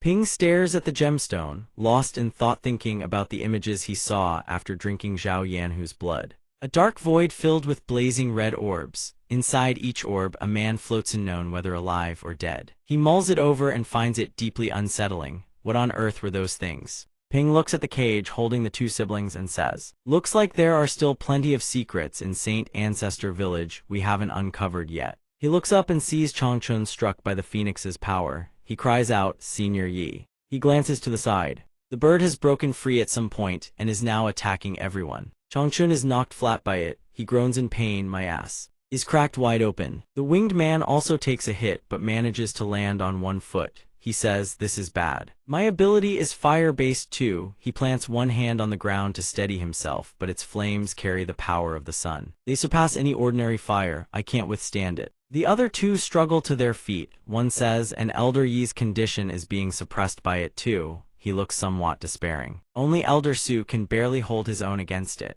Manny thinks of something suppression. She says she has a plan. She shouts to everyone, where's the barrier team? Assemble immediately, she orders. Everyone, focus on restraining this divine bird. Buy me 30 minutes. She continues, if you can't fight, go find Zhang Shuzhong and grab the signal emitters. Hurry. Manny turns to Sixian. Sixian, come help Menno. Before Sixian can even process what's happening, Manny adds, I'm doing this to buy everyone a chance to survive. Inside the golden bracelet spatial dimension, Sidhu Bai smiles. This little girl has grown up indeed. He looks genuinely happy. It truly puts my mind at ease. Ping puts something into his mouth, thinking, might as well consume this king's gem too. A purple aura radiates from his body. He grips a scythe in hand. Sidubai from inside the golden bracelet says to him, "Let's go. Time to help restrain this divine bird." System current stats displayed. Level temporarily increased by 5. Current level 24. The divine bird launches hundreds of fireballs. Below, the man who transformed into tree form uses his arms to block them, while the others scramble to dodge and evade. Ping's group charges straight in, countering the fireballs head-on. Shuzhong slumps on the ground, panting. He mutters to himself, "How much am I gonna have to eat to make up for this?" A person points at a map. Although Liu Xixian's ability isn't strong enough to directly restrain this sun god bird, she can suppress its solar energy for a short period. She continues, "The next step is for our barrier team to construct a trap capable of containing this divine bird." Manny stands among several other girls, map in hand, meticulously instructing, "These signal emitters can expand the range of our abilities. Once everyone has theirs, bury them at the designated kneeling points." Following the map diagram's instructions, meanwhile, the divine bird condenses a massive fireball above its head, but it dissipates instantly, leaving the creature bewildered. Ability Super Simulation Gasification. The white-haired man's aura envelops the phoenix. He says, "I've temporarily cut off the air around it. In a vacuum, it can't generate flames." He urges them on. "Elder Yaha, strike now while you can." The one below responds.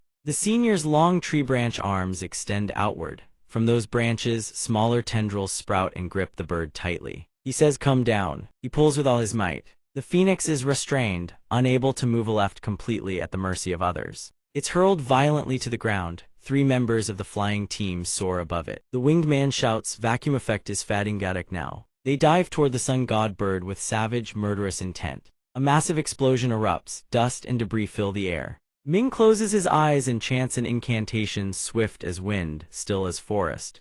Chant before the formation, silence follows behind, fast as wind. Steady as forest, day stands before, night stands behind. A blade emerges from the swirling magic spiral. Skill sword emerges from the dragon abyss. Ping has shifted into another form entirely. He thinks, because I fused with the Zhao brothers' bloodline, it caused me to break through straight to level 19. Both hands channel 2 streams of purple energy. Now, borrowing the king's gem and the dark mist, his attack power has nearly reached its peak. His power coils around Ming's sword. He calls out, "Chen Ming, I'm here to help." Ping and Ming combine their strength. Together they shout, "Let's go." The colossal sword aims for the crater where the divine bird lies and plunges down hard. Only faint squawks can be heard. The bird's body turns blue, flickering, fatting until only a single flame-red feather remains, as if still burning. The white-haired man asks wearily, "Is it dealt with?" The masked figure doesn't respond. The man thinks to himself, that battle was too intense, I didn't get a chance to appraise the divine bird. Hopefully everything will be fine. The team stands before a plume of black smoke. The white-haired man says, "Have we defeated the king-class entity?" The feather suddenly ignites, tracing out a strange pattern of light. Everyone present freezes. Sidubai's voice rings out, "No, it's not over yet. That fire is growing larger." Sidubai continues from inside the golden bracelet. After the first patriarch of the Chu clan died, legend says it transformed into a guardian spirit, standing watch over its master's grave for ages without ever leaving. For all these years, we thought it had perished. But now that it has appeared again, it confirms another ancient legend. The phoenix emerges once more. Sidubai reveals a critical piece of information. The sun god bird is an undying spirit. Fireballs rain down from the divine bird, once egging, but they're even larger than before. A man charges straight toward the fireball. He transforms into Vaporability Super Simulation Gasify Vacuum. One of Changchun's tree branch arms extends outward, but the moment it touches the bird, it immediately disintegrates. Staring at the burning spot, he says, "The flames were supposed to be out. Why is it still this hot?" The water evaporates almost instantly. A black dragon swoops in, slamming into the phoenix's belly and making it shriek. The black dragon grips both of the bird's wings and shouts, "I've got it pinned, everyone get in here now." They all rush toward the sun god bird's midsection, aiming straight for the sun imprint and attacking. A bare-handed figure suddenly appears and punches directly into it but is instantly repelled backward. That temperature, it's even hotter than my Yang Blaze state, and by a massive margin. Someone below shouts, "This isn't just fire, its body is radiating an incredibly terrifying amount of heat." The black dragon speaks. Its ability isn't just explosive flames, it can also manipulate the surrounding temperature. The divine bird opens its beak, holding a small fireball inside, then spews fire directly at those below. Only the sound of someone screaming can be heard, "Watch out." Laxian cries out, Phoenix Team Leader. Changchun catches him and brings him safely to the ground. Then a man speaks up, looks like the time amplification for both of us has run out. Everyone lands on the ground and rushes toward Laxian's position. The blonde one, currently shifted into the form of a tiger, roars. Gym leader Laxian coughs up a mouthful of blood and says with relief, damn, nearly lost my life there. The black dragon can only groan helplessly. Even the Phoenix gym leader and the beast person kneel down to prop him up. System Enhancement Effect LV-9 activation failed. System Enhancement Effect LV-10 activation failed. Hearing the notifications ring out one after another, Zhang Ping thinks to himself the gem was already upgraded 2 levels. So why doesn't he feel any effect after consuming it? Is it just going to be a dud? Suddenly someone calls out, Zhang Ping, can you hear me? He startles, it's Tusi. Sixian turns to the girls and says, the traps are already set. Hurry up and lure the god bird over here. The girls acknowledge the order. Sparks of fire keep hammering into the ground, forcing the black dragon to dodge constantly. The dragon turns and shouts, Senior Yi, hurry it up. As the black dragon roars, Senior Yi watches the god bird fly straight through the tree creature's body right toward the trap that's been set.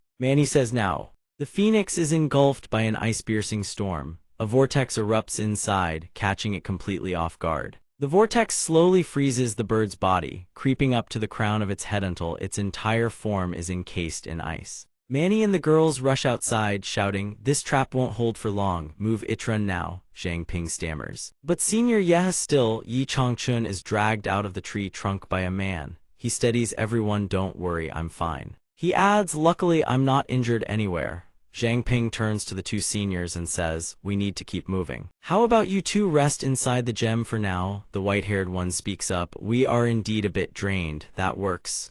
With that, the 2 transform into wisps of smoke and enter the orb of the contract gem, the contract pouch. The contract gem can encapsulate contracted beings, shrink them down to the size of a grain of rice and store them in its internal space. System maximum storage capacity 10 cubic meters. Zhu Jai stands behind Zhang Ping and says, sure, we're supposed to run but the base is already destroyed. Where else can we go? She continues. The entire surrounding area has been leveled. There's nowhere left to hide. The god bird will break free soon, so we have to move fast or it'll find us. Tu Bai's voice echoes from within the golden bracelet. The only option now is to head toward the trial grounds area. There's a fallback bunker nearby, built for non-combatants to take shelter. Everyone start moving first. The group takes off at full sprint. The ice encasing the god bird begins to thaw. Manny turns back, eyes widening. What's wrong? She asks. Sixian blurts out in panic, it's barely been half an hour. And the trap is already losing its hold.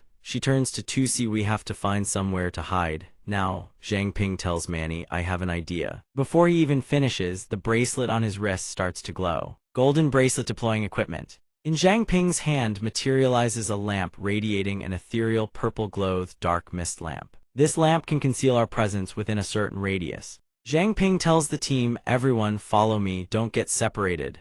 A cave entrance appears before them. Duck steps forward and lets out a sigh of relief, finally got away from that damned bird. Ming surveys the surroundings, then says with reassurance, everyone rest here for a bit, conserve your stamina. Zhang Ping collapses to his knees, his whole body trembling. Sixian turns around, sees his condition, and asks with concern, are you okay? He wipes the sweat from his face and gives her a faint smile, I'm fine. Just used too much dark mist energy, a little rest and I'll be good as new. Ming also walks over, his face full of worry. He asks Zhang Ping, if we head to the ruins deep within the trial grounds, won't that attract the god bird? Zhang Ping stares ahead. His expression is grave. He tells Ming, those are the ruins of an ancient human civilization. We absolutely cannot let the god bird destroy them. Just then Tu Bai materializes. He smiles and tells everyone, don't worry. The trial grounds have a mysterious property can completely evade all forms of detection. His words catch Zhang Ping completely off guard. Tu Bai assures him that the sun god bird won't be able to sense them at all. Tu Bai furrows his brow, his eyes betray the gravity of the situation. His voice drops, the problem is. That place also serves as a base of operations for the investigation team. According to Su Qingba, the investigation team has long since been infiltrated by an unknown force. The image of Ao Zhu and the investigation team flashes through Tu Bai's mind. He warns everyone a reminder and a caution. On top of that, there's the lurking threat of a mutated beast. Beyond staying vigilant against the investigation team's potential ambush, they also need to guard against an attack that Shan Zhu could launch at any moment. Laxian furrows his brow tight, visibly shocked. His expression is one of utter disbelief. He asks Tu Bai, Shanzu, isn't that a king tier mutated beast? I've only ever heard my old friends mention it in passing. I never imagined it was actually here. Everyone's faces are ashen, worry etched into every expression. Tu Bai instructs everyone to bring their gear and supplies. That's certain, Shanzu's presence is indeed right outside the trial grounds perimeter. If we want to get in, we'll have to circle around behind it. For safety's sake, everyone should carry morning glory flowers on you. It really can't stand the smell of morning glory. Zhang Ping glances at him, suspicion Risinga king tier mutated beast. And it's afraid of morning glory flowers. Could these morning glory flowers be different from the ones he knows? Zhang Ping points to Laxian and begins assigning tasks. Next, I'll ask Gym Leader Feng to keep watch on the perimeter. I'll go find some food and pick up some morning glory flowers along the way. Laxian hears this and hesitates. He's reluctant, doesn't want Zhang Ping burning through more of his stamina. He steps in to stop him. Zhang Ping, you just burned through a ton of energy. Why don't you stay here and rest? Let me and Instructor Bai handle it. Duck agrees with what Laxian just said. Yeah, it'd be better if we went instead. Zhang Ping answers them both with confidence. Right now there's no moon and no sun, so there's no point arguing with me about this. My skills are tailor-made for operating in the dark. I should be the one going. Zixian steps up beside him, both hands gripping Zhang Ping's arm tightly. Zixian says firmly, I'm going with you. Zhang Ping looks at her, a trace of warmth flickering in his eyes. His heart eases just a little. Bringing Tusi along isn't a bad idea. She knows the wilderness far better than he does. Zhang Ping agrees, then turns to her, all right. But just in case anything unexpected happens. Seeing Shuzhong approach, Zhang Ping's eyes light up. An idea strikes him and he says, Fatty, prep some gear for mebear traps, that kind of thing. Anything similar works too. Shuzhong is surprised that Zhang Ping actually assigned him a task. Hearing Zhang Ping's words, his soul practically leaves his body. His arms and legs go limp. He says in terror, lately you've been turning me from chubby to scrawny man. Under a sky blanketed in mist, beside a lake, all manner of beasts gather to drink. A massive boar accidentally steps right into a trap Zhang Ping set earlier. It lets out a shriek of pain. The dark mist eye in the distance flares to life. The dark mist morphs into a panther. A vicious black panther materializes, raking its razor-sharp claws forward. Every animal in the vicinity scatters in terror. The black panther, surging with dark mist energy, pounces onto the boar. It pins the boar down with its claws, snapping clean off one of the boar's massive tusks. The boar lies motionless on the ground, blood pooling from its mouth. Beneath the panther's paws, dark mist continues to radiate outward. System Dark Mist 50. Zhang Ping pulls the crystal core from the boar's carcass. Blood trails from the wound. He can't help but marvel. Using dark mist to hunt is incredibly effective. A few more scares like this and his energy should be fully restored. As he's preparing to haul the pork back, Sixian suddenly approaches. She calls out, Zhang Ping, come here for a sec. Zhang Ping responds immediately. What is it?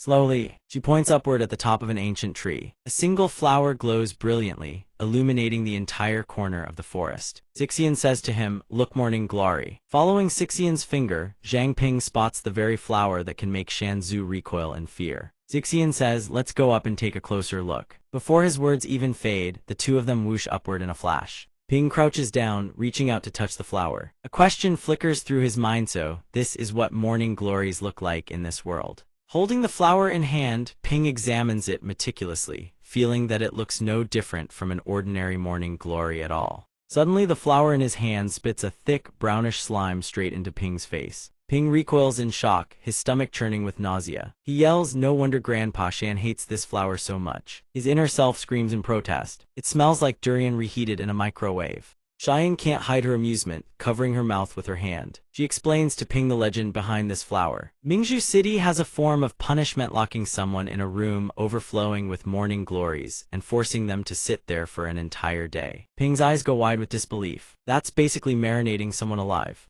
Without warning, the forest erupts in bursts of light, like clusters of fireworks blooming against the pitch-black sky. Both of them pause to admire the spectacle. Ping watches the glowing flowers with delight and exclaims, It's beautiful. Ping raises both hands to his head, gazing up at the scene like something out of a fairy realm. Cheyenne uses her knowledge to tell him that these are the seeds of the fluorescent fire grass. Every season, they ride the wind and drift to new places to take root and multiply. While Ping is busy frolicking, Cheyenne extends her hand forward. A single fluorescent fire grass seed lands in her palm, its glow pulsing softly. Cheyenne speaks softly. If only there were no conflict, no struggle, and everyone could live a peaceful life. How wonderful that would be. Sadly, a perfect ending is always just out of reach. The morning glory releases its fragrance, but only briefly before returning to silence. The fluorescent fire grass is beautiful, yet it drifts endlessly, never finding a destination. He holds a glass jar in his hand and offers it to Cheyenne. He says gently, "See." She turns to look at what's in his hand, caught off guard. He hands the glass jar to Cheyenne, then speaks hesitantly. An ending isn't predetermined, it's like this sealed glass jar.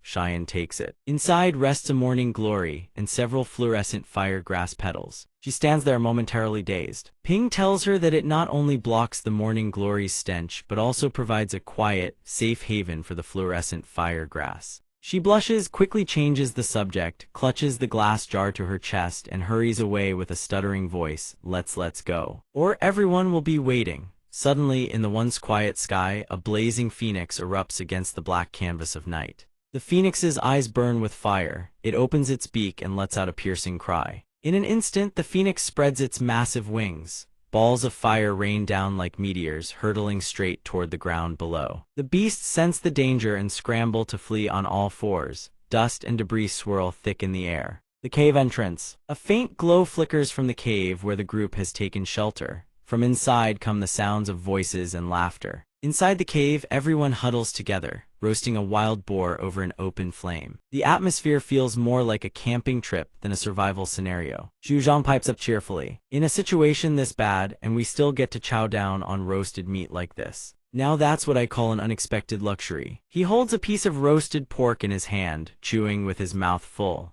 He points at the boar sizzling on the spit and excitedly tells Ping, "Zhang Ping, roast a few more pieces for me, will ya? If I don't get some fuel in me, I'll really turn into a skeleton." De glances sideways at Xu Zhang. Reaching down to Xu Zhang's belly, De pinches a handful of flab and says with a grin, "Yeah, you're just skin and bones, all right." Then he turns. "Zhang Ping, don't you agree?" Ping carries a plate of crispy, sizzling roasted meat over and sets it in front of Zhang. His eyes light up like stars. With a grin, he says, "I'll give you this too, I might need your strength in the days ahead." Xu Zhang pushes Ping aside, his eyes glued to the plate, drool practically pouring from his mouth. Zhang beams, "Then I won't hold back." The moment the laughter leaves his lips, he yelps, "Hot, hot, hot." De throws an arm around Xu Zhang's shoulder and bursts out laughing. "Of course it's hot, you just pulled it straight off the fire and shoved it in your mouth." Yan Long and Yan Hu sit inside their cage, watching the lively scene outside with heavy hearts. Yan Hu says to Yan Long, "If only our village had an atmosphere like this, how wonderful it would be." Yan Long lowers his head, his voice tinged with sorrow. "Stop dreaming, we were nothing but tools back in the village. Nobody cared whether we lived or died. How could anyone treat us as human beings?" Before his words even settle, a heaping plate of fragrant roasted meat appears before his eyes. "This is for the two of you," Ping tells Yan Long. Staring at the plate, Yan Long freezes.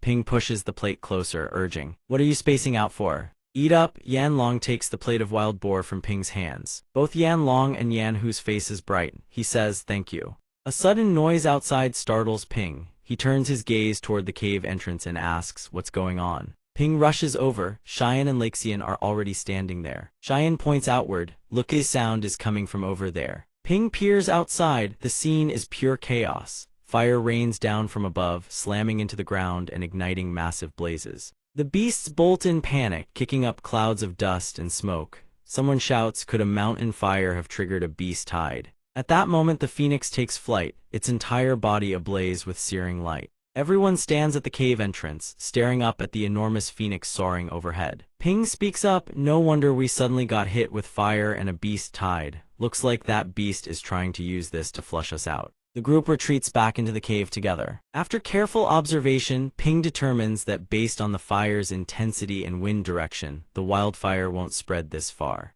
"We'll stay here for now and wait for the beast tide to pass before making any moves." Before long, the roars of the beast tide and the flames unleashed by the phoenix gradually fade into silence. Beneath the dense canopy, a member of the recon team asks curiously, "Captain, it's been almost 2 days now. Who exactly are we ambushing?" The man leans against a tree trunk. His bearing suggests he's no ordinary figure. He addresses the two, someone named Zhang Ping. Word is he's an awakener of the unlimited rank.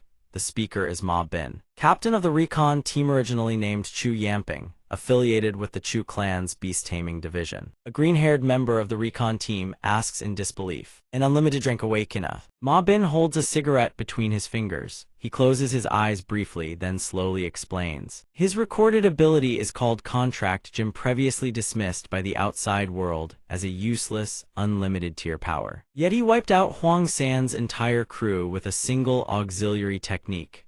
Ma Bin's expression darkens as he recounts this about Ping. He adds that even more bizarre is the fact that his body can transform into blood and a strange, unpredictable flow of water. He also appears to possess some kind of super-secret escape technique. Tracking him is practically impossible. A figure is perched high in the treetops. He turns and asks, "If we include the contract gem, doesn't that mean he has at least 5 different abilities?" Ma Bin falls into a grave silence before speaking with weight. Perhaps what he's shown so far is only the tip of the iceberg. He warns his recon team with utmost caution. As an unlimited rank awakener, God only knows what other hidden cards he's holding. So if he actually shows up outside the trial grounds, do not take him lightly under any circumstances. Stay vigilant and never underestimate the enemy, or you won't live to regret it. System Wind Whisper effect has ended. Ping speaks cautiously to Cheyenne. "CC, I was right, the Chu clan has deployed an ambush team outside the trial grounds."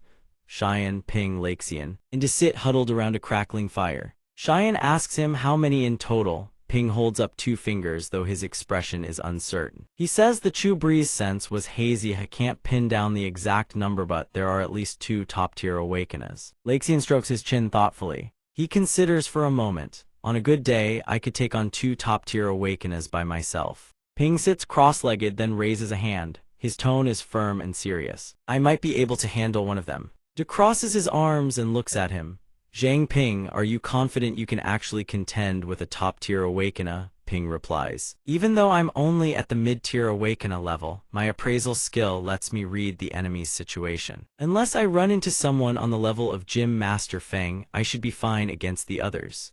Sitting together around the warm fire, Ping tells De, "Once the beast tide passes, I'll scout out how many top-tier awakeners are over there. For now, we should take turns standing watch. Rest up and conserve our stamina." Everyone nods in agreement. The next morning, sunlight pours into the cave entrance. Ping and Cheyenne are each dozing in their own corners. Xu Zhang bursts in, his face pale with panic. "Bad news, we might have a serious problem." Everyone jolts awake and rushes after him. When they arrive, the sight stuns them all into silence. Everything in sight has been scorched to ash and embers still smolder. Zhang's voice is urgent. "That firebird torched the entire surrounding forest last night. If we want to reach the trial grounds now, our only option is to cross through the burnt wasteland." Ping rests his chin on his hand, deep in thought. He mutters, "That beast is smarter than it looks." Suddenly, Didubai's true form rockets into the sky above, his brow furrowed tight, his expression deadly serious. Baide says the road ahead is the only path to the trial grounds. We can't avoid it.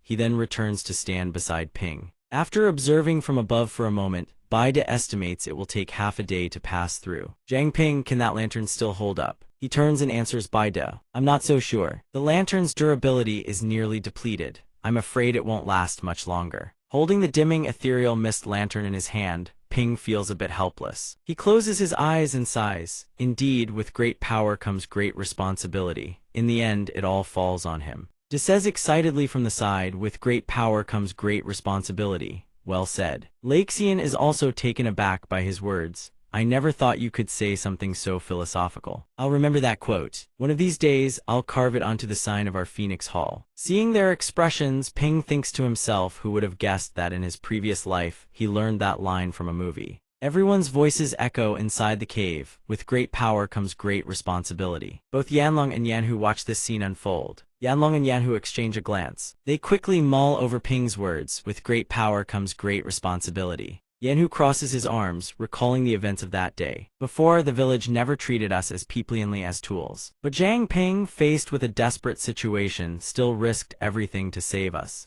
Even though our relationship was hostile, he still showed us respect." Yanlong also gains a new perspective on Ping. At first I thought he was strange, but now it seems he's not a fool.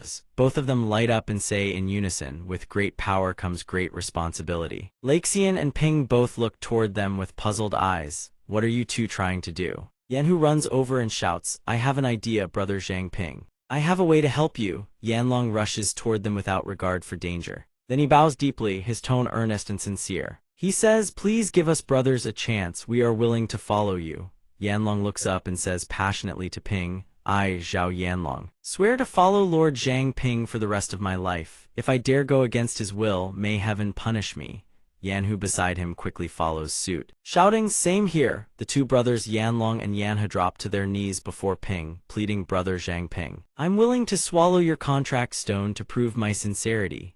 Who adds, brother Zhang Ping, I'm also willing to swallow your contract stone. From now on, I'll only obey you. He asks them curiously, I'm very curious what made you two decide this. Yanhu explains, brother Zhang Ping, you risked your life to save ours. If we can't follow by your side, wouldn't that betray your kindness? Long pleads further. Yanlong also agrees, saying, you are worthy of our trust and even more worthy of our loyalty. Ping looks at them with a cold gaze as he listens to their plea. That's right, if we return to Shengzu village, we'll still be treated as tools for the rest of our lives. That's why we've decided to follow you, big brother. Even if it costs us our lives, we will have no regrets. He gently extends his hand and says to them, no need to pledge your loyalty so hastily. Stand up first. There's one thing I need to understand first. In the past, how many people have you two killed? Were any of them innocent bystanders caught in the crossfire? Yanlong answers emotionally, everyone who died by our hands was an enemy from other villages who had wronged Shengzu village. I can't judge whether they were innocent or not, but they all died because of the choices they made. Who adds, as for me, I only killed 2 people. They were both from the Chu clan sinners through and through, undeserving of mercy. He asks them with curiosity, aren't people from the other villages essentially savages too? In the conflict between Shengzu village and the others, it's truly impossible to tell who is more innocent. Grudges are like wind and bone, impossible to grasp the essence of, impossible to tell right from wrong. Ping holds out 2 contract stones before them and says, you need to think carefully. The effects of the contract stone are absolutely absolute. Once you step in, the bond is forged, there's no turning back. Have you two truly thought this through? They take the stones and shout, we've made up our minds. Meanwhile, Ping thinks to himself, well, I did eat 2 level 10 gems back then anyway, and they had no effect. Might as well use them to form contracts with these two. Yanlong and Yanhu happily swallow the contract stones. System contract established with summoned beast Zhao Yanlong. Contract established with summoned beast Zhao Yanhu. The 2 brothers shout in unison, from this day forward, we brothers will leap into boiling oil and raging fire for our big brother. We swear our loyalty unto death. Ping looks at them in surprise and reminds them, you really don't have to go that far. Just treat me as a friend, we're all on the same team. No need for such extremes. They reply, we understand, big brother. He looks at them and asks, earlier you said you had a way to help us. What is it? Yanlong and Yanhu bow and say, please wait a moment everyone. We brothers will be right back. Zixian doesn't understand what they're planning. They watch the 2 brothers dash off into the distance. De says from the group, are they all right in the head? Kind of dumb, honestly, can we really trust them? Laxian watches the 2 brothers and comments. Some feral humans and mutated beasts also form fanatical devotion through fate hand. Their expressions look exactly like these 2 brothers. Have they really started treating Zhang Ping as a god? Type wonders, but how did it come to this? Zhuzhang says to Ping, Zhang Ping, don't tell me you used some kind of mind control ability. Judging from their current behavior, it seems like they're expressing genuine worship toward you. Ping looks surprised when everyone brings this up. He protests firmly, how is that even possible? If I really had mind control powers, I'd rather use them on Sister Zixian. Zuju would be a far better choice than 2 guys, wouldn't she? Zixian hears this and says in disappointment, Zhang Ping, so you've had your eyes on me this whole time. He explains hastily, don't get me wrong. Even though Zhao Yanlong and Yanhu are men, the interesting part is that they're twins. Everyone looks at him curiously. Zhuzhang sees this and quickly corrects himself. All right, don't misunderstand, it's not that I don't. Suddenly, a mound of earth appears where everyone is standing. Ping startles and asks, what was that? The 2 brothers appear atop a beast and call his name. Brother Zhang Ping. Baide explains from behind, that's a ground-burrowing lizard. If we borrow its strength, we can cut straight through a vast stretch of terrain. Shuzhong says with delight, doesn't that mean we can avoid the Chu clan's ambush and sneak into the trial grounds? He quickly adds a reminder, not entirely. The Mountain Patriarch is a king-rank mutated beast. This lizard wouldn't dare go anywhere near that area. Ping says seriously, then let's set out now. We'll deal with the rest after we've taken down the divine bird. Everyone climbs onto the lizard's back and sets off, burrowing underground toward their destination. The scene shifts to a forest canopy filled with birdsong. Rays of sunlight pierce through the green leaves above. Beneath the ancient trees, everyone arrives at their destination, but unease fills them as they sit atop the lizard's back. Long tells everyone, "We can only go this far. No matter what, the ground-burrowing lizard won't advance any further." Ping hears this and says, "Then have it make a few more trips to transport the rest of our people." Baida says to those behind him, "Past this canyon we'll reach the trial grounds. And that canyon is also the enemy's best ambush point." He adds, "We're not far from the trial grounds now. Let's distribute the morning glories to everyone." Xixian nods and follows the order. She begins handing out morning glories to everyone. Ping calls out to Xixian from a distance, "Xixian, give me 2 more. I want to prepare some for Elder Yi and Elder Su as well." She turns back lost in thought and asks Ping, "Are you worried the Chu clan might have even stronger experts lying in ambush for us?" He adds with concern, "That's not all. I'm also worried the divine bird might appear unexpectedly. If that happens, we'll need both elders working together just to handle it." De chimes in, "Didn't we already throw off that damn bird?"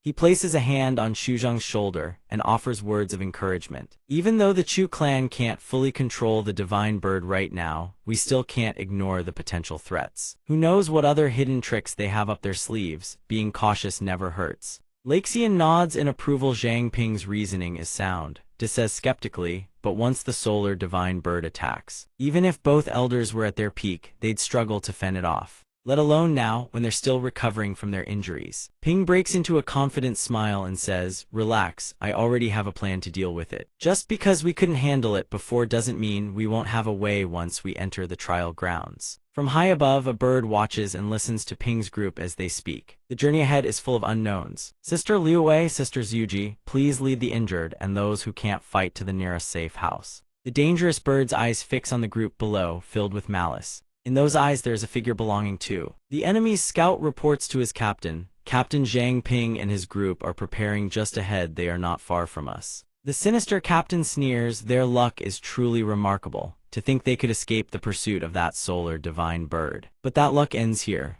The enemy squad obeys their captain's command without hesitation. "Everyone ready yourselves. The slaughter is about to begin." The perilous ravine and the jagged cliffs lie just outside the training zone. Zhang Ping's group advances in a single file. He warns his companions they are likely lying in ambush nearby. Stay vigilant. From the canopy of the trees, 2 bear beasts pounce down toward him and Baida. Zhang Ping shouts, "Watch out." He glances back at their shadows. Baida evades the attack, leaping high into the air. The bear beast misses its strike, slamming into the earth and stone, roaring in fury. He strikes its cheek with a palm, causing the beast to whimper in pathetic agony. Boom! A deafening blast erupts. The beast suddenly shrinks into a small, panicked mouse and scurries away. Zhang Ping gasps in surprise, "Is this thing a mouse or a bear? What a bizarre ability." Baida, knowledgeable as ever, replies, "It is likely a mutated bear beast. Its strength surpasses even standard enhanced type awakened ones. Unless your physical foundation is robust, avoid direct confrontation, or you will surely suffer a bitter defeat." His group keeps their guard up, facing outward, when suddenly one member cries out in terror. "What the?" Another monster appears. Its monstrous, grotesque form draws gasps from everyone. "Is that the mountain ancestor? Why does it look so massive? I thought the mountain ancestor would be some towering beast, but it turns out to be a giant toad." Zhang Ping detects movement behind them and listens silently to the stealthy approach. He whispers to Lai Xian, the martial arts hall master. Lai Xian responds, "I see them. Shall we give them a little greeting gift?" Zhang Ping nods in agreement. "My thoughts exactly." One of the master's subordinates realizes he has been exposed and mutters, "Damn it, we've been spotted." Zhang Ping intercepts him, swinging his staff from above with a cold warning. "Trying to send a signal, are you? I fear you won't have the chance." The purple-hued staff tears a clean line across his back. Zhang Ping muses, "So, inflicting damage with this terrifying scythe allows me to absorb essence. It seems I must truly master the potential of this weapon." System notification: essence absorbed 10,000 points. Nether Mist Body Intermediate has upgraded to Nether Mist Core Body. The absorption efficiency of Nether Mist has doubled. Nether Mist reserves increased from 300 to 1,000 points. Current status 3,001,000. Where there is a saint, there is a thief. Where there is a high mountain, there is a deep abyss. A thief of the abyss, Zhang Ping enters a combat stance and declares, 1,000 Nether Mist points equal 10,000% power. My combat strength has increased 10,000-fold. Whether in offense, defense, or shape-shifting, this is a qualitative leap. This feels incredible. The subordinate reports to the martial arts hall master's captain, Ailu is dead. The captain looks into the distance, saying, it seems they were prepared for an ambush. This is a direct challenge to us. Chu-san, stop being polite, return the gift to them. Chu-san obeys the captain's order, lunging forward with a shout, since you are so eager to court death. And then I shall fulfill your wish. He brandishes a sword glowing with golden energy, charging at Zhang Ping's group. Chu-san strikes toward the group below, bellowing, taste my spear. Zhang Ping watches the incoming blade with a wry smile, still talking trash. Zhang Ping channels his technique, channeling it toward his attacker, thinking, perfect. Let me test this Nether Mist Core Body. He catches Chu-san's strike with a single hand, neutralizing the force with ease. Chu-san recoils in shock, and Zhang Ping mocks him. Is that all you have? Chu-san grits his teeth, cursing under his breath. Just an intermediate awakened one. How can he deflect a full-force blow from me? He truly has some tricks up his sleeve. The onlookers watch Zhang Ping with admiration. Is this the one with the infinite potential ability? He is absolutely monstrous. The captain orders his men, we must kill him before he reaches his full potential. Zhang Ping stands opposite, assessing the situation. He identifies his opponent Chu Yanbing, level 36, who is currently plotting with his squad. Ma Bin, that man with the black blade is Ma Bin. Do you want me to step in? Zhang Ping replies, Senior Su, do not reveal yourself yet, I have a plan. He turns to his group. There are 3 peak-level awakened ones among the enemy. I will handle one of them. Hall Master Feng, you take the other 2. The 6 remaining high-level enemies are for the rest of you. Sister CC, is that acceptable? CC replies triumphantly, if 7 of us can't beat 6, our cleanup crew has a serious problem. They prepare for battle. Zhang Ping calculates, Sidhu Shibai alone has caused our Chu family so much suffering. If this one with the infinite potential ability rises up as well, the situation will spiral out of control. He commands his subordinates, no need for restraint. Summon the solar divine bird immediately. The subordinate complies. The enemies charge forward at his command. Our mission has only one goal, kill Zhang Ping at any cost. The subordinates roar in unison, understood. The 2 sides clash. Zhang Ping charges forward, shouting. He dodges a heavy sword strike and counterattacks. A woman from the Chu clan stands at a distance, channeling her spiritual magic. Flame spirit, heed the call of fate. She chants as it appears on the horizon. She summons power to tear the firmament apart and incinerate all. She circles behind, focusing her ability. The 10,000 phenomena fade, only light remains. Solar divine bird emerge. The divine bird appears, radiating immense energy. The subordinates cheer, long live the solar divine bird. Zhang Ping and his opponent trade blows in a dramatic clash of power. The enemy sneers and swings his blade, forcing Zhang Ping to stumble. Seeing the situation stabilize, he says, everyone, retreat. Thai looks at the divine bird in confusion. Is that the divine bird? Zhang Ping worries, is it not the divine bird that lost control? How did they manage to summon it? The bird spreads its wings, soaring through the sky with great power. Zhang Ping warns the others, everyone, be careful, it rains fire down upon the group. Zhang Ping curses, these lunatics actually summoned it. He regains his composure and thinks carefully. But the divine bird is not in a state of loss of control. But why is it not attacking them? Zhang Ping accelerates toward the enemy. His opponent is bewildered by the turn of events. He swings his sword at Zhang Ping, shouting, you are courting death. Zhang Ping activates his godly water body to defend. The enemy screams in horror as the divine bird's fire descends upon his own people. Move, get out of the way. The fire hits the ground, creating a cataclysmic explosion. Zhang Ping's group is sent flying, unable to mount a defense. The enemy goes berserk. You think you're so smart. Zhang Ping floats calmly within his divine water body, weaving through rings of fire and fires back. Same goes for you. You deployed the divine bird so recklessly, aren't you afraid it'll die here? Bin. He grins smugly, the divine bird is my Chu clan's sacred beast. If it dies, you lot die first. Zhang Ping reverts to his original form and immediately rallies everyone.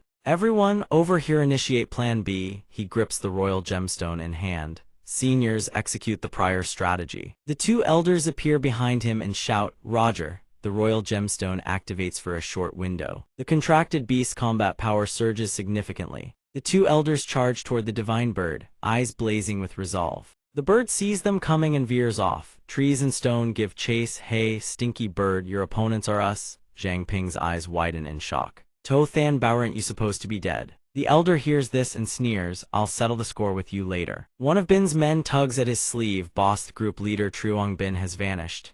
What? The battle tips. A divine bird knocks down both of Zhang Ping's elders. The enemy loses it. What? This was all a plan. Luring the tiger from the mountain. Bin stays calm, addressing his subordinates. Move it, thee can't have gotten far. The group snaps to attention and shouts in unison. The thundering sound of footsteps echoes from the mountainside. Zhang Ping sprints at the front, leading the group in their escape roughly 10-odd tree lengths ahead. Sixian runs behind, scolding anxiously. Before, even all of you combined couldn't scratch the divine bird. Can those two elders really hold out? He reassures Sixian, don't worry, I planned for this ages ago. Zhang Ping explains the mountain ancestor is a mutated beast with an insanely strong territorial drive. The moment it senses something as powerful as the divine bird, it's guaranteed to react. Those two seniors already carried the morning glory flowers with them.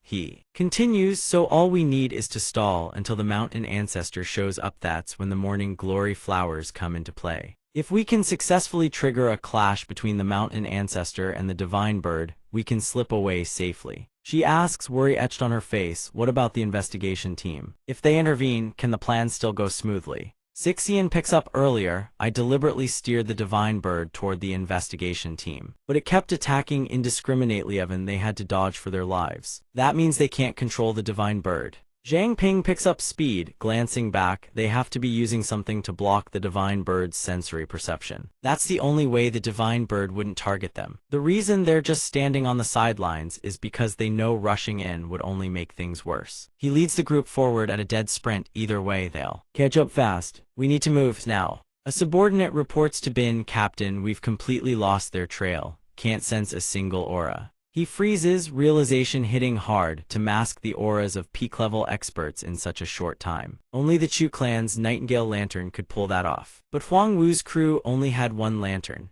How the hell is Zhang Ping hiding that many people's auras? He grips the artifact in his hand. Forget it, I've got a way to deal with this. She turns to the captain, alarmed. That thing will wreck your body with side effects, sir. Do you really intend to use it? Another lackey chimes in. She's right, Captain. Right now, only Feng Laxian is a peak-level awakener left at Zhang Ping's side. There's no need to go that far. Bin pries open the box, gazing at the object inside. Since when do I need you lot worrying about me? He roars, if Zhang Ping makes it into the trial zone, can any of you bear the consequences? The subordinate beside him flinches, speechless with fear. Without hesitation, Bin shoves the artifact into his mouth and swallows it whole. Raw power floods his body, screams, a wretched, agonized howl ripping from his throat. Bin grits through the pain, release all stored souls. 3,000 cursed wraiths and souls of monstrous, evil fetuses erupt from his body. He endures every excruciating second. Bin grins through the agony. Even if they can mask their auras, they'll never hide their soul traces. Move out, follow the wraiths. The subordinates snap to attention. Yes, sir. The wraiths close in on Zhang Ping's fleeing group. He spots them and shouts to the group, what the hell are those? Why does their composition look so similar to my mist? The wraiths swarm and envelop everyone's bodies. Zhang Ping recognizes them, immediate vengeful spirits. He turns toward the wraith, latching onto him, studying it with a probing gaze. It lunges at him viciously. He sidesteps the strike with a sharp, fluid dodge. Feng Laxian throws a lightning-fast punch at the wraith. First zombies, now wraiths. We are these bastards' tactics so damn filthy. The Chu clan squad catches up. The long-haired one sneers, let's see where you run now. They charge in, unleashing their abilities on Zhang Ping's group with brutal, overwhelming force. Laxian and Zhang Ping brace against the onslaught, blocking the most devastating blows. Laxian stares at his hand, the one that just blocked the attack, and thinks that man's raw power is not to be underestimated. She leaps into the air, launching a devastating finishing move. Die, both of you. A torrent of fire blasts from her hands toward Laxian and Zhang Ping. Inside the raging inferno, only dark silhouettes flicker amid the flames. A voice cuts through the billowing gray smoke. Girl, is that really all the firepower you've got? She freezes, eyes wide, unable to comprehend what just happened. He blazes with a crimson aura, staring her down. Perfect, Timinjiu just helped me activate the Scarlet Phoenix immortal body. The long-haired woman sees my fire, didn't even faze him. Just how many more abilities is Zhang Ping hiding? Bin arrives from behind, addressing his two subordinates. You two go deal with the other obstacles. He transforms into a hulking giant, a vicious grin spreading across his face. As for Zhang Ping, I'll kill him myself. The Wraiths continue their relentless hunt for the rest of Zhang Ping's group.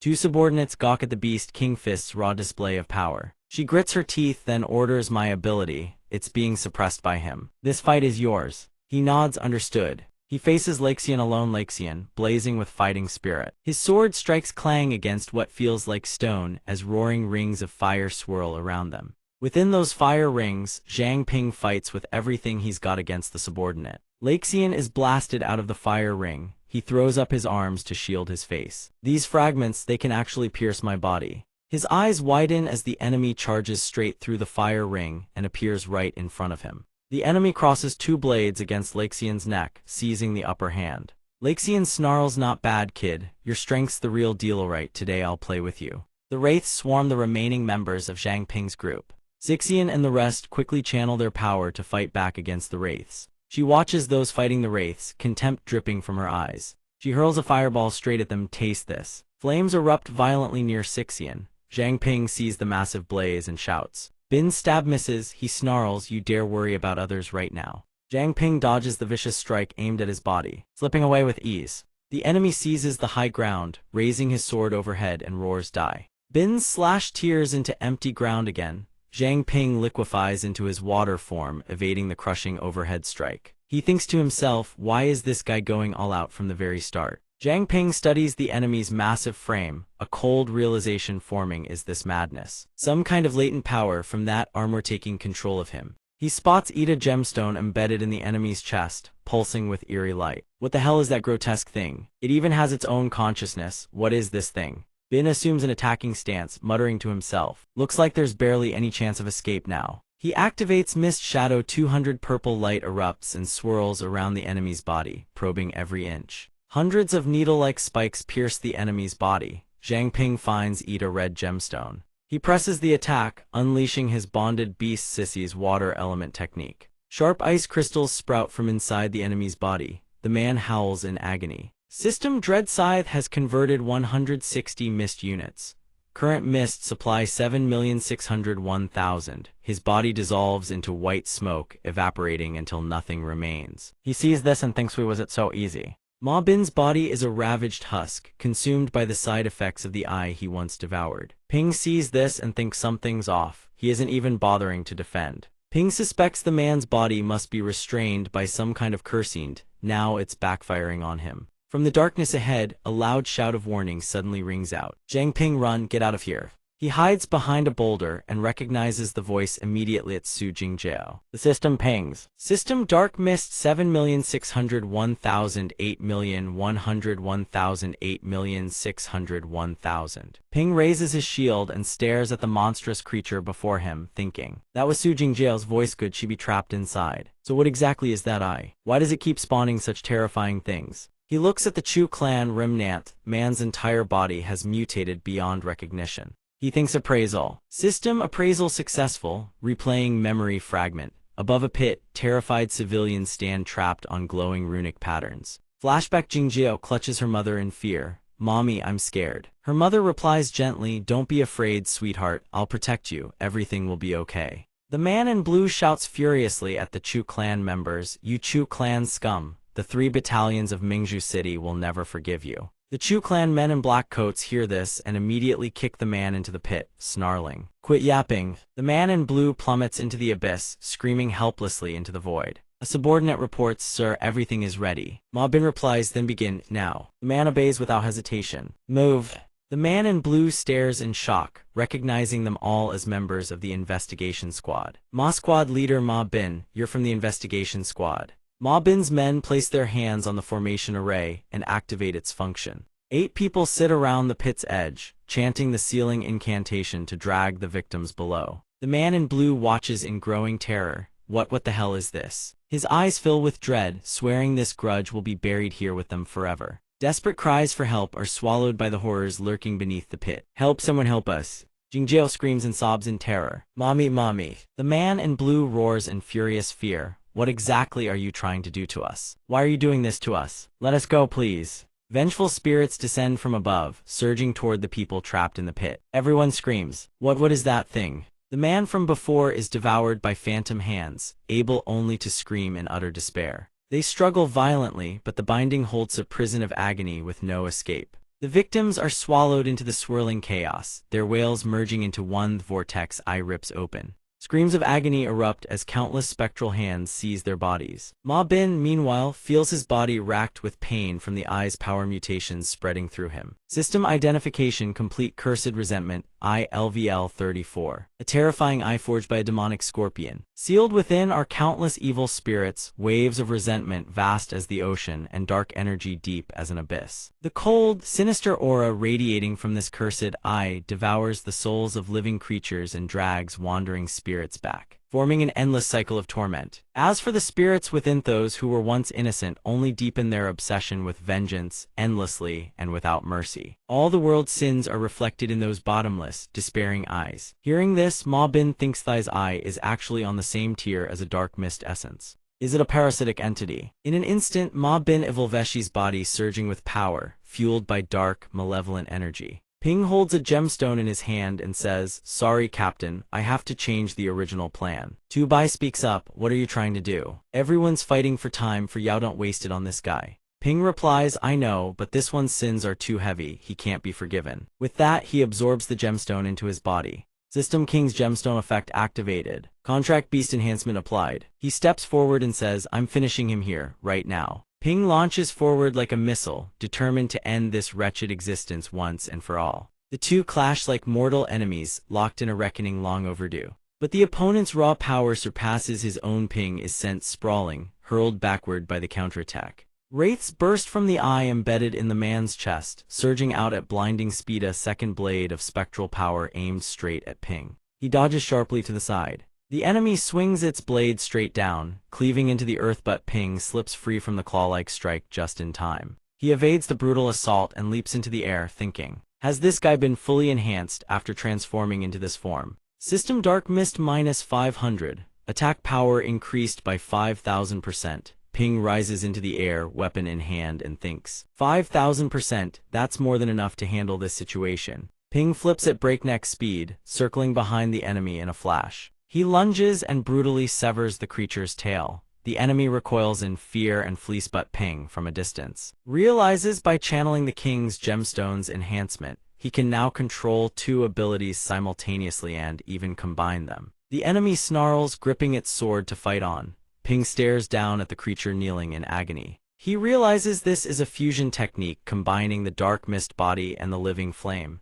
System Dark Mist -1, Living Flame -100. Dark Mist remaining 4,001,000, Living Flame remaining 200,300. Ping recognizes it. Manhua Flame. He rockets toward the enemy's eye. The eye it has to be the weak point. Ping reaches in coldly, ripping the cursed eye from the man's chest. System Level Gap Elimination. Cursed Resentment, Eye destroyed. Level up LVL-20. Rank upgraded. High-grade Awakener. He crushes the eye in his palm. Eliminating the cursed resentment eye has catapulted him into the ranks of high-grade Awakeners in an instant. The system chimes again. System King's Gemstone Auxiliary Effect Slot Limit unlocked. Note: user cannot acquire new abilities through this method. Ping stares at the gemstone in stunned silence. The ability enhancement this time defaults to the gemstone. It seems the choice made during the mid-grade breakthrough was critical. He looks at his opponent and thinks, so that's why I haven't been able to gain new abilities from the gemstone lately. Maybe this is the path to a higher tier of evolution. Still, new abilities can be obtained through the Devourer path. For him, this limitation changes nothing. The enemy collapses to his knees, utterly spent. Ma Bin strains to resist. He forces himself upright, gasping raggedly. I never thought it would grow to this extent. Ma Bin snarls viciously, but don't you dare think this is over. He adds, if the cursed resentment eye has fully broken free of my control. With that, Ma Bin transforms into a violent vortex of dark energy. Below, Ping stands in silence, thinking, where is Su Jingjiao's soul? All the vengeful spirits rush into the hovering eye, the very one he just fought to destroy. Ma Bin's voice echoes in his ears. Consequences you could never have imagined are about to descend. Prepare yourselves. Finally, Jingjiao's soul materializes before his eyes, the reward for Ping's relentless search. Meanwhile, in a forest clearing, a swarm of vengeful spirits descends upon Ping's group. Chung shouts, "You've got to be kidding me. We haven't even finished off the last wave, and this many more are coming." Tian watches from behind, speaking with worry. The chi of these wandering souls is wrong. It does not feel like it did before. Suddenly, a vengeful spirit flies straight through Zhang Ping. He braces for defense, his eyes clouding with confusion, yet he feels nothing. He shifts his gaze in one direction and gasps in astonishment. A dark purple void now envelops him. Zhang Ping asks with growing anxiety, "Where is this place?" On the other side, the sky is somber and pitch black, as if an omen of calamity hangs in the air. A strange man's soul suddenly lunges toward him. "Save me, help!" Behind him, 2 or 3 spectral wolves hunt relentlessly. The man screams, "Is anyone there? Save me!" The soul brushes past Zhang Ping with a shrill wail. "Help me!" The wolves continue their pursuit, leaving Zhang Ping stunned. He realizes these are wandering souls. The man trips and falls, shouting, as the wolves seize the chance to strike. Suddenly, a sharp pain pierces Zhang Ping's chest. He collapses to the ground, clutching his chest. What is happening? Why am I empathizing with this soul? The man sprawls on the ground as halos of light ripple outward. Agony tears through Zhang Ping, dragging him down. He writhes in pain, fingers digging deep into the earth. "I was pulled in here by the soul's energy. Is this their memory? Are they trapped here by their own unresolved torment?" As the soul's suffering intensifies, Zhang Ping curls up, struggling to breathe as he battles the reflected pain. The giant eye radiates a malevolent force, its vines constricting the spirits while they shriek. "Give me your bodies." Tian wonders, confused, is this the true power of the evil resentment eye? Zhang Ping lies on the ground amidst pools of blood, gasping for air. The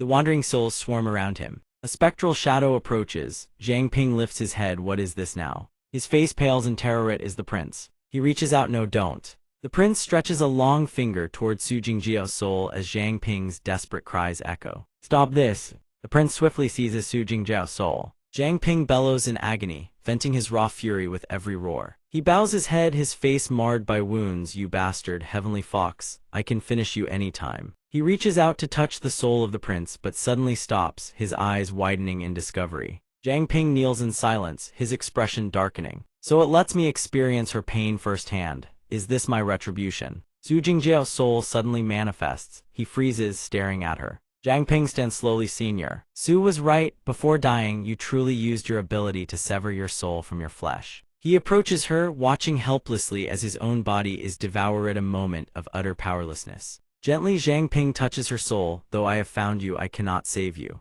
I am sorry, I failed to keep my promise." He cautiously brushes her cheek, then gasps, eyes wide. He touches her shoulder. I can touch you." His face remains cold, yet filled with questions. Her soul has not vanished, she has only become a drifting shell due to excessive energy exhaustion. If this is a world of spirits, then she must be a soul, living just like me. He recalls the eye he took from Ma Bin. This formation looks identical to the one before. A giant eye filled with resentment stares back at him. Zhang Ping muses, is Ma Bin trying to combine these wandering souls with our living energy? If this is the world of spirits, she must still be a soul, living just like me. He pulls a yellow gem from his person. If he is absorbed, he will have no chance to counterattack. He shines the yellow light towards Su Jingjiao. "I must risk everything. Failure is not an option. I must bind Su Jingjiao to a contract to stop her descent." A sudden pull drags at him as spectral spirits swirl around him. A forbidden formation with bizarre runes manifests above. The souls are dragged upward as massive chains emerge from the ground. Zhang Ping shouts, "Su Jingjiao, listen to me." He grips her hand. "You are not one of these wandering souls. You are not dead. Wake up." As the chains pull tight, he holds her hand fast. "Have you forgotten your dreams? You longed to join the patrol squad to protect your family. Have you forgotten that?" Her soul stirs at the mention of her dream. The chains shatter. Zhang Ping continues, "You hoped that our future selves would fight for the same belief." Su Jingjiao's soul remains cold, unresponsive to his pleas. "All those moments you saved me in the face of death, was that not all for me?" He struggles to hold her hand, reaching out to offer her the gem. "Su Jingjiao, take this.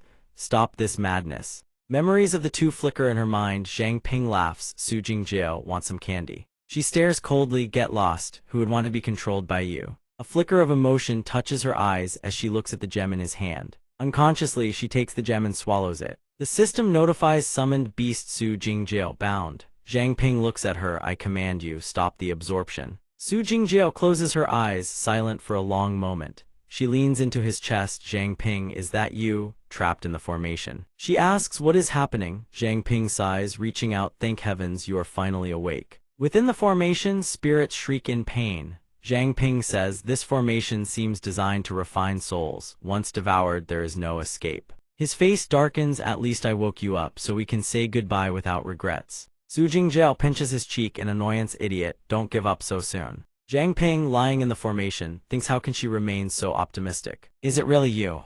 He laughs, but no matter what, Su Jingjiao reaches out to pull him away. Zhang Ping is stunned. Wait, how are you outside the formation? In an instant, by some force, she pulls Zhang Ping to safety. Both tumble to the ground. Zhang Ping screams in terror, while Su Jingjiao lands gracefully. Unprepared, he crashes down. He rubs his head in pain. Really? I am already badly wounded. Could you not have been gentler? Zhang Ping brushes off the dust. Why does my injury feel as though it has already healed? Su Jingjiao crosses her arms and snorts. No matter how strong a living person is, without a soul-based ability, their spiritual growth is limited. But I am different. I have tempered my soul since I was a child. I can even influence the spirits of others. She continues, in other words, as long as your consciousness remains, I can mend your soul, no matter how shattered it is. Zhang Ping is astonished by the truth, a faint green glow enveloping his entire body. He stares at the formation. Su Jingjiao adds, the pressure this formation exerts on the soul is something an average person could never resist. For me, it is simple. She continues, this formation imprisons many souls, absorbing their resentment to fuel its own operation.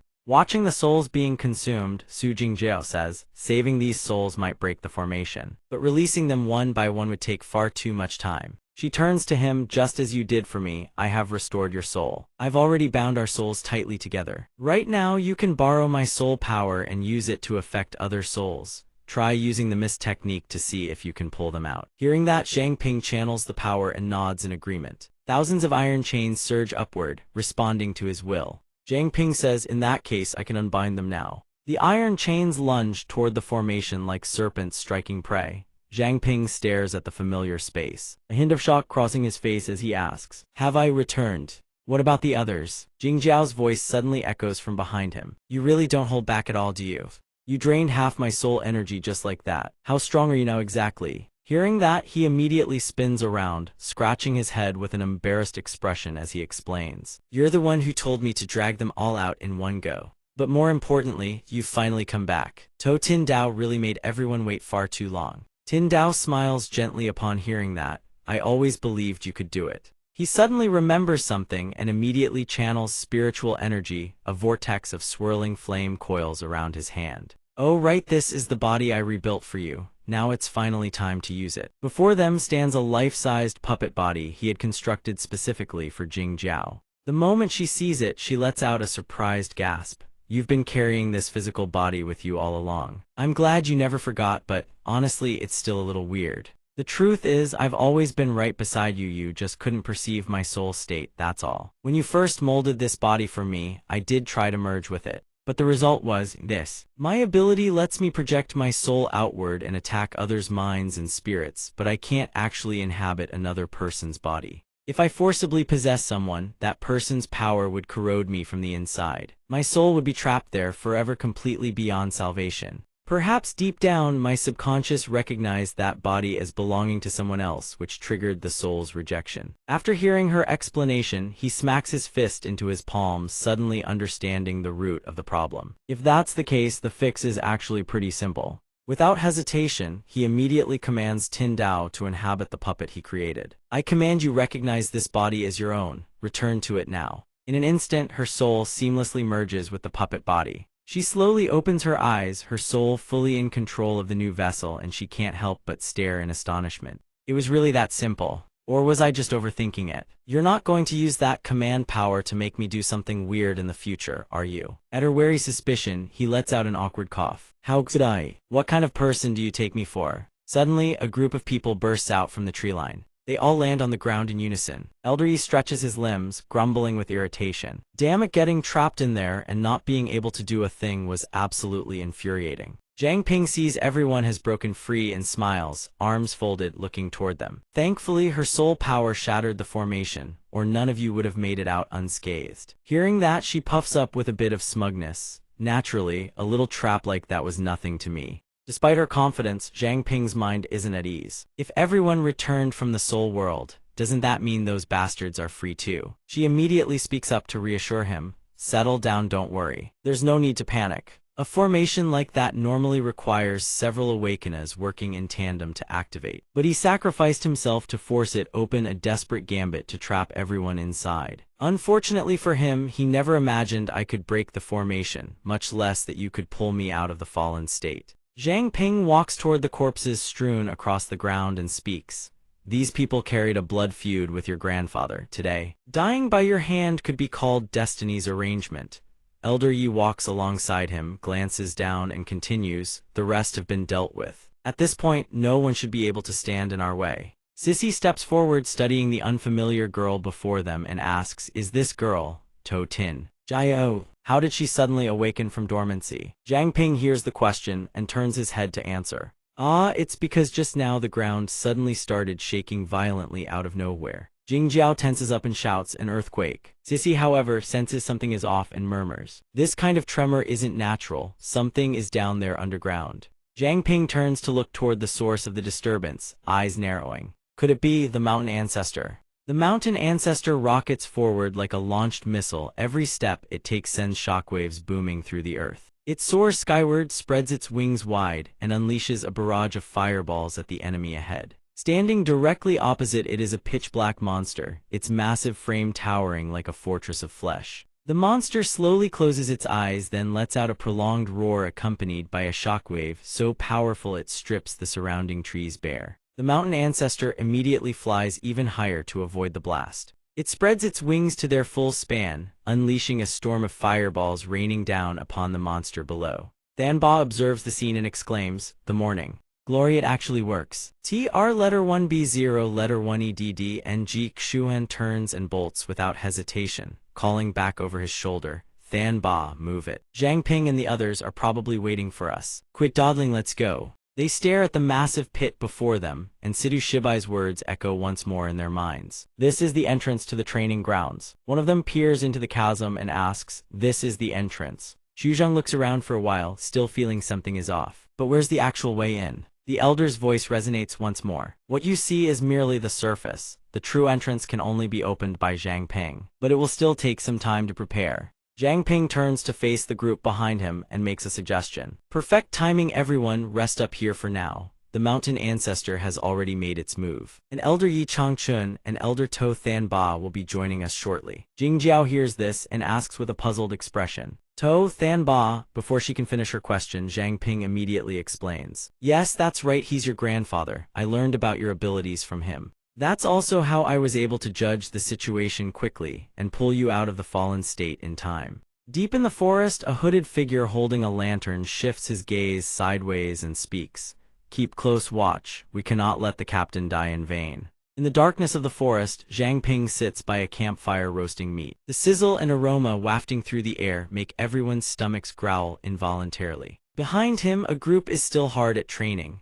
Elder Yi does push-ups while reminding the person beside him, even when there's no battle. You can't afford to slack off on training. The person in front, doing sit-ups with a weapon in hand, responds with fierce determination. Damn right. Another lies flat on the ground with crossed arms, face full of helplessness, thinking, why does he always drag me into this? Xuzheng approaches from behind, his face gaunt and ghostly pale, looking like a corpse that's barely clinging to life. I'm starving, is there anything to eat? The sight of that face nearly makes Zhang Ping's soul leave his body. He screams, what the? Where the hell did this zombie come from? Did Chengzhou village get overrun? Watching the whole scene unfold, Jinba and Yan Long standing nearby chime in one after another, smirking. This living dead doesn't even have a strong aura, pathetically weak. I wouldn't even bother picking up something this worthless. How do you even manage to produce a zombie this feeble? He's so starved at this point, he can't even lift himself up. He lies on the ground, trembling. At least the living dead can still move. Me, I'm just a literal dead weight.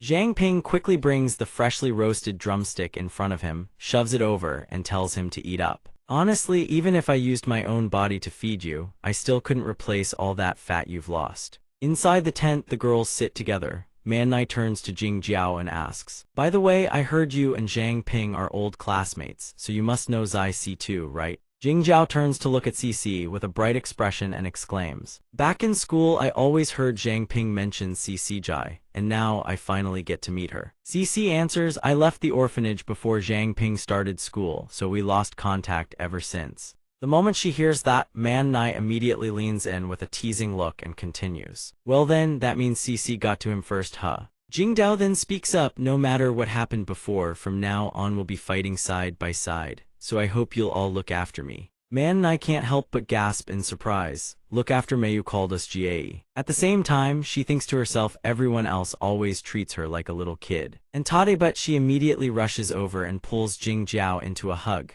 "Good girl. Come join our cleanup squad, I swear I will never treat you unfairly." Suddenly, a voice rings out from outside. "Finally found you all." Hearing that voice, Jing Jiao instantly thinks that's Grandpa's voice. Zhang Ping hurries over to the two approaching figures and asks with concern, "You two seniors must have had it rough. Is anyone injured?" Changchun steps forward and answers, "We're fine. That divine bird had gone mad. It was attacking indiscriminately everywhere. It's probably still locked in combat with the mountain ancestor right now. It won't have time to bother with us." Seeing everyone safe, he feels somewhat relieved. "Good, that's great then. Right now, right here," Jing Jiao bursts out of the tent, shouting. Grandpa Kingba immediately turns his head to look, eyes wide with shock. The next instant, Jing Jiao's figure rushes forward and wraps him in a tight embrace. The moment he sees her, he asks in astonishment, "Jiao Jiao, you are awake? Is it really you, Jiao Jiao?" Seeing his worry, he looks at them and begins to explain. "Ma Bino, I should say Chu Yamping, shouldn't I?" The formation he refined ended up drawing in the wandering souls in the area. Su Jingjiao's soul was also accidentally pulled into it. The senior mentioned that Su Jingjiao isn't actually dead, her soul has simply fallen into a state of the fallen. So I seized the opportunity to rescue her from that sunken state.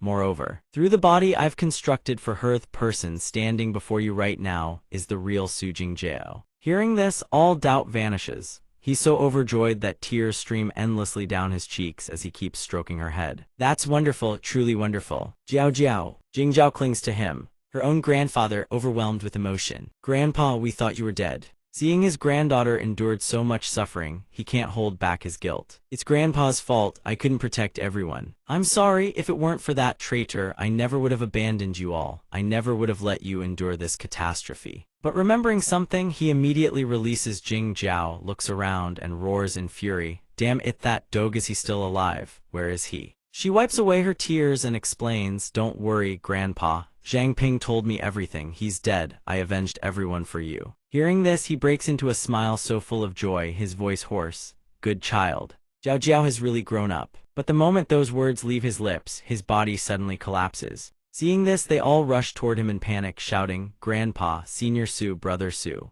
After examining him, Zhang Ping gives his assessment. There's quite a bit of internal damage, but nothing life-threatening. It's most likely from extreme overexertion. Everyone, don't worry too much. With injuries like these, I can only apply some basic treatment measures. Full recovery will take some time. Senior Yi, I'll examine you shortly as well. After that, the two of you can rest together inside the contract pouch. Reassured by his words, Changchun speaks up with gratitude. "If that's the case, we'll be in your care, young friend." Seeing the exhaustion on everyone's faces outside, he immediately makes a proposal. "Tonight everyone rest up, I'll take the night watch." In the distance nearby, someone watches him through binoculars and speaks up in a hushed voice. "Old Bai's, they've all gone to sleep. Should we make our move now?" Old Bai hears this and immediately warns. "No, can't you see that Zhang Ping is on night watch? We can't underestimate his methods. Don't forget how the squad leader died. We don't even have a top-tier awakener here. If we alert the others, we're all dead." Another one leans in and whispers to him. "Old Bai, HQ has sent some reinforcements our way. But those people seem a bit off. They haven't said a single word since they arrived. If the clan sent them, their strength definitely won't be weak. However, the most strategic approach right now is to use the 8-tier training grounds to erode their strength. Then we strike from behind. Remember, without my order, no one makes a move." Turning back to Zhang Ping, Sidhu speaks from behind him and begins to explain. "The training grounds consist of 8 tiers. Each tier presents its own challenge. They are in order: the Rainforest, Serpent Swarm Marsh, Toxic Thorn Thicket, Scorpion Fire Desert, Snowfield Wolf Pack, Monster Island, Illusory Plains, Death Plateau, and Mount Tongshin. Only by clearing the first 7 tiers in sequence can the 8th tier be unlocked. These are the rules I summarized back in the day. Since Zhang Ping is only level 20, the difficulty of the training won't be too extreme. Time in the training grounds flows 30 times slower than the outside world, so we can take our time clearing each tier. One more thing to note: when multiple people enter, each person may see different landscapes. If you want to enter a specific landscape, simply have the person who sees it go in first, and then the others can follow them in. CC steps forward from behind and speaks up, "I see a rainforest." Meanwhile, the one peering through binoculars also chimes in, "I also see a rainforest, but I'm not entirely sure it's really a rainforest." He lowers the binoculars only to see them all holding hands, and shouts in surprise, "Hey, why are you all so eager to grab hands without even listening to what I said?" Ming immediately turns his head and reminds him, "Looks like someone doesn't want to come. Convenient they can stay behind and guard the camp. Besides, the captain said it won't take long anyway." Seeing this, he bolts over, shouting, "Wait for me, I haven't even gotten on yet. Seriously, you all think I'm afraid to die or something? Just you wait, watch me fight like a hero and blow all of you away." ZC's face gradually phases through the spatial gateway. Afterward, the entire group passes through, but then from behind them, a voice calls out, "Follow them, don't let Zhang Ping get away." Immediately after, a strange streak of light pursues the group. Inside the forest, the group gradually ventures deeper. Zhang Ping takes the lead, scanning the surroundings. This really is a rainforest, completely different from the outside world. The air is so humid it almost makes you feel closer to nature. System notification: training grounds, tropical rainforest. Quest hunt the Ibha bird alpha. The moment he sees it, he glances at it and thinks, "Wait, this place actually has a system that announces quests too." CC points to the side and says, "Everyone, look over there." He turns to look, his expression slightly surprised. "Captain, what exactly is an Ibha bird? I've never heard of a mutated beast like that. Could it be as rare as the heavenly eternal fox?" Sidhu immediately explains, "I'm not entirely sure either. Even though the training ground zones are fixed, the content changes each time. My target the last time was the Kingian purple emperor snakea mutated beast that can be found everywhere. However, they're extremely good at masking their scent. If you're not paying close attention, it's nearly impossible to detect their trace, kind of like the ones right behind you all." The moment he finishes speaking, a swarm of snakes surges in from all directions, surrounding them. Those afraid of snakes like Manhua and Xu Zhang scream in panic. Yan Long immediately steps in and explains, "Don't worry everyone, I'm the one who drew these snakes here. My blood is especially compatible with snake-type mutated beasts, so when they sense my presence, they react naturally. It's actually a great chance to gather intel from them." "Good boy, you're the leader, aren't you? Tell me, what is the Ibha bird? Where can we find them?" "What a shame, they don't know either. Looks like we'll have to find out ourselves." After finishing his questions, his expression carries a hint of contemplation as the snakes slither away. Jin Ba hears this, crosses his arms, and scoffs with a dismissive look. "These snakes, their heads aren't even as big as almonds. What could they possibly tell you?" Instantly, the snake grows massive, its expression murderous as it stares him down and snarls. "What did you just call small?" Seeing its transformation, he panics and screams, "I'm sorry, I didn't mean it, big bro, please spare me." Nearby, Jing Jiao gently pressed her hand to her forehead, her face showing a hint of exhaustion. "Why does my head hurt so much?" Man Nai grew worried when she heard this. "Jiao Jiao, are you all right?" Sensing something abnormal in the surroundings, Zhang Ping immediately shouted a warning: "There's toxic gas." Tu quickly spoke up to remind everyone. "Third Trung, the gas masks, where are they? Hurry." Third Trung shoved his hand into his bag, then whipped out the compact masks with practiced speed and tossed them to everyone. "Here, here." Tu and the rest grabbed the masks and strapped them on in a flash. Zhang Ping rushed over and gripped Jing Jiao's shoulder. "Damn it, me ability can't neutralize this poison." Jin Ba immediately pulled out a vial filled with glowing golden liquid. "Use this, my golden blood can cure the toxin." Along have the snakes lead the way. "Let's find a safe spot first." Hearing this, he couldn't help but feel a wave of relief and gratitude. "Thank you, big bro Jin Ba." Throughout the surrounding forest, silk-fanged spiders perched in the canopy, patiently waiting for prey. The giant snake reared up and slithered forward. It took the lead while they followed behind. Sensing the air around them starting to clear, Ming slowly removed his mask. "The mist around us has definitely thinned out." Elder Yi heard this and chimed in. "Is that so? How come I don't feel any difference at all?" He immediately answered, "That's because your physique is far too powerful." Seeing this, the old man raised both hands, his expression beaming. "See, I told you, put in the training, and it'll definitely pay off." One of them spoke up, "Right." Zhang Ping spotted a rather vivid, colorful feather on the ground. He glanced to the side, a flicker of surprise crossing his face. Before him stood a massive tree. Unfortunately, it was completely hollowed out inside. This tree is hollow. Tutu approached and examined it carefully, her eyes sharp with caution.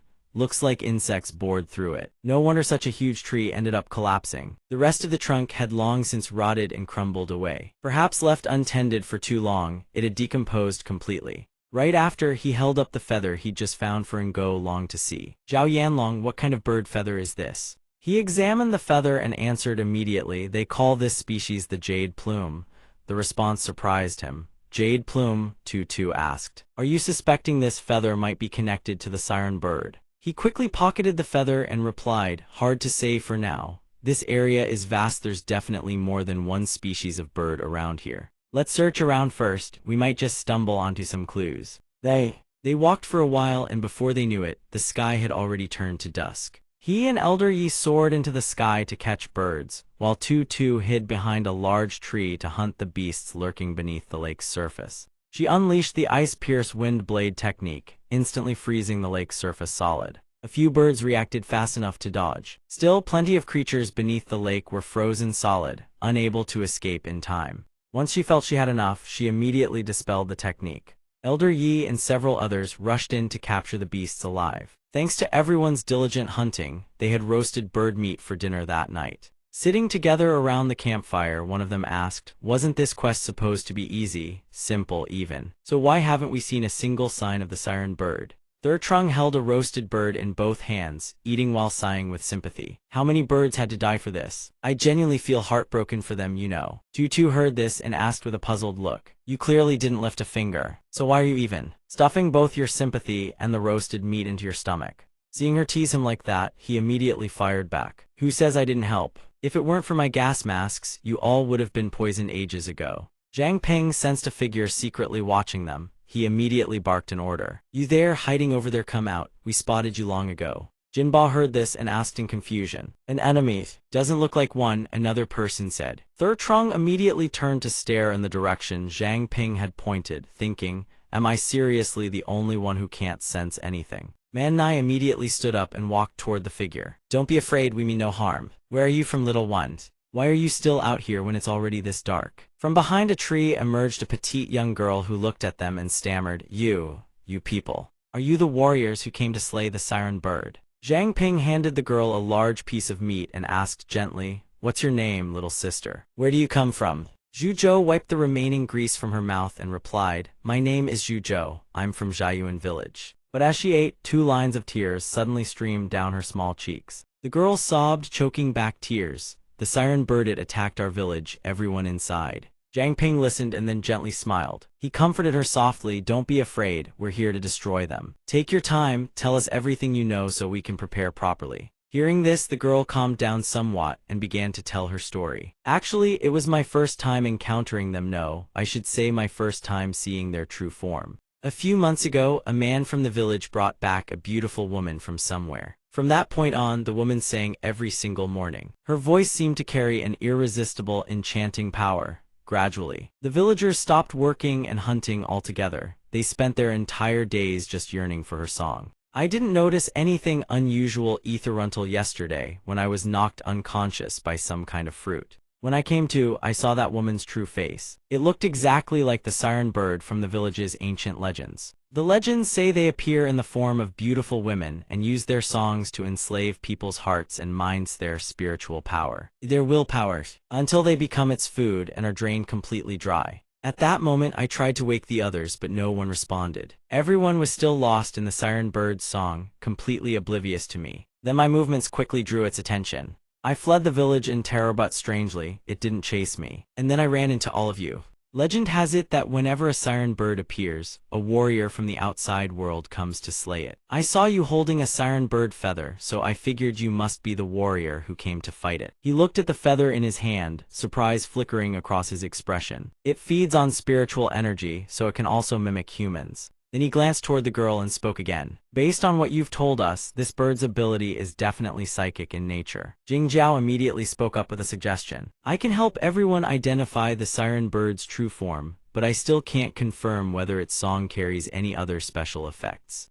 Zhang Ping didn't want to waste another second. He stood up immediately, ready to move out. Time is of the essence. Zhuzhou, lead the way. Let's start by helping you eliminate the siren bird in your village, once we have one as a reference. We'll use appraisal too. Perhaps we can uncover some vital clues. At Jiayuan village, Zhuzhou steps through the entrance and shouts as she walks, "Father, mother, I've brought back the heroes." Sissy follows close behind, listening to the girl's calls echo through the empty village, yet not a single reply comes. Something is wrong, there is no one here. With no one answering, the girl's face grows increasingly distressed. Under normal circumstances, the AI birds would already be singing by now. But where has everyone gone? As if remembering something, the girl suddenly bolts forward, screaming, "Father!" Manny panics and chases after her. "It's dangerous, don't run off like that." The girl rushes toward the large structure ahead and immediately throws open its doors. The instant she peers inside, her face drains of all color. A look of pure, unbridled terror seizes her features. Within the building lurk grotesque monsters bearing horrifying human heads.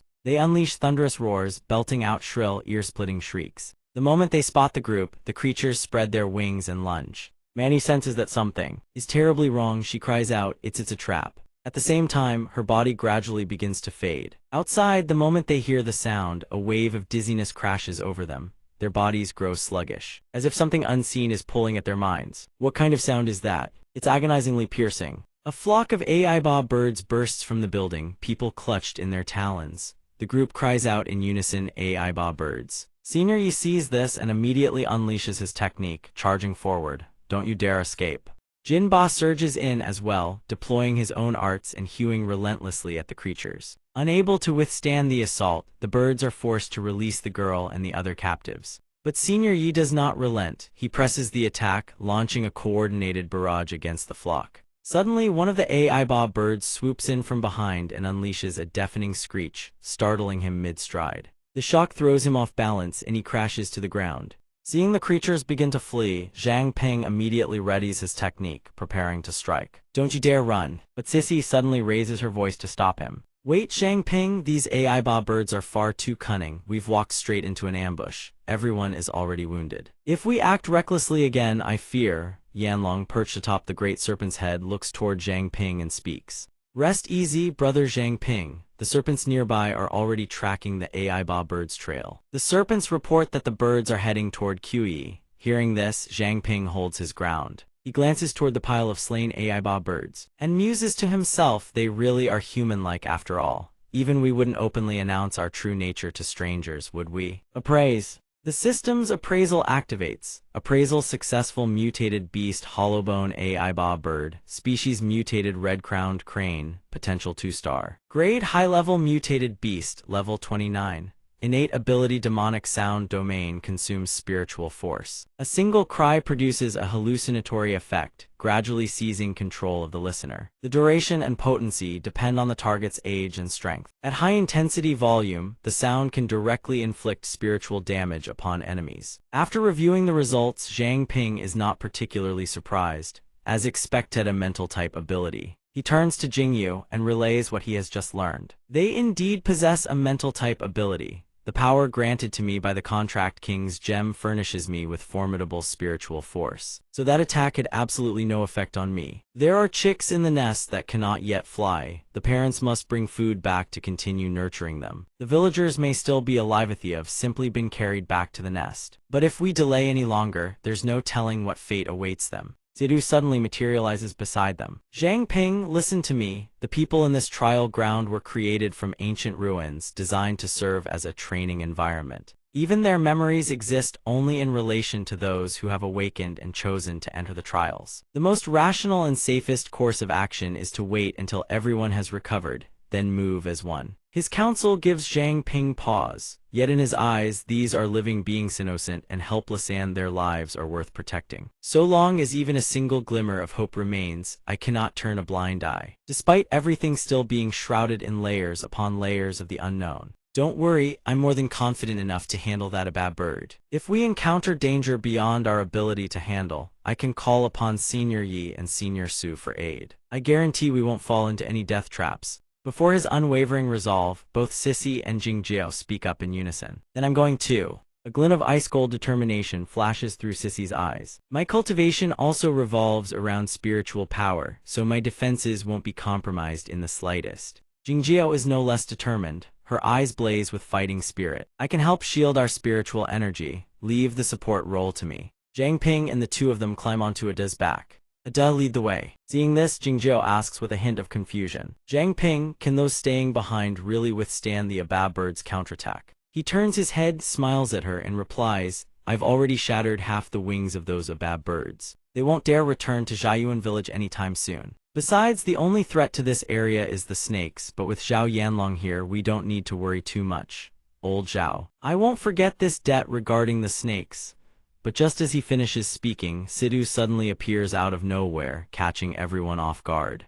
Something's off. The layout of this lair is identical to when I came here over 100 years ago. Yet the rate at which they're clearing the stages is far too fast. Hearing this, he asks with some confusion, you mean this ruin is deliberately letting us through? The old man glances at him and replies, it's waiting for us to grow complacent. Suddenly, Ada halts, stretching its body forward with a vigilant expression. Seeing this, he calls out, Ada. This blood tree, could it be? Before them stands an enormous ancient tree, its trunk a deep blood-red hue. Several Abab birds perch upon his trunk. He holds up a lantern and quietly approaches the base of the tree, silently activating his appraisal. System appraisal initiated. Appraisal successful. Mutated beast female Abab bird, species mutated flamingo, potential 3-star tier. Top tier level 33 mutated beast. Demon sound domain can consume spiritual power to emit a cry imbued with an illusion effect. Controls the listener depending on their age and strength. The duration of control also varies. At high intensity, it can directly inflict spiritual damage upon the enemy. Seeing this, one of them asks in surprise, I didn't realize there were more Abab birds here. Are these two responsible for scouting? Zhang Ping turns his head and replies, exactly. Level 33, their innate ability is identical to the male from before. The weakness is the throat bone. Sissy speaks up, 2 strikes and they're done. One of the Abab birds on the tree seems to sense something. Ada raises its body toward the tree and flicks out its tongue. The mere sight of its emergence sends the birds into a blind panic. At that exact moment, Zhang Ping and Sissy charge in simultaneously from behind. Caught completely off guard, the birds have no time to react. A gaping hole now yawns through their chests. Zhang Ping wraps heavy chains around their necks and drags them away. With just a few swift moves, they successfully bring the beasts down. Jingjio approaches from the distance and reports, I've finished scouting. There are only these two in the vicinity. Zhang Ping looks toward Ada and instructs, the entrance should be inside. Ada, you're too big, wait for us out here. Jingjio glances around and exclaims that there's a vast space beneath the tree's roots.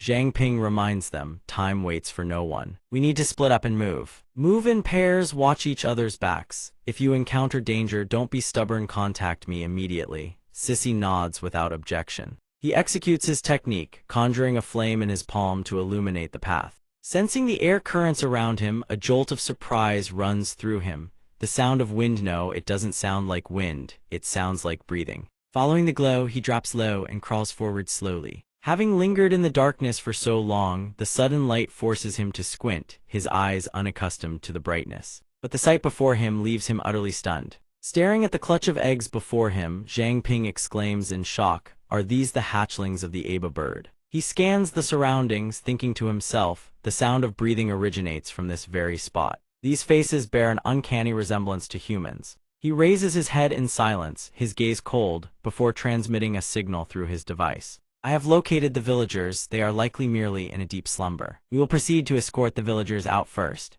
Zhang Ping glances at the hatchlings, suspecting that the villagers are nothing more than sacrificial offerings prepared for these creatures. No matter how human they appear, the relationship between them remains that of hunter and prey. If you are allowed to live for one more second, more innocent lives will be lost here. With that thought, he instantly grips his weapon. He surges forward to unleash his technique. In moments, the brood of hatchlings is completely annihilated. He takes one remaining egg and turns away, saying, I am heading over to assist those two. Unexpectedly, the egg begins to stir. Nearby, Cece carries a villager on her back, her eyes full of vigilance.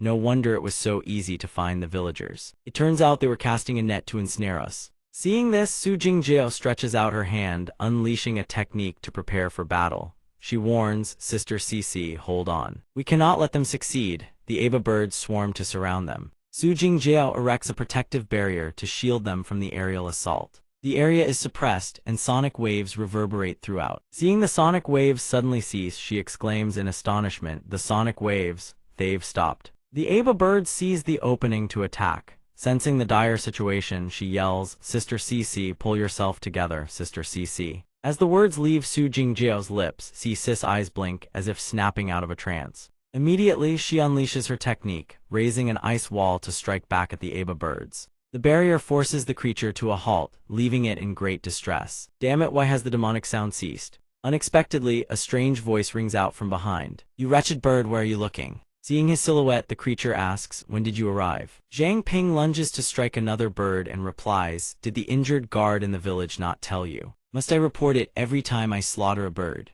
The Aba bird sees him easily slaughtering its kin and stares in disbelief, asking, Who are you?"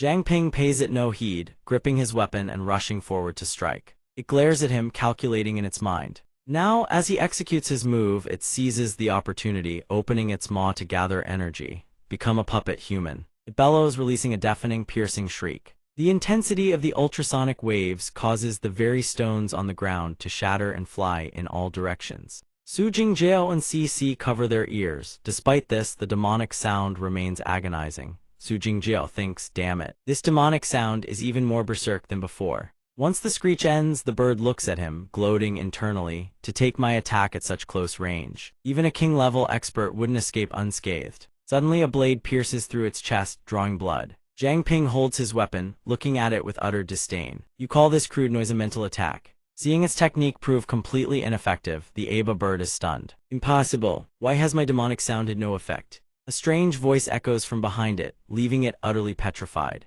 Zhang Ping's voice rings out. It turns to see a massive palm formed of powerful demonic energy, gripping it tight, leaving no path for escape. Seizing the moment, he strikes from below with his weapon. Without hesitation, with a single, clean strike, he finishes it off. Immediately after the kill, the system notifies him that the leader of the Aba birds has been defeated. The trial has concluded. Distributing trial rewards, level increased from 20 to 25. Feeling the power coursing through his veins, he gains a deeper understanding. "No wonder I haven't leveled up after slaughtering so many mutated beasts. It turns out one must complete the trial to ascend in rank." A spatial rift slowly manifests. He stands before the rift, observing in silence. Nearby stone walls crumble into pieces. Cici, supported by Su Jingjiao, suddenly stops him. "Wait, there are still villagers trapped in the lair. Manhua and the others are still in Truck Nguyen village." Tudu suddenly appears and reminds them, "Rest assured, this portal has no time limit." Furthermore, Zhang Ping looks at them and speaks. "This kid, to block the demonic sound, ordered his own senses to shut down.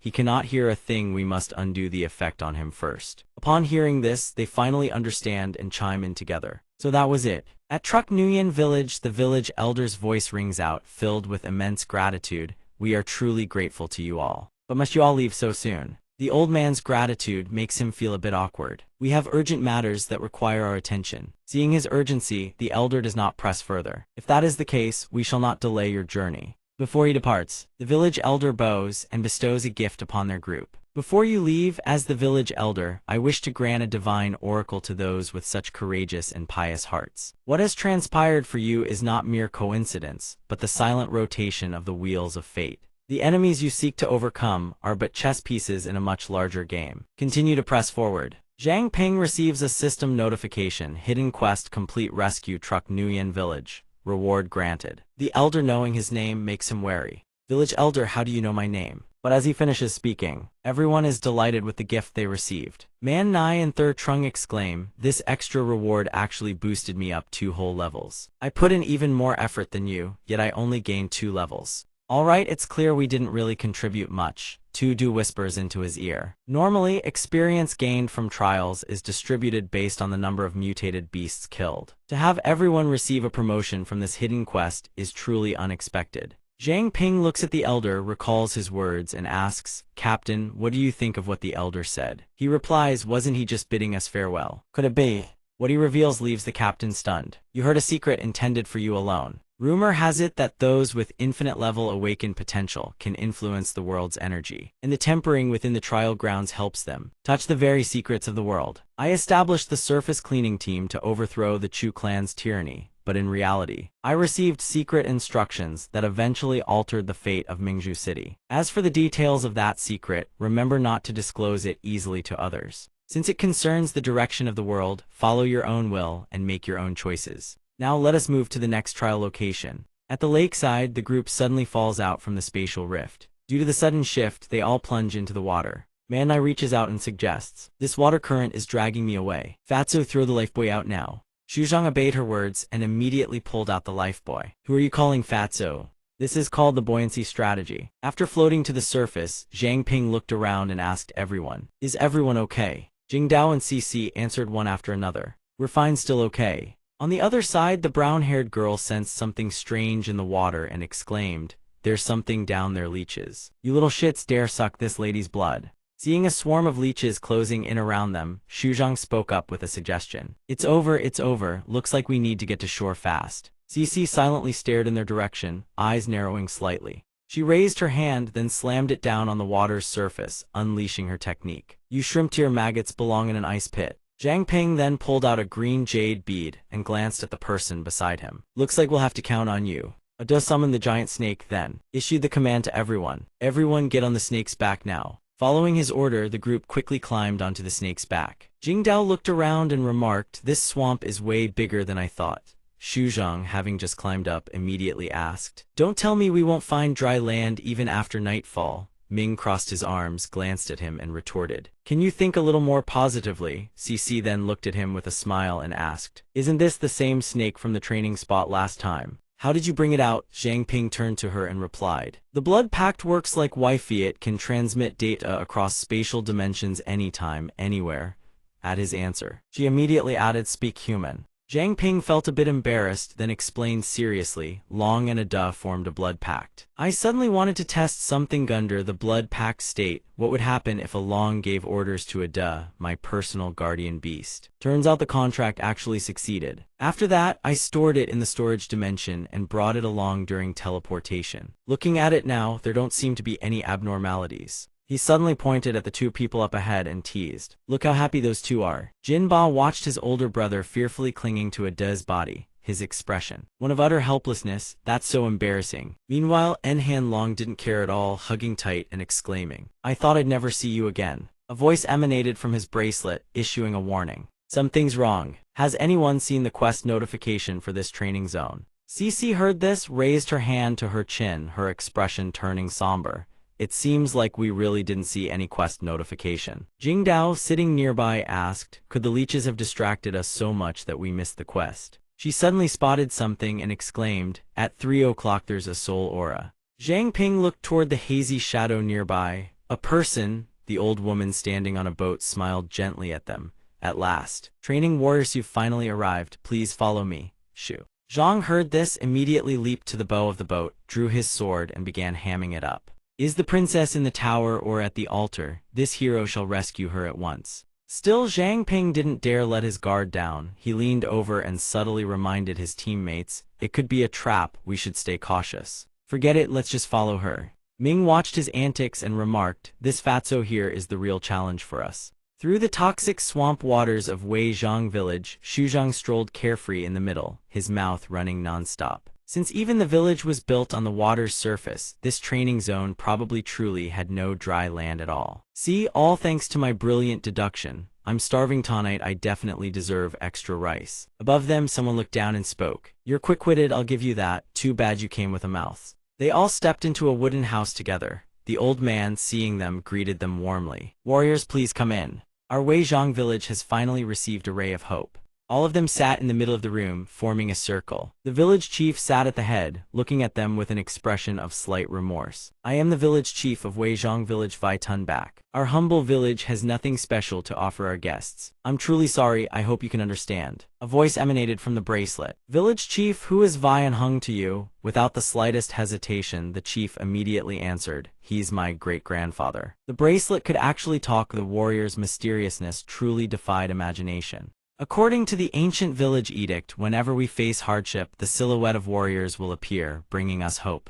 Warriors. I imagine this is nothing new to you, so I won't belabor the point. I'll get straight to the matter at hand. In the southern waters of our village, there is a giant sacred turtle called Tri-Nguy letter 1EC7THUY letter 1EC1 Enquith moon-chasing mystic turtle. Its temperament was gentle, very friendly toward people. I always believed it was the guardian deity of our village in the hearts of our people. However, recently it suddenly turned violent, attacking many villagers. The mystic turtle's rampage has left us deeply troubled. Now we can only ask you warriors to investigate the cause, lift this veil of mystery, and restore its tranquility. Even if you cannot return it to what it once was, we still hope you can help us pacify it, preventing harm to more innocent lives. Zhang Ping heard this, looked at the chief, and declared with confidence, "Village chief, rest assured, we will give it everything we've got." Hearing his affirmation eased the chief's worries. He hurriedly clasped hands with Zhang Ping. "Then I thank you all deeply." After that, he stood up and pointed at the cooking pot, inviting them. "Warriors, if you don't mind, please have some of this soup to fill your stomachs. It may not taste great, but it's enough to fill your bellies." Before leaving, he didn't forget to remind them, "The sky has darkened, warriors, rest early." Zhang Ping gazed at the pot of food and silently issued a mental command of praise. System bizarre dish EMITS, an uncanny aroma, technically edible. But you'd rather no one saw you eating it. Ming glanced over and called out softly, "Hey, fatty, try your side dish." Xuzhang eyed the pot filled with all sorts of bizarre, repulsive things and declared, "This pot of dark, cursed slop, I'd rather starve than eat it." Zhang Ping reassured everyone, "No need to worry, this soup should be safe. The villagers probably don't mean any harm." Jingdao clutched his arm and looked toward Cici, asking doubtfully, "Is it really safe?" She gave it a moment's thought, then replied, "Since we entered the village, I haven't sensed any hostility. It should be fine."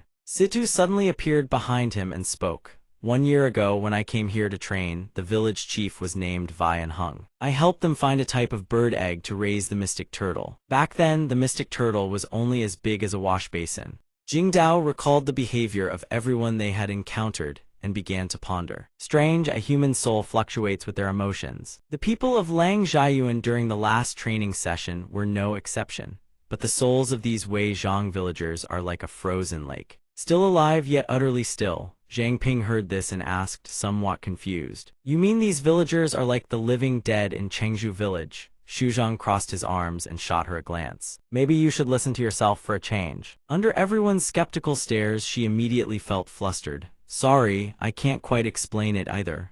Zhang Ping saw that it was already late and pointed ahead, addressing everyone. "Since no one's found any quest clues, continuing to search is just a waste of time. Based on past quest experience, the village chief's invitation is very likely connected to the quest. Everyone rest up first, we set out tomorrow." The group answered in unison. "All right." Outside, before the village chief departed, he cast one last glance at the figures standing guard around them, his eyes filled with a sinister gleam. "Hopefully, these sacrificial offerings are fresh enough. After a long while, they still haven't arrived." Xiang Ming is starting to get restless. It feels like they've been traveling for ages. His butt's gone completely numb from sitting so long. How much longer is this trip anyway? Sissy glances down at the lake surface. Something feels different. She can sense it. The water here is far deeper than anything she's ever seen before. She suddenly detects something abnormal and immediately shouts a warning. There's something in the water. In an instant, a bizarre dark shape lunges from the still lake surface, sending the entire group flying. Xiang Ming and Zhang Ping react instantly. On surfs his blade, the other sprouts wings and hovers in midair. Xiang Ming lets out a relieved breath and speaks up. "Good thing we came prepared this time." Still, he's deeply worried about everyone else. "How's everyone else doing?" Nearby, Sissy conjures a massive floating ice platform, giving everyone something to stand on. "I'll create a few more footholds." The black-haired girl looks toward him and replies, "Everyone's fine." When he glances down at the water and sees the dark shape coiling around Ada, he can't help but shout in panic. Ada sees a creature lashing at it relentlessly. In his mind, Zhang Ping silently wonders, what is that gray thing? Some kind of snake. He stares intently downward and silently issues a command. Appraisal. But before he can finish examining it, the dark shadow vanishes into the rushing current. One of them gasps, "It's gone." Zhang Ping stares down at the lake's surface, completely unfazed. He trusts his own instincts. Ada is still somewhere nearby. At this distance, he should be able to issue a command. He immediately raises the contract gem and commands Ada, "By my order, return to your contract gem now." Yet the lake's surface remains perfectly still, not a single ripple. This catches him off guard. Why isn't there any response? Normally, when a contracted beast returns to its gem, it turns into a streak of light easily visible. Is it still underwater? But just then Wu's eighth water's surface explodes upward. Xiang Ming blinks at the monstrous beast, stunned. So this is its true form. He quickly tucks the gem away and adds, looks like we found what we're looking for. The entire group stares at the massive, ferocious beast before them and shouts in unison, the chasing moon mystic turtle. Without a moment's delay, they all unleash their techniques and charge. Zhang Ping conjures chains that wrap around the beast's neck, trying to restrain it. Seeing it thrash non-stop, he says, let's see you run now. In his mind, he activates appraisal. The appraisal system activates immediately. System appraisal successful. System mutated beast chasing moon mystic turtle species two-headed turtle mutated potential 13 stars tier apex grade mutated beast level 33 talent. Serpent furnace chasing moon. The shell can absorb moonlight and convert it into lunar energy. All of it is stored within the carapace, significantly boosting its defense attributes. Strength, speed, and all other attributes are enhanced. Moreover, its attacks carry lunar-infused properties. Full attribute panel attached. Skill Mystic Turtle 8 Trigrams Sovereign. The Mystic Turtle can consume a massive amount of stored lunar energy to manipulate space. Reading all this, Zhang Ping is slightly stunned. A king-rank talent and its spatial type at that. Seeing the situation turn dire, he immediately shouts a warning to his teammates ahead. Captain Jin Ba, get away from there now. Jin Ba turns around, his expression slightly surprised. What? But just a moment later, he and several other teammates fail to escape and Timeth Beast seizes them. A surge of lightning radiates from its body, then it dives underwater, dragging every captive down with it. Zhang Ping watches in horror. No, everyone's been dragged underwater.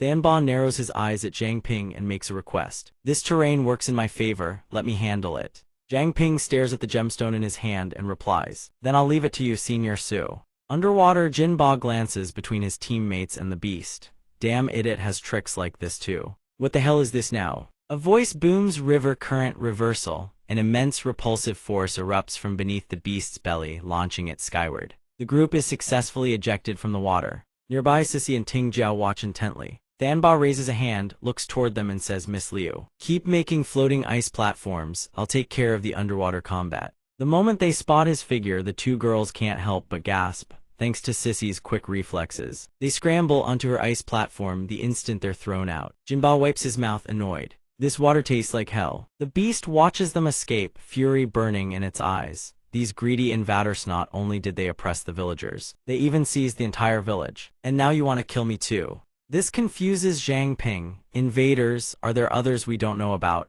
He also wonders what the village chief has been hiding. But to avoid further misunderstanding, he approaches the beast and explains, please don't misunderstand. We bear you no hostility, but the beast doesn't buy it for a second. I won't let any of you get what you want. Yanlong looks toward them and calls out, wait. He raises his hand and offers his life as a guarantee. I stake my life on it. Can we talk this through calmly? The beast stares at them in silence, pondering for several seconds. Surprisingly, the current gradually calms, catching everyone off guard. The beast glances back one last time before departing, not forgetting to warn, I'll spare Yao, but the one lurking above won't be so easy to deal with. If you can defeat it, then I'll consider talking. He silently activates appraisal, his expression deeply troubled. You've gotta be kidding me. What is that? Another mutated beast. The appraisal system activates. System appraisal successful. Mutated beast, deep frost owl species, owl mutated potential 1-star tier apex grade mutated beast level 39 talent biting. Frost wind, a reservoir of extreme cold is stored in its throat sac. It can use its wings to summon freezing blizzards. Looking at everything around him, Zhang Ping is utterly stunned. Why are they all this powerful? From below, an enormous beast surges upward. Opening its maw to unleash an attack, Zhang Ping raises his hand to block it and shouts, hold the formation, don't scatter. A figure made of ice materializes, intercepting the attack for them. The girl in the red dress behind them can't help but gasp at the beast's technique. This bird's breath is even fiercer than a northern blizzard. Sissy stands at the front, shielding everyone, and chimes in. I can't believe a single breath froze this entire area solid. This mutated beast's ice ability surpasses even my own. Senior Yi stands on a nearby ice platform, arms crossed, and speaks up. Playing with ice in broad daylight. Then let me show you what the sun looks like. He raises his hand and unleashes his technique. Scarlet Phoenix Immortal Body. Solar Flare Form Activate. His entire body wraps in flames of terrifying intensity, ready to become a roasted bird. Without a moment's delay, he rockets forward in his blazing form. What good is screeching going to do you? Shut your beak. To stop it, he launches a relentless barrage of fire strikes. Just as expected Junable to withstand his onslaught, the beast staggers backward. Surprisingly, vines appear out of nowhere and coil around its neck. A tree-like creature lunges in to attack. Hey, kid trying to steal my kill. After toppling the beast, the tree creature barks a command. Get down here. The bird monster glances toward the tree without the slightest hint of fear and speaks up. Freezing the surface was enough. Now cough up some honesty, would you? An ice sealing pouch, huh? Not a bad feeling, is it? The ancient tree turns to the man in front and asks, Oh, young toe, don't tell me you've gone and gotten yourself frozen solid. Than Ba throws rapid-fire punches at the creature and replies, My ability is to merge with inorganic matter. Even if I turn into water or ice, it doesn't slow me down one bit. Unable to fight back, the creature thrashes wildly, trying to break free. Kim Ba, his body wreathed in flames, strides forward and looks down at the monsters with contempt. Solar Divine Bird, today I'm throwing myself a full bird roast. Then he starts limbering up, rolling his shoulders and cracking his neck. Hey, you two elders want to make a bet. Who snaps this bird's wings first? Elder Yi, climbing up from behind, chimes in, loser does. 100 push-ups, no excuses. Than Ba takes the lead, creating a vortex beneath the water before launching his strike beast King Fist Whirlpool Devastator. The bird monster hit dead on, screams in agony. At that moment, Elder Yi and Kim Ba charge in from behind simultaneously. To finish roasting those wings, Kim Ba draws his arm back and unleashes another technique. A blazing red surge of energy rockets toward the creature. In an instant, the force of his attack sends it crashing into the water. Seeing this, Jing Jiao turns to Zhang Ping with a hint of amusement and asks, Are they always this hot-blooded? He glances away and replies, Probably held it in too long lately. Besides, the opponent isn't a King Tierno soul attacks to worry about. Over on their side, Elder Yi calls out, That's still not enough, I haven't had my fill yet. Kim Ba, standing beside him, chimes in. Sure enough, the gap between a mutated beast and a King Tier is still enormous. The creature lies motionless on the ice. At that moment, a giant turtle surfaces and asks them, Don't you smell the scent coming off that thing? Its sudden appearance startles Xu Zhang. Holy crap, when did you surface? Cece looks around in bewilderment and exclaims, The smell, could it be? She suddenly grabs her ice sword and rushes forward. She pokes the creature's body and purple pills spill out from inside it. Sure and not here soul lure pills. Zhang Ping picks up one of the purple pills and holds it out toward the giant turtle. The smell is coming from this. Xuan Gui, the intruders you mentioned, could they be people from the Chu clan? It raises its head to look at him and replies, I don't know what Chu clan you're talking about, but it seems you really aren't on the same side as those people. We Moon Xuan turtles must eat the eggs of the deep-sea abyssal cormorant during our growth phase in order to adapt to the energy of extreme moonlight frost. For the sake of future generations, a group of people would occasionally come to the village to harvest the bird's eggs. A few days ago, a group arrived at the village. They used these bizarre pills to control the cormorants and successfully stole the eggs. I thought that was the end of it, but they commanded the bird to slaughter the villagers. As the village's guardian spirit beast, I immediately joined the battle, but I was no match for them. They beat me half to death and even tried to use those pills to control me. I had no choice but to channel moonlight energy to escape. Hearing this, he stares at the pill in his hand, his expression darkening with quiet contemplation. He never imagined something like this had happened. But why didn't the villagers say anything to us? He then raises his hand, holding the pill in front of CC. CC, freeze this soul or pill. I'm heading back to the village to get to the bottom of this. The turtle answers, as a guardian beast, I couldn't even protect the village.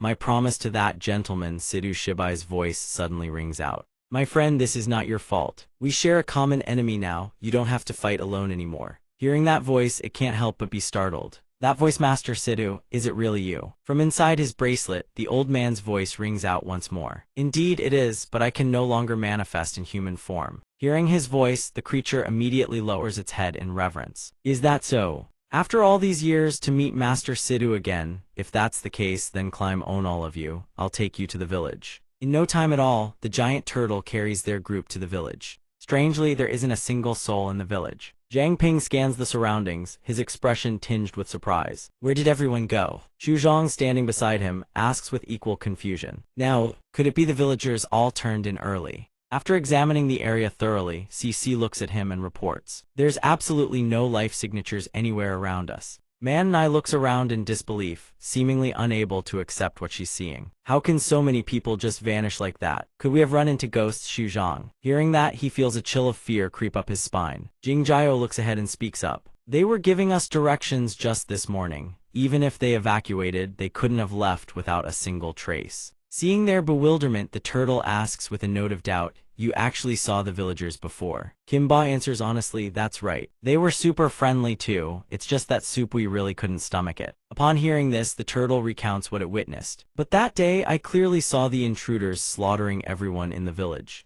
In that situation, how could anyone have survived?" Jingjiao, eyes glistening, suddenly senses an unusual energy signature nearby. The instant she spots it, the energy darts away. She spins around and gives chase. Zhang Ping, alarmed, calls out, "To Tinjiao, where are you going?" She dashes toward a nearby house and throws the door open. The scene before her leaves her stunned. Scattered across the floor are countless straw dolls. Zhang Ping rushes in from outside. The embers are still burning. The villagers only just left. Jingjiao kneels down and picks up one of the straw dolls. They didn't leave. From the very beginning, they never existed. Xuangui wasn't wrong. These villagers have been dead for a long time. Spirit binding puppet technique. They infused residual soul fragments into puppets to make them pose as living people. No wonder their souls felt too serene before something about it seemed unnatural. They knew ordinary deception wouldn't fool us. It seems the enemy knows us very well. After her discovery, the others outside immediately split up to search for more clues. "I'll search over there, I'm coming too."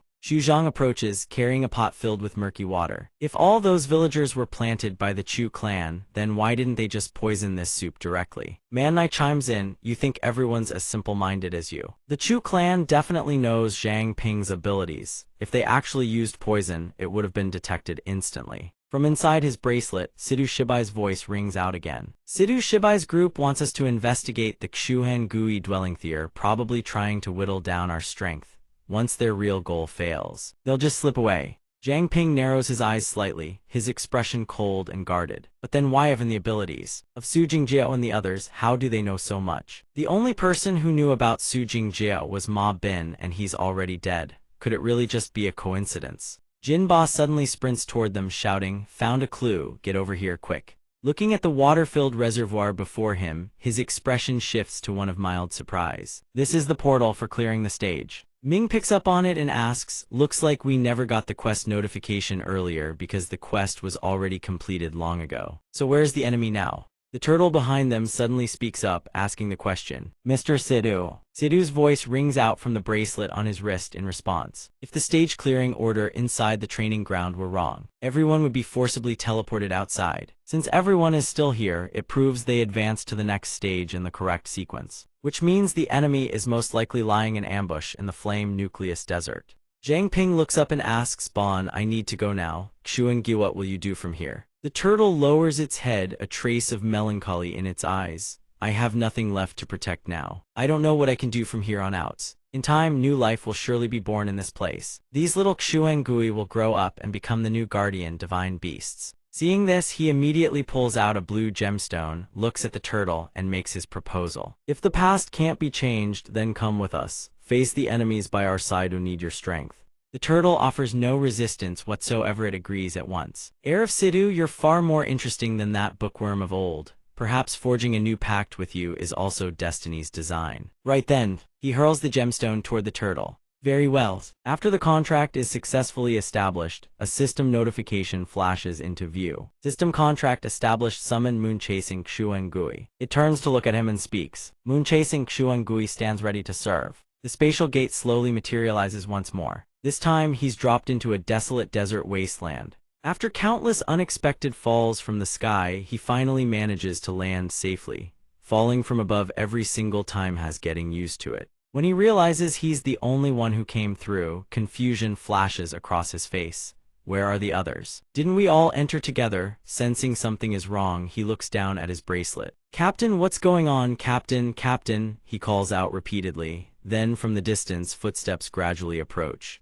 Truly worthy of infinite tranquilities. I can't believe he took down 2 high-rank mutated beasts that quickly. But our barrier is already in place. Welcome to the nullification barrier. Today is the day you die. Lao Bai and his cronies advance on him, eyes gleaming with triumph. He speaks, first things first, I'll deal with you two awakeners. Instantly, two of his subordinates charge straight at Zhang Ping. He begins deploying his technique, but it fails to activate. A flicker of worry crosses his mind, mist fog won't work. That split second of lost focus costs him. A hit connects, sending him flying. He crashes down and skids across the sand. Zhang Ping struggles to his feet, raising his hands in a defensive stance. Zhu, Barrier Sorcerer, a top-tier awakener specializing in barrier construction. Your Chu clan really went all in on this one. Two more close in on him, deploying their techniques as they taunt. Zhang Ping, those abilities you're so proud of seems they don't work anymore, huh? Don't worry, we'll put you out of your misery soon enough. Seeing them attack, Zhang Ping doesn't show an ounce of fear. He dodges while throwing out a taunt. Skip breakfast or something. That punch is pathetic compared to Wang Jimin's.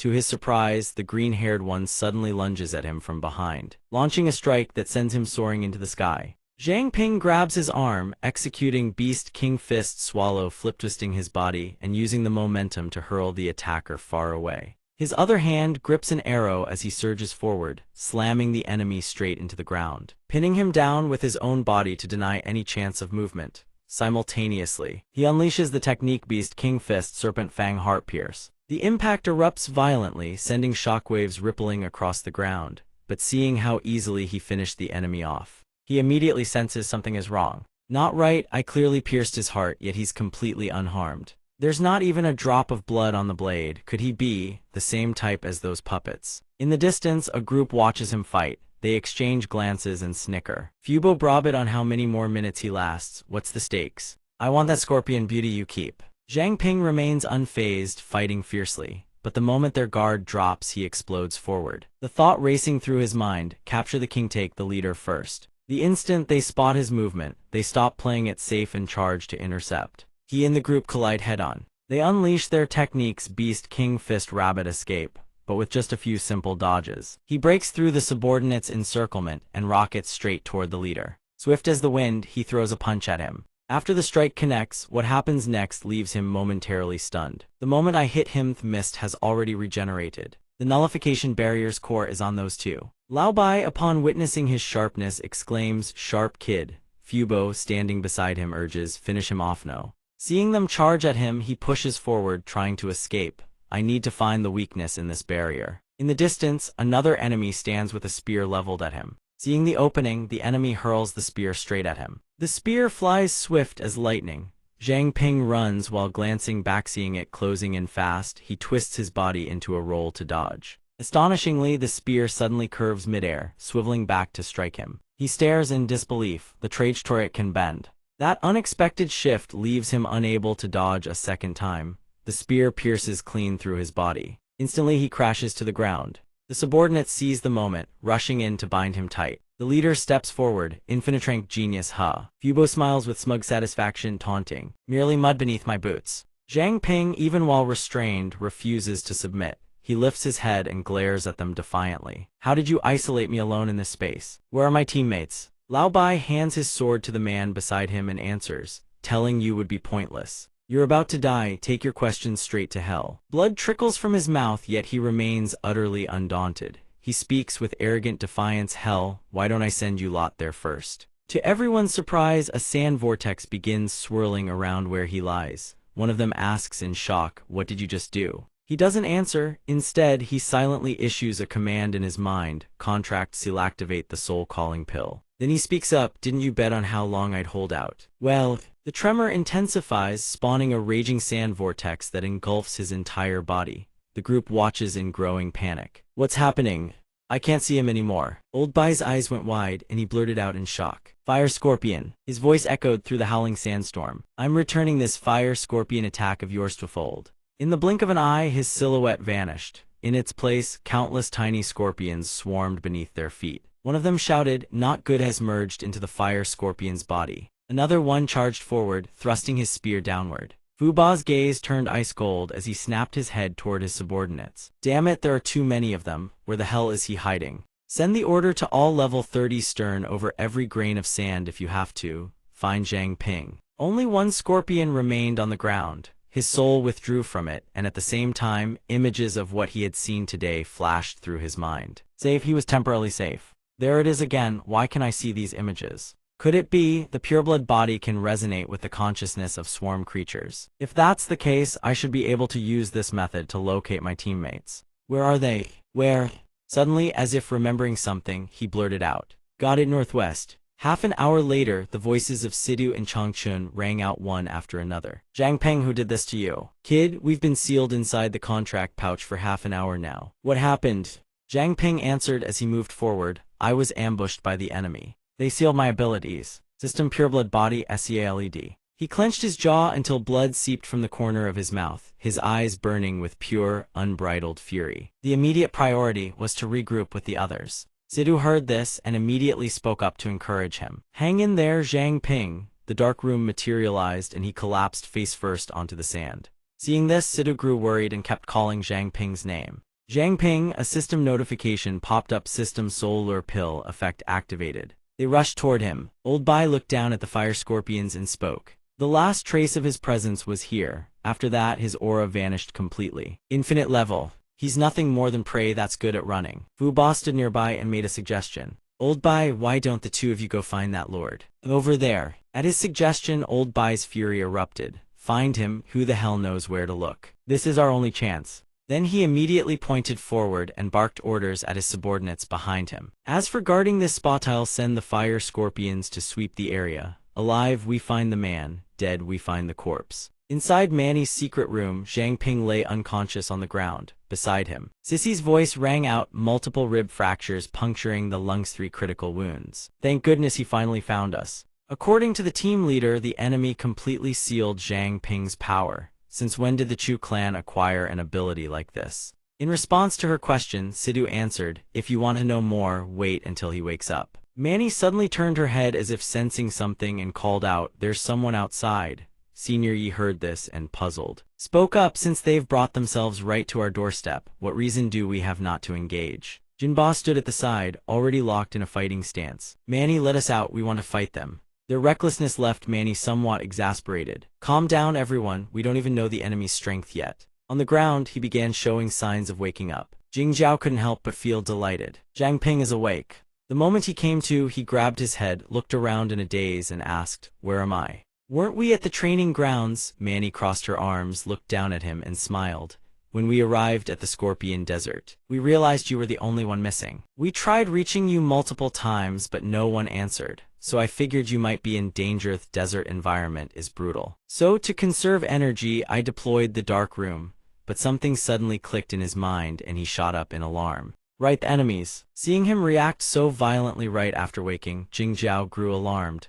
Easy, take it easy. Zhang Ping struggled to his feet while recounting everything he had witnessed. The enemies are remnants of the investigation squad, along with several assassins from the Chu clan. I believe they've been tracking us. They infiltrated the training grounds. 2 of them are extremely dangerous. Not only are they powerful, but they don't feel pain and they don't bleed. The key to sealing my power lies with those 2 squad leaders. When I launched an attack against them, a portion of my power was instantly restored. To verify this, I used the solar pill to lure the scorpions over and create chaos. When the sand and dust blocked their line of sight, my power was indeed restored. Only then could I latch onto a fire scorpion and escape. So my theory is, as long as they can't see me, their seal has no effect. Hearing his words, Sidhu looked at him and picked up the thread. If the Chu clan had possessed this kind of technique before, they would have certainly used it against me already. This proves they must have acquired this method only recently. Chengzhu village, the heavenly eternal fox, none of it adds up. He rested his chin on his hand, his expression pensive. Moreover, it can isolate me specifically. In theory, no single clan should be able to influence the structure of the training grounds. He then silently recalled every person he had seen. Could it be, just as the village chief said, there really is a mastermind pulling the strings behind all this? The enemies you're trying to seize power from to fight against are nothing more than pawns. But the clues we have right now still aren't enough. The most important thing is dealing with the Chu clan. After finishing his train of thought, he swept his gaze across everyone and voiced his theory. Although we still don't know where the Chu clan's methods come from, at least now we have a rough understanding of the enemy's composition and abilities. The Chu clan is holding position above. That means their techniques can't break through the dark room. If I'm not mistaken, they can't see Manny, and therefore they can't neutralize Manny's dark room, which means we can retreat into the dark room to rest at any time. We can exploit this to take them down one by one. Scene transition the next day. After stepping through the spatial rift, Senior Yi looked toward Old Bai's group and barked an order. I hear there are 2 top-tier awakeners among you. That true. Step forward on your own. As he spoke, both he and Jin Ba readied their techniques, taunting them openly. Let this old man see what you've got. Their sudden appearance sent Old Bai into a fury. Where the hell did they come from? Immediately, 2 of his subordinates charged forward, dropping into attack stances with techniques at the ready. Fu Ba stood nearby, turning toward them with a sneer. You looking to die? Suddenly, Zhang Ping's voice rang out from behind, startling Old Bai into spinning around. Hey, aren't you guys looking for me? The moment they spotted him, both of them shouted in unison, Zhang Ping. He walked forward slowly, hands forming technique seals, his eyes razor-sharp as he stared them down. Confirm me power is being suppressed by those 2. But fortunately, squad leader Kim and director Feng are outside their visual range and unaffected. Seeing his subordinates still hesitating, Old Bai barked, What are you standing around for? Go finish him off, as they charged toward him. He not only showed no fear but smiled contemptuously and asked, It seems you're all quite interested in my strength, however. You can't judge a person by what's in front alone. When his figure suddenly vanished, they couldn't help but be horrified. Senior Yi seized the moment they let their guard down, attacking from behind and driving them into the ground. Nope, in the dark room. The Beast King's true form has been dispelled. Fu Ba, seeing his companion restrained, flew into a rage and cursed them out. In just a few seconds, they were transported to another room. Lao Bai clutched his head in irritation and sneered, You think you can restrain us with just yourself? Before he could finish, all of them stepped forward, along with Than Ba's voice echoing from behind. Us too. You 2 brats seem pretty formidable now, huh? Fu Ba's face turned deathly pale the moment he saw him, his voice trembling noticeably. Team leader Su Lao Bai beside him tried to explain. It was all Ma Bin has the one who made us do it. In the man's head, a single thought screamed, wasn't he supposed to be dead? Than Ba's face darkened, brimming with killing intent. Cut the crap, I couldn't finish him off with my own hands back then. Today, I'll use you lot to vent my fury. Seeing his furious expression, Jing Jiao felt a wave of fear and hid behind CC. This is the first time I've ever seen Grandpa this angry. They were struck so suddenly, they couldn't even react. All they could do was scream. It's breaking me, hand is about to break. 2C heard this and let out a soft laugh. With Senior Su here, they can handle this. I need to head outside and back up Zhang Ping. She chimed in from the side, I'll go too so we don't have to keep watching our backs around those 2. Meanwhile, on his end, Zhang Ping held a gold bar in hand and spoke cheerfully. With those 2 gone, I can finally use my real abilities. The system chimed. System contract jewel can be fused with special equipment to enhance that equipment's potential. System each equipment can only be fused once. System the Dread Scythe has been enhanced. System talisman recasting enabled. Talisman spells can now be converted into ranged attacks. He gripped his weapon and stared ahead. Perfect time to test the new moves. The system chimed again. System Fire Eater activated. Mist Body activated. He held his weapon in a ready stance, staring forward and thought. Infuse both fire and mist into the scythe. He swung his weapon and cut down the remaining subordinates.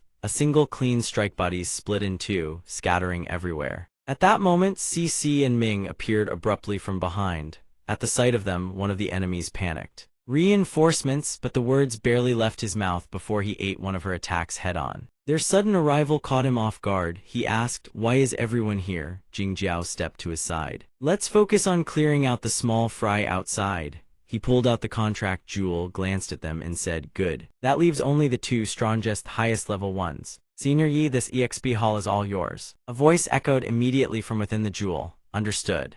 Jinba leaped to dodge Fu Ba's attack. He circled behind, positioning for a backstab. Seeing the timing was right, he shouted immediately. Now, he unleashed his technique Golden Blood, fist launching a devastating punch straight at the enemy. Above, another one gripped his sword and charged toward him. His attack had no effect. My strike isn't working. The thought flashed through his mind. The enemy slashed down fast, dodged just in time. Before he could grasp the anomaly, he exclaimed, These 2 are immortal. Senior Yi continued from the side. The bodies of the living are fragile enough, but these things are even more troublesome than living creatures. Vines erupted from the ground below, coiling around their bodies and binding them tight. A strange voice rang out. Young friend Jin, young friend Feng, hold them in place for me. Obeying without hesitation, the 2 rushed forward and positioned themselves between the 2 enemies. The voice spoke again. Whether living or dead, everything needs energy to function, and as long as it has power, it has a limit. As the vines constricted tighter, they screamed in agony. Jinbao watched them writhing and couldn't hide his shock. That's insane. So powerful. Senior Yi drained them dry. In moments, both enemies were eliminated. After they vanished, 2 coins materialized on the ground. Jinbao stared at them in surprise. Clown coins, these things are their power source. Back in the room, Fu Ba, face swollen and battered, pleaded, Stop hitting us. We'll tell you everything. Both of them were bound tight, unable to move a muscle. Thanba looked down at his own hand and asked, You used this thing to suppress other people's powers. Meanwhile, he thought to himself, Ma Bin used a dagger with the same effect to kill me. It seems all these items came from the same source. Lao Bai, seeing no point in hiding anything anymore, spilled everything. That's how it is, but this thing requires both of us to fully concentrate before it activates. And while it's in use, we can't use any other abilities. Jing Jiao, standing nearby, spoke up. I've scanned his soul, he's not lying. Thanba's eyes brimmed with killing intent. So this was specifically designed to deal with Zhang Ping. Lao Bai stammered a reply. It was. His hesitation only made Thanba lose patience faster. I'm about to start settling scores. Speak. Who ordered you to move against the Chu clan? With Jiao Jiao monitoring, who dares lie? I'll crush all 10 of your fingers. Guess whose fingers go first? Lao Bai finally stopped holding back and began to talk. About 15 years ago, Chu Yamping ordered us to transport goods to the training grounds. He recalled himself rapping his knuckles against the cage and barking, Show some respect, will ya? I had to stay up 3 nights straight just to watch over you animals. Kuba grew worried and asked, Lao Bai, are we really going to be in the same boat as the Chu clan? Lao Bai spun around immediately. Kuba, why do you always need everything spelled out? In this world, you're either the one playing the pieces or you're the piece being played. And as for cannon fodder like us, we can't even touch the board. Hearing this, the man hesitated, but before his doubt could settle, he asked, Isn't that the liaison? Brother, what time do we head out? He then looked toward the masked man before him. The masked man turned and ordered, Leave the cargo, now get lost. His attitude sent Lao Bai into a furious rage. The hell, we risked our necks to haul this shipment and you think this is some kind of courier service. 1 sentence and you expect us to leave. I'm the one asking you. But the moment Lao Bai lunged forward, a mysterious force slammed into him and sent him flying. The masked man sneered, You think an insect like you can touch a god. Fu Ba witnessed the scene and rushed anxiously to Lao Bai's side. Lao Bai staggered to his feet, fury blazing in his eyes. Yes, the masked man's voice hardened. I'll say it one last time. Get lost. Back to the present. Thanba looked toward the group including CC and asked, You're back. Have the enemies outside been dealt with? Zhang Ping looked curious. What's going on?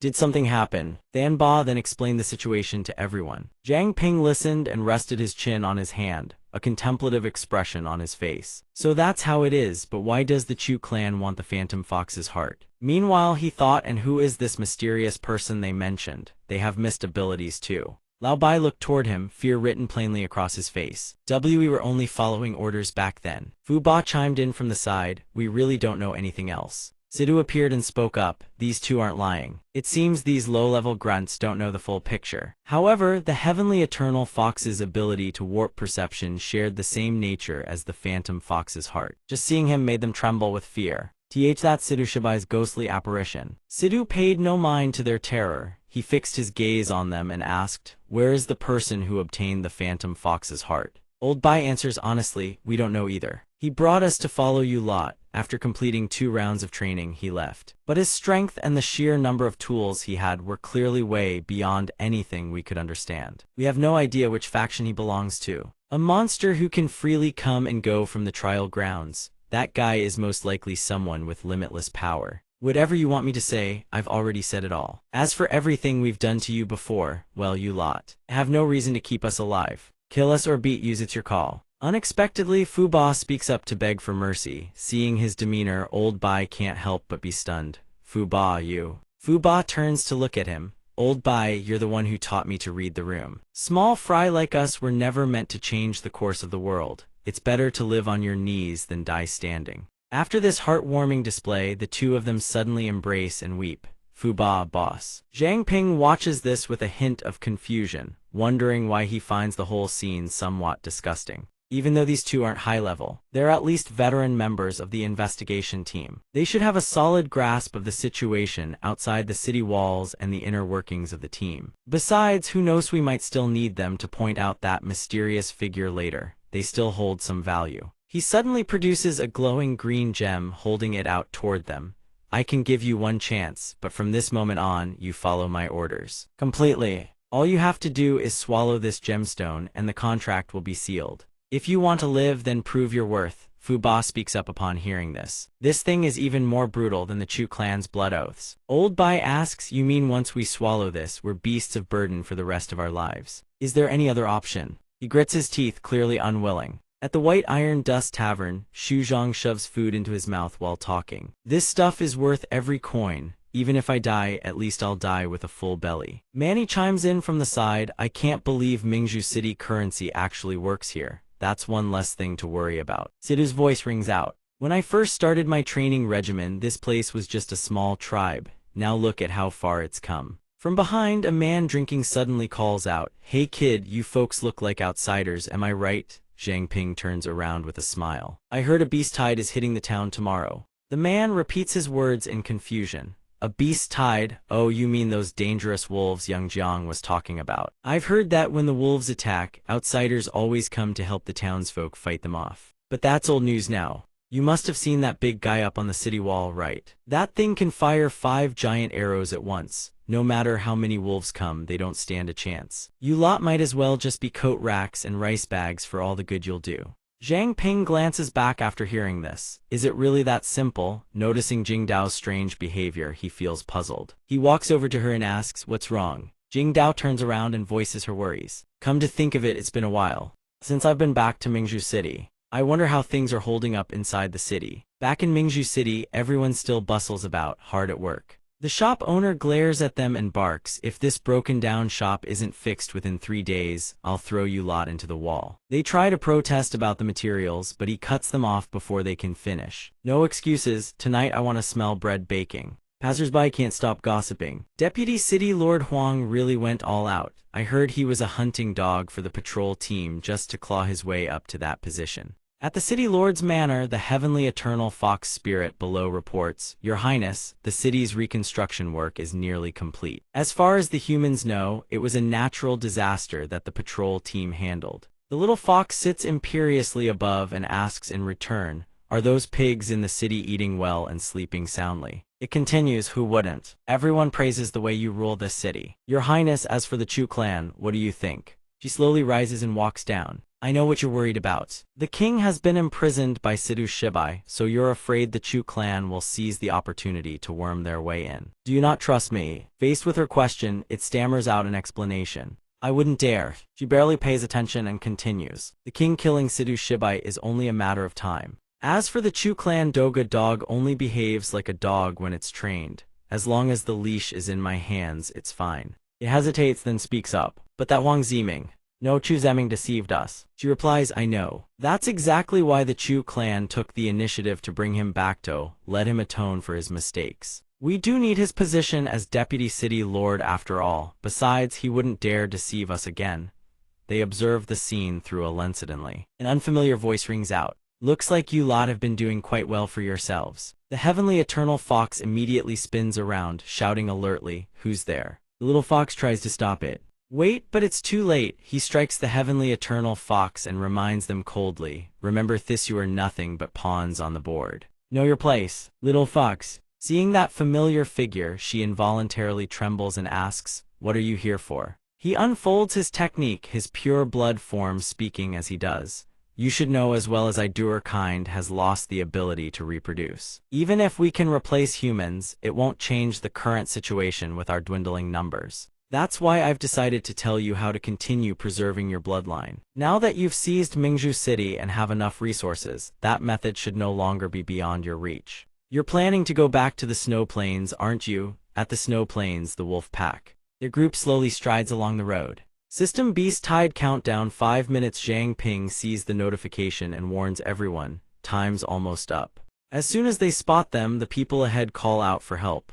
Hey kid, no need to be so tense, come give me a hand. Xu Zhang peers through binoculars at the distance. Looks like it's almost here. A ferocious wolf pack charges straight toward the city walls. A voice shouts, "Fire!" Thousands of arrows rain down. The wolves can't react in time. Arrows pierce flesh and they howl in agony. Scenery stands above, looking down. These things pack that much punch. Looks like we really don't need to lift a finger. Another person beside him adds, "But why is there a fox scent mixed in with the wolf's blood?" Zhang Ping looks down and feels something is off. That's not right, that's the heavenly eternal fox. Arrows hammer down relentlessly on the wolf pack. The ringleader watches, unable to hide his smugness. HMPH, these guys didn't even get a proper warm-up. Looks like it's almost over. Time to wrap things up and have some hot soup.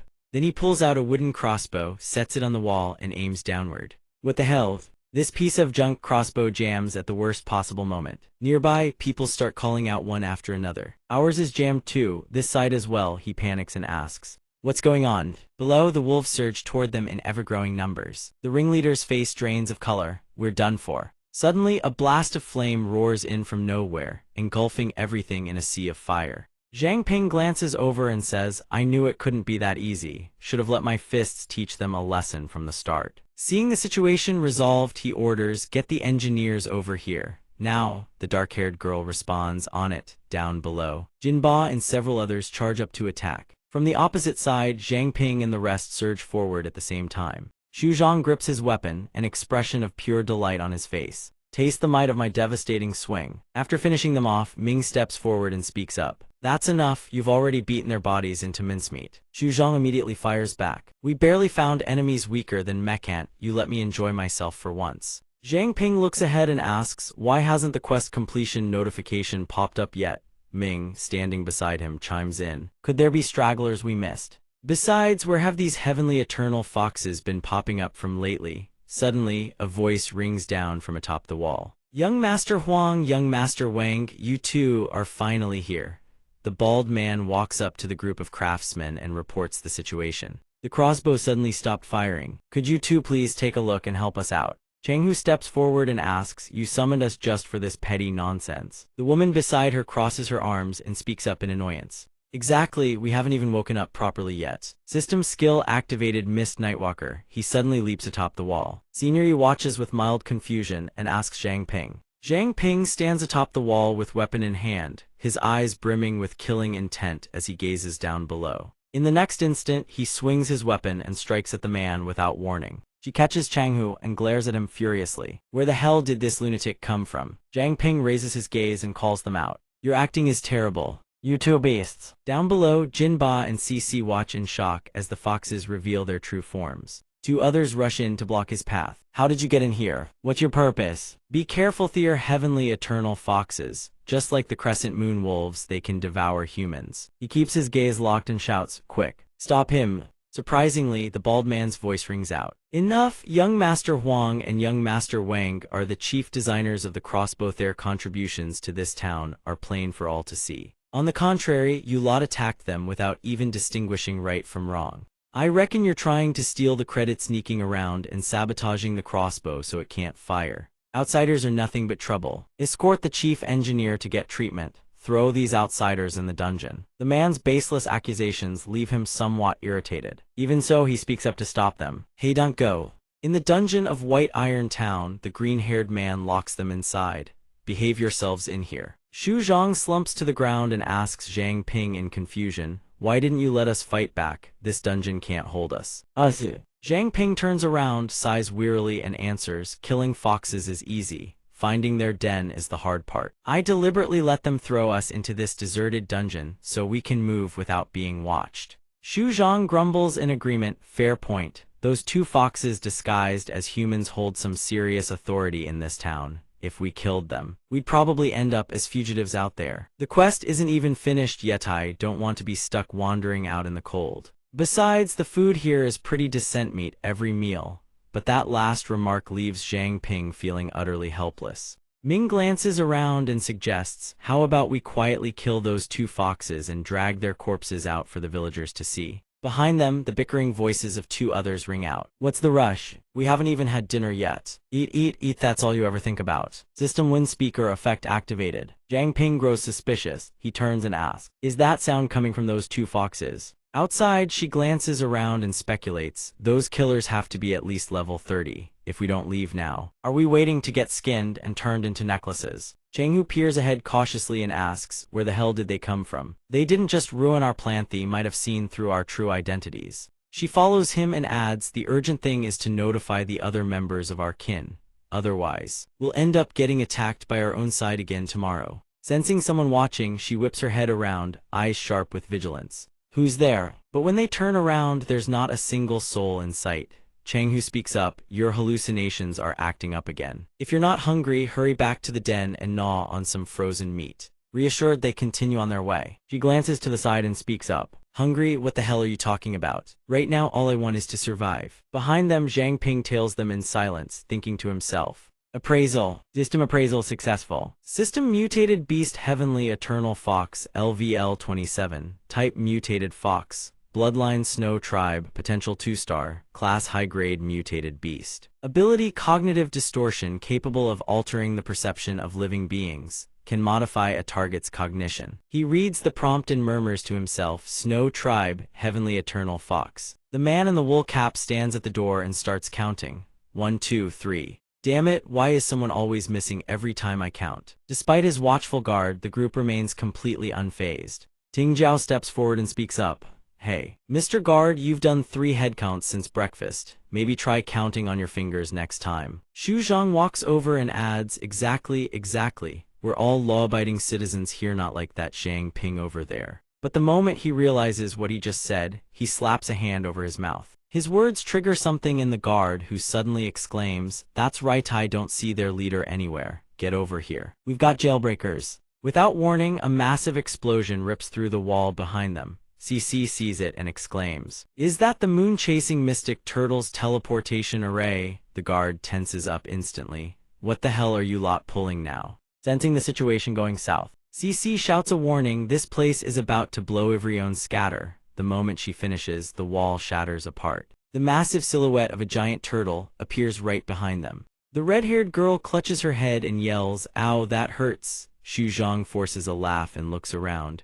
Can you not be so sudden next time? We're done Forvin explaining ourselves, next time won't matter. I really don't want to sleep out in the snow.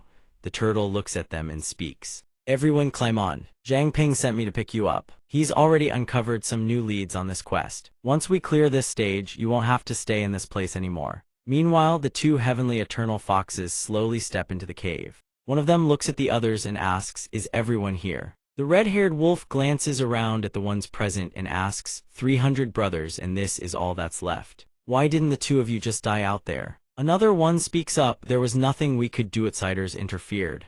The one standing beside it adds, the wounds on this one were also inflicted by those people. Besides, no need to be so pessimistic. Once we get our hands on that equipment, raising as many of our kin as we want will be nothing but a matter of time. While the heavenly eternal foxes are still talking, a massive explosion blows out the wall behind them. Jin Ba strolls in and says, I was wondering why it smelled so rotten in here. So this is a fox den. The orange-haired wolf takes a fighting stance and stares them down. You've been tailed. The heavenly eternal fox standing nearby chimes in. Impossible, these guys are way too high profile. How could I have been tracked? Behind them, a figure shrouded in shadow emerges, eyes sharp and cold as blades. Surprised, your ancestors appeared in my dreams and told me to clean house. The orange-haired heavenly eternal fox hears this, whips around immediately, his expression flickering with a trace of fear. Boss, something's off, who the hell are you? Surprisingly, the figure erupts with a torrent of dark energy that surges straight toward them. The terrifying force blasts them off their feet and sends them hurtling through the air. Elder Yi launches his technique and charges in from behind, and us to eat this fist. Caught completely off guard by the surprise assault, it fails to react and gets sent flying. The red-dressed girl unleashes a relentless chain of combo attacks. This combo is called Helchin Jade, break, you remember it well. Countless arrows rain down as Ming stands motionless, controlling them to strike the enemies. The red-scaled girl suddenly appears from behind and pats him on the shoulder. Well done. The heavenly eternal fox trembles the moment it sees them and begs, don't come any closer. Zhang Ping holds back his irritation, his expression stern. Answer me honestly. Where did you come from? Was staying here an order from the Moon Prince? She clutches her head and says, trembling, I don't know who you're talking about. We were born here. Hearing her say this, the heavenly eternal fox flies into a rage, "Shut your mouth, you fool." Sissy draws her sword and points it at his throat, still want to cause trouble. Yet he shows not a shred of fear and answers defiantly, "The heavenly eternal fox will never bow to humans. We're dead either way. Might as well go down fighting." He drops all pretense and immediately reveals his true form. Jiang Ping's eyes flash, he grips his spear and charges straight at them. System rage acquired. Ming's Mist Energy 20 successfully aided Platinum Town in overcoming its crisis. Trial complete. After the successful elimination, Sissy exclaims with joy, "Looks like we've completed the training course without any major issues." Xu Zhang chimes in from beside her. "But after everything we went through in Platinum Town, the hidden achievement, I'd say don't get your hopes up." A strange noise suddenly echoes from outside. Jiang Ping glances over, his expression tinged with bewilderment. What was that sound? His eyes suddenly go wide. Inside the room, the heavenly eternal foxes are contained within a series of experimental tubes. He asks in shock, "What is this?" The group steps closer. Jiang Ping stares at the scene before him, thinking, "I've seen things like this in movies from my previous life. Mingzhu City definitely shouldn't possess technology like this. And why does it feel so familiar?" Xu Zhang looks around in awe and exclaims, "These machines are even more sophisticated than anything I've ever built.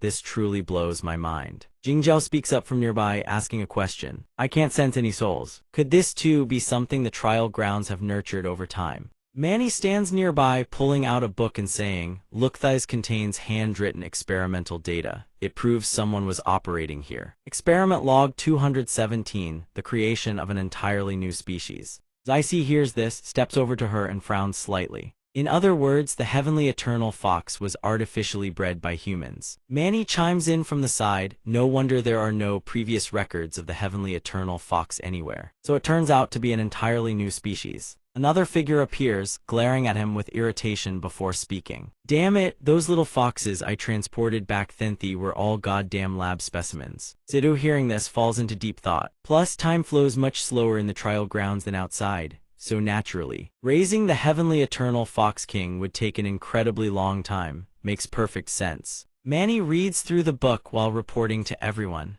"Wait, there's more experimental data recorded in these documents." The title reads, "Potential Development of the Sane Tests." The experiment was conducted in the Lost Forest, but the content after that appears to have been deliberately destroyed.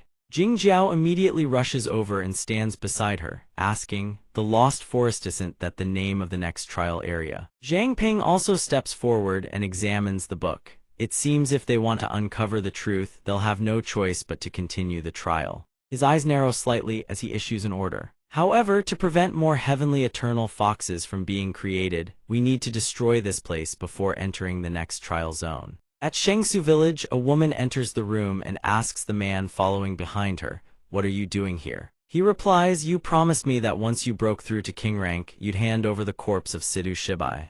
Naturally, I'm here to verify the progress." Her gaze turns ice cold as she raises her hand, channeling her technique. "To break through to king rank, I must fully absorb the Saintess's power. Over this entire period, I've devoted tremendous effort to my research, and up to now, I'm confident I've grasped 70% of it. Becoming a king that happens today." The energy engulfs the girl in the center of the room, then lifts her body into the air, suspended in midair. From the house, an overwhelmingly terrifying surge of energy radiates outward in all directions. He can't help but exclaim in shock, "Is this the power of a king?" An incredibly intense and unique power emanates from the girl's body. Even the woman herself is left stunned. Immediately after, a massive explosion rips through the area, sending her flying. The shockwave is so intense that she vomits blood. The mysterious figure behind her looks in her direction and speaks. "Quite the commotion, wouldn't you say? If I weren't here today, your little holy village might have been blown to pieces." Hearing the familiar voice, she immediately spins around and exclaims in shock, "It's you."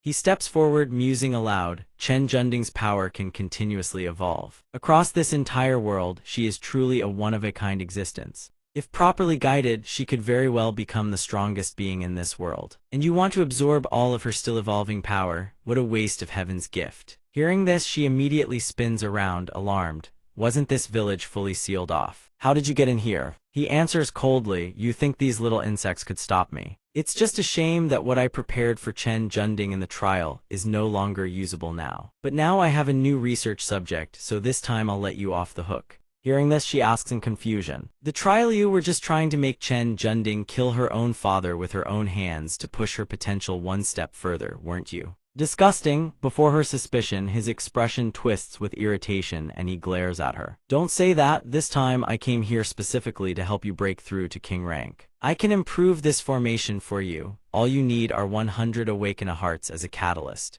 In the end, she stops refusing and accepts the offer, then turns and walks forward. Fine, as it happens, I'm already exhausted today. Xiaoming, go brew a pot of tea. He stands behind her, his expression contemplative, a subtle smirk playing on his lips. The Moon King of the Heavenly Eternal Fox, the Chu Clan Solar Divine Bird. So then the Holy Village belongs to Li Aixu. Now every faction is about to possess the power of a king. All the pieces are in place. Zhang Pings, don't let my game become too boring now. Back with the group in the dark forest, the red-dressed girl walks while glancing around and asks, I've seen this tree 3 times already. Are we going in circles? Kim Ba, walking beside her, speaks up. The fog is too thick. Visibility is less than a single meter. Shuzhong nearby is checking the compass, but the golden compass is completely useless here. The training quest requires us to kill someone from outside. Could they really be forcing us to slaughter each other? Zhang Ping turns to look at them and continues. Theoretically, this trial ground can be entered solo, so it wouldn't assign a quest that a single person can't complete. Xu Zhang hears this and adds, but didn't the captain say the trial ground adapts its training method based on who enters? A shadow materializes behind them, accompanied by a voice, judging by your looks you are from outside, aren't you?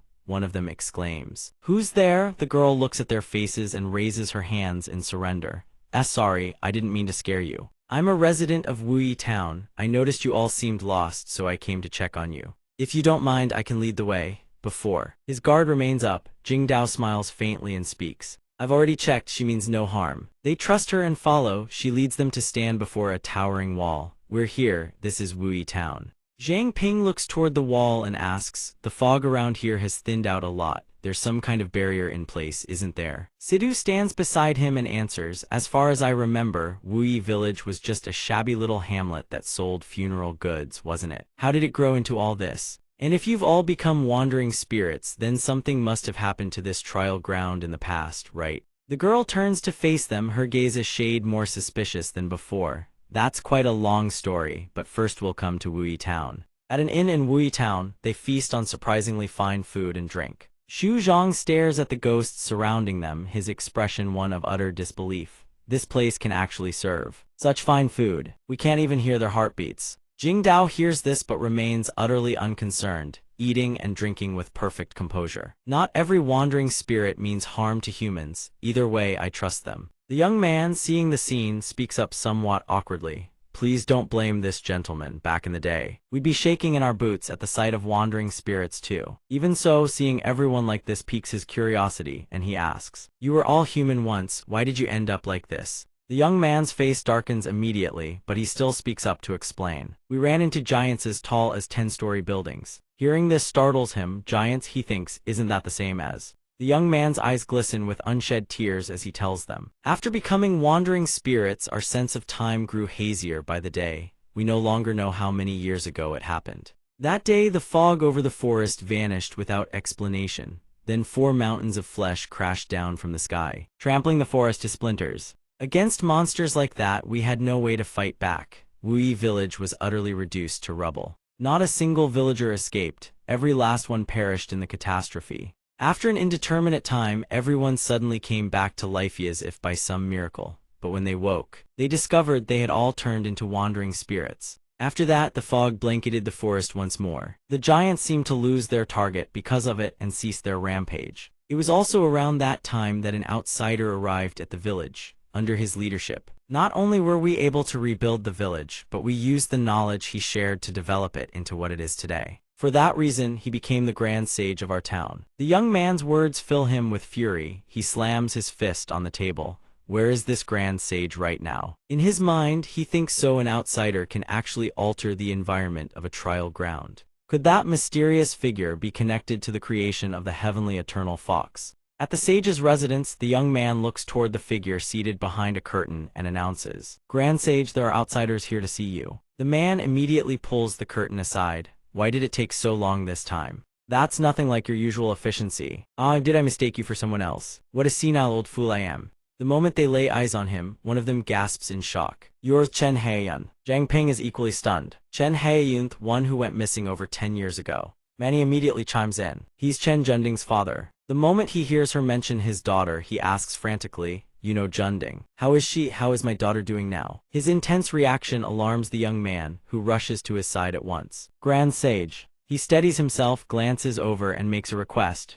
"You. Step outside for now, I want to speak with them privately." The young man immediately complies. "Yes, sir." After that, Manny explains the current situation regarding Chen Junding. After learning the full story, he gazes up at the ceiling in sorrow. In the end, he still couldn't escape it. The more he dwells on it, the angrier he becomes. He slams his fist down on the wheelchair. "We had a deal me life in exchange for Junding's, and that bastard dared to break his word." But the violent outburst causes him to cough up blood. System bloodline physique activated. Jiang Ping rushes forward. "The man you're talking about's our common enemy." His eyes narrow. Brimming with killing intent, he asks, "What exactly did he do?" Haiyun wipes the blood from his mouth with a handkerchief and answers, "That year, I left Mingzhu City on a training expedition and happened to meet an extraordinary woman. She was not only well-versed in the classics but also remarkably kind and virtuous. Before long, the two of us came together and became husband and wife. It was only later that I learned she was the saintess who had escaped from Chengzhou village. By that time, Li Aixu had already seized total control of Chengzhou village. The saintess's power was what allowed her to break free from Li Aixu's grasp. It was precisely that realization, seeing Li Aixu's oppression for what it was, that drove her to flee. But the days that followed were nothing but an endless pursuit by Chengzhou village. Junding was born into such immense pressure. Because Li Aixu was a wanted fugitive of Mingzhu City, and my wife bore the identity of Chengzhou village's saintess, we could never seek help from the city. In the throes of desperation, I secretly contacted my father, Chen Zuoli, and found every way possible to have him take Junding into the city and raise her. But just as we were about to send Junding away, the assassins caught up. To protect Junding, my wife fought with her life, but she still couldn't hold them off. At the very brink of death, that man appeared.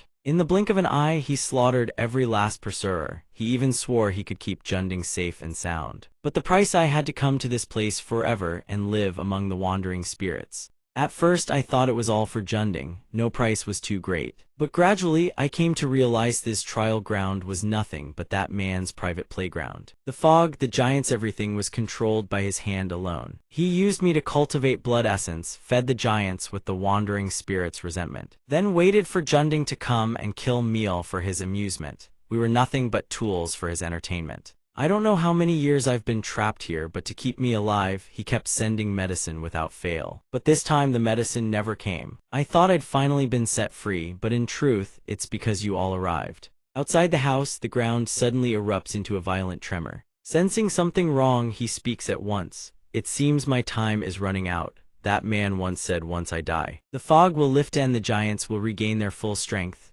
Before." His words send a jolt of panic through him. "What the hell are you talking about? I won't let you die." But immediately after, a viscous red liquid engulfs the old man's entire body. "What the hell does this mean? No matter what I do, nothing ever changes." Jiang Ping, seeing this, can't help but cry out in alarm. "Did you not just say that only after your death could those giants regain their power? Then let us strike while they have yet to fully recover and slaughter them all." But he appears to have lost all hope. His eyes brim with despair as he questions him. "That is not what I mean. Even if we eradicate all the giants, what would truly change? Reuniting with my family was the sole reason I continued to exist. Now that my wife and child are gone, no matter how much I seek revenge, they will never return. No matter how I struggle, no matter how hard I fight, this world simply strips everything from me." Jiang Ping's face darkens. He calls out his full name, Chen Haowen. Yet his resolve remains unshaken, adamant in his decision. "I do not wish to go on. I am weary of this wretched existence. Come now, kill me, and this trial will end."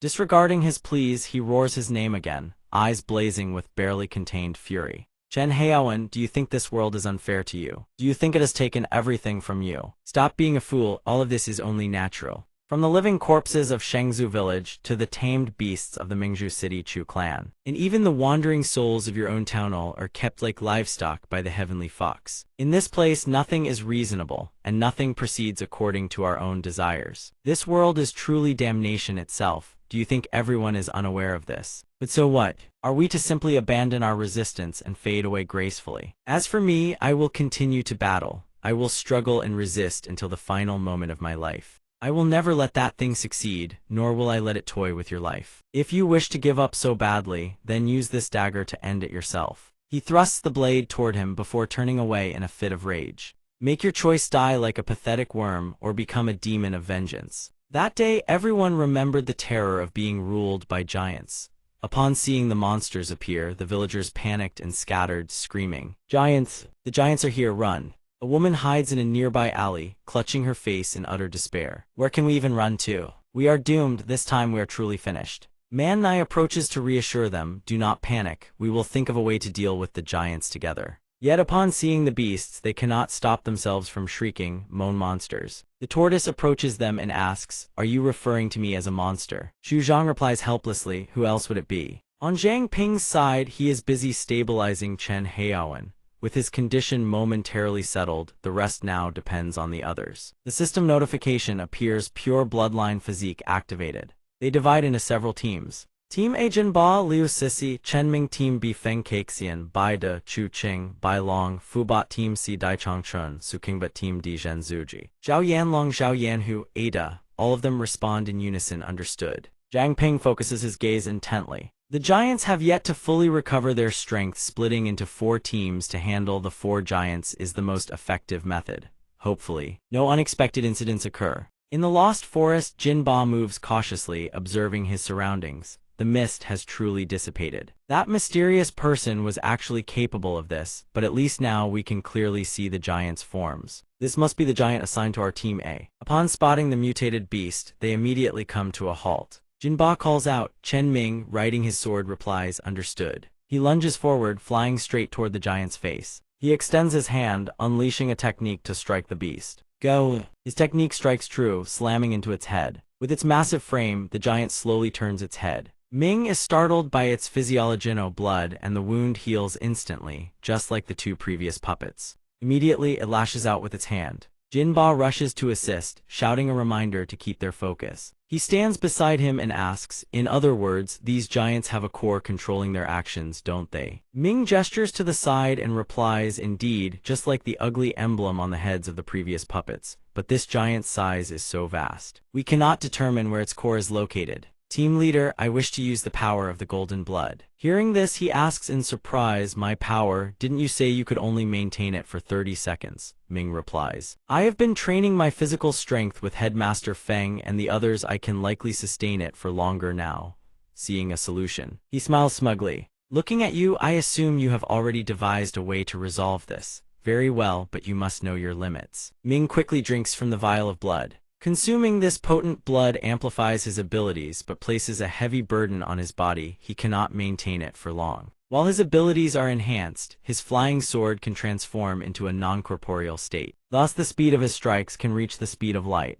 The vial of blood seems to have further empowered his technique. He unleashes the dimensional slash sword technique to attack. After success, he calls out a reminder. "The giant's recovery speed cannot match the speed of my slashes. Once the core is exposed, the team leader must deliver a fatal blow." Jinba agrees instantly. "Understood." He then activates his own technique. Golden Snow Maximum Release. Ming strikes forward, thinking to himself, "No, the efficiency is still too low. I must expand the range of the attack." Jinba looks down and shouts, "Liu Sisi, I recall you have the ability to create mirrors. Can you arrange them around the giant?" She holds her jade token and replies, "But my ability can only be used to bewilder the opponent." Jinba retorts instantly, "Never mind that, trust me." Sissy stops hesitating. She activates her technique, her eyes sharp as she stares at the mutated beast. "Understood." She immediately unleashes the flower mirror, Water Moon technique. Ming sees the situation turning in their favor, his joy evident. "Well done."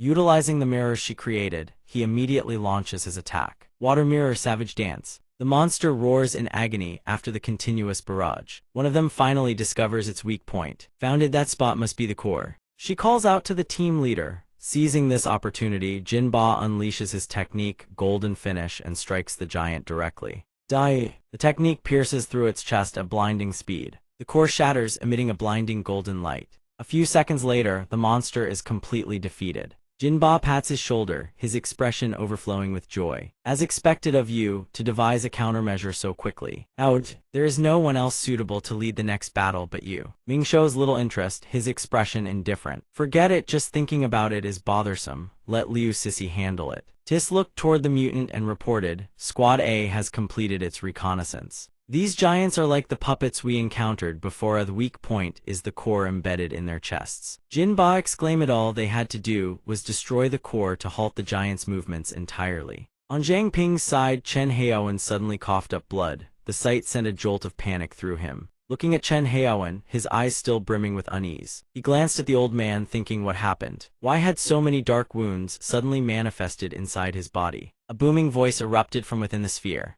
Get out of the way.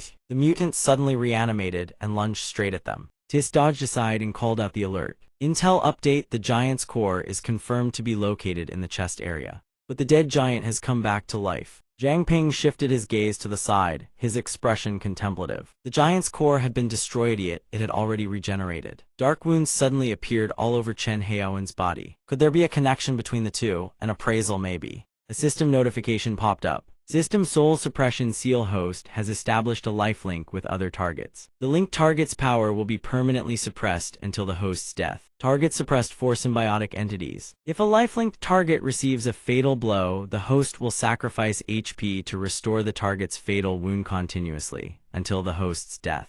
He spoke, the curse isn't just one type, these dark wounds can't be fully healed in a short time either. He played us hard. On Jinba's side, he and Tis sprinted while reporting the situation. Everyone listen up, I know why the giant came back to life. That mysterious figure placed 2 curses on Chen Haowen. One forces him to suppress the giant's internal power. The other siphons his life force to repair the giant's core whenever it's destroyed. Destroying the core now will accelerate Chen Haowen's death. Wen Ming, running alongside them, offered a suggestion. Damn it, I already burned through most of my stamina using sword light earlier. Now even flying on a sword is a stretch. Wait, if Zhang Ping's chain reaction theory holds, doesn't that mean the giant is even stronger now? The mutant raised its arm, eyes blazing with savage fury. Ming Duo couldn't dodge in time and crashed to the ground, his face twisted in agony. The two above them weren't faring much better. Jinba pressed a hand to the ground, sensing the oppressive force. Is this the giant's true power? Over at Squad D, the red-haired girl climbed onto a duh and reported. We've stayed hidden from the giant this whole time, but we're still getting hit by the gravity field. The range on this gravity is insane. How do we even get out of it? At Squad B, the situation was no better. Senior Yi slammed a fist into the ground and roared, don't you two have ability-sealing artifacts? Use them now. Someone nearby shouted back, we want to, but we can't find them. At Squad C, Qingba analyzed the surroundings.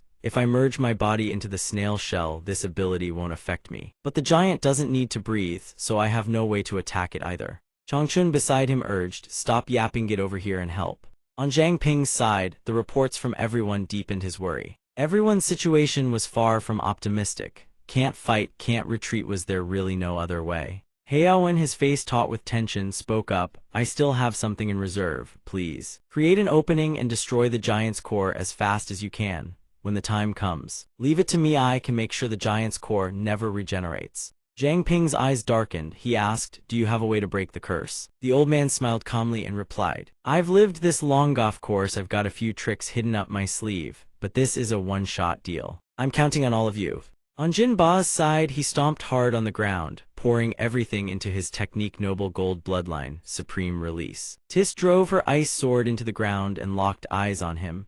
We have to destroy the core simultaneously. I refuse to be the one dragging everyone down. Jinba turned back and nodded. Good, let them see what our combat squad is made of. On Senior Yi's side, the two split the yin-yang circle artifact into 2 halves. He hurled the pieces toward the mutant and shouted triumphantly, it worked. The gravity field has disappeared. But then he sensed something wrong and immediately spun around with a warning. But that means we've got 0 defense left, you have to protect us. Senior Yi's body erupted with an overwhelming blaze of fire. He reassured everyone, sorry about that, took a bit longer to ignite tonight. Don't worry, it won't take long. On another front, Changchun looked at the giant with contempt. You brought this on yourself, this time it's your turn to kneel. He called out, Brother Chuo, hold it steady. I'm going to siphon some nutrients from it, should hold me over for now. Over with Yan Long's group, Zhu Jai rubbed her nose, looked around and spoke. Are you guys sure this plan actually works? I can't believe we actually got swallowed by the giant. That sensation of sliding all the way down its esophagus, I do not want to experience that again.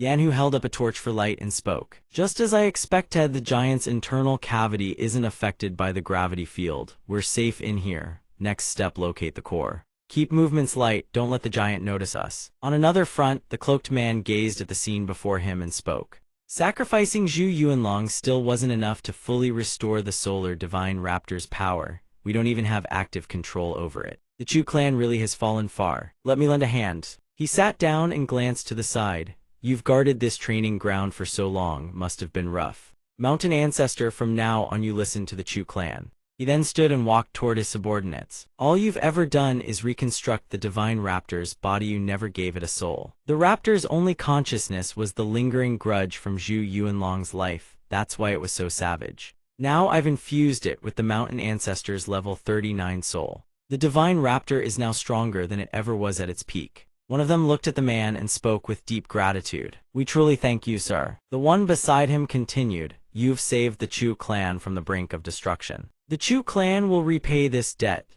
The man listened and smiled with satisfaction. No need for formalities with the power of a king class. You should be able to negotiate with those foxes now, right? To be honest, I never had high hopes for any of you. The Chu clan's beast-taming legacy should have ended long ago. He then suddenly stepped forward and ruffled the hair of the boy standing in the middle. But I'm quite interested in this little devil's demon game. This kid will surpass every single one of you. He might even carve a new path for the Chu clan. Before leaving, he didn't forget to leave them with final instructions. There's no time to waste, head to Mingzhu City immediately. Oh, and one more thing. Li Aixu has already broken through to king rank. I suggest you cooperate with the heavenly eternal fox in good faith. Don't even think about pulling any tricks while the Moon King is away. With the scale of Chengzhu village backing them, you alone don't stand a chance. After turning away, a cunning smile crept across his face. Finally settled the three factions. Time to go meet Zhang Ping. The mutant flicked out its tongue as a layer of water enveloped its body.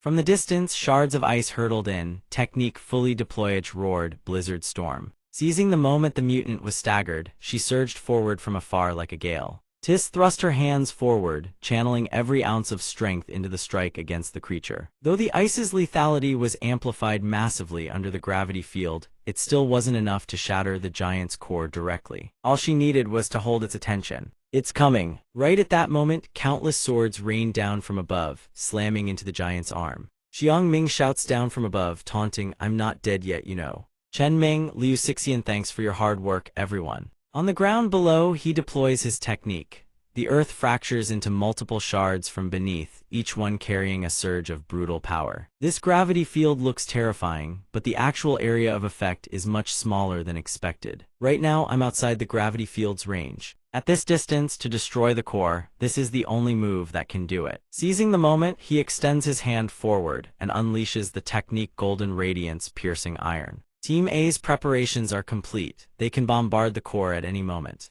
On Team D's side, Jin Ba and Yan Long channel their energy downward. Seeing Q fully prepared, the red-haired girl immediately relays the signal. Team B is ready as well. Team C is standing by, waiting for the order. She glances toward them and calls out, is it done yet? We're the only ones left.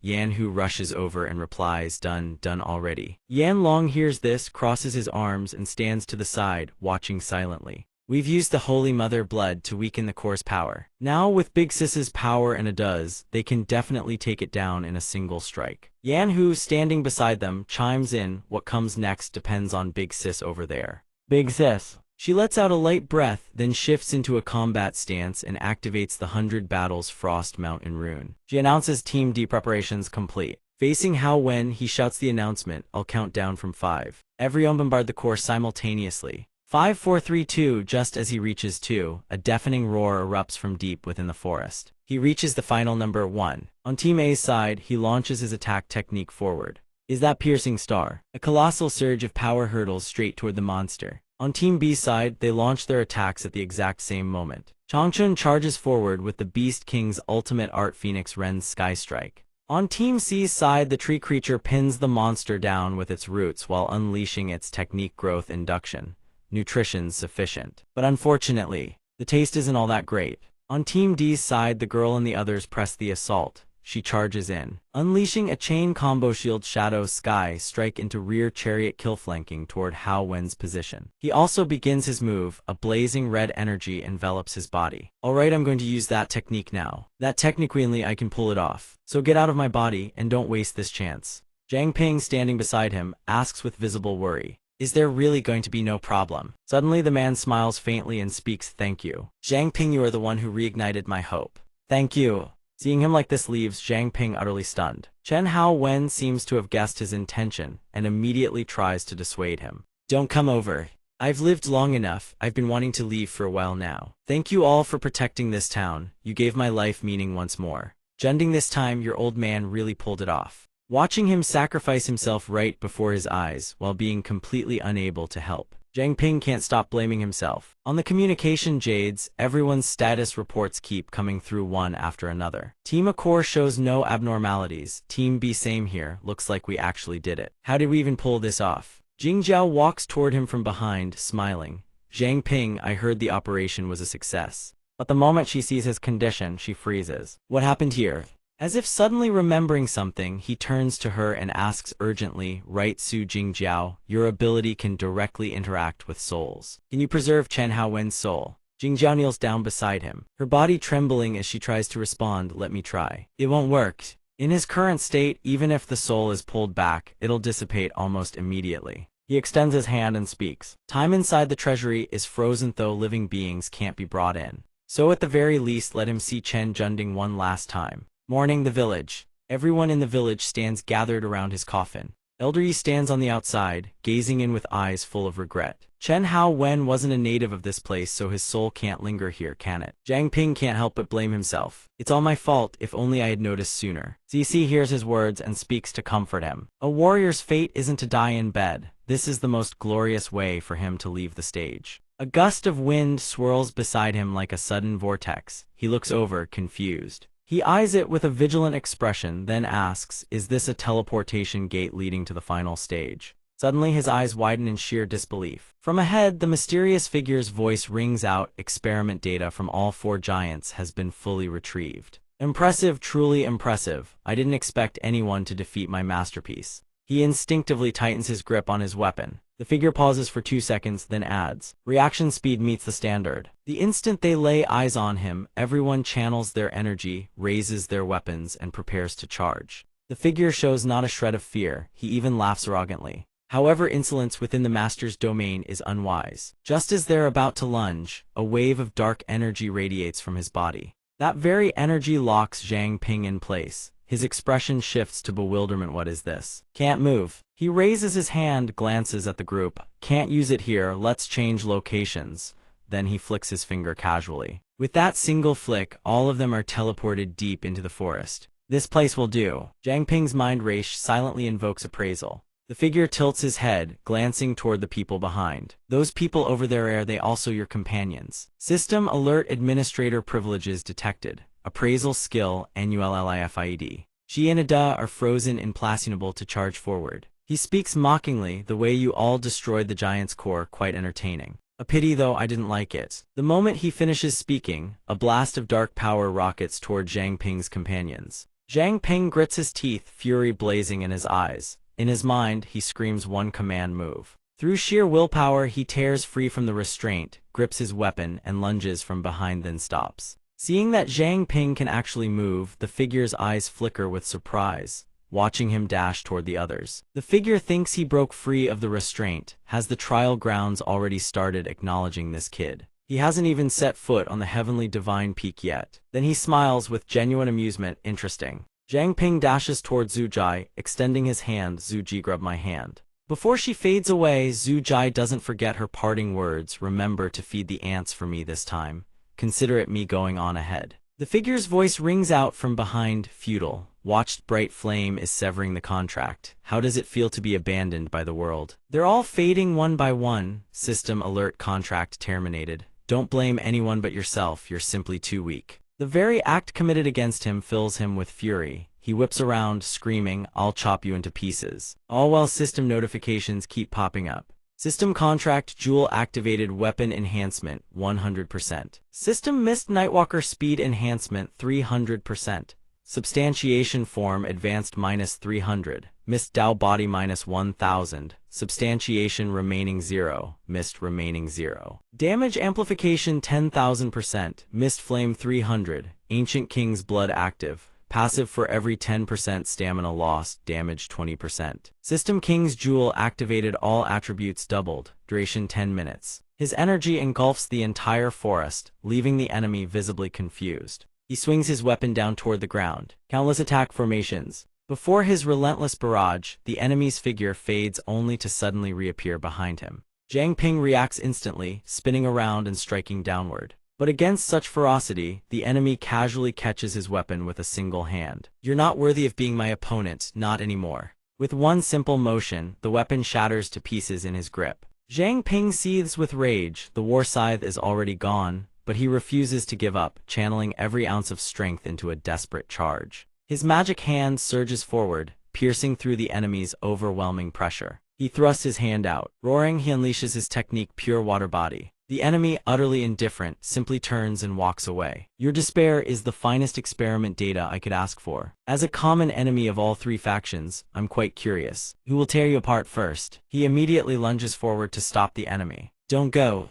Before leaving, the enemy doesn't forget one final remark. Try to survive until the very end. I'll come back for the experiment data. In the Lost Forest, Zhang Ping extends his hand and catches a falling leaf. He presses it against his chest in silence. His fist slams against the tree trunk as he torments himself. I'm the real useless one. Why? Memories of happier times with his comrades flash through his mind. He buries his face in his hands, tears streaming without end. Why did you have to be the one to leave? Tin Jiao collapses to the ground, sobbing uncontrollably. She even promised to teach me how to braid hair. Liar, liar. Ming grips his sword tightly, trembling. If only I were a little stronger. Sidhu Shibai's voice echoes. Everyone, listen to me. My main body is now like a lamp flickering in the wind. I'm afraid I can only accompany you this far. He turns to look at the old man, eyes filled with deep worry. Captain, what do we do now? Sidhu Shibai speaks to reassure them. I understand how you all feel right now, but no matter what enemy we face, never abandon hope. After months of battle, I've discovered a weakness in the Moon King's illusion, but to break it, we'll need the power of the Saintess. Before returning to Mingzhu City, we must rescue the Saintess from Li Aixu's hands. Also, if I die, tell the Moon King for me that his golden blade stabbing into my back really hurt. Manny glances over at him. Zhang Ping raises his head and declares, Captain, we absolutely must rescue Captain Sidhu, and we have to take down that damn mysterious bastard too. Let's go forth and become kings. At the heavenly divine peak, gazing at the endless staircase stretching into the sky above, he murmurs, this is the final trial. I heard the captain say before only infinite rank awakeners can even set foot on these steps. Zhang Ping turns and calls out, Zio Sissy, the two of you. They smile back at him, gazing with unwavering trust. Be careful, Zhang Ping, we'll be waiting right here. He turns back with a calm, faint smile. I'll be back. Then he sets foot on the first step heavily. As he climbs, he thinks to himself, I'll carry everyone's will all the way to the end. At 726 steps remaining, strange phantom voices swarm around him, nagging and taunting. Does any of this really matter? Even if you become king, you're nothing but a pawn. Give up, you have absolutely zero chance of winning. This so-called vengeance of yours, it's nothing more than another step in my experiment. Unfazed, he barks back, shut up. At 489 steps remaining, familiar silhouettes of his comrades appear before him. Boss, Zhang Ping, yet he refuses to waver. He charges straight through them with unyielding courage. Sorry everyone, he thinks, they wouldn't want me to stop here. Noticing something ahead, his eyes flash sharp. Before him stand the figures of enemies he once defeated. What a small world. Only 247 steps remain. System Miss Substantiation Form Miss Flame. He hoists his sword onto his shoulder, extends a hand forward and declares, come at me, all of you. The moment the words leave his mouth, the monster's figure flickers and fades. It lunges, coiling around his body. System Mist Pure Water Body Mist Ocean. He seizes his sword and unleashes a devastating downward strike, channeling every ounce of hatred in his heart into that single blow. This strike is for Captain Sidhu, System Mist Contract Jewel Contract of Mist. After cutting them down, he leaps forward without hesitation. System Mist Nightwalker Mist Shapeshift. He rushes at a fire-breathing bird and slashes it apart. This one is for Mingzhu City. The enemy unleashes a technique. Countless phantom arms reach out from the void, converging on him. They grab hold of his spirit beast. Yet he pays it no mind, gripping his weapon and charging ahead. This axe is for Chen Haowen and Chen Junding. In an instant, every last one of them is obliterated. A crown materializes before his eyes. Only 2 steps remain. He slowly picks up the crown. Trial grounds tell your master this, then he crushes it with a vice-like grip. Immediately after, his pupils blaze with light. A torrent of energy surges into his eyes. This time the thing I crushed is his crown. Deng System Level UP. System Awaken a class level, increased to LVL 40. System All abilities enhanced. New skill unlocked 6 armies sovereign of all under heaven. A colossal wave of power wraps around his entire body. He declares next time what I'll crush is his throat. Meanwhile, a hooded figure addresses the woman. Sidu Shibai won't hold on much longer. His people have already suffered heavy losses in the training grounds. Now is the perfect time for you to sweep away the obstacles. The one wearing a green scarf furrows her brow. You've been inside Chengzhou village this whole time. How do you know all this? He grins casually. Who knows? Either way, before leaving, he can't resist one last jab. Good luck deep within the forest. At the entrance to the training grounds, a figure sits atop a beast, ceaselessly refining his chi. That lunatic actually used a water clone to slip past me, but if I can refine my fire to reach peak tier primal form, then the trip here was worth it. Noticing the light blooming across the sky, he murmurs, they're here. 7 formations. On Elder Yi's end, he throws a devastating punch and charges forward. I was already planning to come find you and you deliver yourself to my doorstep. Xiang Ming will end you, right? Kaboom, a massive explosion erupts. The enemy smirks at him. You think that's enough? The fact that the attack had absolutely zero effect leaves the old man stunned. My strongest attack in solar flare form can't even crack his defense. The enemy seizes the opening, thrusting his hand forward to launch a strike. A feeble punch like this, you think you can finish me off, but the gap in power is absolute. He is sent flying on impact. Elder Yi's mind reels in shock. Why is Xiang Ming's strength so far beyond what it was before even surpassing his own? He bellows, Just Chinese letter become my living dead. Suddenly, Zhang Ping appears. Zhang Ping presses his hand against the old man's chest, channeling healing energy. Dojo Master Feng rests for now. Feeling the surge of energy flowing into him, he can't hide his astonishment. My solar flare form couldn't even purge the poison and, yet he can cure it. Sensing the dire situation, he turns to Zhang Ping. Retreat. His power has multiplied several times over even if we all charge in together. We don't stand a chance. Zhang Ping replies, it's fine, leave him to me. Zhang Ping stands surrounded by a torrent of surging energy, radiating power. Ting Jiao observes him with a hint of surprise, thinking this is Zhang Ping. She can't even sense a limit to the energy within his body. He extends his hand and unleashes the technique Imperial Dominion. A massive explosion erupts. The force shoots upward like a blinding pillar, piercing straight through the sky. CC, standing within the blast zone, can't help but gasp in disbelief. She never imagined Zhang Ping had fused all of his abilities into a single unified form. This is just way too over the top. On the other side, the creature raises his staff and begins summoning dark power. You barely scrape together a few scraps and you're already flexing. Countless monsters come swarming in, coiling around his body. In an instant, he transforms into a colossal beast of nightmarish proportions.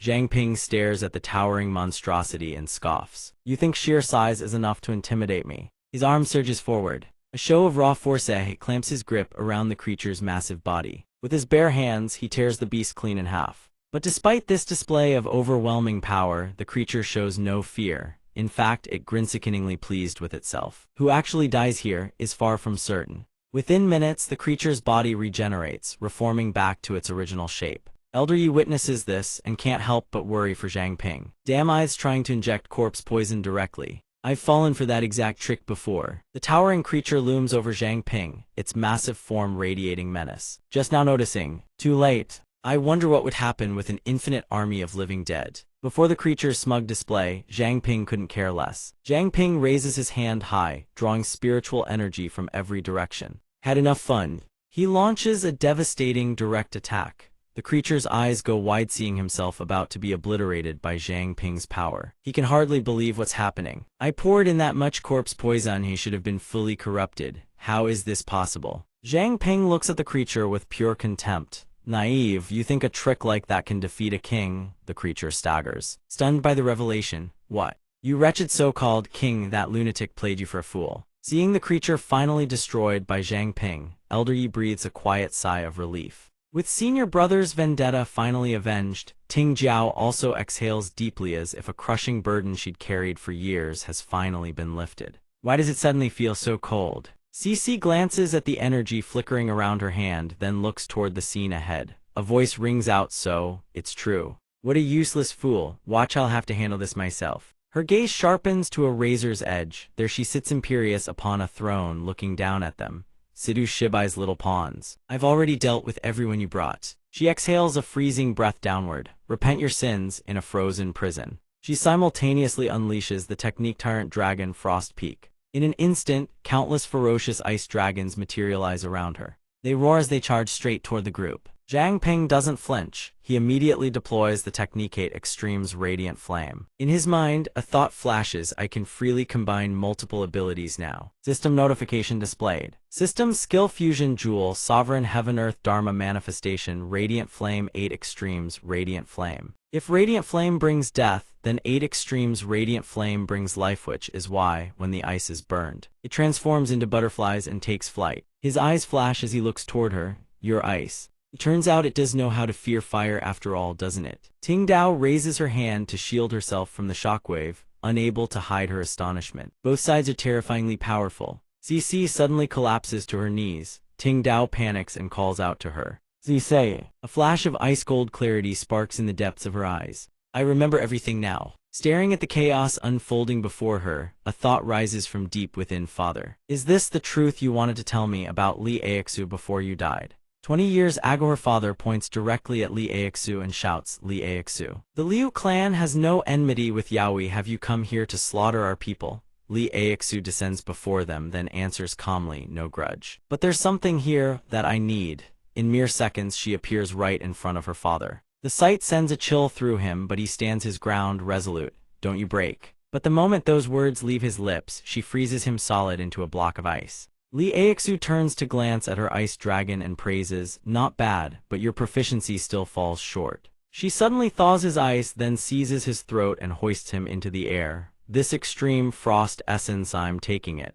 Even in his final moments, all he can think about is his daughter. Even in his dire state, his only concern is protecting his daughter. Her mother watches in horror. Little Cece cries out in terror, calling for her father again and again. "Papa!" In the next instant, Li Aixu draws a sword and drives it straight through his chest. Her mother clutches Cece tight, shielding her body with her own. She stares at her father's silhouette, sobbing uncontrollably. "Papa!"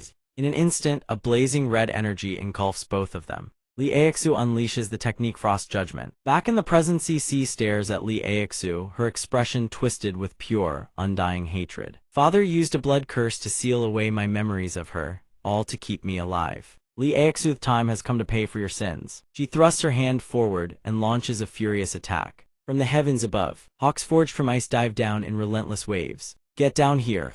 Zhang Ping seizes the opening, deploying a technique to intercept Li Aixu's strike. He narrows his eyes. "I know your abilities aren't limited to just this." System Supreme Appraisal Blood of the Sovereign Royal Authority I. System appraisal successful. He studies the results. So this throne was stolen, not earned, in his mind appraisal. System Plunder Invisible Sword Corpse Puppeteer Art Extreme Frost Essence Remnant Power of the Shadow Puppeteer King. He deploys a new Techniquegolden energy envelops his entire body. "Think you can still sit pretty after this?" Li Aixu barely bats an eye. She raises her hand and launches a technique straight at him. Being plundered, that is the destiny fate has written for the weak. Her dark power surges forth with terrifying force, splitting the very earth in two. He dodges to the side in a flash. At that very moment, a skeletal hand bursts from the groundbone creature erupts into existence. The shadow puppeteer recoils in shock. The moment he sees the familiar creature, memories of climbing those endless stairs come flooding back. That skeletal beast from back then. It grins at him with a sinister, otherworldly smile. "Now it's your turn to become the stepping stones of the new king." Li Aixu stands atop the creature's shoulder, gazing down like a nightmare made flesh. The skeletal monster launches its attack straight at him. Shadow Blade Bullet. He watches the technique hurtling toward him, thinking it looks strikingly similar to Phantom Mist. The energy is immensely stronger, even than shop manager Feng's killing technique. The monster's hand gradually materializes into view. It lunges forward, seizing his body in a vice-like grip. Zhang Ping fights to resist, thinking it was hiding a hand inside that energy form all along. 8 extremes bright flame immovable, his eyes flash with sudden brilliance. Lee Aixu watches him with a proud, contemptuous smile. It's futile, just give up and accept your fate. Lahai is the strongest shadow walker ever forged in the flames of purgatory. Burning through its body is nowhere near that simple. The massive slab of ice she conjures hurtles down in a direct frontal assault on his body, no restraint whatsoever. As the frost gradually dissipates, his voice rises from beneath the ice.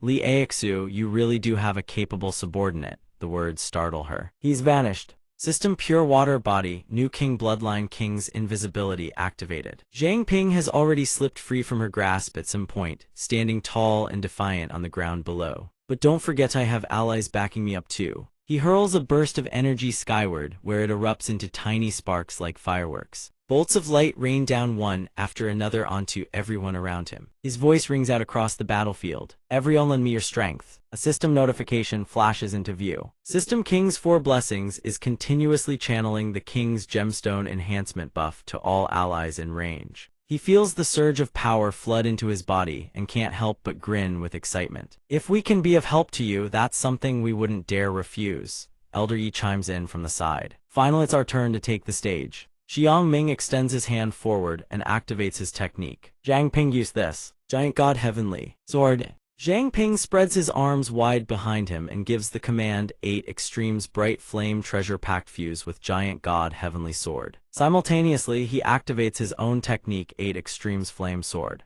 But the skeletal monster regards his technique with utter contempt. Futile. Under Lahai's power and mine, any weapon is nothing but scrap. It swings its massive scythe and charges. Huan Bing Lahai advance. It leaps into the air, bringing the enormous scythe crashing down toward him. Before us you're nothing but a tiny insect. Zhang Ping reacts in a flash, raising his sword to parry, but the sheer size difference is devastating. One hard push and he vanishes from the monster's field of vision. Seeing the sword shatter, it sneers with contempt. Scrap is scrap, can't even withstand a single blow. Wait, these fragments are burning. But after the attack landed so easily, a flicker of doubt crosses its mind. Something's wrong, it's a trap. Lee Aixu launches herself from atop the monster's shoulder, thinking, just some petty tricks. Elder Yi tracks her movement with wide eyes and blurts out in alarm. Lee Aixu is over there. Lee Aixu thrusts her hand forward, commanding the technique with a roar Extreme Ice Lotus. A colossal wave of ice and frost energy plummets from above like a raging blizzard. Seeing him engulfed within her technique, she scoffs with disdain. Zhang Ping, your so-called King's 4 Blessings amount to nothing more than this. Ting Jiao raises both hands skyward and activates his technique, Holy Ground Barrier Open. His body gradually swells to enormous size, roughly on par with the monster. He launches a star-shattering fist straight into the mass of energy, encasing Zhang Ping's body. You think you can trap us that easily? A beam of energy pierces straight down from the sky above. In that instant, the ice encasing him explodes into countless tiny shards, scattering in every direction. Elder Yi and another ally charge toward her at full speed. Lee Aixu's eyes turn razor-sharp, a sinister smile curling across her face as she watches them approach. How amusing, let me see how many seconds your desperate struggle can last. She immediately issues a command to the monster ahead. From the distance, Lahai grips its weapon and surges forward at blinding speed. Lee Aixu rockets upward into the air. Seizing the altitude, it immediately draws its weapon, preparing to bring it crashing down. Her voice echoes from behind, total kill. The words make its eyes blaze with crimson light. It unleashes the technique Purgatory Ice Heaven Halberd. Wielding that tremendous force, it dives downward, sending rocks and debris erupting in every direction. When the dust finally settles, 2 silhouettes are revealed standing in the crater. The sight stuns her, her expression twists in disbelief. What? Sidhu Shibai appears seemingly out of nowhere, a smug grin on his face. No matter how powerful this thing is, in the end it's just a pile of bones. First I turned into air and slipped between the bones, then I turned into bone myself. But controlling something this massive is no easy feat, I'll admit. Changchun continues from beside him, my vines can support Zhang Ping too. We'll help you hold down the skeleton, you go deal with Lee Aixu. Zhang Ping sheathes the sword across his shoulder and answers crisply, understood. Unfazed by his confidence, Lee Aixu raises her hand, channeling her technique Glacial Ice Soul Storm Blizzard. As she unleashes the full brunt of her power, the surrounding space warps and groans. Snowflakes drift down one by one, as if threatening to blanket the entire battlefield. But before they can touch the ground, the snowflakes suddenly shatter apart. The sight makes her blood run cold. My skill was nullified. That little brat's doing. This is the ice control art of the Liu family from North City. Jiang Ping clenches his jaw, fixing his gaze on her. This strike carries the unfulfilled wishes of every fallen comrade who gave their life. He raises his sword high and lunges, activating the technique for clan extermination. Sensing the danger, she immediately commands her beast. La Chair, turn to me now. At her command, the beast thrashes wildly, desperately trying to break free from their restraint. They feel the strain and panic rises in their voices. It's breaking free. A colossal wave of energy erupts from Jiang Ping's body, radiating outward before blasting straight into the sky. The blast also forces the monster to dissolve and fade into the void of space. All the ice and snow Li Aixu had conjured melts away, revealing a verdant forest stretching in every direction. Jiang Ping steps forward from behind her, sword in hand. Lahai blocked the fatal blow for you. Next time you won't be so lucky. Li Aixu turns her head slowly, fury blazing in her eyes. You insignificant insects dare act so brazenly before me. In the next instant, she conjures an ice vortex's spiraling maelstrom that seems intent on devouring everything around it like a black hole. Tu Zai's expression shifts to one of sheer horror upon recognizing the technique. Is that the legendary storm-rending, soul-devouring ice prison? She thinks frantically. They say the soul-devouring ice prison can freeze even time itself, but no one has ever successfully cast it. It's a technique only King Tirawakenas can activate. Seeing the situation spiral out of control, she screams a warning, everyone watch out, but it's already too late. The moment she glances around, every single person has been encased in ice. Li Aixu shows no sign of stopping. Pouring even more power into the spell, she roars, soul-devouring ice prison, eternal winter coffin. System alert absolute zero REACHED. See her dark eyes sweep over the frozen battlefield. No one escapes the domain of a king. Sink into eternal slumber right here, right now. That's all for now, folks. If you want to keep following this story, smash that subscribe button right now. And give the like button a little tap while you're at it. Thanks for watching all the way to the end. A drifting verse of love.